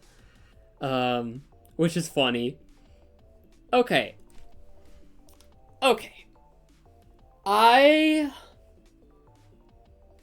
She has conditional immortality because of being god tier. Yeah, I saw that. Hang on, let me pull up immortality. That is... Unless the death she suffers is narratively satisfying to her narrative, i.e. being narratively just or heroic, she will survive. That sounds to me like Reliant Immortality for... Resilient? Does that seem right? Resilient Immortality?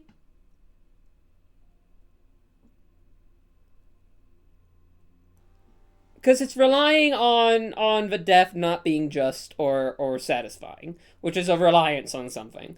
Um,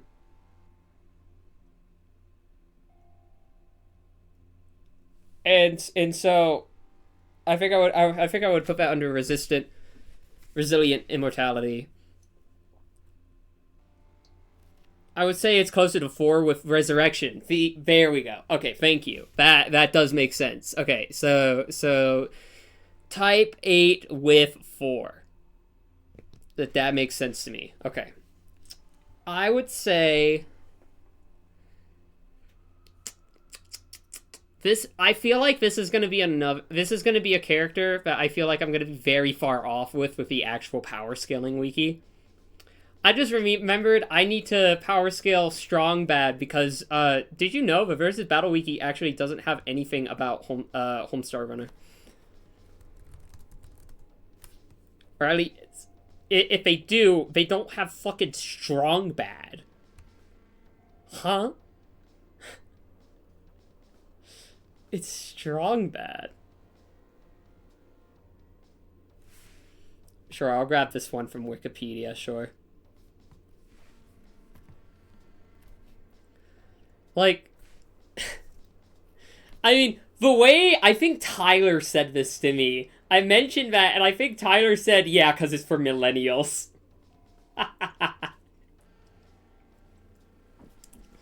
Don't worry, BFDI is on there, though. Which, if you send me a BFDI character, I'm not doing that. Vriska... Is there, like, specific... Is there noted moments of Vriska... She has...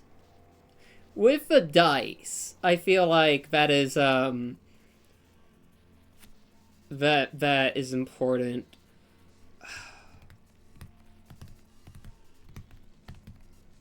This is a toughie. This is a toughie because this is a series that I truly don't know anything about, really, even though I've read the first couple of chapters.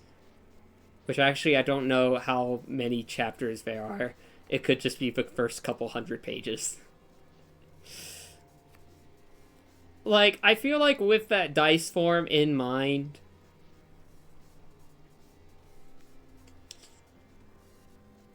because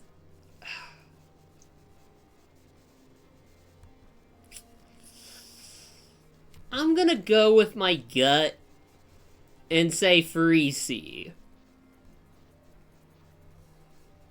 Because that just sounds right to me. Now, striking strength. Is there any time where she throws a punch and how strong is it? Or it stabs someone, or anything. She was the only person on the troll's side strong enough to kill an enemy that was threatening the universe being created.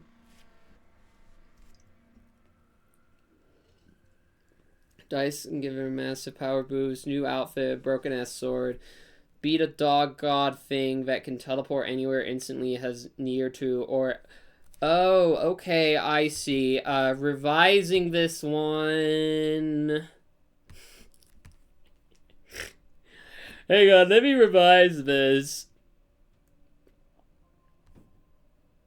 Is striking strength... Hang on. Okay, we still don't know how much she lifts. Okay, light speed travel. Is that more than light speed, or is that the speed of light? Actually, I just realized I don't care. You're getting massively FTL+. Range is interesting, because I'm assuming this still depends on her, even with the dice form, still being somewhere nearby-ish. So...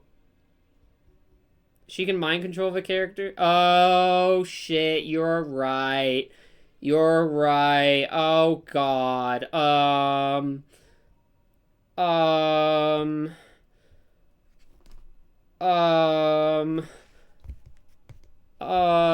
What's the chart again say about...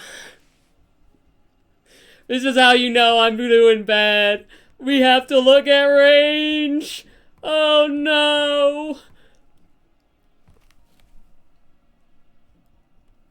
Okay, I think we're just looking for interdimensional. We're just looking for interdimensional. Okay, we're just looking for interdimensional. Okay. That I feel pretty confident in interdimensional.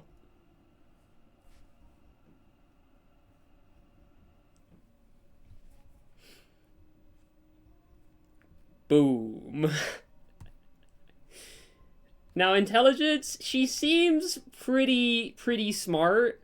I know Homestuck, you can have characters that are also just dumbasses. I don't know if Vriska is, like, an edge case in this scenario where...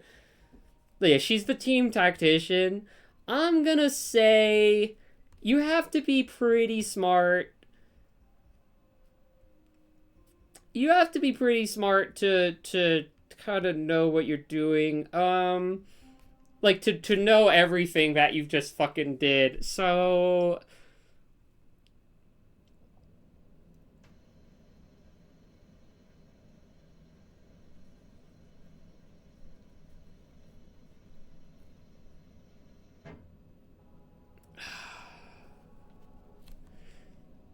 I'm not gonna do...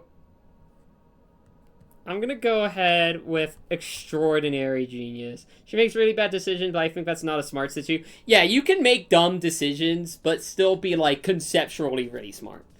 That's just something we have to consider. Okay, durability, literally is going to probably be the same. Perception, or actually... I'm considering immortality in this. Hang on. No, you know what? Nah, unless someone can convince me otherwise. Perception, I'm just gonna go with the speed here. That's probably massively FDL+. Stamina, I don't know if the Homestuck characters ever need to fucking rest. So...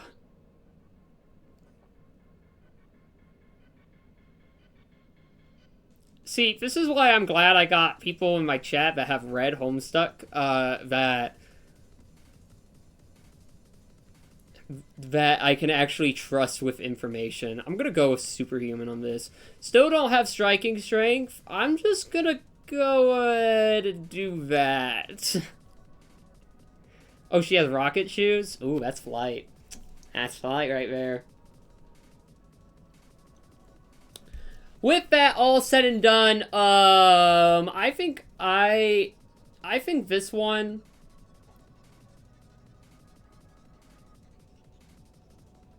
Here's the thing.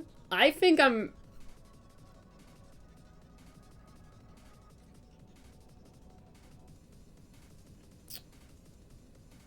Oh, I'm chain scaling in my own brain. I'm gonna go with...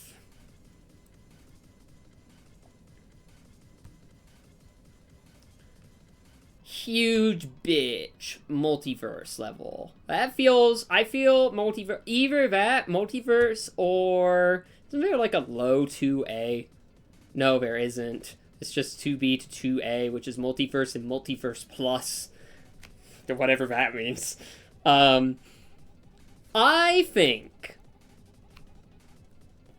that Vriska has a lot of power, but not to, like, the level of ridiculous degree that Tricky the Clown had, in terms of the way that it's all worded. A lot of plot armor, yep. It's... I think being revived, consistently, as long as your death is not... It's not time for you to die, is pretty... That adds on a lot. I have a feeling that actual Vriska on the Versus Power Wiki is... Honestly, I could see it either being close to, or they probably said fuck it and put her in 1A. I don't know. I'm gonna go ahead and log this. Vriska. who is to be free A universe level. Don't know lifting strength. Massively FTL plus. Interdimensional. I'm realizing extraordinary genius. Well, it's feats. It's not just the numbers are there. It's what you do with them. That's the fourth character in a row with superhuman stamina. I'm sure that is normal. You do have to kind of cut it at a normal Homestuck right now because it's possible she can retcon shit and beyond canon right now. I'm gonna trust you. I'm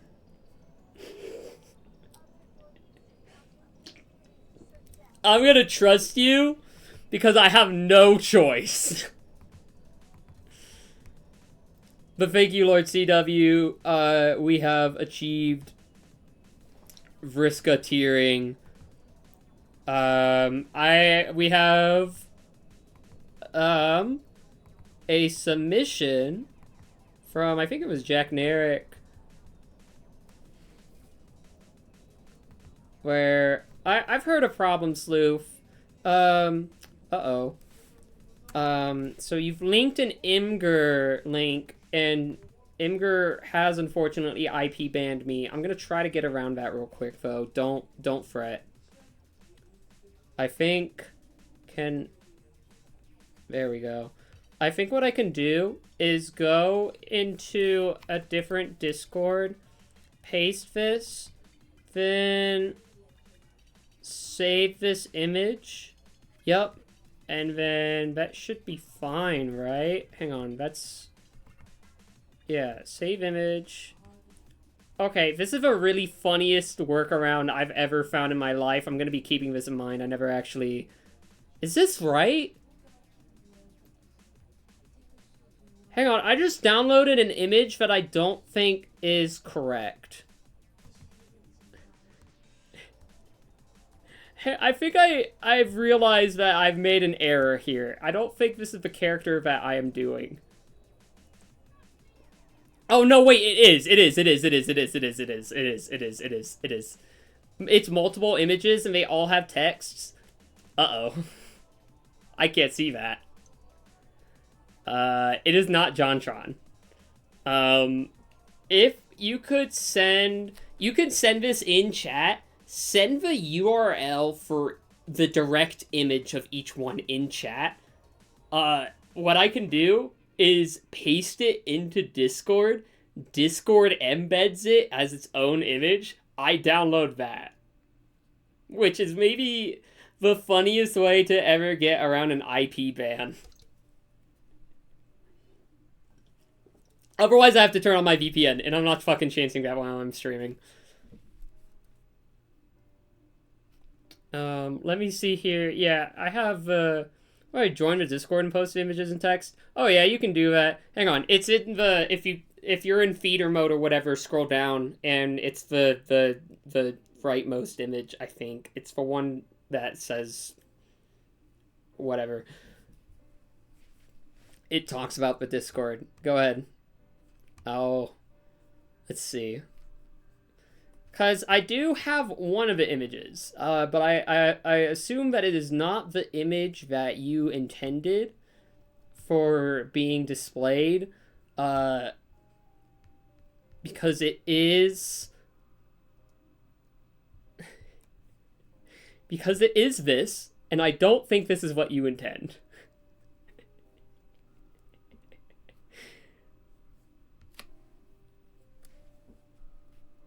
I forgot I don't have a Discord command. Why don't I have that?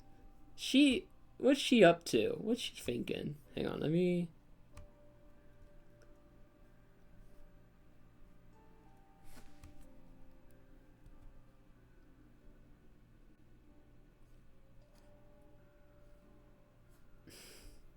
There have been some great images to come out of this so far, this stream.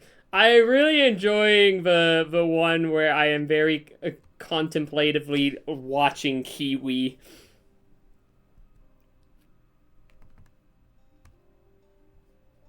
Okay, here we go. Holy shit. Wait, this image rules. Okay, I'm gonna save this. That is... Yep, that's a gun. I need this image. Man, are we like, are we really listening to this song right now? No, we are. Okay, I'm gonna download these just so I have them on hand so I can look at them. Thank you, Jack Narrick. And I have this one. Okay. This is information for me, and I like information. Okay. So, we have upcoming... Oh, wait, I gotta go over to here. That's why I can't see it. We have... I'm going to bring this up on the character. You are throwing a TTRPG rulebook at me, but that is A-okay because it looks awesome. We have... What is this called again?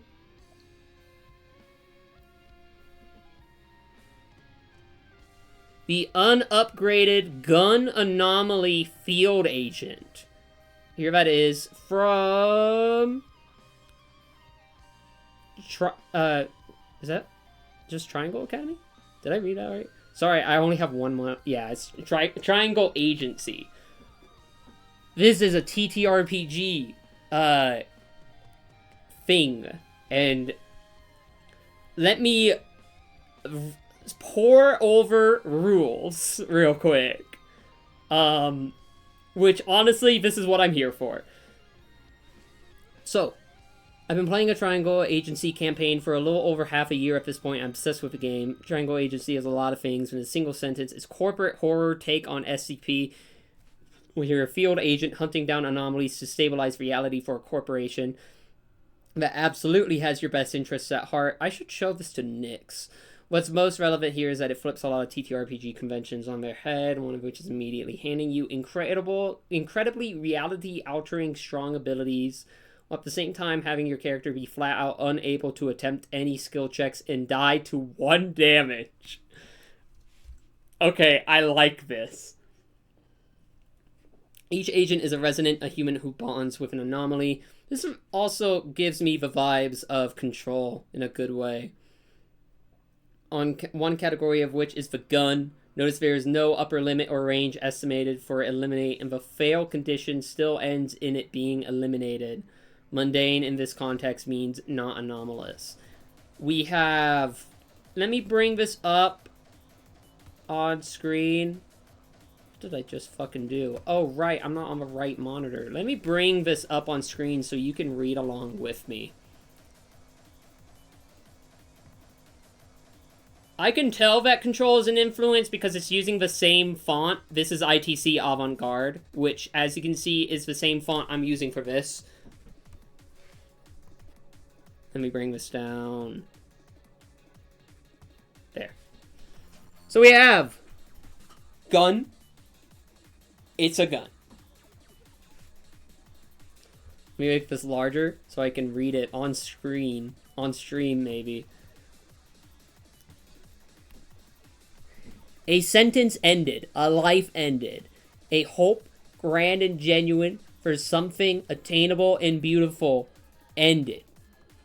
Gun anomalies arrive to put a stop to things now. Cynical and proud, gun anomalies are a well-documented scourge on the mundane world. Their influence spreads misery, fear, and grief across nearly every band of society. Their powers extend further than machinery. However, the slap of a curtain hitting the stage, the slam of a door, and the soft... Bidoop? Yeah, the soft bidoop. Oh, wait, I see. The soft bidoop of a breakup text. Okay, that makes much more sense when I see that. Are all within their niche. They may seek hosts who truly need their power, but always, soon, corrupt. In the hands of an agent, the gun creates punctuality, efficiency, and cleanliness. Following agency protocols ensures there's no chance of abuse or overuse. Gun residents are beloved in every department. It is highly recommended you ensure they are aware of this. Your anomaly is always present in physical form, but is useless to anyone else. Determine a shape for your gun, or choose one of the following forms. Violin, deck of cards, a sword, tube of lipstick, yo-yo, or remote control. Eliminate. You may remove a mundane object or person from the equation permanently. Once they existed, now they do not. Aim your gun and roll dynamism. On a success, the target disappears without a trace. On 6 or more freeze, choose any number of targets you can see from where you're standing. They disappear without a trace. On a failure, the target is killed. An object is destroyed. A living creature dies. This fact is visible, obvious, and potentially horrifying.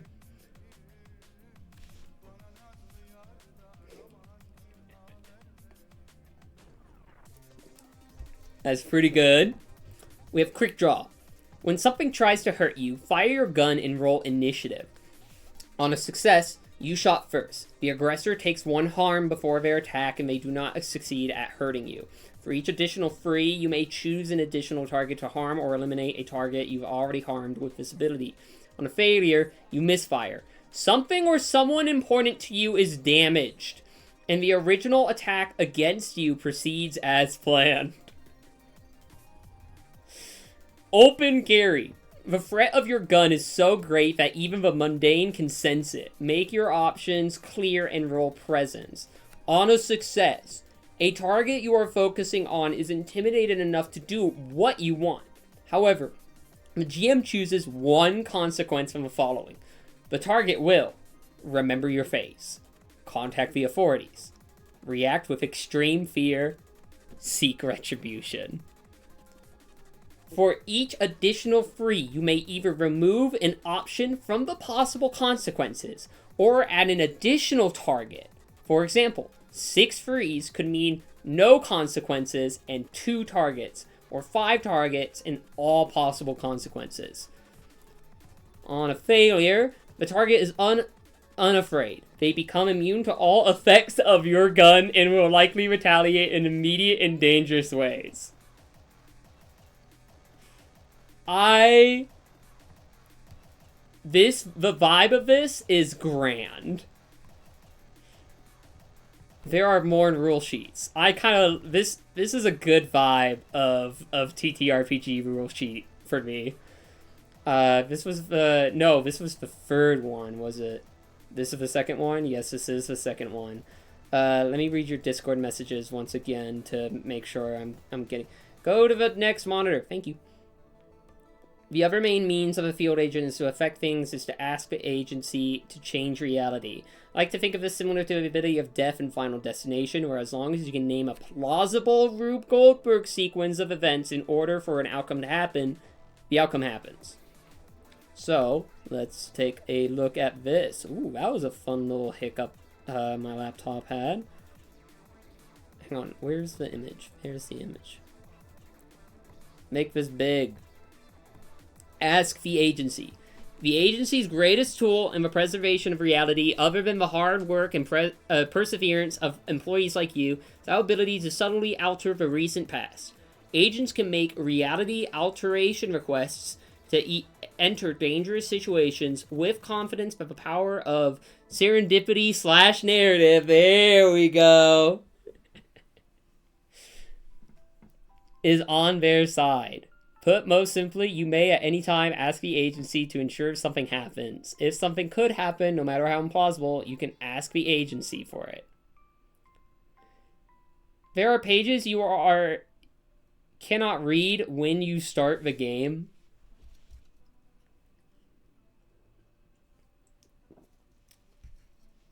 That's kind of awesome. Is this a... It's understandable / confusing. Yep. I still can't believe that is a quote I came up with. I thought me and Soapy looked for hours to see if I ripped that from Control, but no, the understanding / confusion is confusing / understandable is me. Reality alteration requests require 4 things from you in this order. 1. A stated effect you want to occur. A traffic jam slows the escape of a vehicle. A celebrity arrives to film a reality TV show. Someone tumbling from a building is safely caught by a truck full of soft garbage. 2. A series of mundane events that occurred to cause this effect, called the causality change. This is an ability called acausality and causality manipulation. An accident has clogged the roads. The celebrity heard a rumor this building was haunted. The angry boycott of a pillow company led to hundreds of pillows being thrown away just this morning. A relevant professional quality you are embodying or enhancing with this change.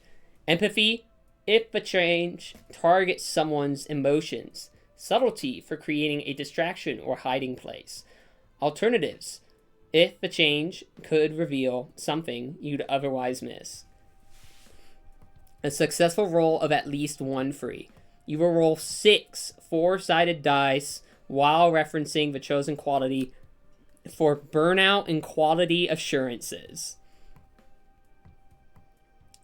Agents are advised to use this extraordinary power responsibly and in accordance with the following rules and restrictions. You may only ask the agency to adjust things that have not already been established as true by an agent or GM. Things you have perceived while working/playing are fixed and cannot be altered. It has not been mentioned during work/play if it has not been established. The agency cannot directly interfere with people's free will. It is much harder to influence someone's mind than it is to manipulate systems that affect demographics or crowds. Your goal can be to affect a person, quote, this construction worker is exhausted, but the causality must be external, because a flock of loud nocturnal birds has taken up residence in her yard. Once you've made this change, everything involved in the change becomes established. You have created a fact of your reality and must live with the consequences. A simple or vague causality change is workable, but your GM can request more details prior to the roll to ensure that it feels possible. We recommend all agents participate in the process of building the causality chain. If something seems unusual, interesting, or difficult to believe, work together to make it feel true. It's an entertaining process that will strengthen the stability of your world. Your GM has the final say on what quality is relevant. And I'm sure this is extremely normal text. Yeah, this piques my interests. Okay, next up is this one. Yes. Let me look at the Discord real quick. Did I zoom out on Discord? What did I do? Zoom back in. Zoom in. Oh wait, it's my resolution. Both anomalies and ask a agency rolls happen by rolling 64. Get it because they're triangles. Okay, that's cute. Have a roll be a success and at least 1 free is rolled, which is an 82% chance. Real danger is that for every non-free rolled, 1 chaos is generated, unless you roll free freeze. As a player, I don't know the full extent of what chaos can do, but I do know that once it hits 30, the DM can just kill a player character outright through any protection. It can still come back through life insurance policy. The failures assumed section is interesting because the entire rulebook is itself an unreliable narrator, as it is diegetically from the agency itself, unless it isn't.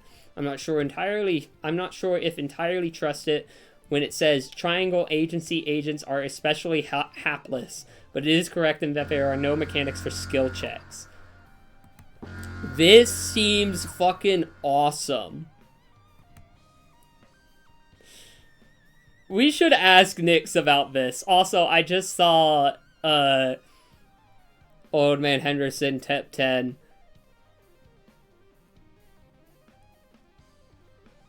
We have anomaly abilities.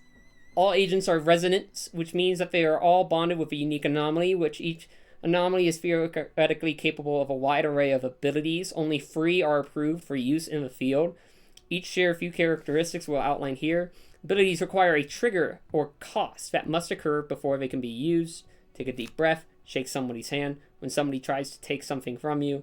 They include effects upon success or failure with a roll. On a success is an effect that activates if your roll has at least one free. Failure, that means no frees are present in your roll.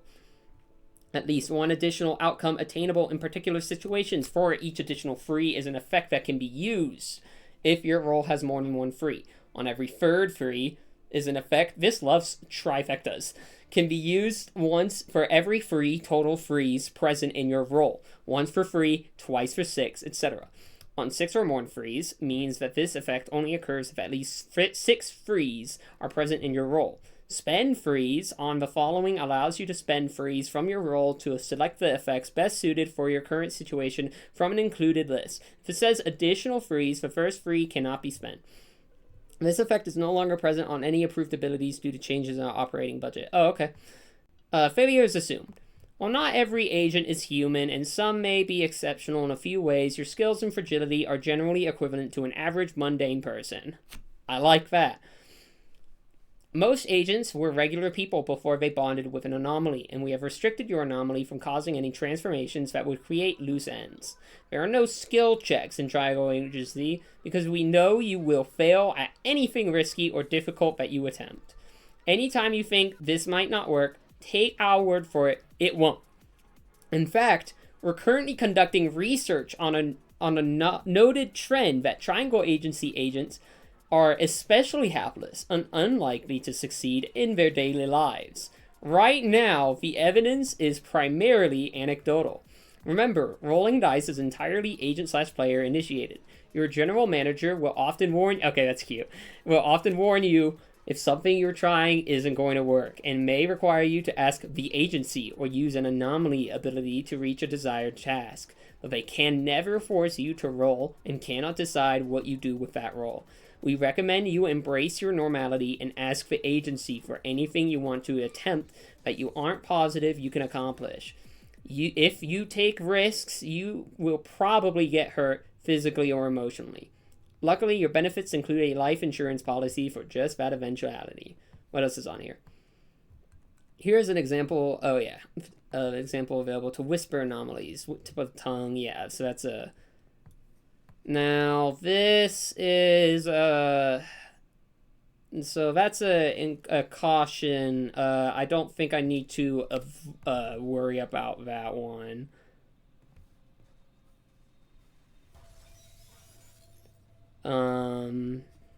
Next up is the thumbnail that Imgur gave me. And we're gonna... No, it's too blurry. No, give me the good one. This does not deserve to be blurry. Let me save this in here. Okay, the main way of dealing with harm and failed rolls is to use quality assurances to either change one die or in a roll to prevent one harm. Quality assurances are explicitly not something the agent themselves have ownership of. Represent skills the agency hopes the agent will embody. The more they have represent how much the agency trusts them. A brand new field agent has 9 quality assurances. Okay. I need to sit... Oop. Okay, give me the big image. Yes, this is the PNG. Yes! This is so cute.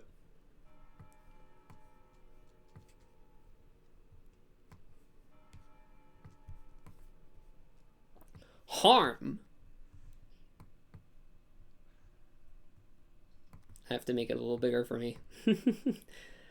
Often, missions will put you into dangerous or life-threatening situations. When you or something else takes an amount of damage that could cause serious injury or death, that damage is called harm. Harm can come in various amounts. Here's a key to keep on hand. 1. Harm. Enough force to kill an average human. 2 plus harm. Worse. Alright. Injuries less than death, while they may be inconvenient, are not necessary to calculate. We assume you will be aware of broken bones, psychological traumas, and other discomforts without numerical assistance. When harm dealt increases beyond 1, It measures how extreme and unusual the damaging force is. The extremity of a harm lines up with the number of loose ends likely to arise from its use, assuming at least one witness to the harm or its aftermath. A civilian killed by, or an agent surviving, a one harm effect might seem killed by a mundane cause. A civilian killed by a harm effect of 2 or higher has been left with a clear mark of the anomalous. The higher, the more dramatic. Take some time to memorize the following helpful guidances. 1 harm: a bullet fired from a gun, a sword slicing off a head, a fall from a great height. 2. Organs teleported to the outside, spontaneous fire started inside the brain. 3 harm: a body contorted into a perfect spiral, a halo of darkness hovering above a corpse whispering a name best left unspoken. 4+ harm: worse. Test your knowledge. True or farce? An average human can sustain at least 3 harm before succumbing to death. That is false. 2. Agents should ensure they are not witnessed dealing harm to avoid loose ends in legal proceedings. True. 3. Your life insurance policy's coverage extends benefit 1 and 2 to your family and loved ones. We'll see about that, because we have not learned about life insurance. When you're in a tense, dangerous situation, we recommend you use our anomaly abilities or ask the agency for help before you are harmed. However, failed rolls or lose-lose situations will often require you to fall back on Benefit 1 of your life insurance policy. Benefit 1. When harmed, an agent can automatically expend 1 quality assurance per point of harm to ignore the effects of the harm. The specific quality doesn't matter.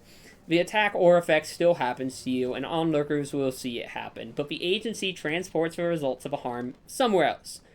Don't worry, you won't feel a thing. Loose ends are a sort of campaign-wide meta threat.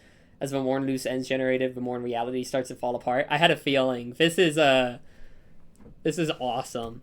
For example, if you are stabbed by a sword for 1 harm, just like you just heard in this song, the stabbing occurs visible for all to see. However, after spending 1 QA, you are not hurt by the sword as it passes harmlessly through you. Feel free to take advantage of your attacker's confusion, but if they are mundane, they've likely become a loose end. Make sure to remove any blades, bullets, or poisons before the end of the mission. Another example, if an anomaly attempts to transform you into a flesh puppet by sinking its hooks into your limbs for 2 harm, the hooks will still find purchase, but after spending 2 QAs, you won't feel it. You won't become a puppet, and there will be no lasting damage should you escape. Any onlookers will become at least 2 loose ends, though. Watch out for if the anomaly starts throwing you around. That might deal even more harm if you don't act fast. If an agent receives harm while they have no remaining assurances in any quality, or if they've chosen not to activate Benefit 1, they are dead. Death activates Benefit 2. For a reasonable penalty of -5 commendations, the agent is resurrected in their branch's break room. Memories up to their death remain intact. Upon request, the agency can alter or remove 1 memory or change 1 minor aesthetic detail of the agent's prior resurrection. If resurrection drops an agent's commendation total below 0, they enter commendation debt. Commendation debt is removed by gaining commendations until the agent has 0 or more. Agents in commendation debt are automatically enrolled in the Shoelace Initiative, where their shoelaces become untied at irregular intervals as a gentle reminder to exit commendation debt. If you do not typically wear shoelaces, please tie them somewhere on your body so you can experience the full benefits of the initiative. And finally, benefit free. In the event of a resurrecting an agent is no longer cost effective, the Triangle Agency will provide your loved ones with a small stipend and a non-disclosure agreement. Oh. Which, your life insurance policy's coverage extends benefit 1 and 2. Okay, so that's false. Which, did I get that? 1 false, an average human can sustain only 1 harm. 2 true, 3 false. Another easy one. Okay, what I'm getting here is that this is something I need to investigate, and you have given me a grand gift. So I will investigate this at further time. However, we need to power scale the gun agent. Now, ignoring, so I think with the total amount of attack potency from the gun agent, just in terms of what they are capable of accomplishing with the gun and with the agency, that's like the easiest free A of my life. However, this is going to be really fun, where the striking strength... See, this is really fun. If you know the answer to this one, you have read pages out of order and receive one demerit. That's actually awesome. I did not read that part.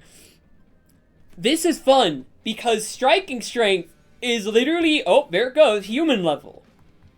You're just a normal guy. You're just a normal person. Which, I fuck with heavy. We can just kind of, like, lifting strength, this is just gonna be average human. These are just average Joes. The fact that they are capable of erasing people from existence and have, like, crazy potential for warping realities, they're just normal guys. If you read them, you get demerits or demerits. That's awesome.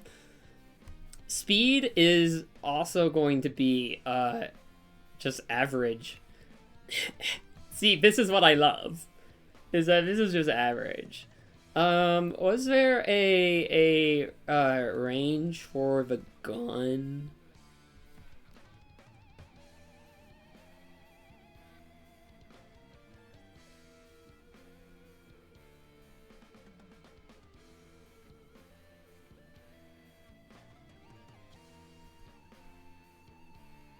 I think there's not really mentioned of one.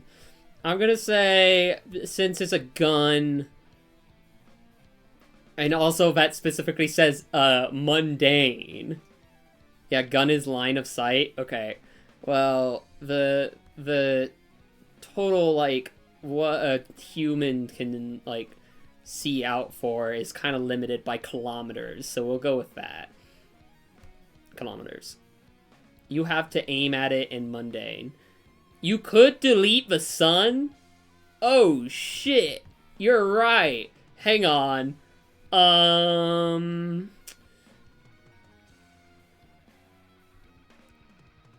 mean, you could, so that's universal. If you can see it. If you can see it is the big part. Otherwise, yeah. Intelligence. You're just an average fucking schmo. Maybe, like, I'm just gonna put intelligence average on that, since these are just, like, random schmoes. You're not supposed to look at the sun? Shit, you're right. You're right. Durability is gonna be fun. That's painfully human. Perception is painfully human.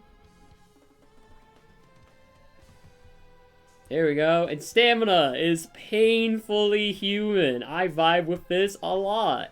Boom. So, here we are.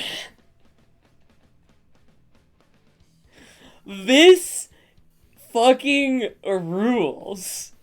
Like, yeah, give a person the ability to disappear anything. Just make it not exist anymore.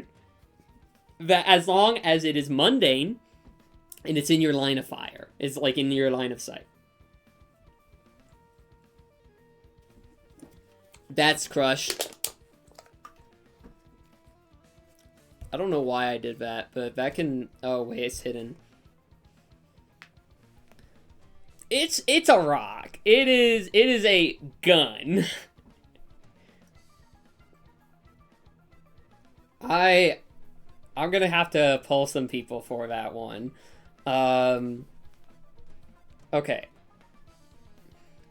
this is the hardest decision I think I've ever had to do. Because you can see this is potentially extremely powerful, however there are limits. There's weaknesses in terms of what you can target with a gun. Like, it has to be mundane, and it has to be within your line of fire. Mundane is an important one, I feel. There's a lot in terms of if you can fail that, I mean, you just kill them, but it's probably bloody and awful. But you could. But you could. But you could. But you die in a single hit. Like, yeah, you take massive injury in a single hit, and then you die. Like, you could still die from that. Like, you could have your head cut off.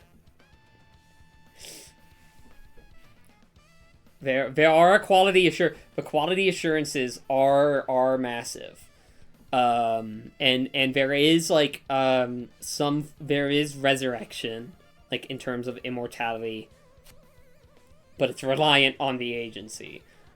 So durability, actually, with that in mind, I'm actually going to bump up durability a little bit due to the fact that there is conditional ignoring.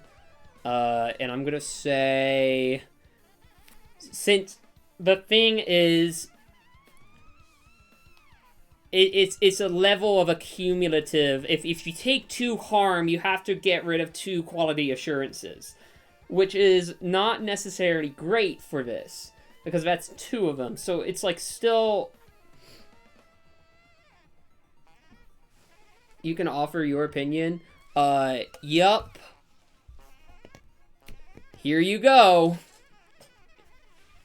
The tiers that you are probably going to be interested are the ones on the right.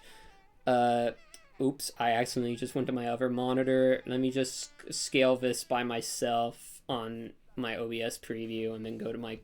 Come on. Go back to the other monitor. Thank you. We have a bunch of shit. Because I could put universe level, but I don't... I feel like it's very hard to do. Especially if you are not mundane. Hypoverse, like blood cells and such, Hypoverse is 2D, 1D, and 0-dimensional objects. Like, that's the level of damage you can do. Hypoverse is not really anything helpful. Yeah, I was also thinking of Street. Because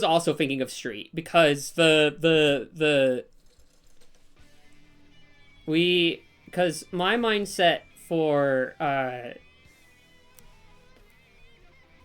like, for durability is that conceptually a person is going to be able to take on something that would be delivered by, say, like, a brawler or whatever. But above that, it starts getting really messy really quickly. So, with that all said, the final tier is a matter of you could potentially do a lot of damage with this. Yeah, the being able to change the universe and reality and shit. I would say, with that in mind, because there is the massive thing of you are just a person, like, you're just a guy with a rock gun that could decide that you need to be a flesh puppet.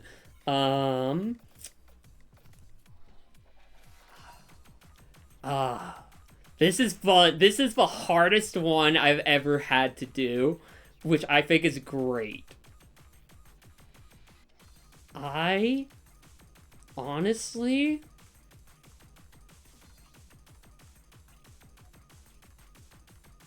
I'm gonna...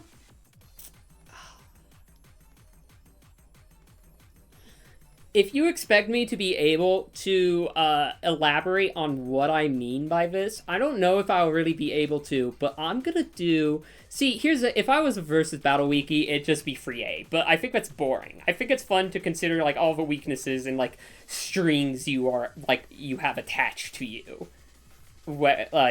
As poignant as that might be for people that have played it. It's 5B. Planet level. I feel like the amount of potential that an agent is able to do is at the point of being able to massively affect things on a planetary scale, and that seems to me like it goes. It's just like the step below, like, getting to the really crazy shit. Which I think I like. With having no knowledge of how this actually plays. I mean, first of all, Jagneric, this is the best submission I think you could have ever sent me, because you have, like, perfectly hit a niche in my brain. So that is the unupgraded Gun Anomaly Field Agent.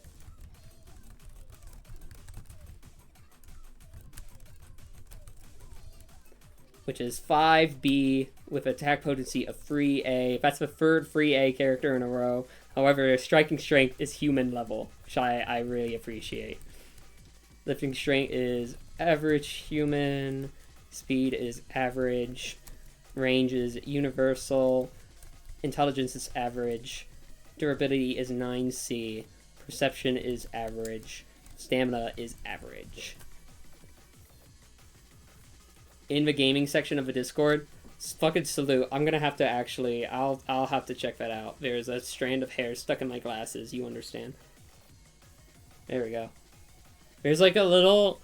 I don't think you can see it, but there's like a little bit of hair here that is shorter than everything else. That is because hair keeps getting stuck in the little fold of my glasses and snapping there. So there's a little bit... I have like the tiniest bang imaginable. If you want a chunky book, I like chunky books. We have one from Old Man Henderson. Hi, can you scale whatever article this gives you? Feel free to reroll if it's not something you can actually scale. Did you meant to send a link, Old Man Henderson? Or is this like, go onto Wikipedia and click random article?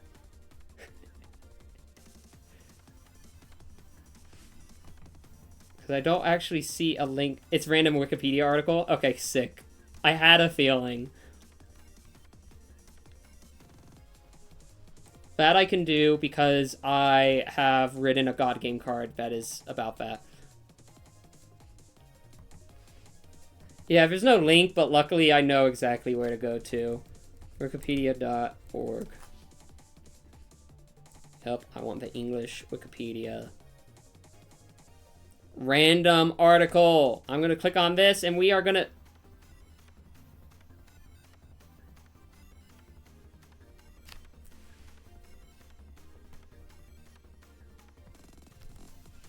We have our next character. Whether that is for better or for worse, I'm not sure yet.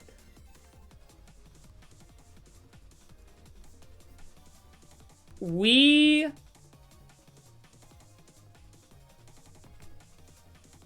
sort by date so I can actually get the image. That is not... What the fuck? Where'd it go? I just screenshot it. Where'd the screenshot go? Hello?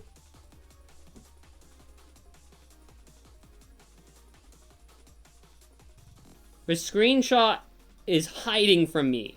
Alert. The screenshot is hiding from me. I did not realize it was capable of doing this.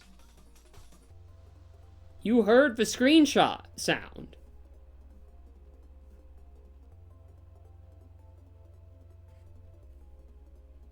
Oh no, I know what happened. I just took a screenshot on this laptop. Hang on, let me go take a screenshot on my actual computer. That also has ShareX.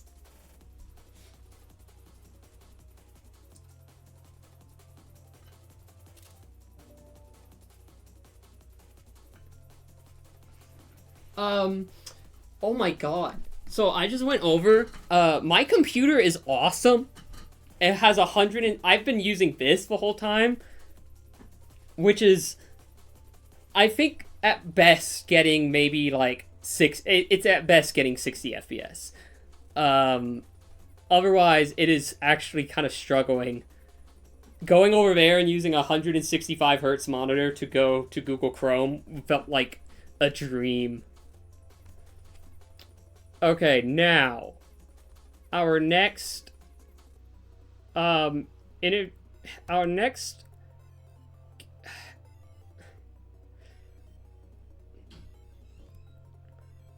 it's the Kura Chemical Works railway station in Pakistan.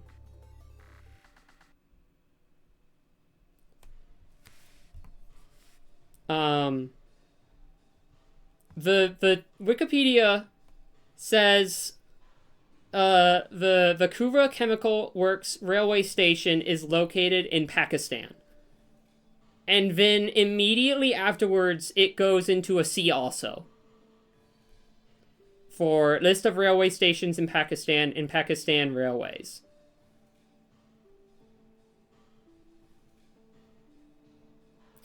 Now, I really want you to note that this is I just read you the entire Wikipedia article. It is one sentence. There is not even a banner saying that it is a stub.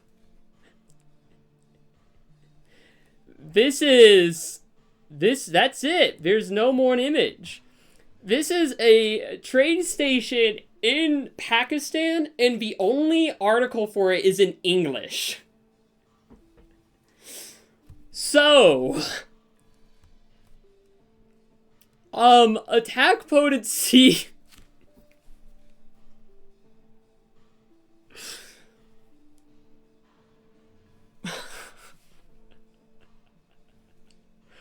Well, first of all, we have to get something out of the way.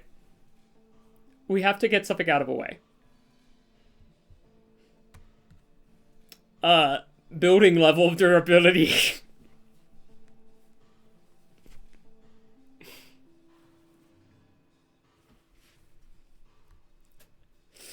And,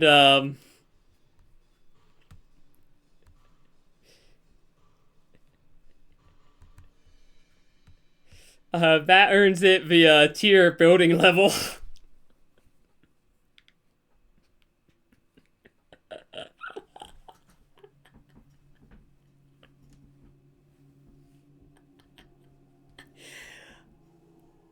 I can re-roll this if you want. However, this is a building, and that is all it is. No, keep it. Okay, let me add this to the spreadsheet. Oh my god, who's gonna make... Someone has to make someone fight this. Someone has to make, like, to fight the... Okay, character. The Kura Chemical Works Railway Station is tier 8C and has the durability of 8C. There we go. That is the whole thing.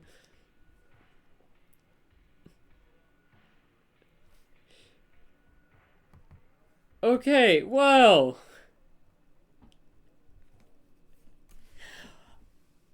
This is the quintessential of what this stream is supposed to be. Is we have hit buildings. I'm sorry, but 8C is bigger than 10C. I don't know how... Mr. Wiggles, I'm sorry, man. I don't know if you're taking. I don't know if you're winning over the Kuwa Chemical Works railway station.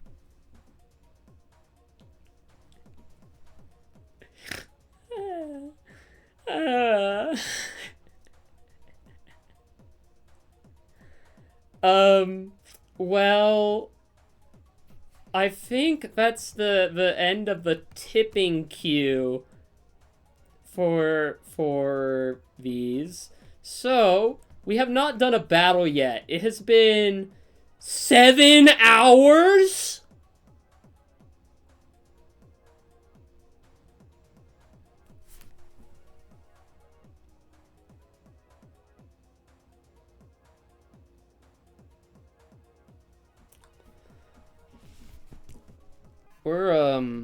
We're gonna go ahead and go to a battle.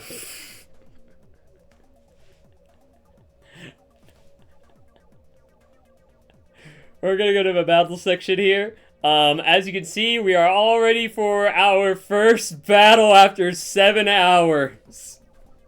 Since this is me, this is my decision, let me go ahead and take a look at who we have power scaled and see who is gonna be really cool.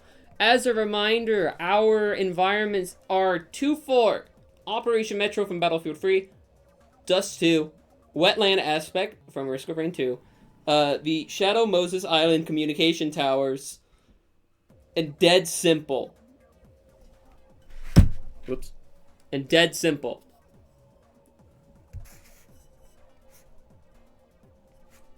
That one is Dead Simple. This is Dead Simple.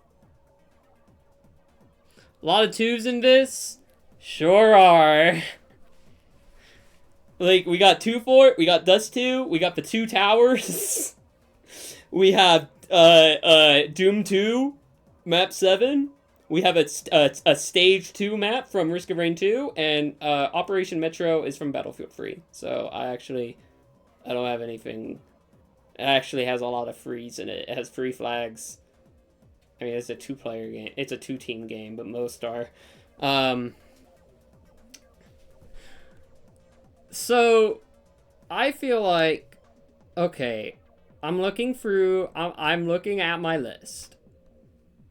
I'm looking at my incredible list of characters. We have, just to remind you, we have power scaled the following characters. We have power scaled Slimer.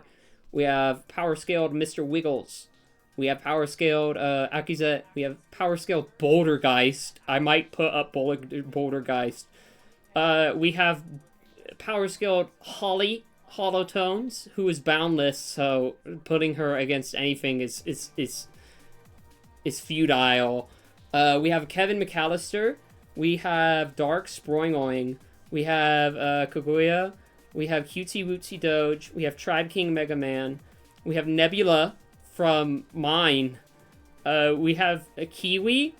We have Tricky the Clown. We have Vriska. We have the unupgraded Gun Anomaly Field Agent. And we have the Kuwa Chemical Works Railway Station.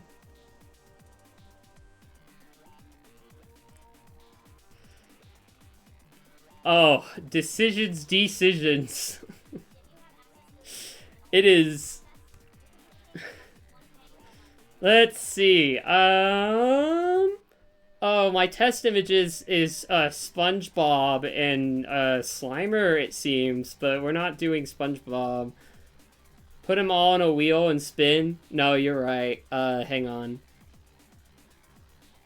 Let me find the dastardly wheel website. Random wheel. Yeah, here we go. You will not be able to see this because I forgot. I need to... So we have Slimer. We have... I'm not going to be able to show you this because it's just like all of my tabs. Actually, I did that earlier, but I'm not going to again. Akizet. We have Bouldergeist. I'm gonna go ahead. No, I'm gonna leave Holly on here because if she lands, that's just a free win for her, and we'll just re-roll. Kevin McAllister. Oh my god, I'm definitely not showing you this wheel because I'm fucking butchering everyone's name. Oh well, that's the way it goes being a streamer. Oh my god, we have Dark Sproing Oing. Oh god, why do we have Dark Sproing Oing on here? We have Guguya. Poison. We have Cutesy Wootsy Doge. Am I really gonna... Yeah, Cutesy Wootsy Doge. We have... who was that again? No, it was Tribe King, Mega Man. We have Nebula. We have Kiwi, Tricky the Clown. We have Vriska. We have the Field Agent, unupgraded gun. We have the Railway Station. And now, I'm gonna go ahead, I'm gonna shuffle this, and I'm gonna, how do I roll? Oh wait, it says click to spin. I'm sure you can hear a sound right now, I can't.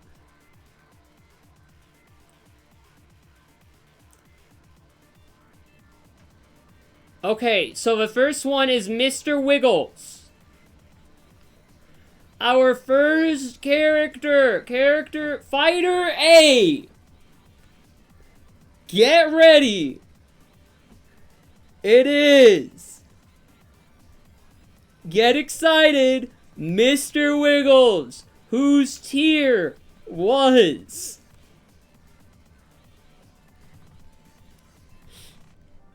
10C. Okay, you can't see it, but it's below average human. We got Mr. Wiggles up on the hot seat. I'm noticing that the Mr. Wiggles image isn't here, which makes this really funny. Next, we have... Let me go ahead and re-roll this again.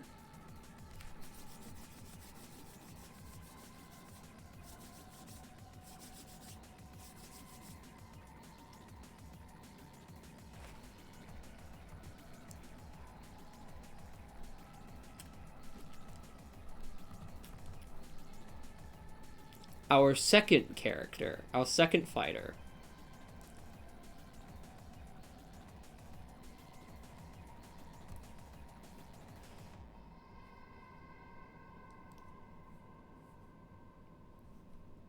Oh, right, this image is, yeah.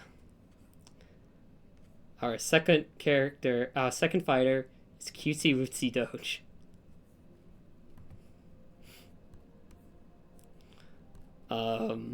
Who scored a ultimate, who scored a final tier of free A.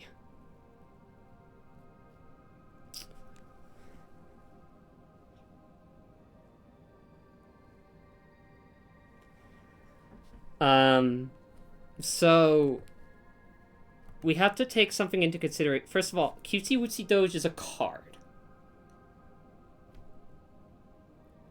Like, we're all in agreement that that is a card. That's still just a card. And I can show you what the size of a card is. I can show you the size of a God Game card because I have physical God Game cards. I have 6 of them. One of them you can't see because one of them is hidden. I don't have a card sleeve for this one. Is the Music and Gaming Doge from MagFest 2026. I keep him in here with Kira's Papyrus. This is a God Game card. The thing with Mr. Wiggles is that Mr. Wiggles' mouth is most of his body. Males measure, what was it, 11.5 centimeters in length. And so that is a significant portion. This is definitely smaller than Mr. Wiggles.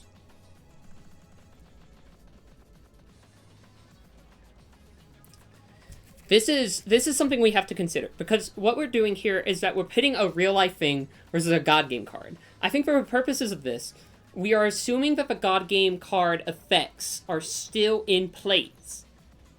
However, if we take that into consideration, Mr. Wiggles is not a card.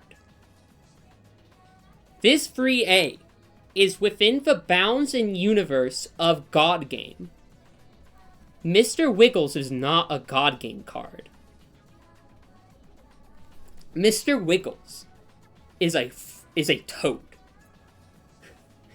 I got better. I didn't say frog that time. Mr. Wiggles is a toad.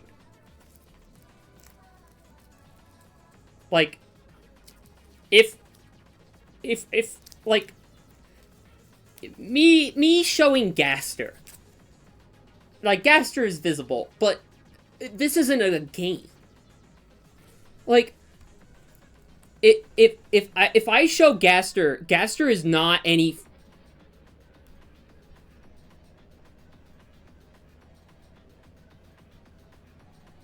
I bet you liked that one, didn't you? I thought about that one. That's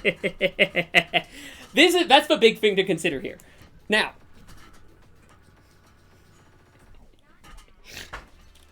fuck, where's my headphone cable going? Okay, there it is.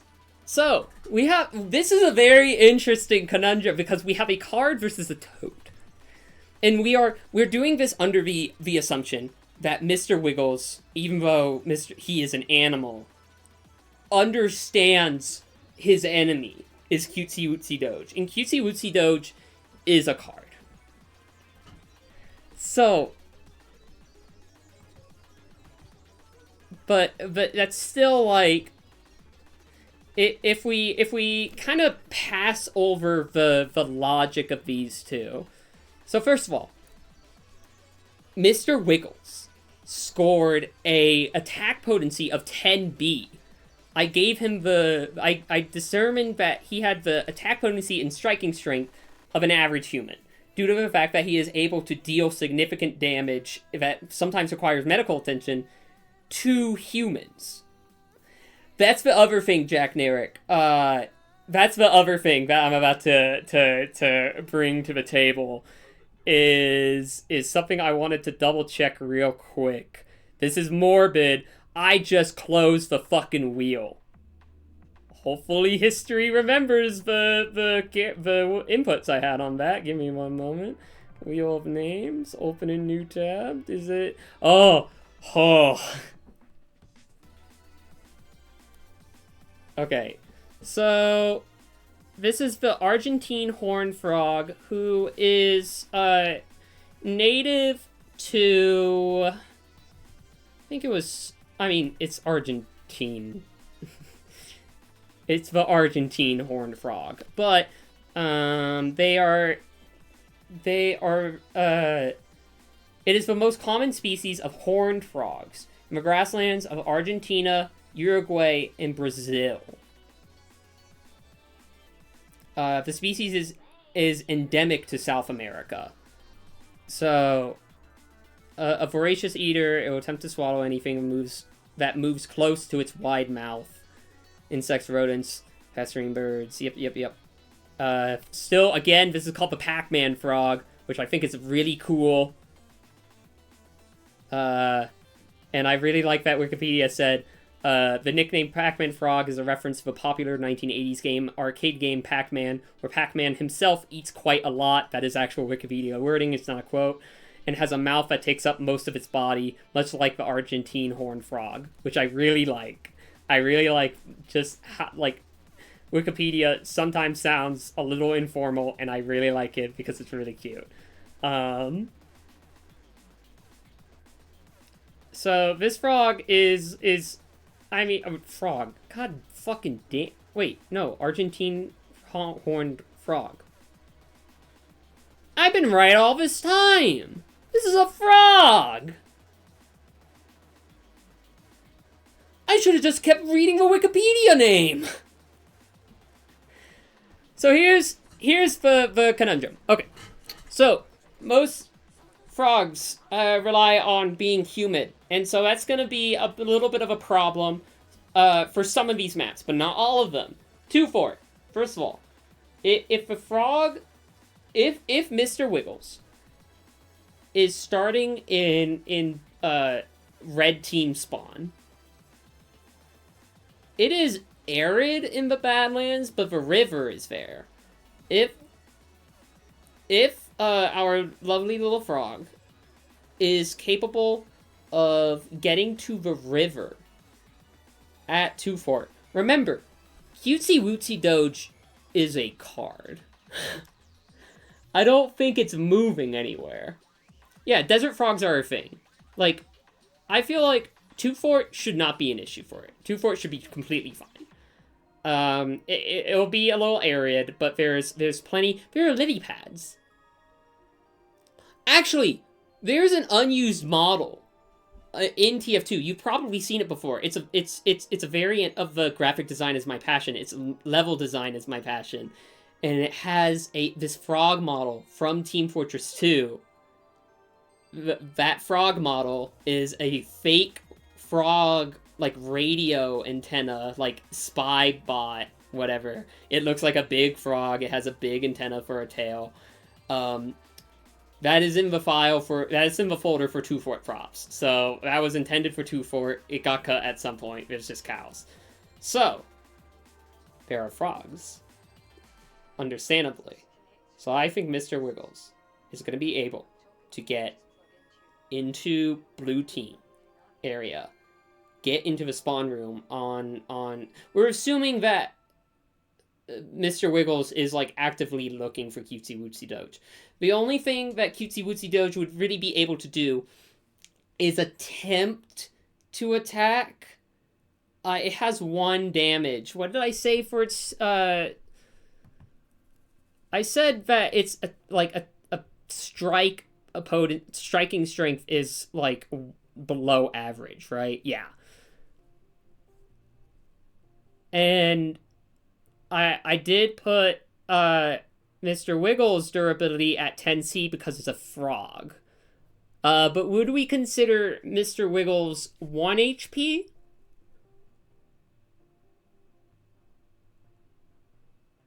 Oh wait, but we have to remember, if we're relying on these sorts of rules, hang on. I think if we consider the rules of God Game and we consider, like, applying that to a real world animal, I think Mr. Wiggles would have Swift and counterattack this. Oh no, this card takes no counterattack. That's important. See, this is the brilliance that we get. Okay, this is way more in depth than I was expecting it to be. But if Mr. Wiggles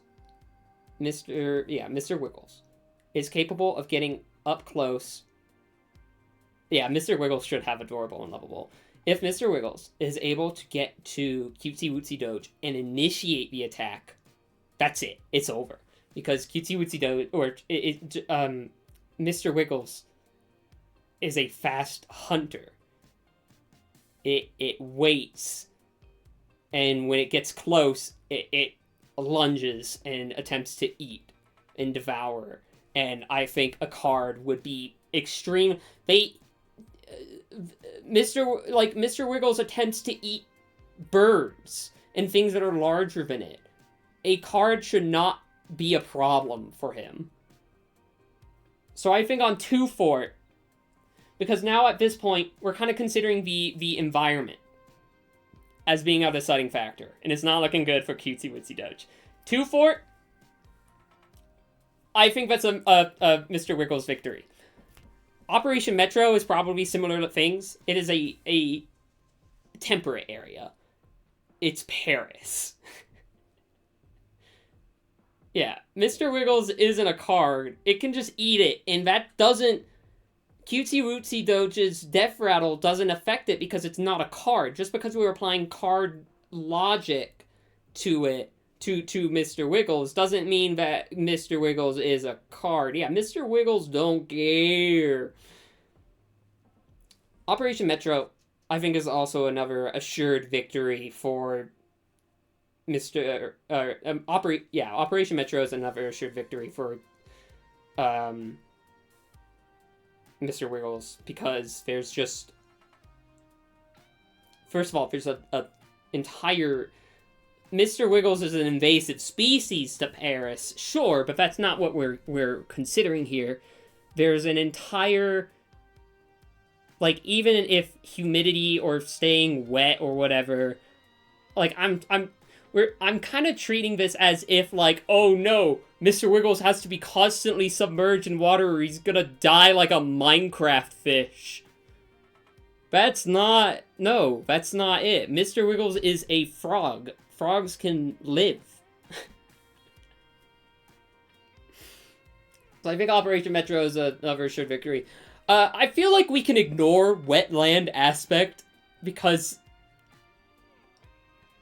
this is as if Argentina was, like, a level in Risk of Rain 2. That's, like, the easiest decision I think we can ever make. Dead Simple, I think, it's dead simple. There's not really a whole lot of... Dead Simple is, like, there's no, like... It's on Mars, sure, but... There's gotta be water somewhere, and it doesn't matter. We're not considering how did Mr. Wiggles get there and gets out. We're just caring about the battle. I feel like it should be removed from play. Yeah, probably. The only two problematic ones, and still remember this is majority for Mr. Wiggles, is Dust 2 and the Shadow Moses Island Communications Towers. There you go. Dust 2 is, let me double check real quick. The map itself is based in Morocco, which, it was based on Morocco, and I'm pretty sure in, like, multiple pieces of, like, lore, it's said that it's in Morocco. Can't some frogs survive being frozen solid while in hibernation? You know, I think that is true. So, this might just... What I'm primarily checking here is that Dust 2 is clearly based in the more deserty areas. Morocco is Mediterranean. It's also very mountainy. I've seen a lot of images of, like, the mountain ranges Morocco has, and they are fucking gorgeous. What I'm primarily looking for is geography. Here we go. Because Morocco is on the coast of Africa. It's in the northwest of it. So what I'm considering here is whether this area, even though it is a desert, would that allow...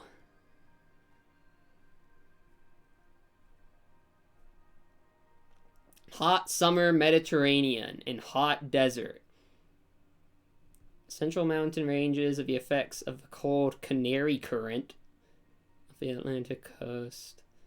I can't believe I did not look at this. Wait. In the Rif, Middle, and High Atlas Mountains, there exist several types of climates. Mediterranean along the coastal lowlands, giving way to a humid temperature climate at higher elevations with sufficient moisture to allow for growth of different species of oaks, moss carpets, junipers, and Atlantic fir. So a royal conifer tree endemic to Morocco. That's cool. In the valleys, fertile soils and high precipitation allow for the growth of thick and lush forests. That's also cool. That's not Dust 2 though.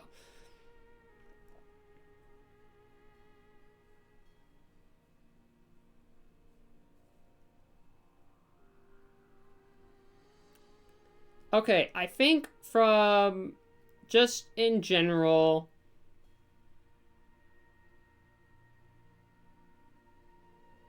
I don't think, Cutesy Wootsy Doge is just there. It's not doing anything. So I think me considering it's hot. It's very likely hot in dust too. I don't think Mr. Wiggles has... First of all, if you're a person that uploaded this image to Wikipedia and somehow, by some miracle, you see this, I hope you enjoy that I'm power scaling your frog. Dust 2, I think it should be fine.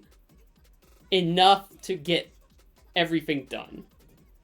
I feel like I'm having a moment where Rox had, where making Doge cards and it's like, this is someone's pet frog. This is Mr. Wiggles. This is their pet frog. It's awesome. Shadow Moses Communication Towers. This is the one where I'm feeling that Mr. Wiggles... Here's the thing. Cutesy Wootsy Doge is a card, and so is going to, in a blizzard, is going to be getting fucking flung around the place. I think, our good old friend, Mr. Wiggles, is a cold-blooded, like, animal. I almost said mammal, but I'm not doing that. An amphibious creature in extreme cold on Shadow Moses Island. Like, in Alaska. What if Wiggles spawns at a higher level of the towers and accidentally slips? See, like... I think the Shadow Moses Communications Towers is the only one where Cutesy Wootsy Doge has a high chance of winning. Like, oh, it would only be a miracle if Cutesy Wootsy Doge doesn't win through some form, like, actually, like, a miracle. I will note, as a behind-the-scenes, before Wetland Aspect, I was just gonna have that be the foot, because it's a swamp, and, Mr. Wiggles would clear that, too. I think Cutesy Wootsy Doge would be eaten by mosquitoes before Mr. Wiggles could get close. But that's not on here anymore. And I feel pretty good about... I think this is a clear this is the funniest fucking possible outcome for this. Which, hang on, I need to get the... Okay, yep. That's good, that's good. Mr. Wiggles is winning this. Cutesy Wootsy Doge is the loser. And I'm gonna go ahead and hide me. I'm gonna hide the goal, the note, there's no notice right now, the chat. I'm just gonna go ahead and grab this, right click, and... Can I... Actually, no. Someone can full screen this and take a screenshot right now. Please do. This is maybe the funniest image I have ever produced. Oh, that's the disclaimer. Yeah, that fits. This is maybe the funniest image I have ever produced in my entire life. This is...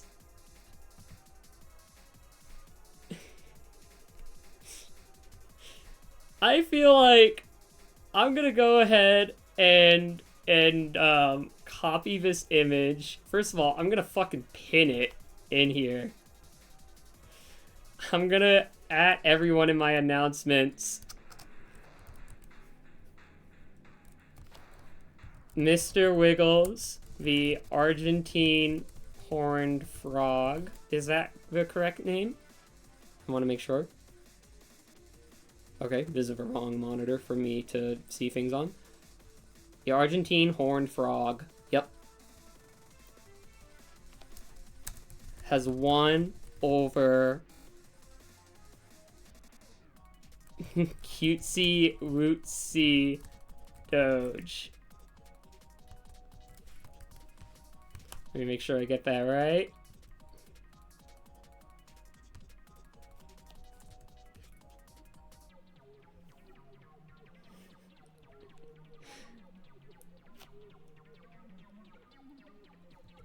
Let me just go ahead and put that in the announcements and at everyone for that.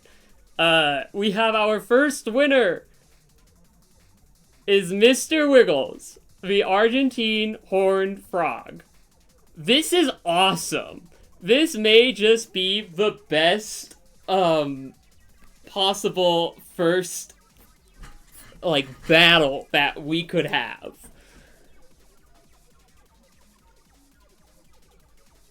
And with Jade scaling, this also makes Mr. Wiggles universe level. I so badly wish, but unfortunately the actual battles don't affect power scaling. However, I 100% believe it. Can I suggest a matchup? What do you have in mind? I'll take suggestions too. Do you mind if I... Yeah, you can forward this wherever. Considering the horned frog is carnivorous, Wiggles versus Kiwi. I like this. We're still going... We'll go ahead and hide the results here. Let me go ahead. I'd like that possibility. So we're gonna go ahead and get Kiwi. I feel like this one will be a little more in favor of Kiwi. Where did the Kiwi explained image go? Here it is.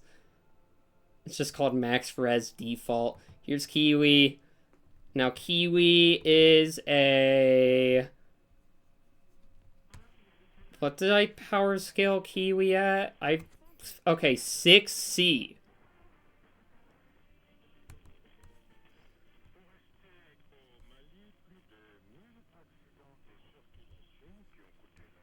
I power scaled Kiwi at 6C island level. So now we may begin anew. Would Kiwi spawn in with a hammer? Are we considering that the hammer is standard equipment? I forgot to even mention standard equipment. Standard equipment is equipment that is like it's what's considered the character standardly has, which we saw the Kiwi have the hammer in a 3-minute video. I think that is standard equipment, but it has the hammer and presumably nails.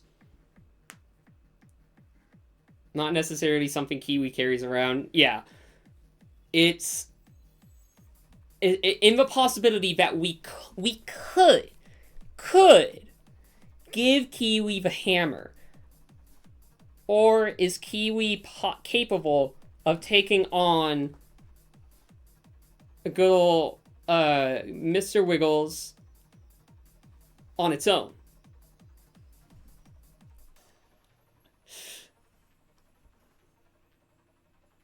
Yeah, we are considering that. What the fuck did I rank Mr. What the fuck did I rank Kiwi at to get a 6C? Was it literally... Oh no, it's because 6C is, like, it's because he's a tank. Because his durability is 6C. Yeah, it's literally that Kiwi is a tank. Otherwise, it's like striking strength is the highlight of it, and that's because it made a crater. And that's street level. The attack potency is 10B. I don't remember why I did 10B. I think it was because of the hammer. But without the hammer, I think... Without the hammer, I think attack potency goes down to 10C. Yeah. He can...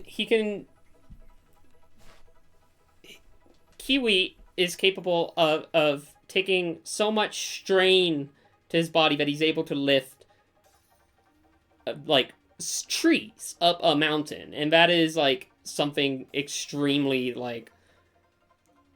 That is something that is both, like, lifting strength and also durability. You have to be, like, fucking durable to fucking do that. Like, it's Sisyphus. Would you consider Sisyphus to only have good lifting strength or good durability? Or would you just imagine him happy? that is also stamina too. What did I put stamina at? If I put stamina lower than I should have... Oh, I did superhuman. Okay, so that's the highest tier you can get before infinite. So, the thing is, we have to put into consideration a couple of things. First of all, Kiwi has shown to be able to scale walls that otherwise Mr. Giggles would have a harder time with. At least I assume. I don't really know. No, frogs can hang on walls, but I don't know if they can go up walls. At least not in an efficient or speedy manner. Not compared to Kiwi.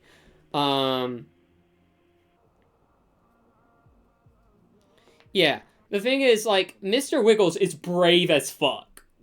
Mr. Wiggles is brave as fuck. He is not turning back from a fight. It was a several story tall cliff. But we have 2-4 instead. I feel like first Kiwis are swimmers, aren't they? They can swim relatively well. I don't actually know if I've ever seen a Kiwi swimming before, so imagine that's probably about accurate. Yeah, if Kiwi can outrun Wiggles, I put down... This is a stupid thing I could say where speed is equalized, but I don't want to. Kiwi I put down as having a speed of subsonic plus as long as he is flying downwards at terminal velocity. Mr. Wiggles is athlete level for speed. I feel like Kiwi is probably also around athlete level in terms of speed, so I think the speed is already kind of equalized either way. I think Mr. Wiggles is toast in Shadow Moses here. Yeah, we can ignore Shadow Moses. This is already like a default win.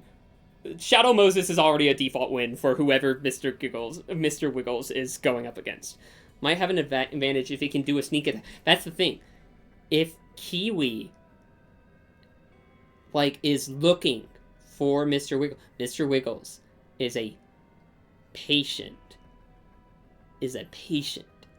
hunter. He waits for his prey to get close and then he jumps. Wiggles, I think, would hide somewhere that Kiwi isn't necessarily expecting, because it's a fucking frog. I want to put into a consideration Mr. Wiggles, I keep saying Giggles. Mr. Wiggles could hide, you know, the pipes on 2-4, they are cylindrical, they have a lip. Mr. Wiggles could hide underneath that lip. Like, there's many spots. 2-4, I think, is Mr. Wiggles, like, other than wetland aspect, 2-4 is an incredible spot. Because there's so many hiding spots. It's still relatively humid, especially in the water. Like, there's a sewer system going around. Mr. Wiggles is a patient fighter. Mr. Wiggles is a patient frog.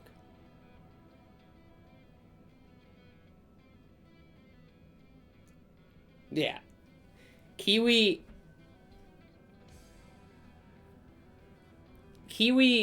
I think, is capable if it knows where Mr. Giggles is. But, like, Kiwi has lifting strength, incredible lifting strength. All it takes is one. We can't work off of theoreticals. Kiwi has not been shown to use his body as a weapon. So we have to consider the environment. But How does Kiwi carry those? With a rope. There are, I believe, rope and hose props on 2 forts, so presumably we can imagine that that can be grabbed. Yeah, also there's the leg too. So there are like hammer props around. I think there's a pitchfork. That can't end well. I think 2 fort is kind of an equal match for both. If Mr. Wiggles can get in a good sneak attack, I think it is possible, as long as Mr. Wiggles doesn't focus on trying to eat the kiwi all at once and goes for bites, I think there's a chance. Kiwi is capable of tools and armaments. That's important, and there are plenty around 2 fort. There's plenty of things to utilize. So I think this could go... 2 fort could honestly go either way. For me, personally. I could see... My gut tells me that Kiwi probably has a little bit more of an advantage. If proper care can be followed. And there's gotta be a chance. The center of gravity of Kiwi using the hammer makes no sense, so Kiwi doesn't get gravity manipulation. As long as Kiwi has something stored away to grab. Yeah, I think there could be an advantage there. I don't think we can count on Mr. Wiggles to ignore his fatal flaw of gluttony. Mr. Wiggles is an animal. I think an animal is incapable of knowing what gluttony is, given that apparently you can feed it too many rats and it will die. He is cute with it, though. Look at his cuteness. I think 2 fort, I'm leaning towards Kiwi.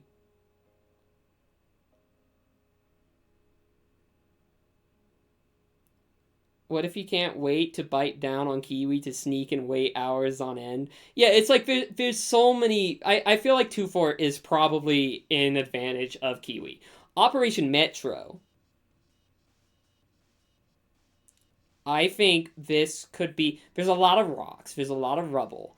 Kiwi could pick up a rock and... If there's 2 guys on the moon... If there's 2 guys in the metro line, and one of them hit the other over the head with a rock, would that be fucked up or what? Yeah, Operation Metro is the metro still active? No, it is a war zone. It is Paris, France being besieged by Russia. All of the metro lines have been bombed, and there are just inoperable rail cars everywhere. There is service tunnels, there are some station platforms, but there's not a whole lot of areas for Kiwi to be able to go up. It is a very closed-in map, as well as that. There's a lot of tunnels, and a lot of, like, little tunnels of a metro line that have been bombed that Mr. Wiggles here, I keep starting to say Giggles. I think. There's also a whole lake. Like, there's a park. Well, the US spawn is a park with a lake. So, I think who would be able to prevent themselves to be run over by an oncoming train? I think, honestly, it would be Kiwi. Mr. Wiggles is small enough that you could probably hide underneath. Oh my god, he could hide underneath a train. And as far as I know, there is no third rail electricity damage on Metro, so I don't think that's a fair thing to ask. I assume all the power's been cut. Are there any weapon pickups of some kind? Oh my god, wait. There could be. Hang on, I have to look at Operation Metro's page. Battlefield, I was considering that for a moment, but the reason I didn't bring that up is because most weapon pickups are from from other players, and that's just their weapon kit, so that depends on a player. However, hang on. Oh my god. Wait. Operation Metro BF free. Could Mr. Wiggles operate an M16? Oh, it's worse than that.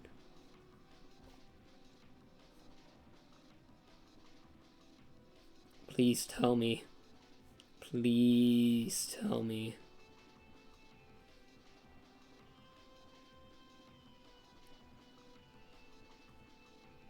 Hang on.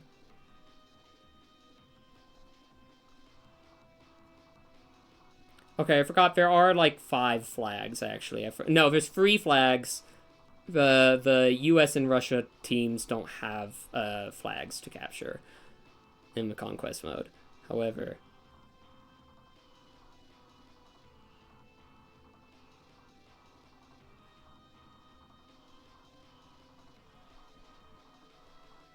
well, no, there's one in no, there is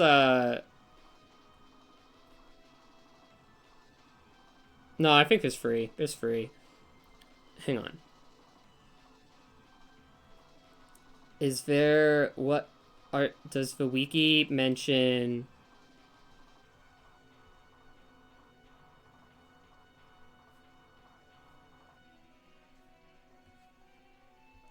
This is extremely important.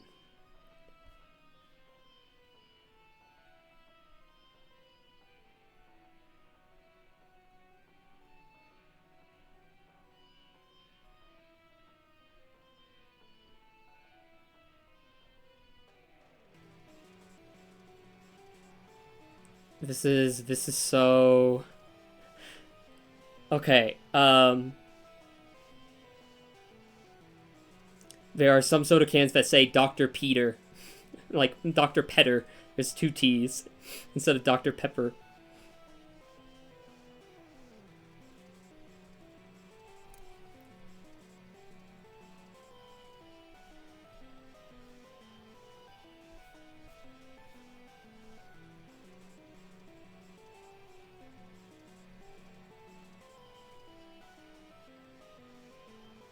I think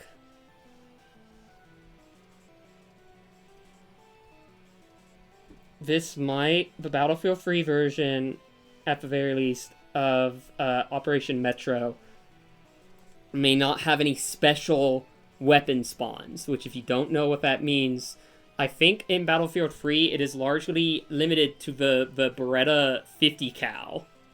The Beretta M107 50 cal anti-material rifle.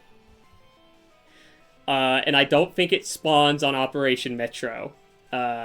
Because it is a very closed-in map. It does, however, have infantry fighting vehicles, so if we can explain how Kiwi is able to control an armored IFV, it's all over for Mr. Giggles.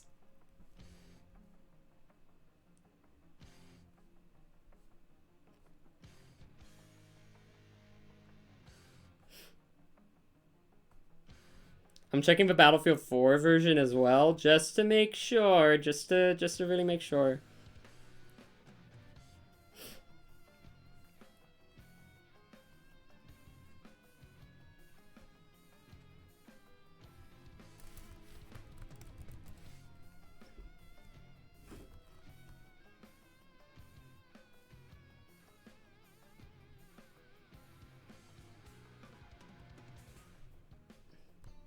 Yeah, it has an LAV-25 in the alpha and beta.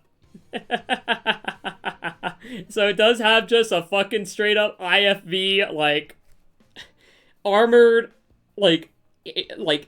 armored vehicle capable of launching HE, but I don't think Kiwi can operate a car, like, not even a car. I don't think Kiwi could operate a bicycle.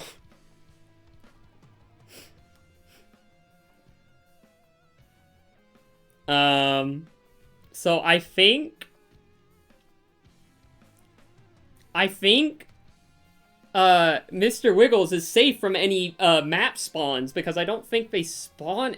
The only other one I could think of is in M79, or not M79, the fucking 6-round grenade launcher I think is in Battlefield 3 as a special pickup, but I don't remember. I don't think it's in it. I never remember seeing a weapon pickup spawn in Operation Metro, so I don't think there is one.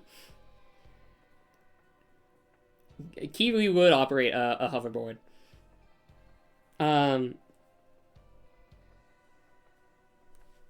However, Operation Metro doesn't really have...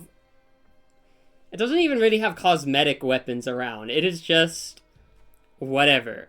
There are anti-air artillery available, but I don't think Kiwi could operate that either. So...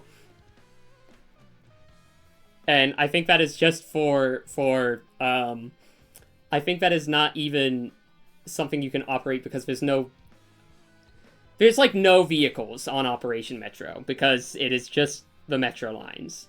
I think I've seen some people bring in, like, I think there's a quad car that some servers spawn, and it's really funny to see someone try to drive it up an escalator and then explode.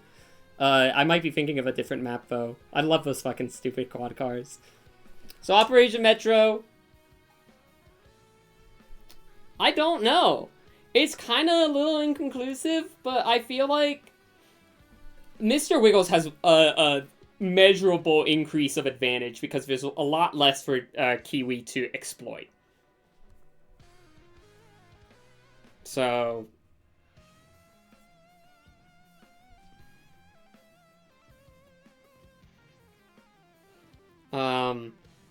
if we gave both of them a pistol, though, it would be Kiwi, no doubt. Because I don't think Mr. Wiggles has the concept of what a firearm is. Dust 2.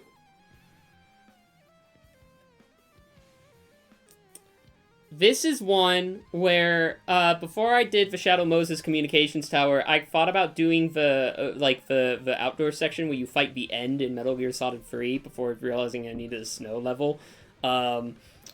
I feel like this might be a similar situation where Kiwi stands in a corner and waits for Mr. Wiggles to try out, unfortunately.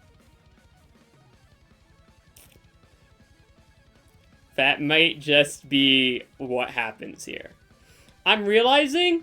Okay, so wetland aspect is a win for Mr. Wiggles. I think we're all in agreement of that. I think Kiwi is way out of its environment of comfort. This is a swamp land. New Zealand is humid and it's an island and it has wetlands and such. But I feel like this is such an advance that our guy here, Mr. Wiggles, has such a clear advantage over. So I think wetland aspect is easy, and there's nothing to exploit for Kiwi. It is just a swampland. There's a couple rocks every now and then. Holy shit! Can you scale Mr. Peterson? Sure, I will add that to the queue right now. Hello, everyone. Welcome to the stream. I'm currently power scaling and making a frog fight the Kiwi from Kiwi.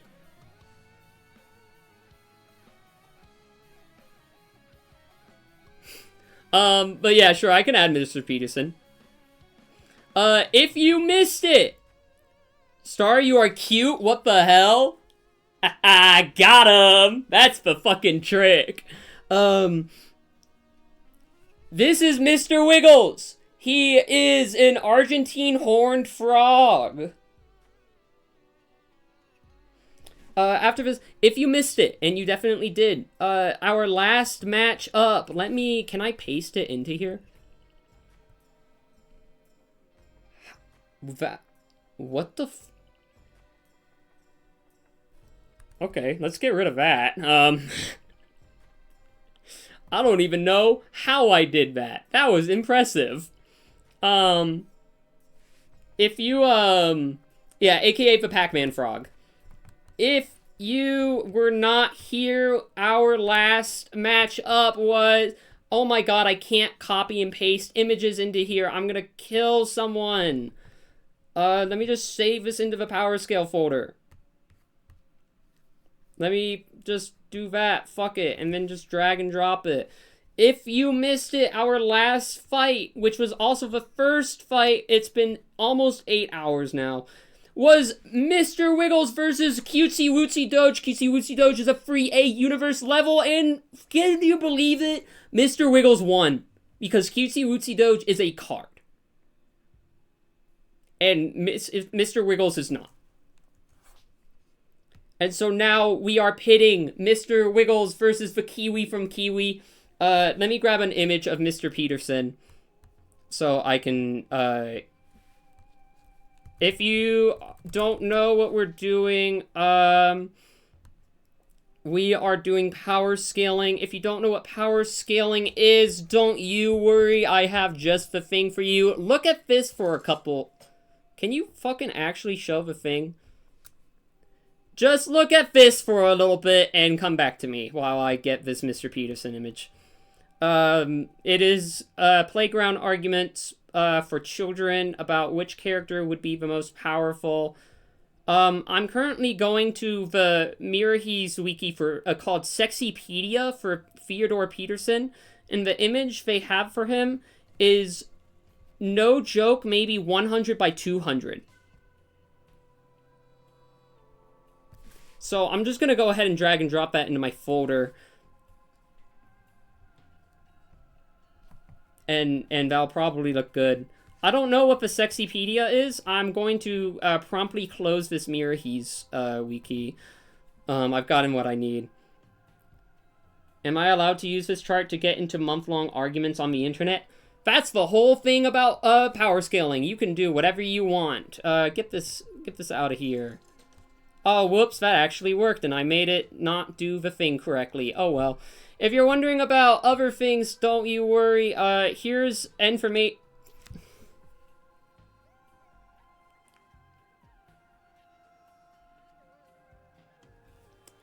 This is a building.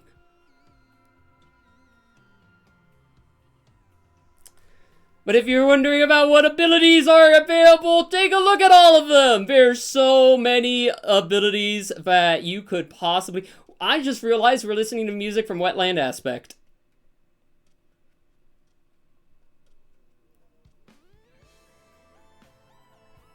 Or is this Wetland Aspect? No, this is Wetland Aspect. Yeah, because there's a lot of downtime in the music. I hope you recognize... Actually, I'll give you the full... I take it stream has been going really well? Sure has! It has been 8 hours. I'm still invigorated. Get this shit out of here. Back to the battle. Also... just in case, as you can see, there's a gold down here. It is transparent. You could still see it, though. If we hit free, there it is. If you want a character power scaled, other than Mr. Peterson, which I'm putting in because I like Mr. Peterson, you can put in... you can give me $10 right now in a character. Whatever character you want. Please no real-life people from real life. Send me money and I will power scale whatever you want. I have power scaled frogs, kiwis. I have power scaled a building. I have power scaled Vriska from Homestuck. I have power scaled things that I've never seen before. I power scaled the clown guy from Madness Combat and Cutesy Wootsy Doge and Tribe King Mega Man and also Holly and Bouldergeist. If we hit 300, I will power scale. If we hit 300, I will power scale Mitchell Shepard from Hunt Down the Freeman, the main character. That's him. That's the guy. It's set to 300 because that's a medical bill I got hit with this month. That would be greatly appreciated for saving me a lot of fucking headache. How'd Bouldergeist do? Bouldergeist got... what did he get? He ranked fairly high, but not like crazy high. He ranked high 8C, which is... I don't remember. Hang on. Okay, well, you can see... oh, large building level. That's right. He ranked 8C, which is pretty good. But actually, I honestly could have put him higher, but I didn't. What were we up to? Oh, right. We're basing... okay, so I'm noticing that these free maps favor Kiwi, and these free maps favor Mr. Wiggles. Because Dead Simple is just Dead Simple. There's fucking nothing for Kiwi to use. Presumably it can go up, but it can't really do much else other than that. Shadow Moses Communication Towers, Mr. Giggles unfortunately freezes. And also soon after Kiwi, but I think that one, it's more obvious that Mr. Giggles loses. Mr. Wiggles, not Giggles. Wiggles.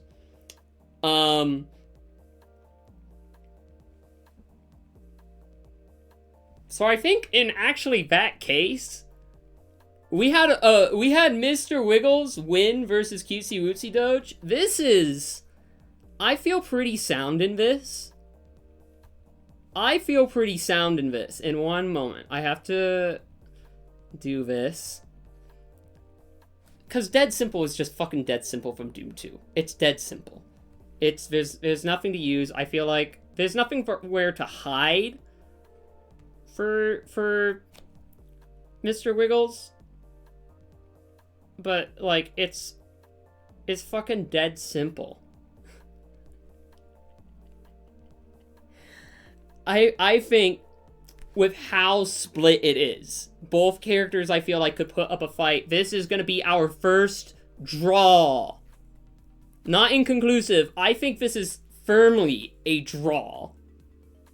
I think these two characters match up against each other. Like, perfectly fine. And if you don't agree with that, that's too bad, buddy.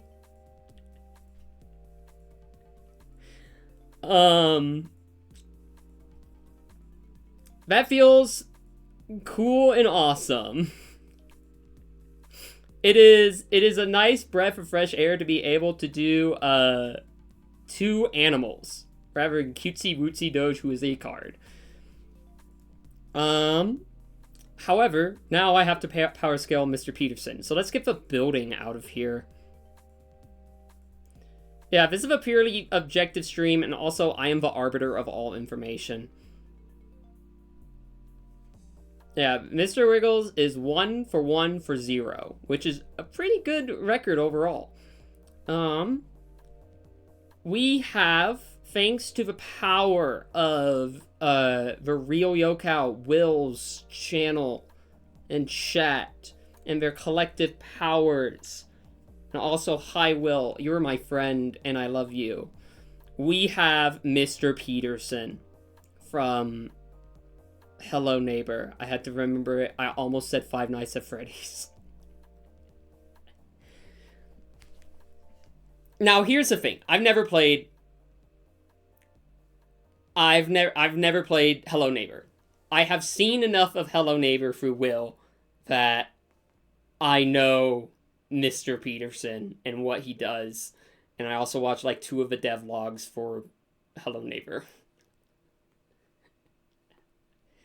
I also watched the animated show for Hello Neighbor. I watched most of it, but I had to go do something. You wouldn't have been wrong to say from Freddy's.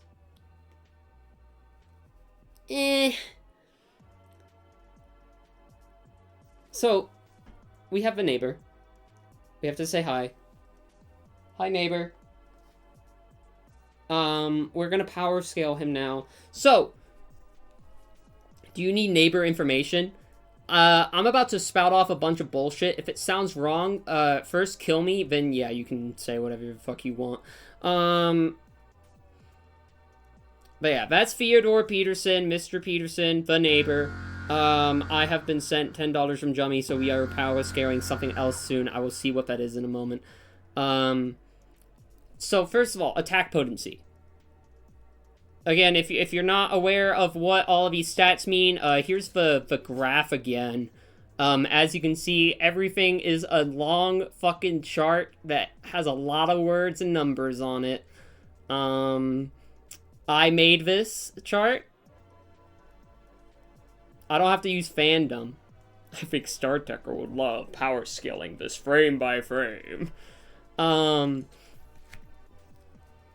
I'm gonna kind of converge the idea of Mr. Peterson, like from the animated TV, like the animated show, and the games into one Mr. Peterson. I don't feel like we haven't really been splitting them apart all that much by acts and eras and whatever.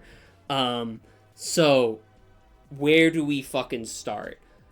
First of all, attack potency. Mr. Peterson is capable of grabbing you, and that's a game over. That's in the games. I don't remember if he does anything. He has traps.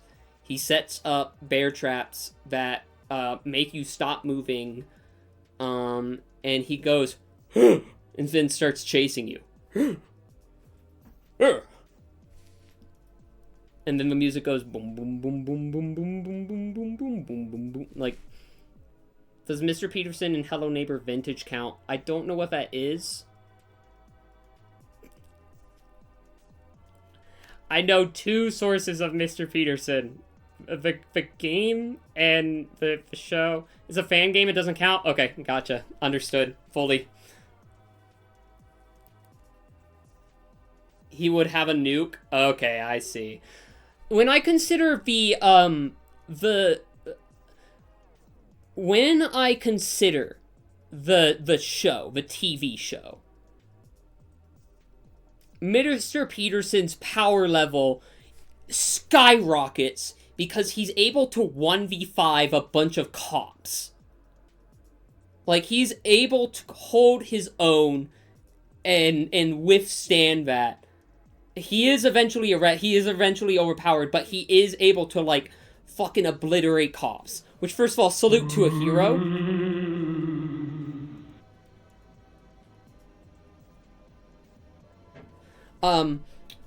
But he is able to do that. Which is important. He is very strong. He is very capable. He is very, like, he can hold his own. I don't think his attacks have the potency of being able to go much above street level, though. I don't feel like he's the kind of person that destroys, because, to note, if I bring up the chart again, just so you can kind of see what I'm talking about, attack potency is usually, done in, measured in joules, but I think that's stupid, so I'm not doing that. You can see it there.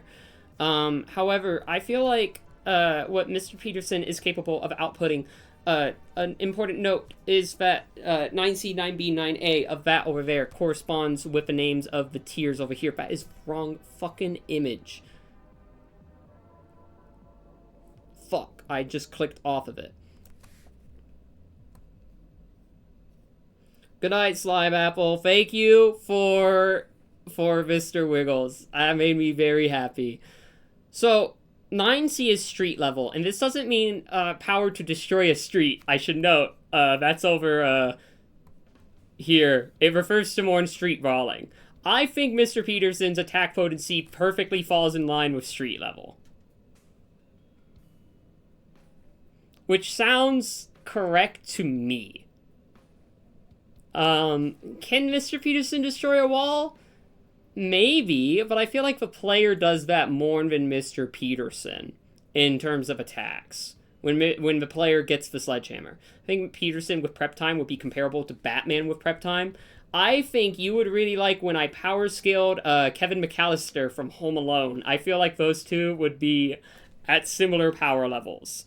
Actually, didn't I rank Kevin McAllister at 9C street level?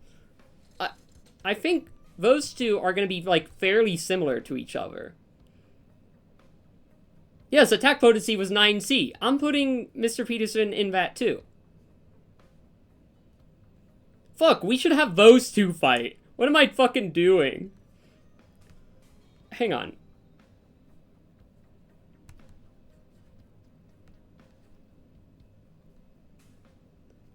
"9C.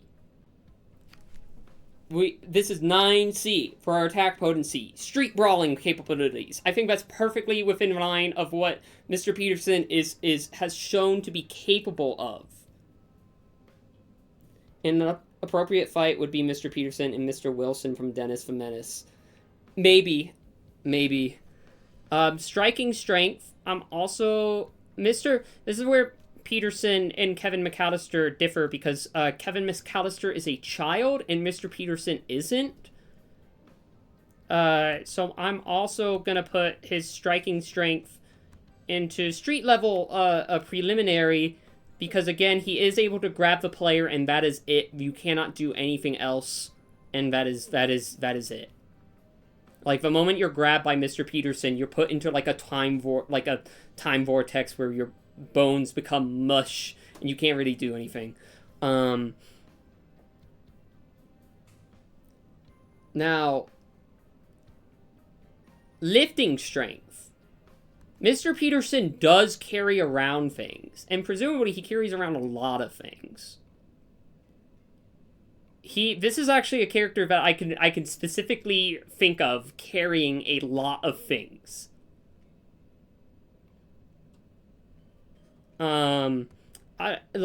Obviously, right here, he is carrying a shovel. He carries around objects of a lot of different types and varieties. I think the fact that he grabs you, and I think at that point he picks you up. Yeah, he does. I think Mr. Peterson is, without more information, is going to be an above average human. I could put him in athlete level.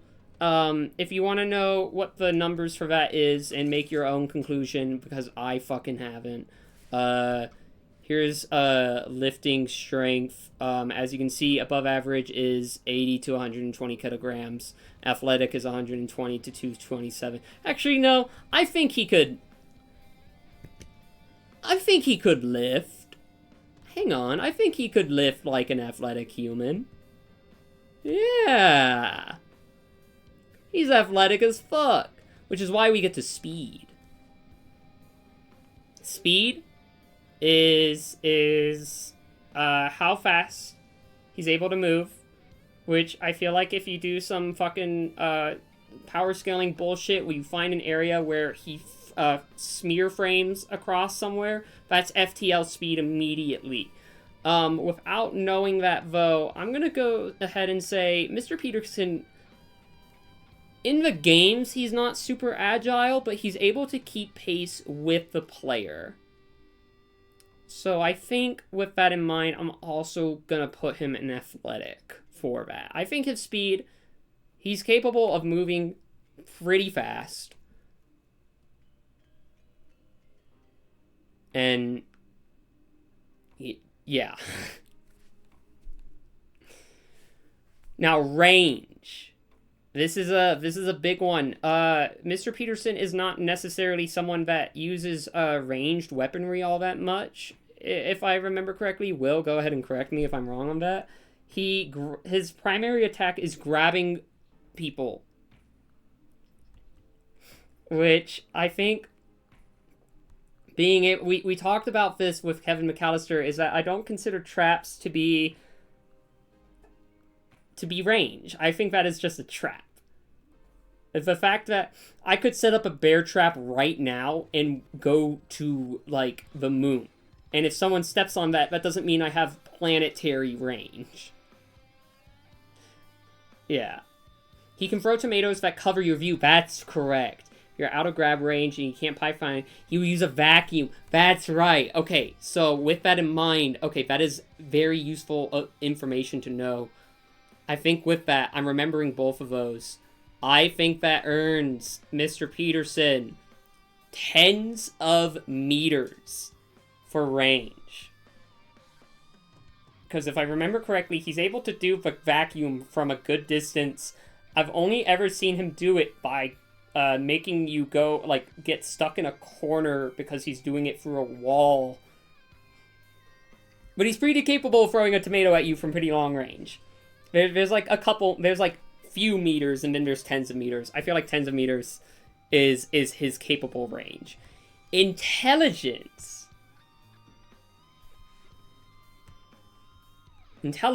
is just going to be extraordinary genius.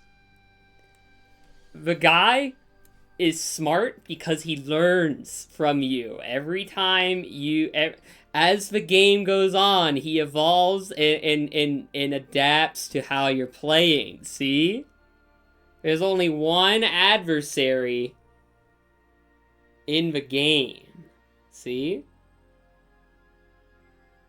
Yeah, he is also literally an inventor. Where did we put Kevin McAllister? I put him at gifted, I think. Either gifted or genius. I put him at genius. Okay, Kevin McAllister is genius. Mr. Peterson, however, the shit he builds, you have to be, like, insano genius to be able to, like, think of and be able to utilize in the way that he does. So I feel like extraordinary genius. Also, the way he talks in the show makes him seem like he's really smart and foreboding, and that's extremely important to me, because it makes him awesome. Durability.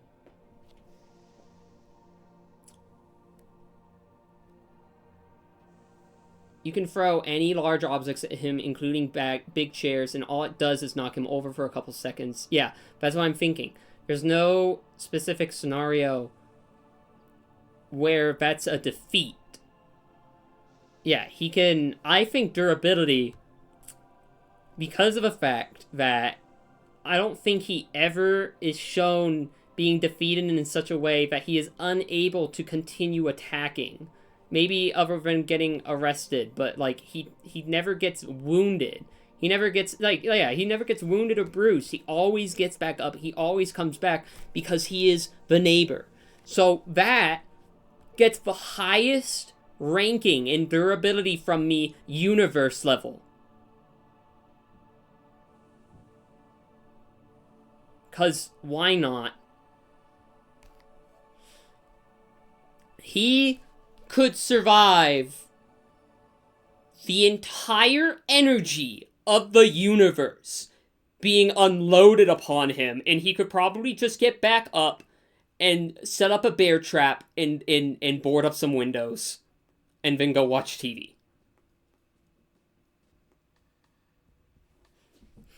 Now perception.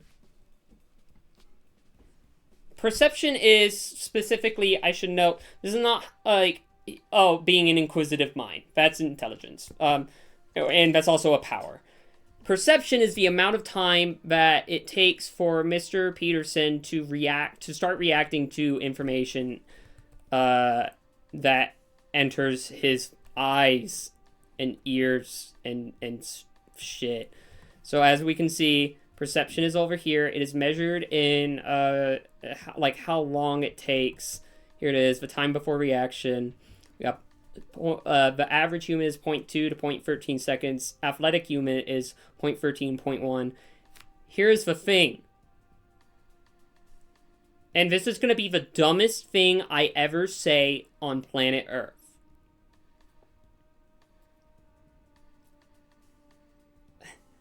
Like, understand, this may be the dumbest thing on planet Earth. I'm not going to be able to back this up even on a technical level. I think that especially this might piss Catherine Corvoraptor off.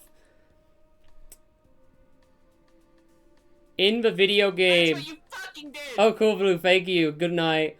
Mr. Peterson is a video game character, which means that when he responds to information, he usually responds to information instantly, without actually having to see it because it's a video game, and so that's massively FTL plus reaction time.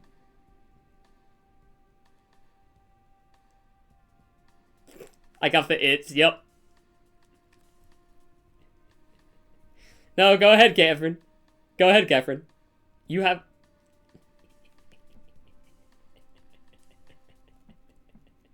You're not accounting for the tick rate of a game? I don't fucking care. It's Unreal Engine. I don't know what that game runs at.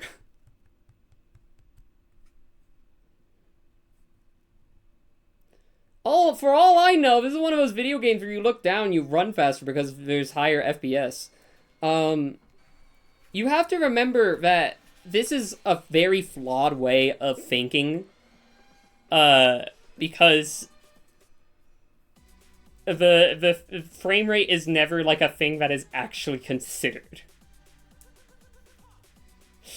It is silly. It is like completely silly. Like, it is a completely flawed way of thinking. You have to remember that they ranked Bubble Bass as having as having FTL speed plus speeds because he appeared as a blur to everyone in the Krusty Krab.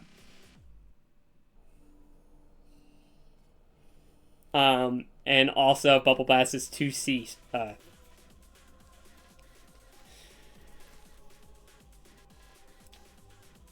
I think otherwise. Mr. Peterson strikes me as someone just like on a more realistic level. Mr. Peterson strikes me as someone who is capable of processing information pretty quick because when he sees you, he goes and then chases you. So like he sees you and then responds, and that's like the decision, and like that's the reaction. He does that pretty quick. The split second before he starts chasing you is like I think him calculating all the ways he's gonna completely destroy you, which I think earns him the power of peak human, which is the first. This is the first character I have given the perception level of peak human, because usually it's just fucking average perception like time, or it's some fucking stupid bullshit. He also instantly tracks onto you if you're seen on camera. Ah. That's him doing the INTJ stare before he runs at you. I think peak human, this is pretty fair. Unless we start getting into stupid video game bullshit where I'm gonna put him at massively FTL+.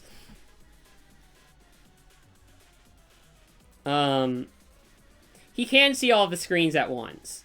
Oh, you're right. You can see all the screens at once. I think peak human is... I think just from the camera basis alone, I agree with you, Will. I'm gonna put him at superhuman. Because that takes... That's pretty good. That's pretty good. Now, stamina.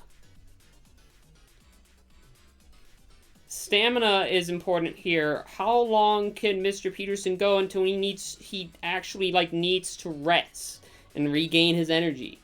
In the game does he chase you relentlessly forever? If you give him the opportunity. Or will there be a point where he has to stop and catch his breath and drink milk? If you actively keep pissing him off, he will never stop. That earns him the coveted, but actually not all that important because it's video game logic. That earns him the beautiful rating. Guess what? Infinite stamina. Yeah, the him stopping at the road is a gameplay limitation. It's not like a physical one that he's unable to get because he has no stamina to cross the road. It's because he's the neighbor. And if he went across the street, he would no longer be the neighbor. That's maybe the dumbest thing I've said, and I've said a lot of dumb shit so far in this stream. Which means, with all of this, in the animated series was a huge oh shit moment. See, yeah. So, for a tier, ultimately, what does Mr. Peterson get as a tier? Because, remember that Kevin McAllister got, I think I put him at 9C level. Because the potential that he had, what was it, 9C, yeah, attack bonus C of 9C with below average striking speed, or striking strength, with above average lifting strength, with average speed, 10 meter of range due to the BB gun he uses. He's a genius. He has 10C durability because he is a child. His average perception, and he is an athlete in stamina. Mr. Peterson is, in most cases, higher than Kevin McAllister, so I don't want to put Mr. Peterson on 9C as well. I think Mr. Peterson, given especially the durability, I think what Mr. Peterson is capable of doing, with all of this considered, with the fact that even in his worst attributes is still above human average.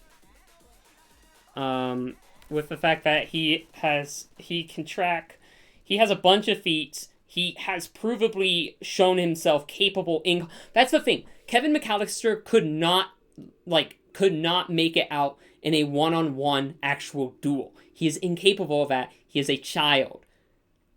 Mr. Peterson is.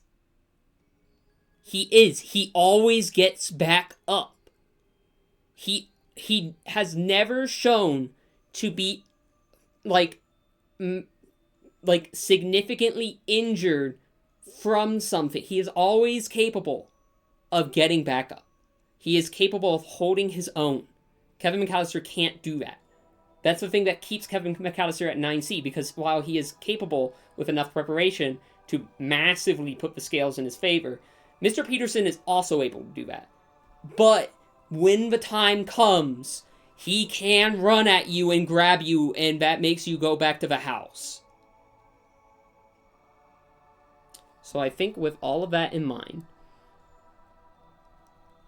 our guy, he is capable of taking on.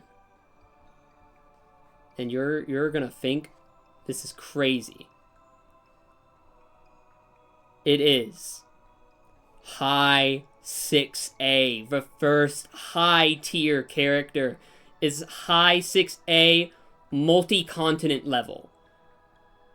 He is capable of taking on armies. He probably has. I think this is actually the first time I've willingly clicked on the high ones. I think I think you could throw, he will. And now I'm going to write that down in here to keep that on hand so I can make him battle Kevin McAllister. Let me just go ahead. This is Mr. Peterson. We have two Misters now. We have Mr. Wiggles and we have Mr. Peterson. Yes, tier high 6A. His attack potency is 9C. His striking strength is street level. He is athletic in his lifting strength. So is his speed. It is athletic. His range is tens of meters. His intelligence is an extraordinary genius.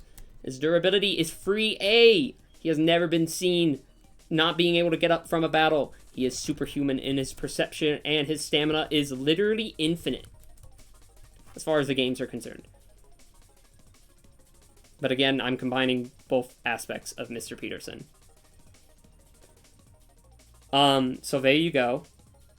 This is... We have ranked the neighbor. There's two donations in the queue that let me take a look at now. We have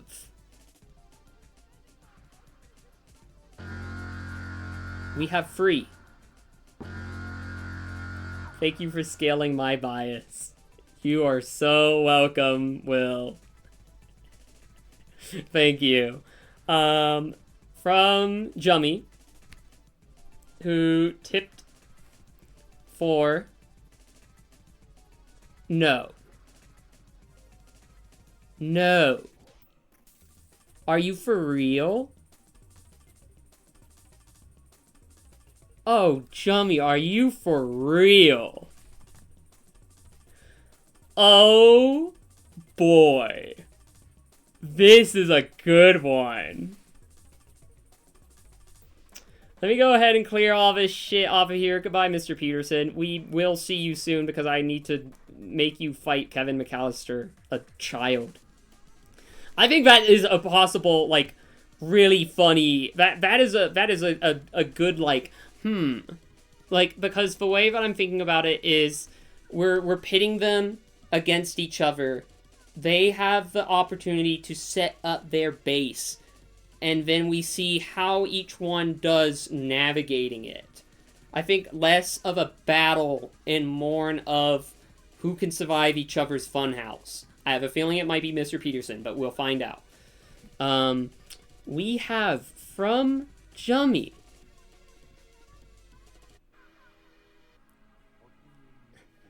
Jummy has given me money to power scale Bloopy.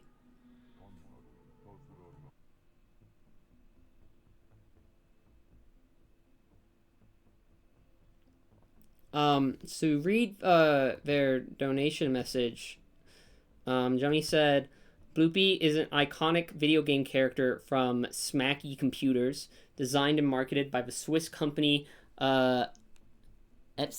Yeah, Epsitech. Initially named Toto, he was renamed Bloopy for international markets and later renamed Egbert specifically for. And then the message cuts off there with the link to the image. So this is Bloopy. I'm gonna go ahead and grab. I'm gonna go ahead and look up Bloopy. And oh, he has a website. That's awesome. There's the Bloopy wiki. Now there is Speedy Bloopy. It's a video game.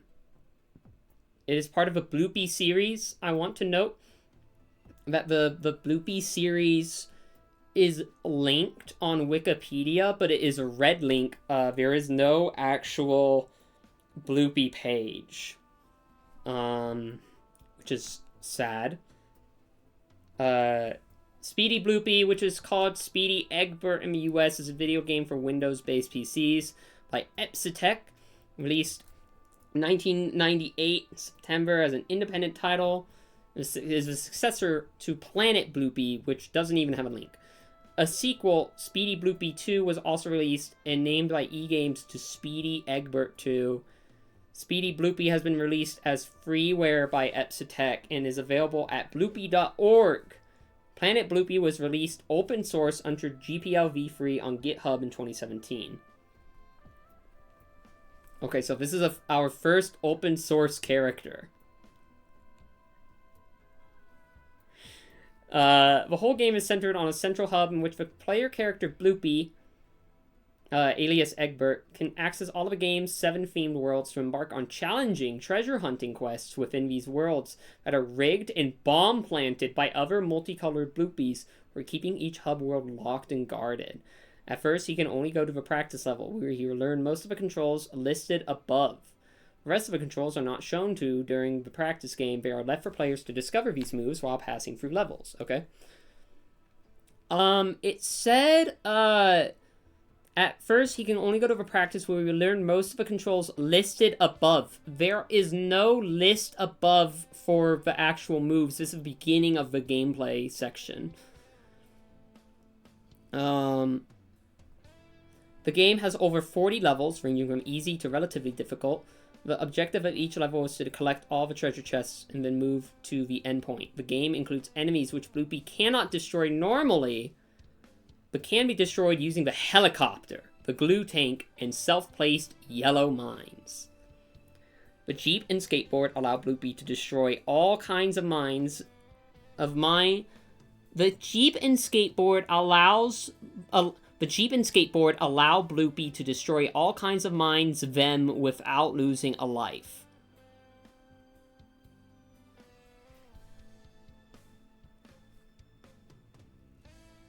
Glue balls can be collected by Bloopy, where they can be fired as weapons from a glue tank or helicopter to defeat enemies.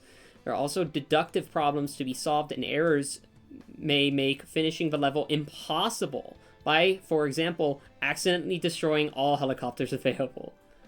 There's a level editor. It said that there were controls described above. There are literally no controls described above.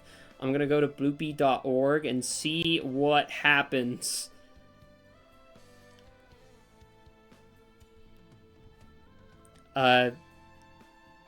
Firefox is asking me if I want to translate this from French to English. I'm not going to. Can I play this in browser? If I click on Planet Bloopy.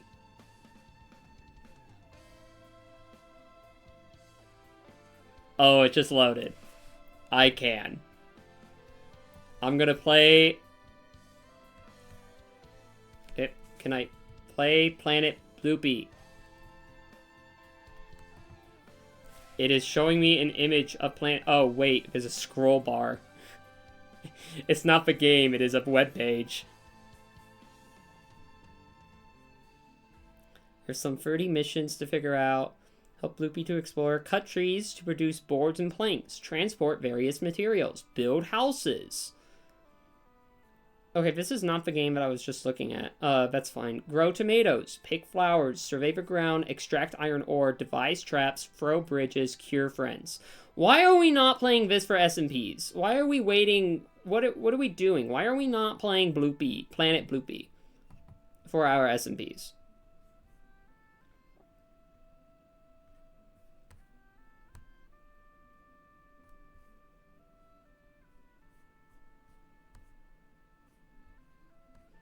Okay, Speedy Bloopy is not on here.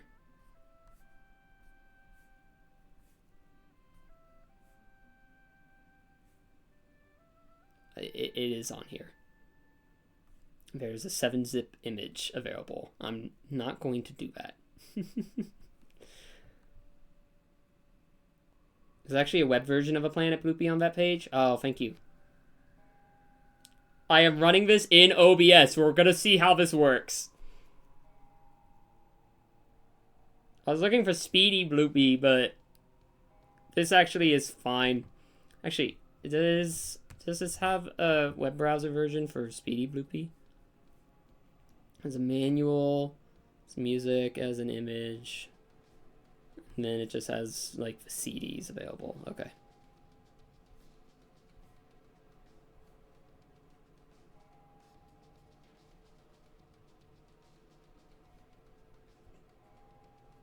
It is downloading the data. Speedy Bloopy is closed source as of yet. Fuck.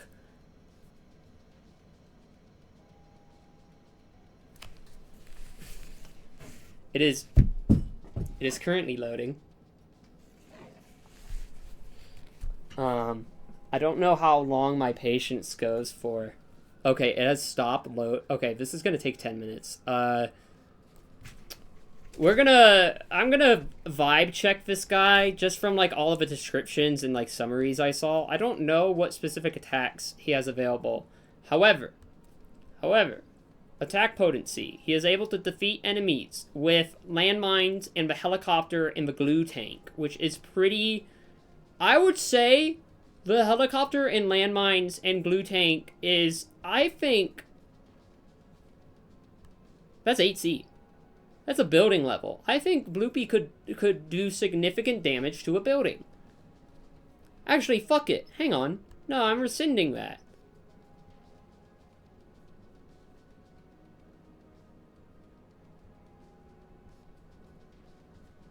I think he can do damage to a large building. He has explosives. He has the helicopter. He has a glue tank. He has the helicopter. Now, striking strength. None of this tells me that Bloopy can do much of anything with his hands. And unfortunately, that means this is the first time for striking strength we are going to have inapplicable. Which I think is actually, that's a misuse of that, isn't it? That is so... That is such a misuse of that. So I guess I'll fucking change it. I'm not putting him in Hypoverse level because it's stupid. I'm putting him below average. Lifting strength. In Planet, Bloopy, he can lift materials. I presume, like, iron and tools and such. Which, that's pretty heavy. That's pretty heavy. And the fact that he can carry a lot of mines, which might be hammer space. We have not talked about hammer space. That's, like, above average. Why is it called Hypoverse? I would not be able to tell you.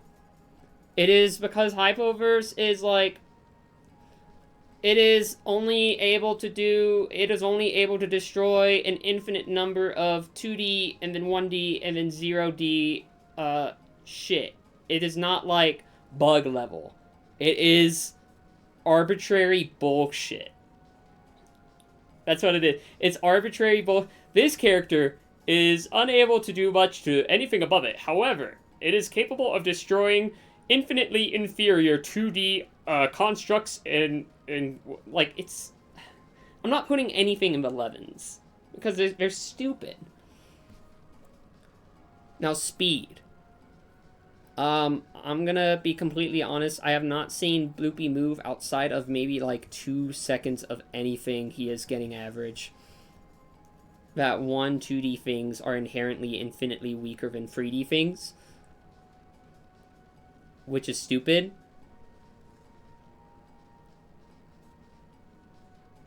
Yep. Now range with the helicopter and the tank, like the glue, with the helicopter and the glue tank. I'm thinking with the helicopter. Can you tell I have no fucking idea what to do? Kilometers. I got bored of waiting for a game to load. I will only interject on the topic of speed. Bloopy can gain unbounded velocity with the use of a glue tank. Wait, huge.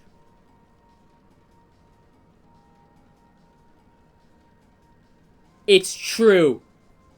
It's true. Oh my god. With the glue tank. I think that's possible to be supersonic speeds. The camera has to catch up with him. That is massive. That's the exact thing I need. Intelligence? What fucking song is this? Hello? Oh, okay. Intelligence?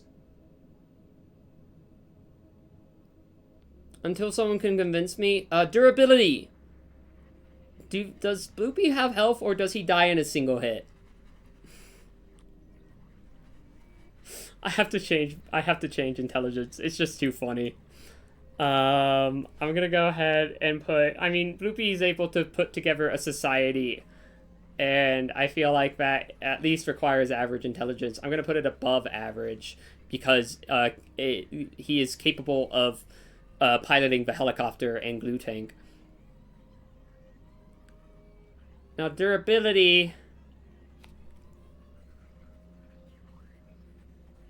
Does Bloopy have HP?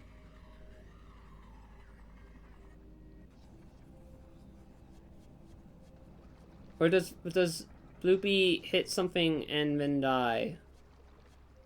Bloopy does not have HP.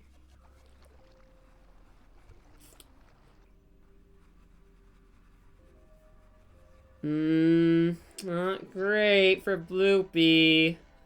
What the fuck did I just do? No, go back to normal. Not great for Bloopy. Now perception.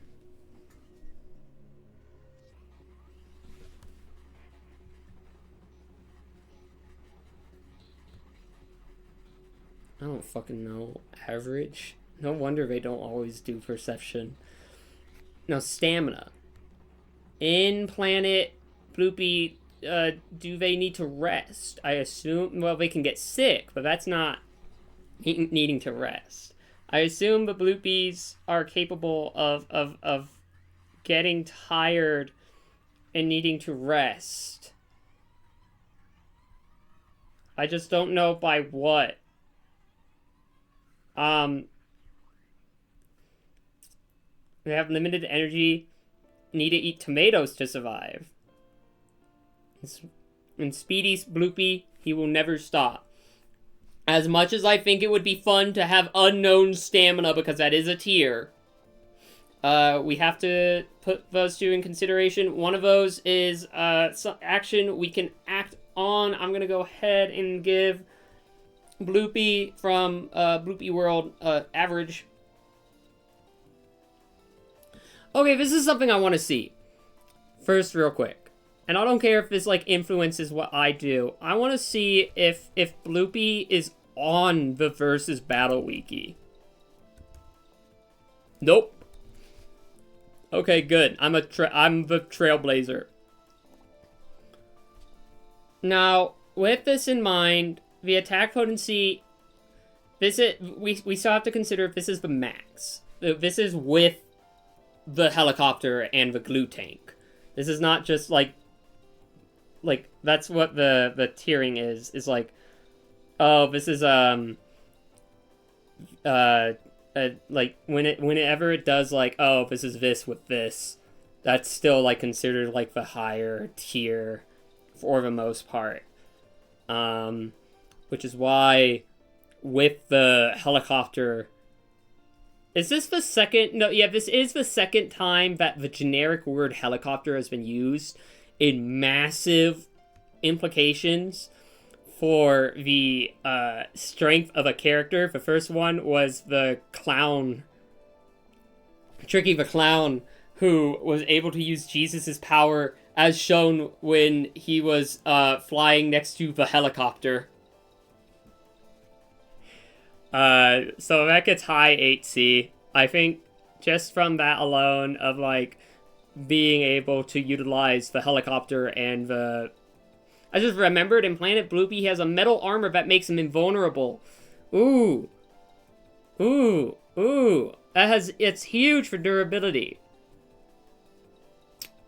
Yeah, no, we have to consider that. We have to consider this character is at their peak, which I assume the metal armor allows him to... Yeah, that just makes him invulnerable.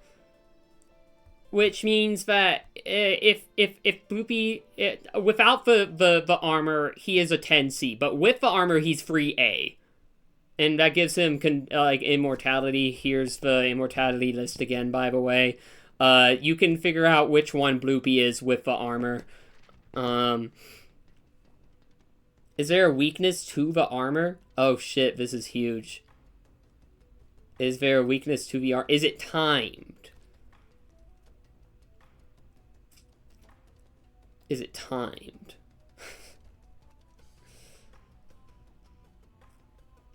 I mean, I'm assuming it is, because this is a children's... This is Bloopy. Unlimited time, but can't perform delicate physical feats. Can't build, etc. Ooh! Yeah, that's free A for durability. This is still generally high 8C. Because it is kind of a conditional thing. But I think Bloopy... Because you also have to consider if the durability goes all the way up, that means that the attack potency has to go down. But either way, I think this tier is perfectly fine. Bloopy has high power potential. If we pit Bloopy against anyone, we should have this in consideration and have a power-up available, the armor power-up available. Let me write this down in here. This is Bloopy. I had to make sure that is in lowercase because that's what it says there on the image. High 8C. High 8C power, attack potency with below average striking strength, above average lifting strength with supersonic speeds at kilometers of range, potentially above average intelligence. Durability is 10C to 8 or free A. Perception is, what did I put? I just put fucking average on there, didn't I? Yeah, because it's like fucking whatever. Average. Perfect. This is Bloopy. If there's further Bloopy developments, we will handle them later, because we have another one. We have another character to power scale. I have not even looked at. My throat is getting all scratchy. I should get water. Because water is good for me. I'm gonna go and get water. Here's some text. I'm gonna mute my mic. I will be back.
Who even cares?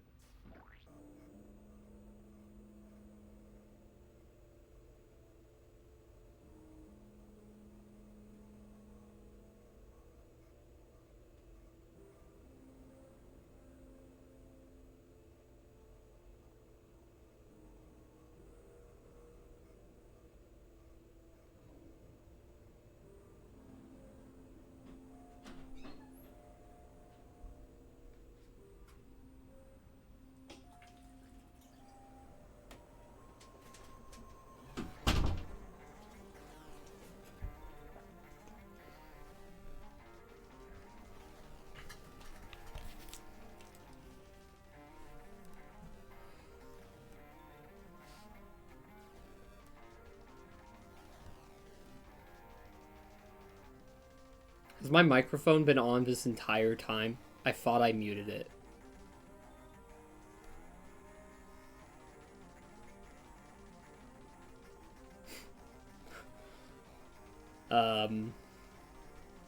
I'm pretty sure I hit the mute button when I stood up.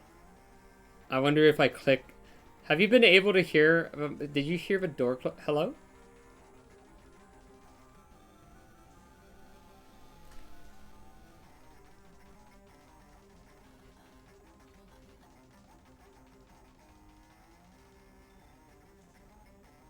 Okay, cool. um, while I was getting water, and I'm gonna be honest, peeing for like the fourth time today, I had the realization that, man, even though I haven't done this in 3 years, I feel like I am such a better, like, public speaker for this sort of thing, just in the 3 years of osmosis of, growing.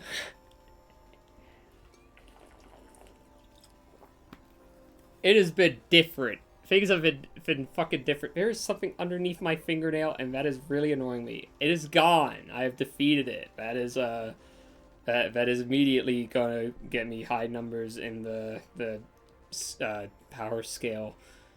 We have another character. It is 11 p.m. my time. It is fucking 1 a.m. What the fuck in Eastern? Sucks for those guys, not for me. We have from Jack Narrick. This one is gonna be a little bit fun. Open God game. Draw 2 random champions, then power scale their amalgamation. Good night, everyone. Good night. Good night, Anderson. This is the time check. This is gonna be a fun one. I'm gonna see. Yeah, to all my Eastern time zone warriors, salute. Thank you for coming out and tagging along this fucking long. This one is a fun one. I have to stand up because I'm not doing this from my laptop. We're gonna see what happens to this laptop when I launch another game while it's trying to share. I want to know, again, there's currently Half-Life 2 running as a shell program because I haven't used TeamViewer in fucking eons, and I also didn't want to set up Parsec for just this. So just running Steam Viewer, whatever, worked just fine. Here's my crushed soda can. I'm actually gonna put that in my waste bin. I'm on my computer now. Jesus, this thing is so much larger and more responsive than that laptop. That laptop has served me so well over the past 6 years. It is a modern HP machine. This won't stop the stream. This might just fuck with the Steam sharing. It might not. It might be fine. But Half-Life 2 is indeed still running in the background.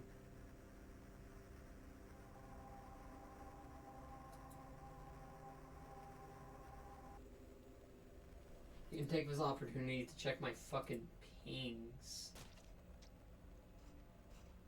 Okay, that wasn't at everyone. The results were tied. I put out a poll in a server of pulp or no pulp, and that got 50-50 with 16 votes total. That's pretty good. I'm a no pulp kind of person. Having shit in my drink, it doesn't work for me. It fucks with my ability to live. It causes like awful gag reflex. It's painful. Okay, I have loaded into God Game, and hang on, I should at least show you God Game so you can see what's about to get drawn. I'm so glad I'm at my computer for this and I can use a mouse and keyboard instead of a trackpad. Let me go and do game capture for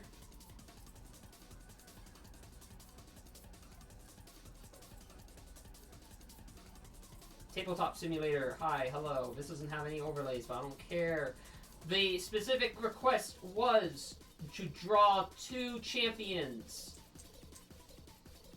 and amalgamate them and power scale the result. So we have 2 champions. We'll put them here. We have, these are still going to be cards, but either way, we have Thanos. And we have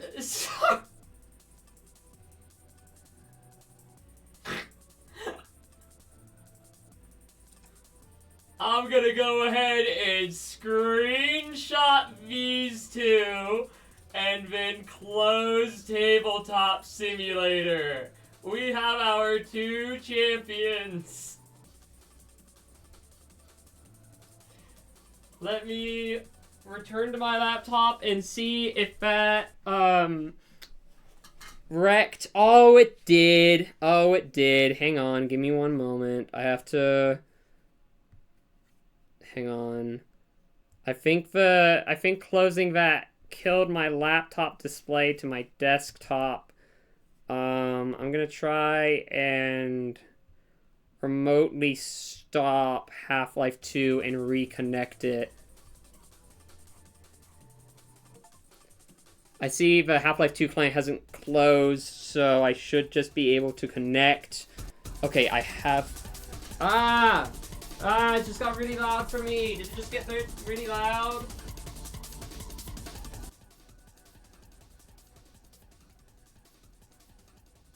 I'm putting it at a similar volume level as it was beforehand. Whoops. The Half-Life 2 show has launched. We're fine. We're back. So, let me, first of all, delete that game capture because we don't need it anymore. And we have our amalgamation, which if I go ahead and grab that from my screenshots folder,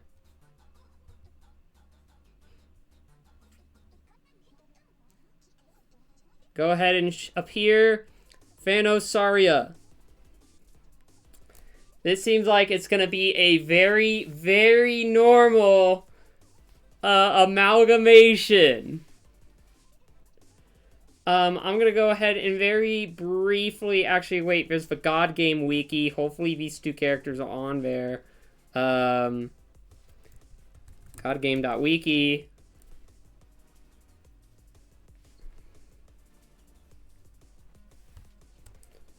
First of all, Thanos. Because I don't want to fuck with that image. It's even if I just Control-Z it later. My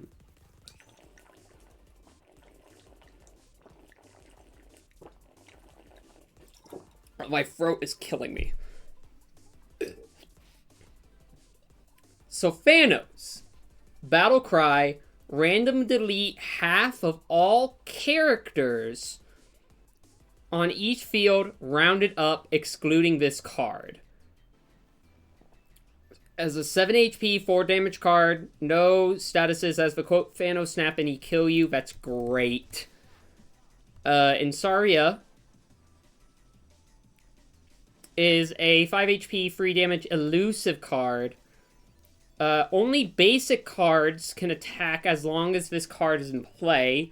Power has no effect while this card is in play. All cards may, as an action, roll 1d6 and explore that many times while this card is in play. Okay, so immediately, first of all, Thanos specifically says character, so any character we put against Thanos is susceptible to the 50% chance of being Thanos snapped.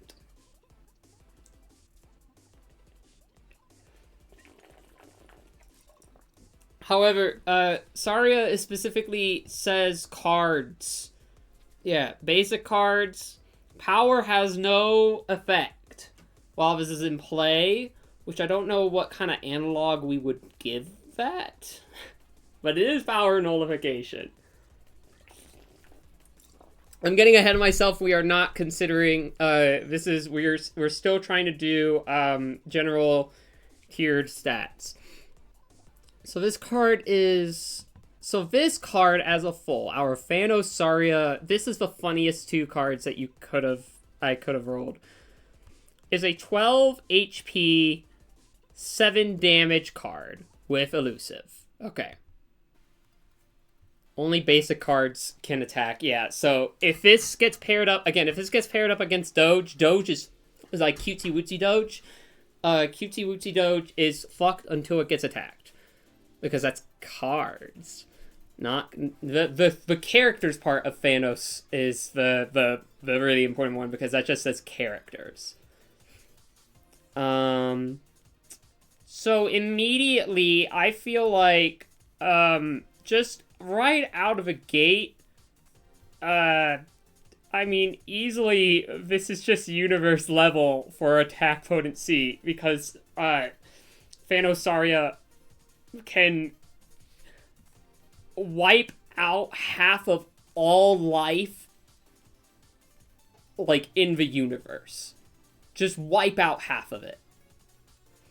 That's the power of the Infinity Stones. He could do more. Or I guess they? I don't know.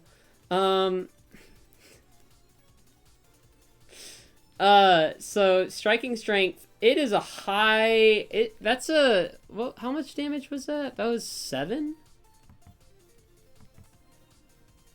No, that's 3. That's 4. Yeah, 7 damage, which is reasonably high for a card in God game.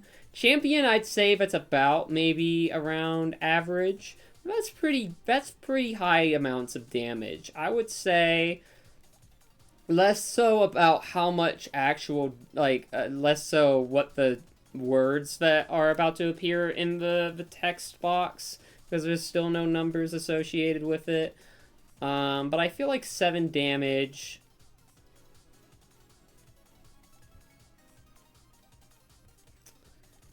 is small building level. Could reach the building level. No, I think I'll do building level. The thing, what I'm trying not to do is just, oh, each additional damage is each additional tier. That's silly. That's stupid.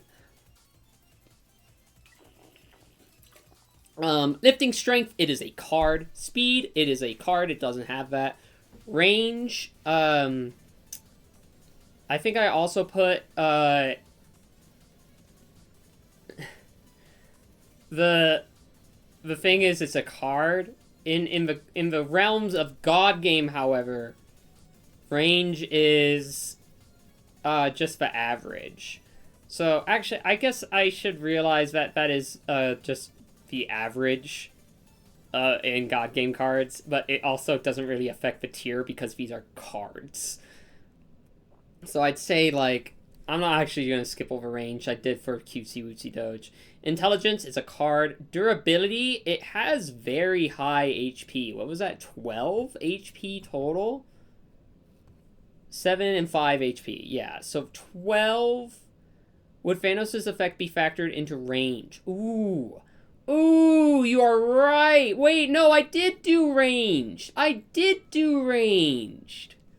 I did do range for Doge. This would be the same. This would be universal.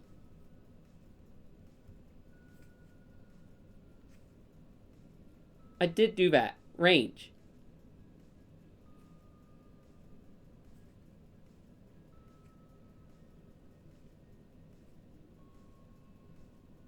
Intelligence is a card. Durability, 12 HP is a lot of HP. That's a good amount of HP. I would say, because building level was for 7 damage, or 8 damage, or whatever. Assume a part of Saria saying basic cards may attack is in reference to the Kokiri Force being only for kids. If we are treating the abilities as literal, would that mean adults can't attack? So the way that we did Cutesy Wootsy Doge, which is the God Game card, is that, unless the other, character currently, because in the way, the way that we did Mr. Wiggle versus Cutesy Wootsy Doge is that Mr. Wiggle is not a card and so cannot be deleted because it is not a card. Hang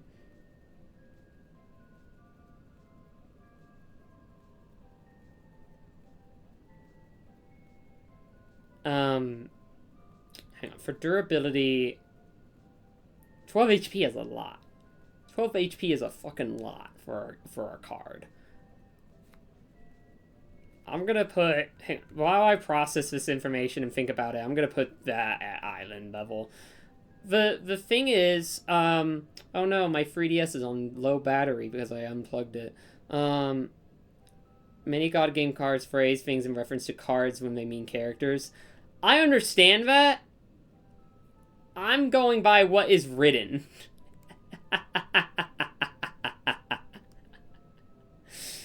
I don't particularly care about the understanding of the wording because this is power scaling. We are power scaling God game cards and a train station that came by.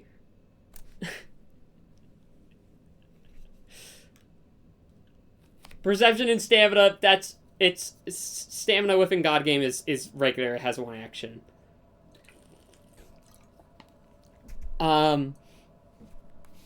Which means its tier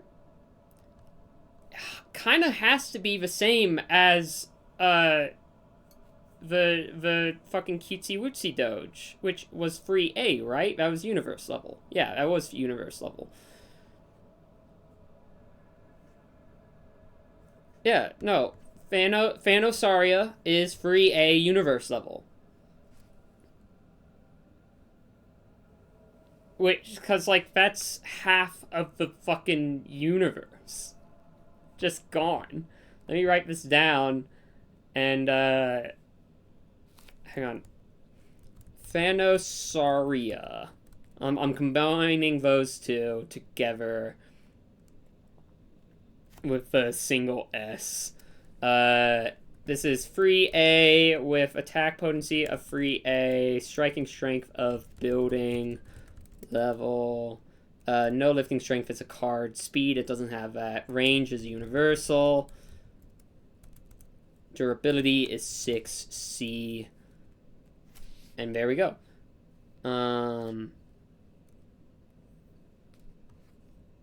So that is Phanosaria. I think at this point we need to pit more characters against each other, so we're gonna go back to Battle Zone. If you missed it, we had a frog go up against a kiwi, and it's unknown which would win. Or it's a draw. It's not unknown. That would be inconclusive. If this was definitively a draw. They're both equally matched in terms of all possible environments for this. So we do have a battle that I am intrigued by, which we'll probably do right now. First up, in our Fighter A slot, provided by findjesus.org or whatever the website was from, is Kevin McAllister from Home Alone. To remind you, Kevin McAllister's tier was 9C.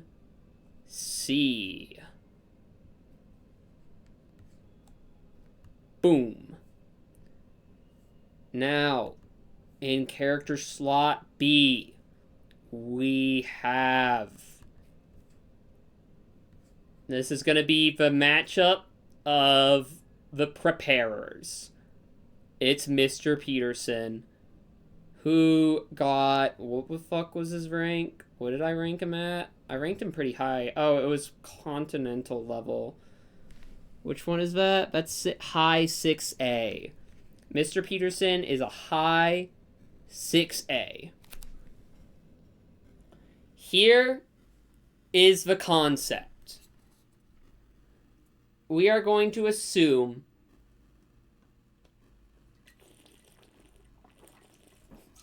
that each of these two characters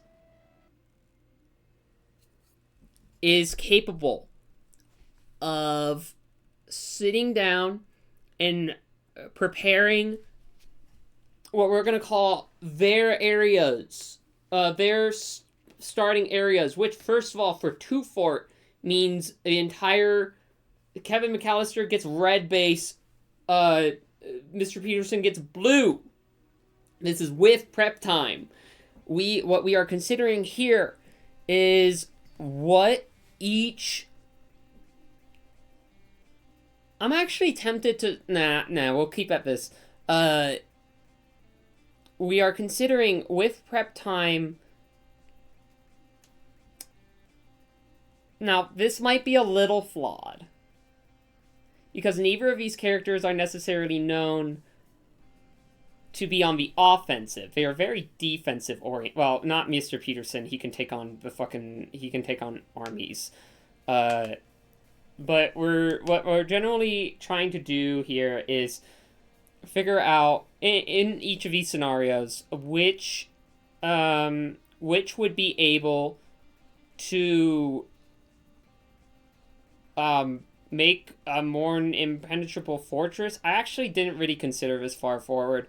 I was thinking about which would infiltrate the other's base better, but neither of them are noted, I don't think, really for infiltrating other people's bases.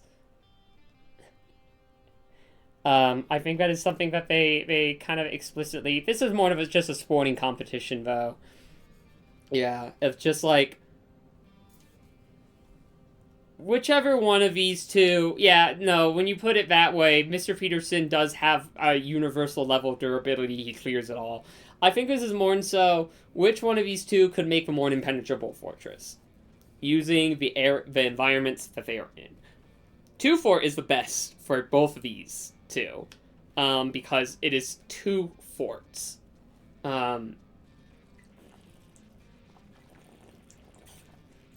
And even with red team and blue team spaces being different, I'm assuming that they have equal access to the same amount of materials and like all the stuff that they would need. This is mostly just which one would we think would set up a base. Yeah, this is based off of this is like a imagine Forged in Fire.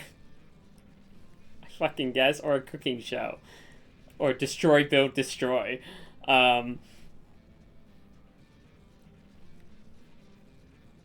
2-fort, I think, is the most exciting area, because these are two... I just said, I'm going to say it again, these are 2 forts that are very not maze-like, they're very corridor-heavy. There's a lot of rooms and walkways and little areas that you can go to.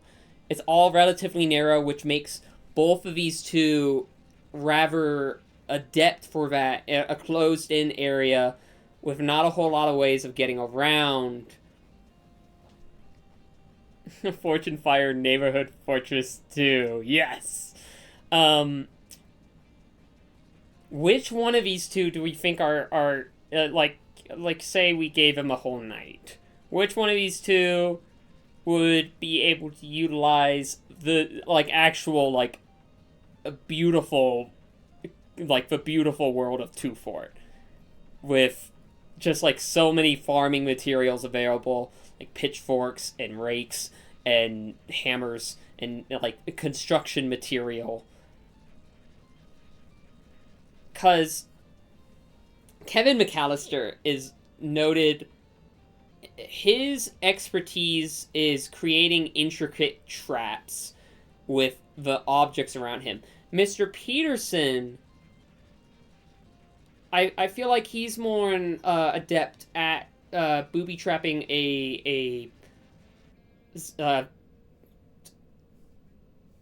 it's less elaborate. Because it is a lot of bear traps and cameras. But he has a lot of puzzles. His house is very puzzle-like. It's very mechanical. It's puzzles. Which I think, Kevin is about damage. Mr. Peterson is about delaying and deterring. Yeah. No, yeah. It's, the two have very different aspects of what it means to, trap and fortify a building.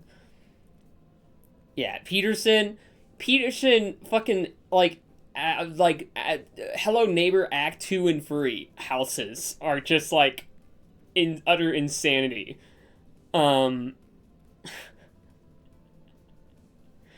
Actually utter insanity.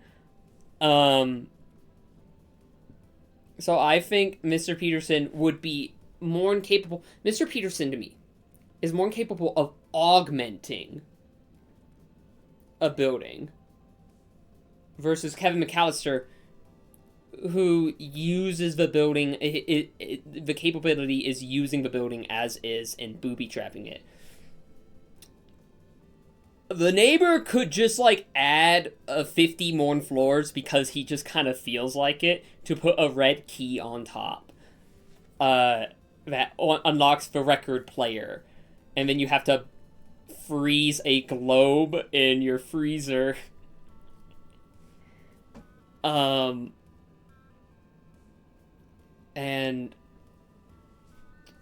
I feel like in the realm of Two Fort... See, this is... They're so different. Which one would be more impenetrable? Because with the puzzles and deterrences, that is a delay, and with the bear traps and other mechanisms that I'm sure I'm forgetting right now, is not immediately damaging, but theoretically can be a lot harder if someone is for example, hardy, but not as aware. I feel like we could use a standardized character. We could use a random fucking character that kind of determines, like, we need something that tells us who is actually going through this.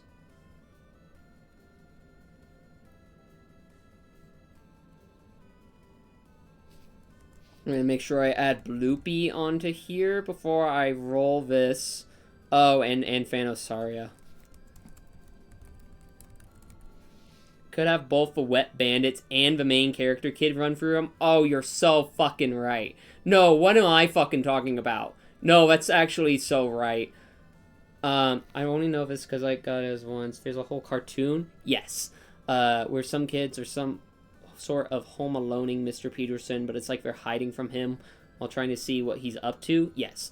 So he can't even catch children. Any successful trap in the game can be assumed to be player's fault and not the standard for people falling for his shit IMO. There is, Mr. Peterson has traps that, so I watched a good majority of the TV show. There's a lot of traps that he does get people with. He is shown throughout that series to be very conniving. And there's also a lot of other shit that goes on outside of Mr. Peterson with the stranger, and like a cult and shit. This is Kevin. So I feel like if we put the Wet Bandits, okay. If we put the Wet Bandits, eventually through tenacity, they might be able to get through. I like the, because with the Wet Bandits and the player, they're like almost complete total opposites. They're able to eventually get through Kevin's stuff with major injuries. But Mr. Peterson's house is all, like, puzzles and shit. I don't think the Wet Bandits are fucking figuring out anything within any reasonable amount of time. If we put the player into it, I feel like the player from Hello Neighbor, they're probably more inclined to be intellectual versus like set up for specifically booby traps, but also I've watched Will play Hello Neighbor. It doesn't seem very hard. Yeah, Kevin's traps are a lot less avoidable. Like, they're very much set up and very intricate. Man, fuck. I was, like, planning on this actually being, like, potentially, a one where one shows up over the other. But I think we might literally have an inconclusive on our hands, because every single time I try to think of, like, oh, but what about this and this? It's like, oh, wait. it's just an opposite match. Like, of course, the Wet Bandits aren't going to be able to figure out anything in Mr. Peterson's house. They're Wet Bandits. And, of course, the player is going to have more difficulty with Kevin's house because it's a lot more, just, like, in-your-face, harming, like, booby traps. I might have to call Uncle here because I straight up don't know. I also don't know what the fuck you would do with Dead Simple. In straight combat, Mr. Peterson wins. He goes boom, boom, boom, boom, boom, boom, and grabs Kevin McAllister, and that's it. Yeah, no, I think overall, when you take out the sports angle of it, and it's just like, oh, can these two get into each other's bases? Of course, fucking Mr. Peterson is going to be able to do that. He's the super genius of all time, and when you throw something at him, he gets stunned, but then gets back up.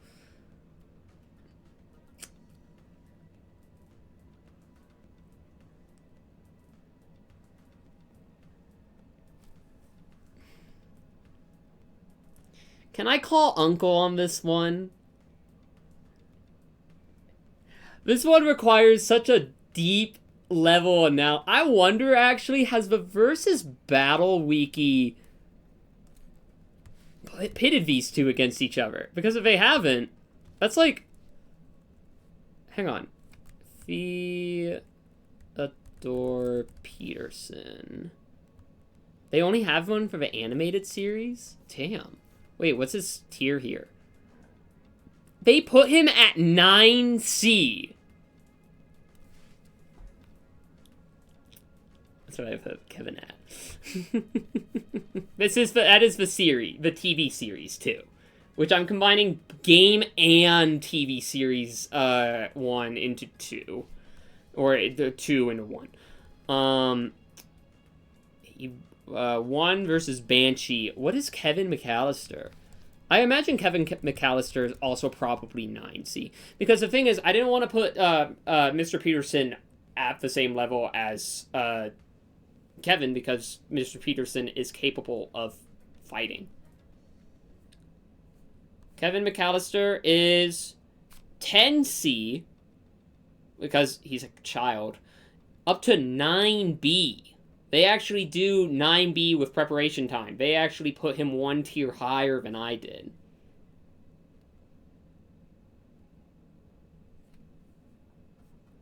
Well, have they pitted, how many, oh.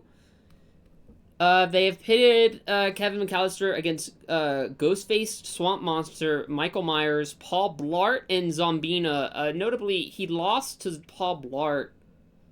Both had a day to prepare, speed was equalized, fight was in a mall. Paul Blart?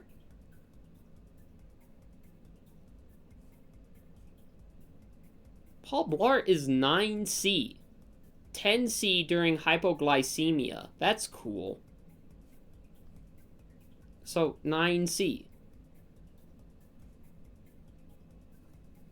Okay. This shit's stupid. Paul Blart could not beat Kevin? I'm so glad we're all in agreement. What? Okay, I'm gonna... This...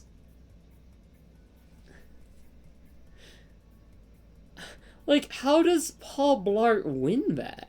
I'm not even gonna look at the forum thread for that because it's just gonna piss me off. This is so equal matched and, like, so nebulous. I need more time to think about that. That might be... You might have to just think about that on your own time. I thought I would be able to be like, oh, yeah, well, on this... Dude, what the fuck are they gonna do in a swamp and on Dead Simple? I don't fucking know.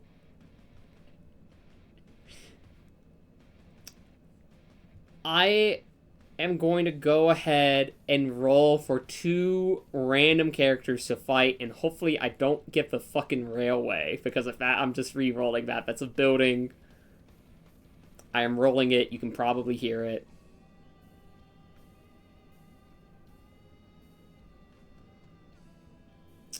Okay, so this is about to be like a really easy win for someone. Character A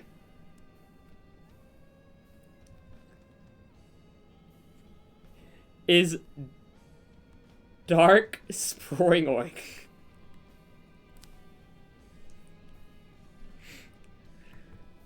who scored a 10B. Did I really do 10B? I don't actually know if I could take on a Springorg, but they're so weak. Even as a dark enemy, this is so weak. 10B. Versus... I'm just gonna roll it again. A Dark Springorg who has 12 HP, or 16 HP, but splits as soon as you...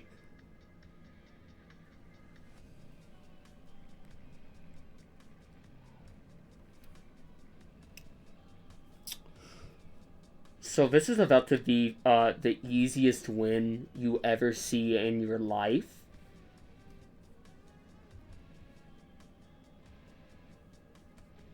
Our second fighter... Let me just make sure I get this information right.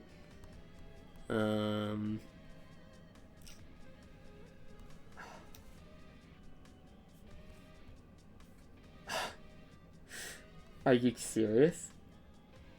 Our next character is Vriska, who ranked a 2B.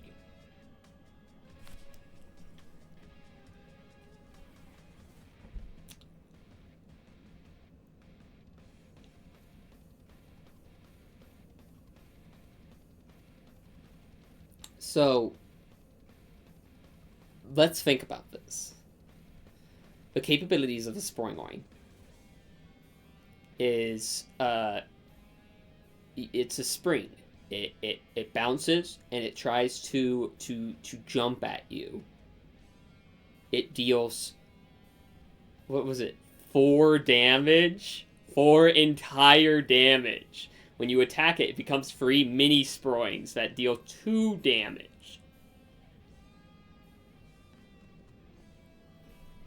I should note, this is like one of the weakest dark enemies in Super Paper Mario. I didn't realize that when I was doing it. Pyro didn't either. Like, actually, it's ridiculously easy, So... Versus... Vriska, who we have already established is capable of performing, who has psychic mind powers. No, it's literally narratively impossible, because is Vriska dying to Dark Springorg a just or meaningful way of for the story? Even if somehow Dark Springorg is able to do enough damage to Vriska, I'm not even considering the environment anymore. This is quite literally the closest we're gonna get to Coughing Baby versus Hydrogen Bomb. This is quite literally, I would have more faith in Mr. Wiggles right now, who is a 10C versus Vriska, because I feel like Mr. Wiggles, within the chaos of Homestuck, there's a chance where Mr. Wiggles could kill someone. This is a Dark Springorg from Super Paper Mario.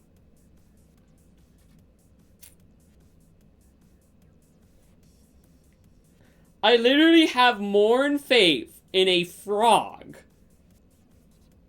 in literally a real-life frog, like an actual real-life frog, an animal that exists,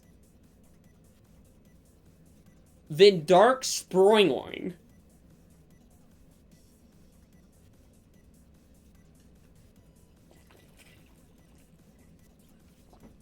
What do we think? What are we thinking? I could see the page in my... I think...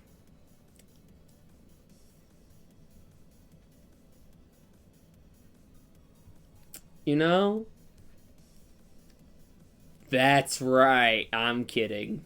This is so clearly... I don't even need to go over like, oh, but what about the different environments? No, this is so easily... Because this is just like the fucking mob enemy. This is literally a basic enemy from a video game. That's entirely within reason for someone from Homestuck to be able to beat. A frog is a frog. That's why it's funnier.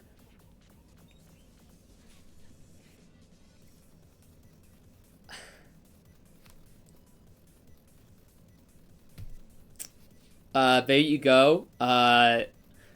We have been having, well, that was kind of a nothing.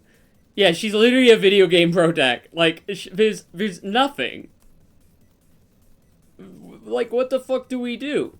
Like, okay, let's get a good fucking battle in before we power scale more characters, because I still have energy. Ooh! Ooh! That was almost Nebula. However, instead, it is. This is a fun one. Because I am biased. This is...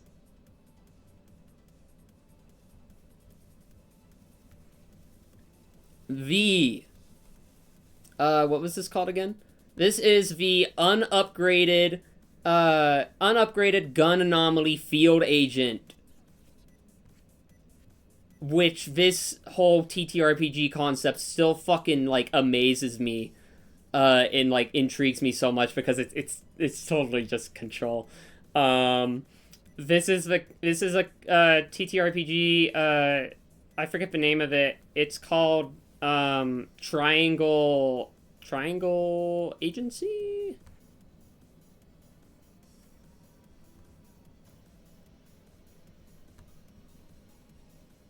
Hang on, where's VC text in my Discord? Yeah, Triangle Agency. This is a class that you can play as that has a gun that is capable, if you roll the right dice. Yeah, this is a wears it with pride. It's so cool. Yeah, no, it is. The rulebook for it uses the same font as Control does ITC Avant-Garde Pro, which is also what this text is. This is ITC Avant-Garde Pro. Because I started using it before I played Control, and then I played Control, and it was like, oh shit. Oh fuck.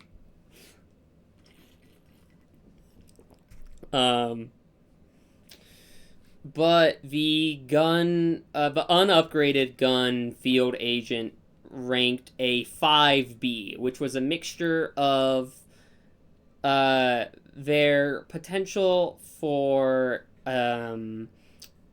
just from the fact that they can really look at anything within their peripheral vision, and if they roll, if the stars align, which is actually pretty easy, that thing is usually erased from existence.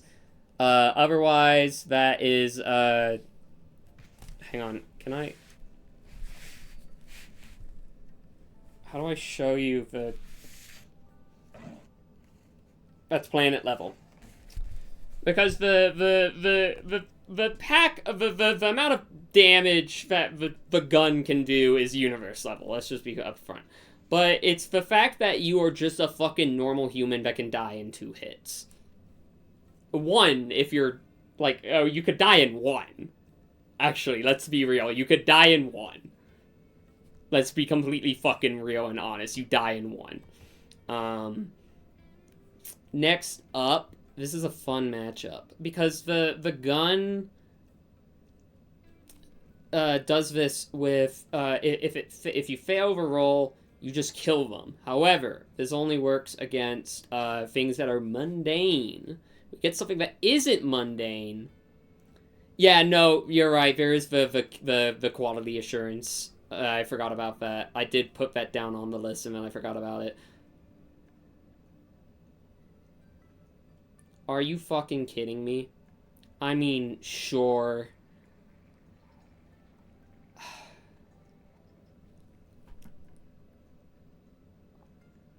No, I'm re-rolling that. I'm not doing Vriska again. It just tried to give me Vriska again! Okay, sure. Fuck it. Why the fuck not?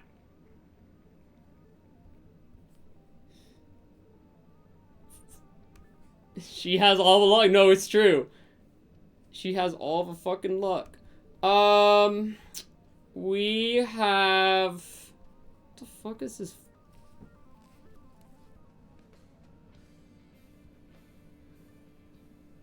This file, I only now realize this file is called trickyheartspanties.webp. So this guy is in his underwear, which I think is extremely funny. This is Tricky the Clown from Madness Combat.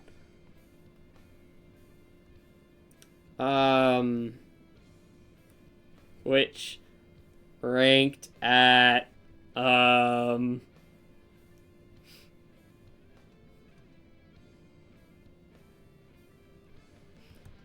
this was the easiest power scale I ever do because this is entirely just a power scaler's, like, dream. This is 1C, tier, just fucking clearing the floor. The thing is, do we consider Tricky to be mundane?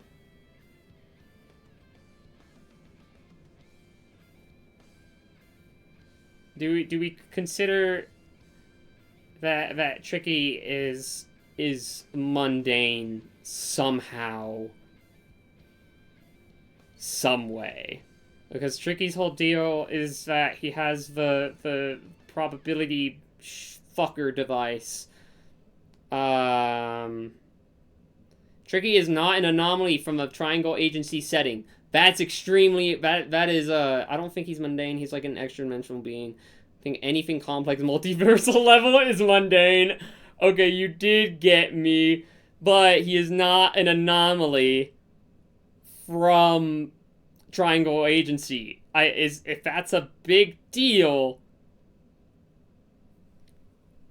If that's a big deal, then we got something. Which is to say... First of all, if Tricky attempts...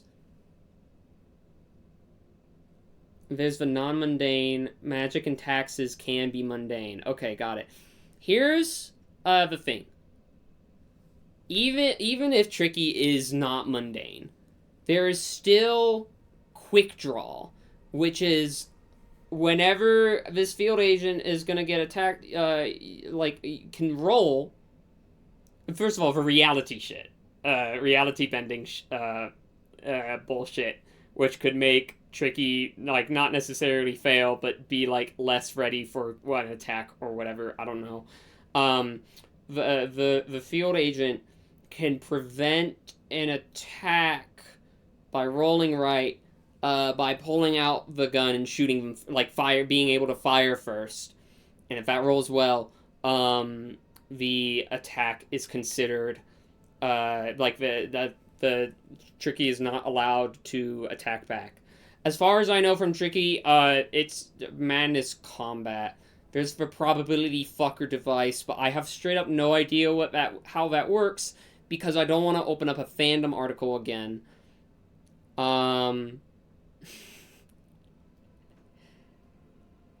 There's also if the roll fails for the field agent, that can mean that Tricky gets the opportunity to attack, which is probably going to be like putting 4 hurt on it, probably just like 2, like at most. That's just, yeah, probably. I don't quite understand how it works either. I'm choosing to ignore it because it doesn't make sense to me. Um, so the only way I can imagine this working is, honestly, even with the environments here, I think what this comes down to is how many dice do you roll for the we'll just go with the mundane. Like, okay, sure, tricky is somehow mundane. I don't understand how that works, but if they disappear, so you aim your gun and roll dynamism on, which I think on a success is, how many dice do you roll for that? Does it depend on things, or really? I'm just seeing if I roll a bunch of dice and if any of them are freeze, he gets eviscerated from time. Or if he goes in for the attack first, our field agent here will attempt to counterattack beforehand, and that is initiative.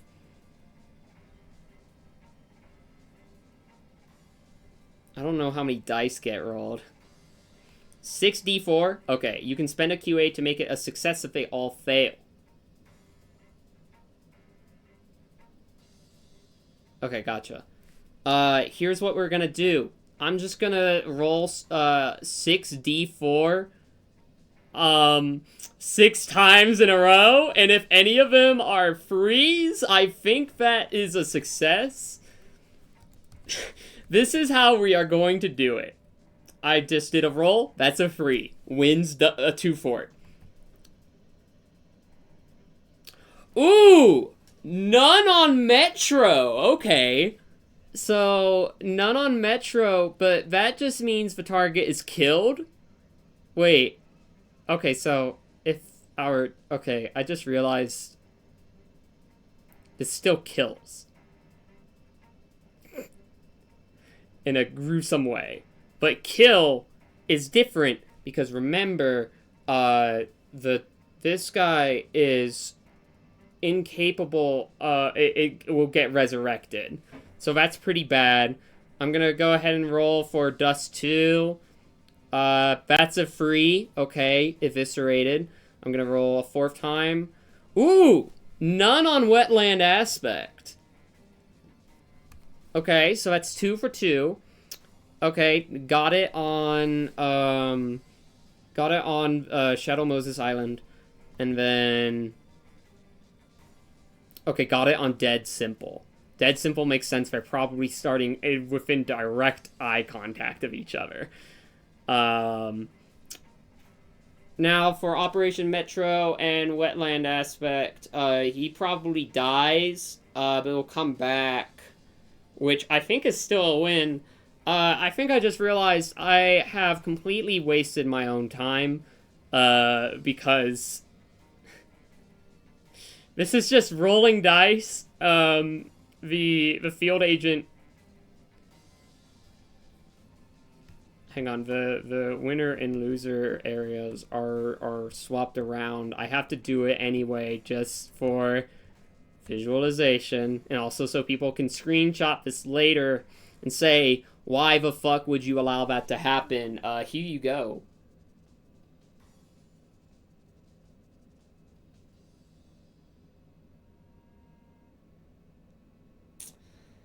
I think so far all of the times that a character has won in a battle, it has been massively theoretically outclassed by the other in some way, which I think is extremely funny. There's not a whole lot you can do to resist being erased from existence.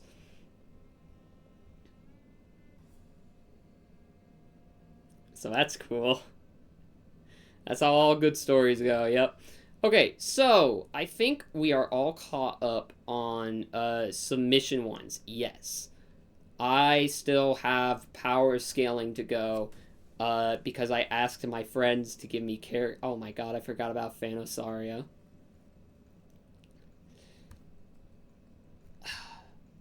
I I think if I know there's the potential of like, oh, we pit Doge and Phanosaria against each other.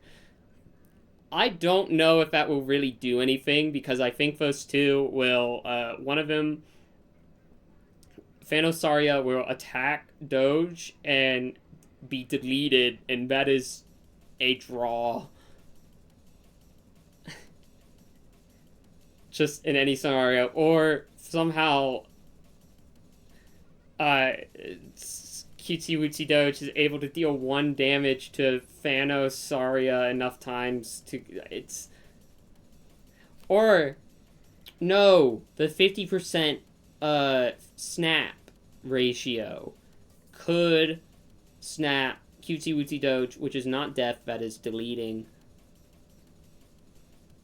That's important. I'm failing to consider. It is, I've been streaming for 10 hours?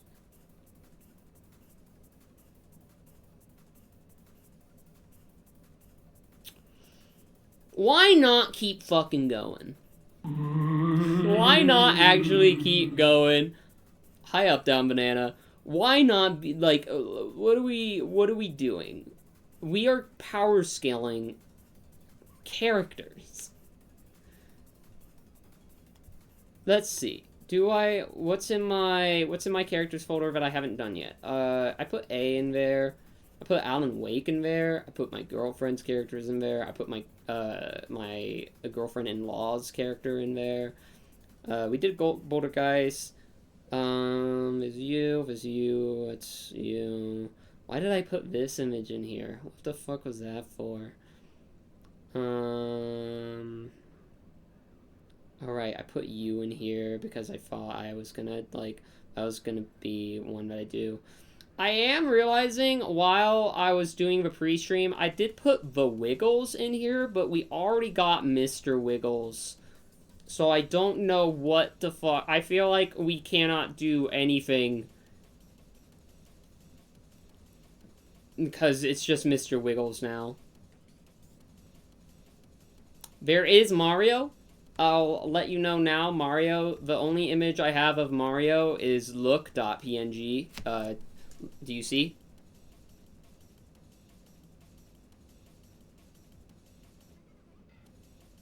Do you see? It's right there. Take a look. You see it?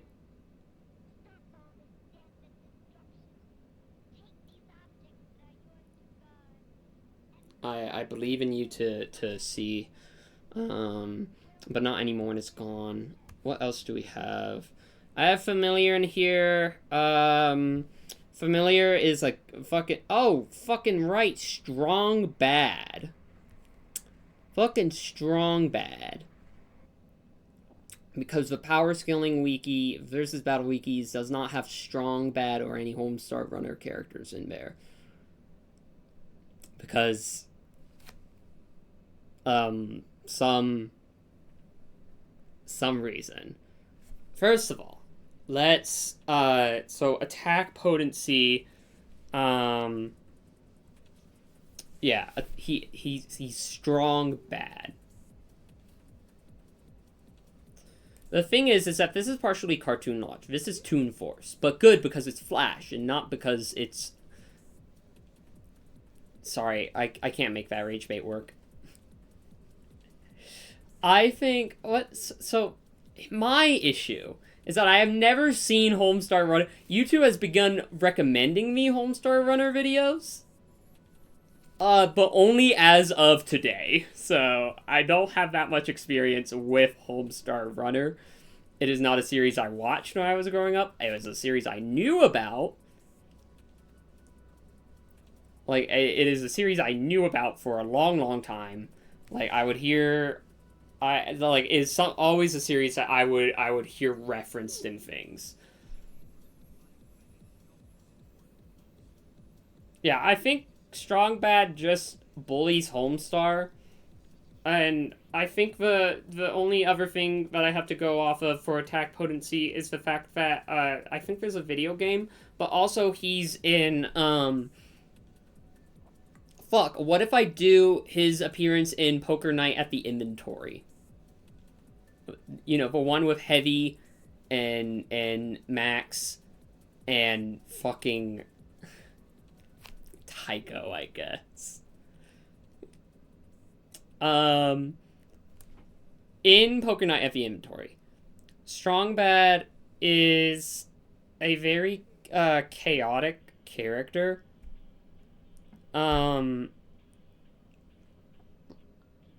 He usually he's kind of bets almost randomly. He's kind of a oh, what's the word? I think it's mule, but I don't know if that's right. I know it's like donkey or whatever. He's a bit of a fucking asshole, in which he'll always kind of bet big, even if his hand is absolute shit.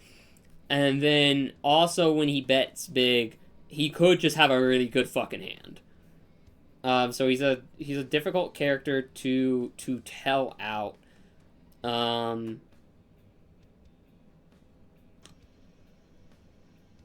No, yeah, it's all of the four characters have very distinct play styles. If I remember correctly, Max also pretty much doesn't know how to play poker, just kind of plays whatever, but is I think more an aggressive than Strong Bad. Heavy plays a little more careful, a little more conservative, but he will apply pressure if you do. And Tycho is some smart asshat from Penny Arcade. Which my only relation with Penny Arcade is going to PAX East once, and also one of my friends used to host a TF2 server, or I think still hosts it, thanks to Penny Arcade.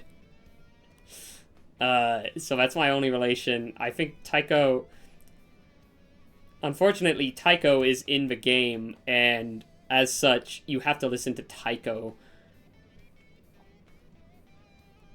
So I think with that, the fact that Strong Bad, I've played Poker Night at the Inventory. Strong Bad is a very disruptive character.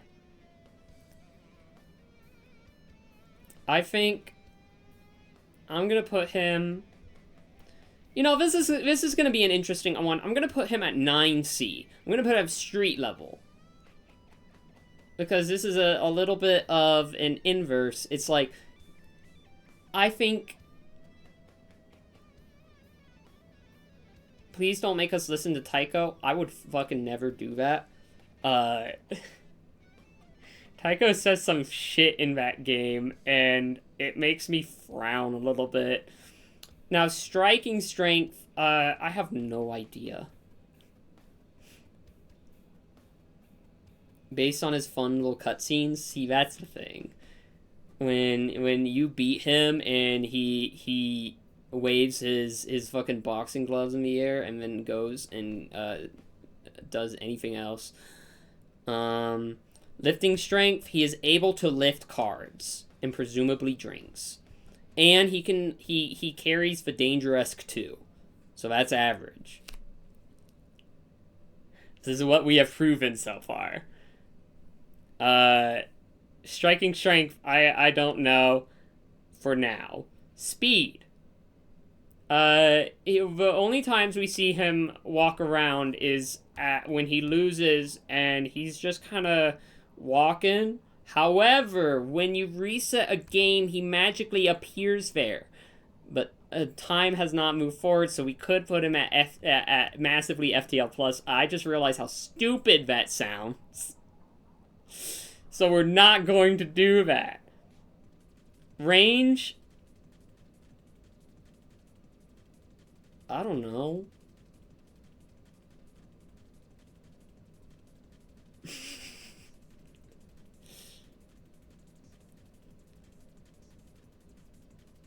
What is... He has boxing gloves. He's kind of small. But I still think he can reach 50 centimeters. Intelligence? I think the way that Strongbad presents himself is in part to make you, especially in a poker sense, make you underestimate him. And when the chips are down, he really goes in. I think that's above average. I think he hides. He's also... Nah, I'm putting him higher because if you've ever watched any of the emails, he knows the difference between it's and it is, which is... That's really important in this day and age, so he gets gifted for that. Durability...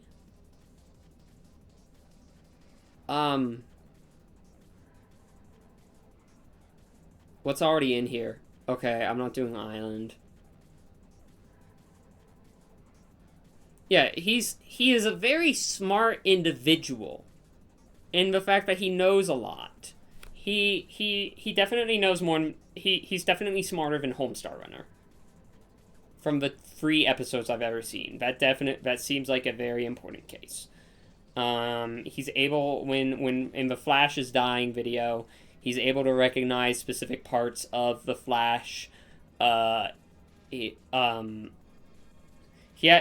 breaks the fourth wall, which is maybe the least impressive thing that any Homestar character is able to do, because it's Homestar Runner. I don't know for durability and perception. He's strong bad. He's strong. Bad.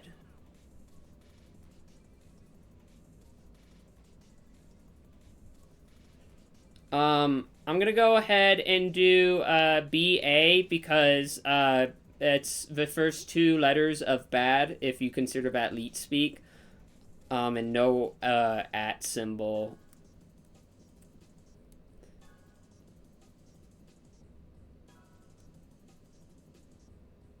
Strong bad can withstand having his wrestling mask pulled really tight around his face. See? That's right. I don't fucking know for perception. Stamina. He's a cartoon character. I think this is actually... I'm not going to give infinite. I'm going to give inapplicable. I think he is literally beyond having stamina.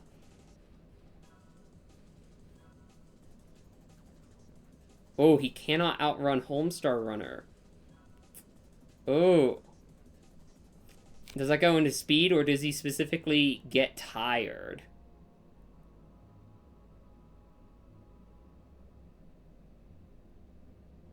Famously had to cheat to win the race. That's true. That did happen.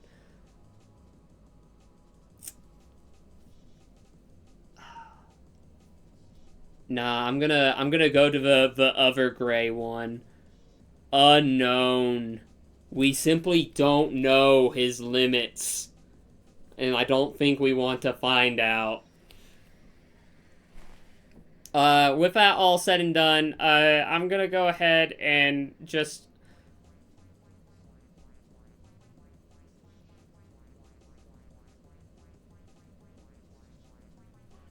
No, he's a cartoon character, so I'm gonna give him +2 tiers. He's star level because I decided so.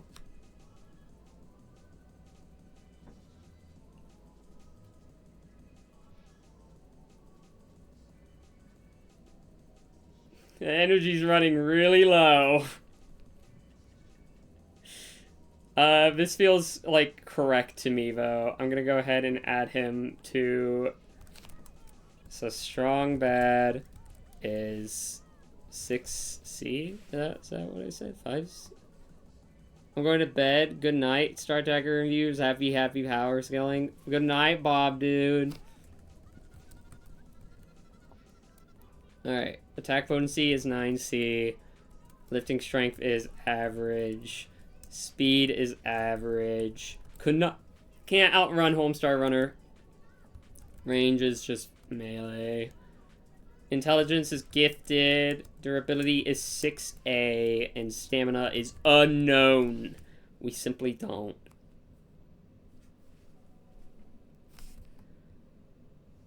Okay.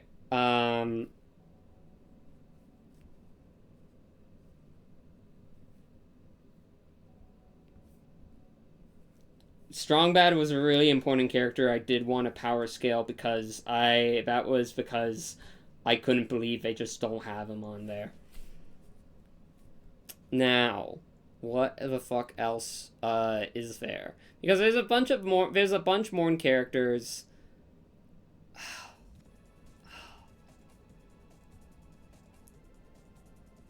Oh, whoops, that's the wrong button. I just made the entire thing. I just made reality disappear. That's reality warping, reality manipulation, which means I'm like a 1B. I don't know.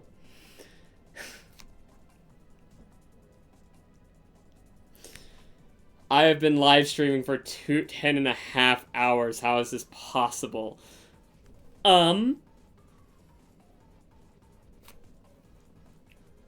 Let me look through the remaining characters I have, which is a good amount of them, and figure out is this something I have the capability of doing, or God forbid, am I gonna go live tomorrow with a part 2 of this because I still have a backlog.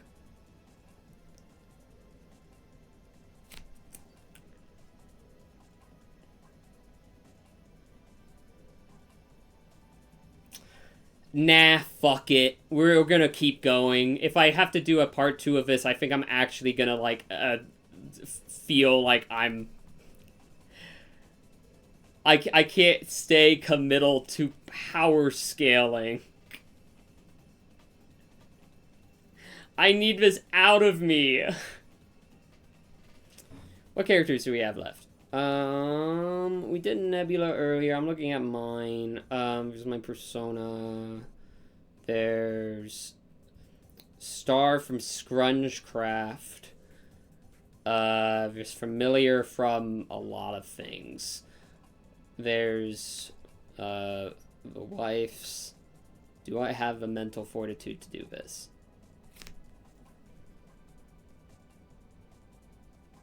No, because I really don't want to go live tomorrow again with this. I don't want to go live ever again with this. I can't do multi-part power scalings. This is the grand 12 a.m. decision making you're getting out of me. I think the Adderall is beginning to wear off.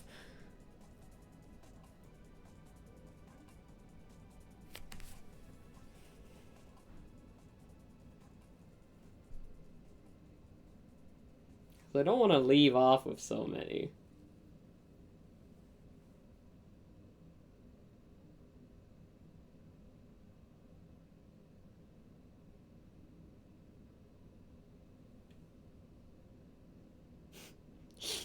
I'm spending more time thinking about what I want to do rather than just fucking doing anything.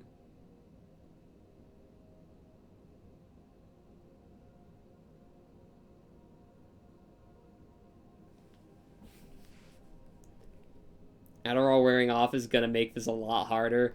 I had to take an Adderall for Vriska. That was the important part. I've taken my 2 for the day, though, so I really...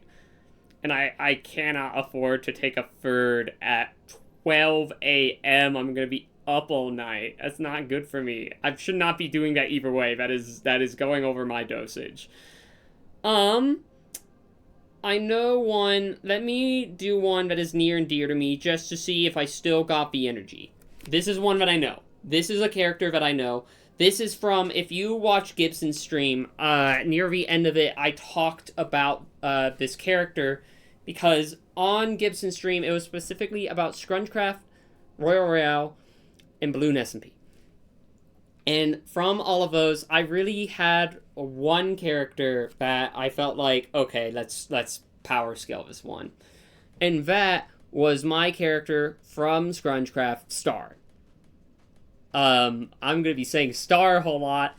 That is because I'm referring to this freak. That is, I'm particularly doing this because Star got stellar level. It was like something, what the fuck was it? It was, I don't remember any of like the grouping names. This other thing is that Gibson was primarily just calculating the overall tier. I am here to calculate everything in detail. The credits can roll now. Now, high stellar level is 4A, which is multi-solar system level. Another thing that I was, shackled by, I fucking guess, is the fact that because this character has only appeared in Scrunchcraft, I was only able to use Scrunchcraft information. And we were doing a little bit of chain scaling where we were comparing versus other characters. I am not bound to that reality. I do not need to consider just Scrunchcraft because this character does not only just appear in Scrunchcraft. Dare I show you the graph again of the origin point alpha graph? There's a lot that this character has been... Actually, I think that one only covers Scrunchcraft. But this Star has appeared in Scrunchcraft and Sockscraft 2. Pseudo-ly in the Scrunchcraft community server, but that like was never actually... It wasn't her. And in the closed Discord, closed RP server, Dredge. She has been around the block. Dredge is actually what that model's from.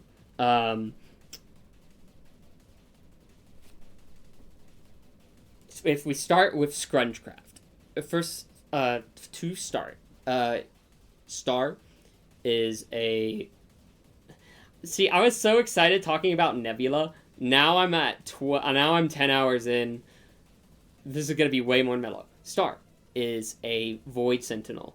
She is part of this council called literally the Void Council. All their really objective is keeping stability of the Void, this dimension, which its primary, it kind of acts like, not quite an animal, but as a force that relies on feeding upon things that are within its dimension in order to continue existing and growing. And that involves leaking into other worlds. And so the whole idea is keeping a check on that to reduce the amount of grave collateral damage that comes with that, because that is not necessarily ideal.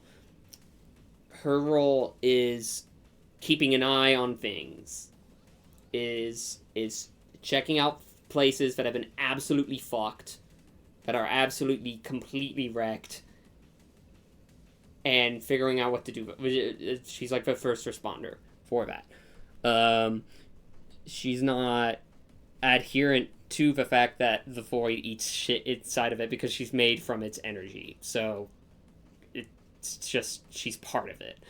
For Scrunchcraft, the way that I did it is that the prologue of Scrunchcraft, which was the Bailey PC fundraiser,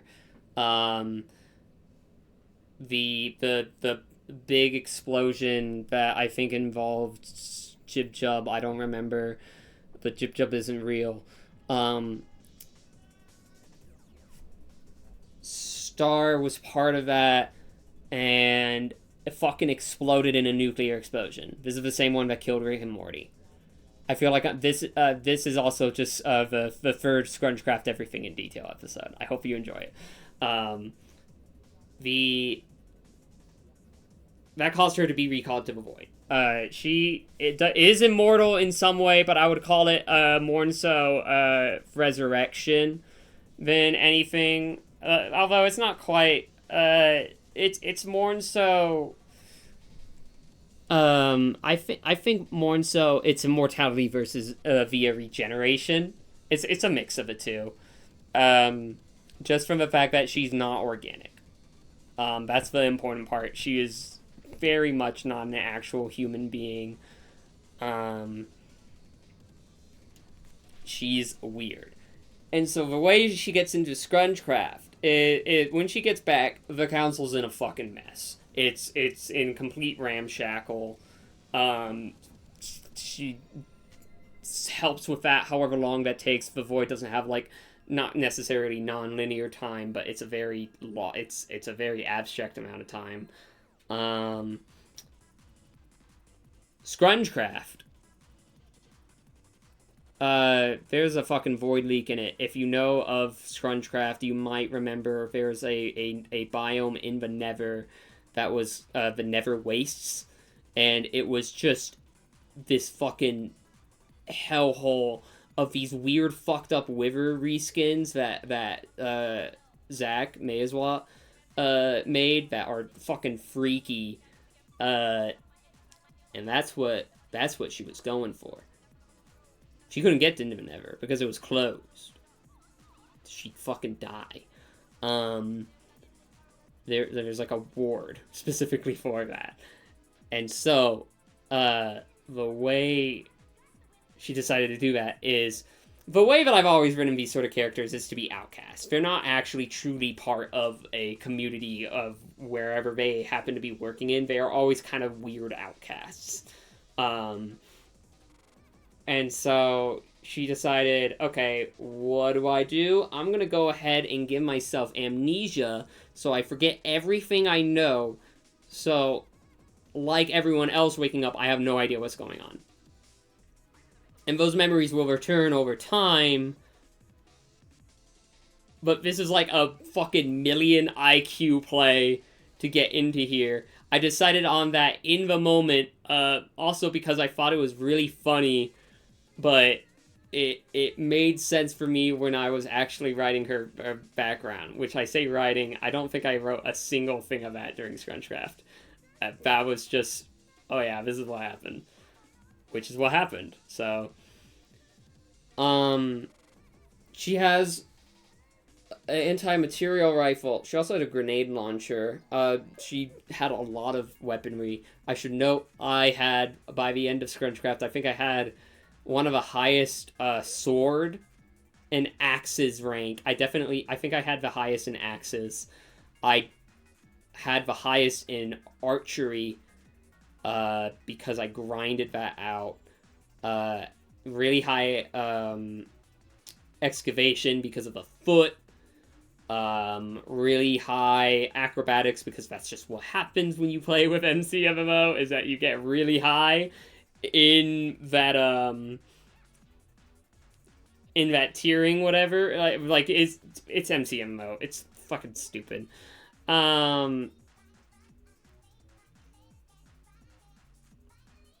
Shrudi's also she's a boss in Scrungecraft. You can watch Sophie Baby's POV of that. It's awesome. It took multiple people to subdue her. It is a defeat, yes, but it took multiple people. She killed a lot of people. That did happen. She got a fungus stuck in her that's like parasitic, but she was able to get that out. That was fine. Because she's not organic. She's able to reform her body. You can kill her. You can. But it's extreme, like, just extreme resilience gets you a long way. Very emotionally exploitable, though, in multiple ways. Could have killed multiple people if given enough time. What do? Attack potency is first. I am thinking, because the amount of damage that she's able to do... First of all, she killed Yogi Bear multiple times. Yogi Bear in both ghost form, stealing the picnic basket. Is that Yogi Bear? No, that was Yogi Bear. And then the mech fight. I was part of the first group that went in. And I didn't stream that day. And I think the only people that streamed that day are people that we don't talk to anymore. So that is pretty much lost media. But I was the first of the first party in there. At this point, I might have been the only one there. I don't remember who else was there. I think she was ultimately able to do enough damage to Mickey Mouse. In Soxcraft 2, she like almost completely entirely obliterated an alternate universe version of herself where everything went fucking bad. Which you can figure out what that fucking means. I am gonna go ahead. This is really funny to me, so I'm gonna go ahead and say that overall, her attack potency, when you put it all together, is star level. And striking strength, even though I think I was mostly focused around range, I was still good with melee combat. So I'm also gonna put that at star level. Cause fucking why not? If you're able to completely like obliterate like alternate versions of yourself, sure, why not? Lifting strength, I think I'm also honestly just gonna kind of put this. I think normal Minecraft player is put in peak human because you can just carry like however many, like 64 individual items all at once. Like it's some ridiculous thing. Speed,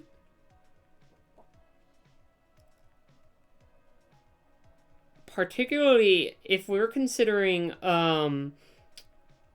the fact that she can cross dimensions, I don't consider... Well, no, she's not in 2 at once. A cross dimension... no, or like... Okay. None of that made any sense. There's an item in Scrunchcraft called the... Okay, first of all, I remember I had an item that was called Aspect of a Foot, which I think gave me increased movement speed when I had it out. I had multiple items that gave me increased movement speed. I also had an item called that was the grappling hook, which allowed me to grapple hook anywhere really fucking quickly. It was a nightmare to fight against.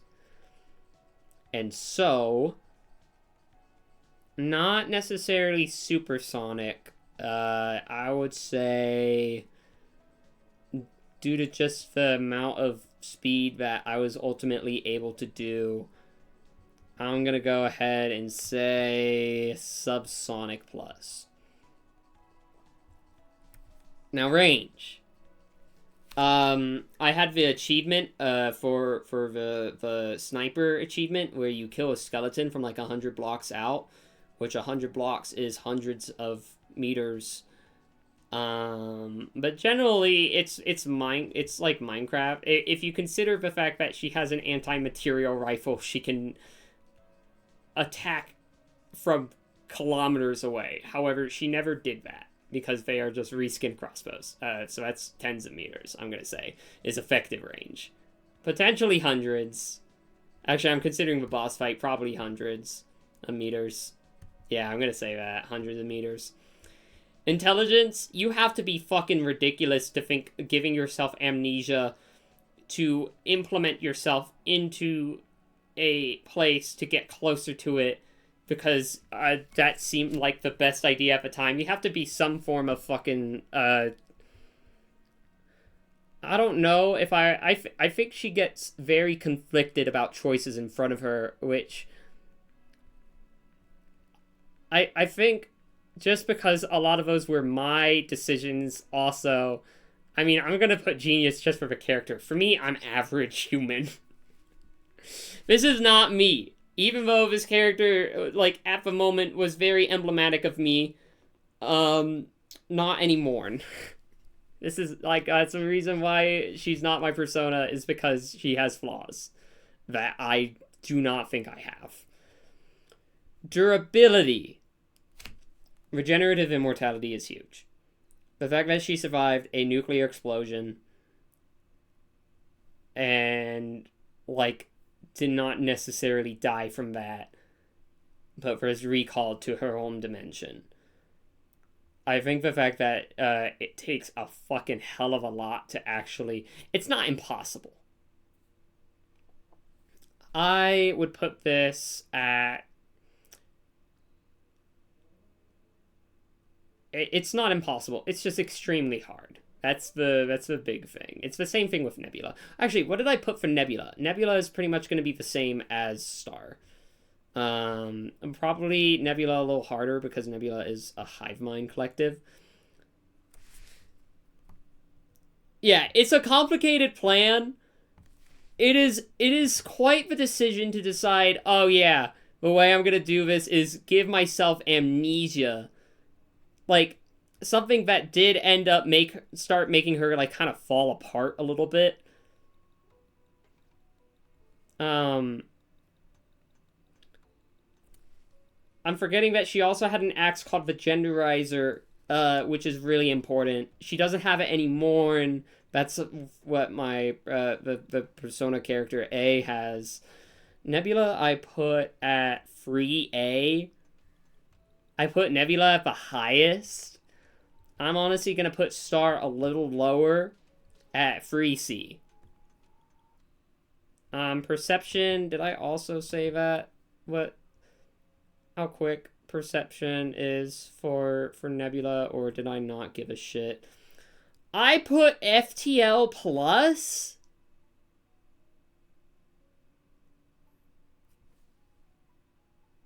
I did? Why? For what reason?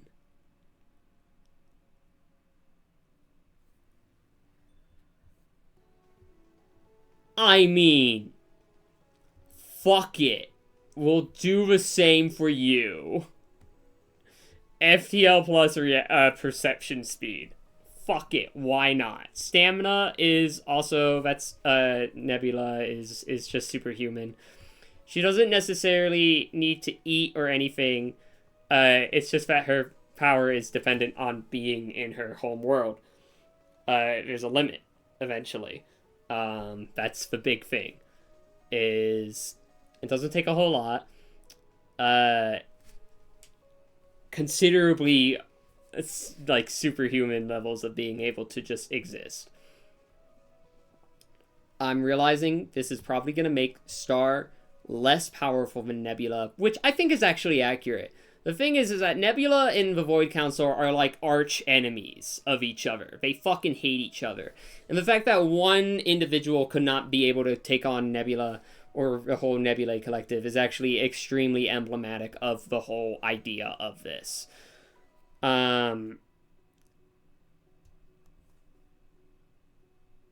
Which Nebula got put at 3C, right? Hang on, let me check the chart again. Nebula got put at 3C for tier. Honest to God, this is gonna be really fucking funny. I cannot believe it. Star is the exact same rank that was given on Gibson's stream.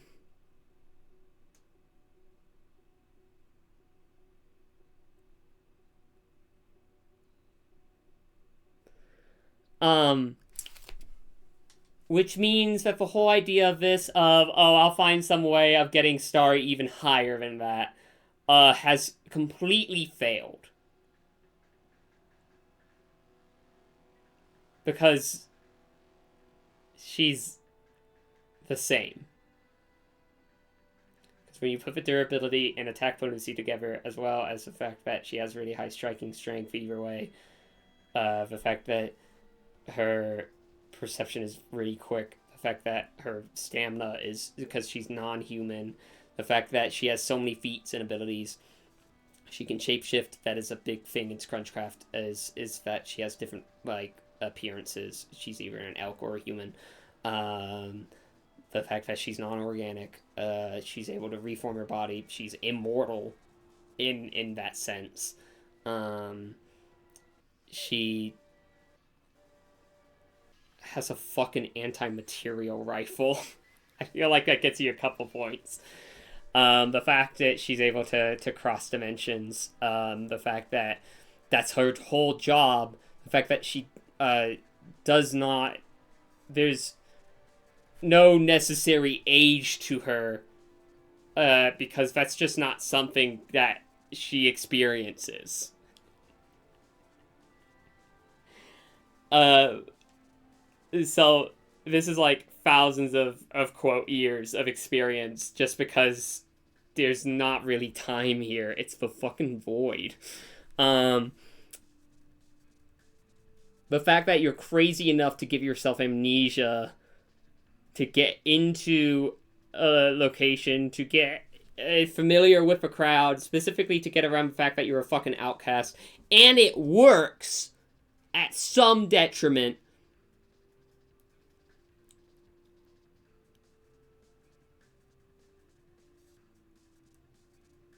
And also the grapple gun. The grapple gun is like so massive in this calculation because if any situation is bad, point it somewhere that you can hit and you're fucking flying away. And it's so annoying to get to. I was like one of three people that had the grapple gun in Scrunchcraft. I think it was Milk Ape that had one. I actually don't remember who else. I think it may have been... I don't actually know. It was a very funny weapon, though. It wasn't really a weapon.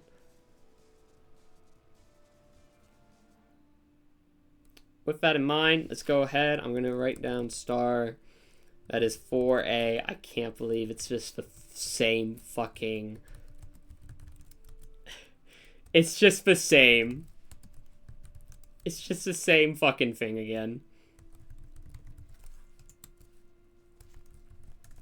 Like, I'm thinking like, oh, okay, I'm gonna find some way of getting star even higher.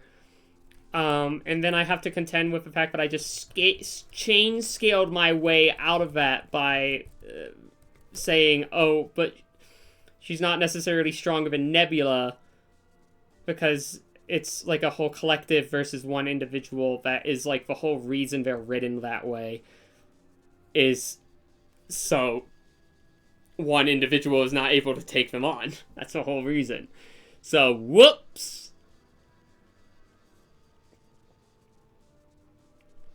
There we go. It is almost 1 a.m. I think the energy is quickly leaving my body. I don't think it's that bad of an idea, even if I do another stream of this. Like tomorrow or whatever. I think that's totally within reason. Of just like doing another quick stream of like... I don't see a problem with it. It's just also... I think it's fine. I think it's fine. Maybe this will be another stream some other time. I have things, I realize I actually have things that I should focus on rather than power scaling for 10, 11 hours. So with that, that's going to be, I think, the end of the stream. I can't scroll up to get to my BRB. There we go. Can I get the camera up? Why is it this small? What possible purpose do I have to make it that small on this screen? This has been the power scaling stream. I am tired. The energy is quickly diminishing. My throat is sore again. Not great. I'm gonna have to go drink something. I'm also hungry. It has been 11 hours. It is nearly 1 a.m. for me. We power scaled... How many characters? We power scaled 21 characters. Which is actually... I'm not gonna, like, sell myself short. I think that's a pretty good amount of given how in-depth I was trying to be, that's a pretty good amount. I will see if I'm fucking up for another one of these goddamn streams ever again. The answer is not going to be super likely. To all my friends, specifically to my girlfriend Nyx and my wonderful friend Katie, I wanted to do your characters. I should have done them earlier. if I do another stream of this, I will put that on the priority. However, I am realizing I am hitting a point singularity where I can't put in my actual amount of love that I have for these characters. There's 3 of them. I love them. I can't do it.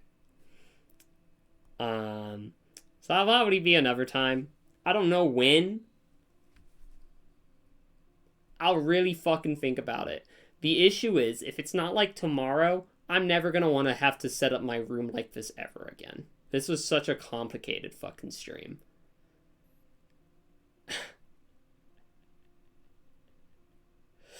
So that's it. That's the end of the stream. I don't know if I had anything planned for, like, end of stream, whatever. I know for a fucking fact that nobody else is streaming, so I'm just gonna end stream, and then I'm gonna go to bed. I'm not even gonna clean up any of this until tomorrow. I'm tired. So, just clicked in and heard that's the end of the stream. Yeah, it is. Here, if, we will see if I am feeling up for another power scaling stream tomorrow. If not, that's probably the end of this. Like, the want for me to do another stream of this is going to be, I just sat down and not all of the equipment's still in the same spot. I can just hit the go live button and do this again. I'm never going to want to do the setup that I had to do for this physically ever again. There are so many lights and like, this setup, like everything in detail, is destructive for me being able to do anything with my life in this office. So, we'll see.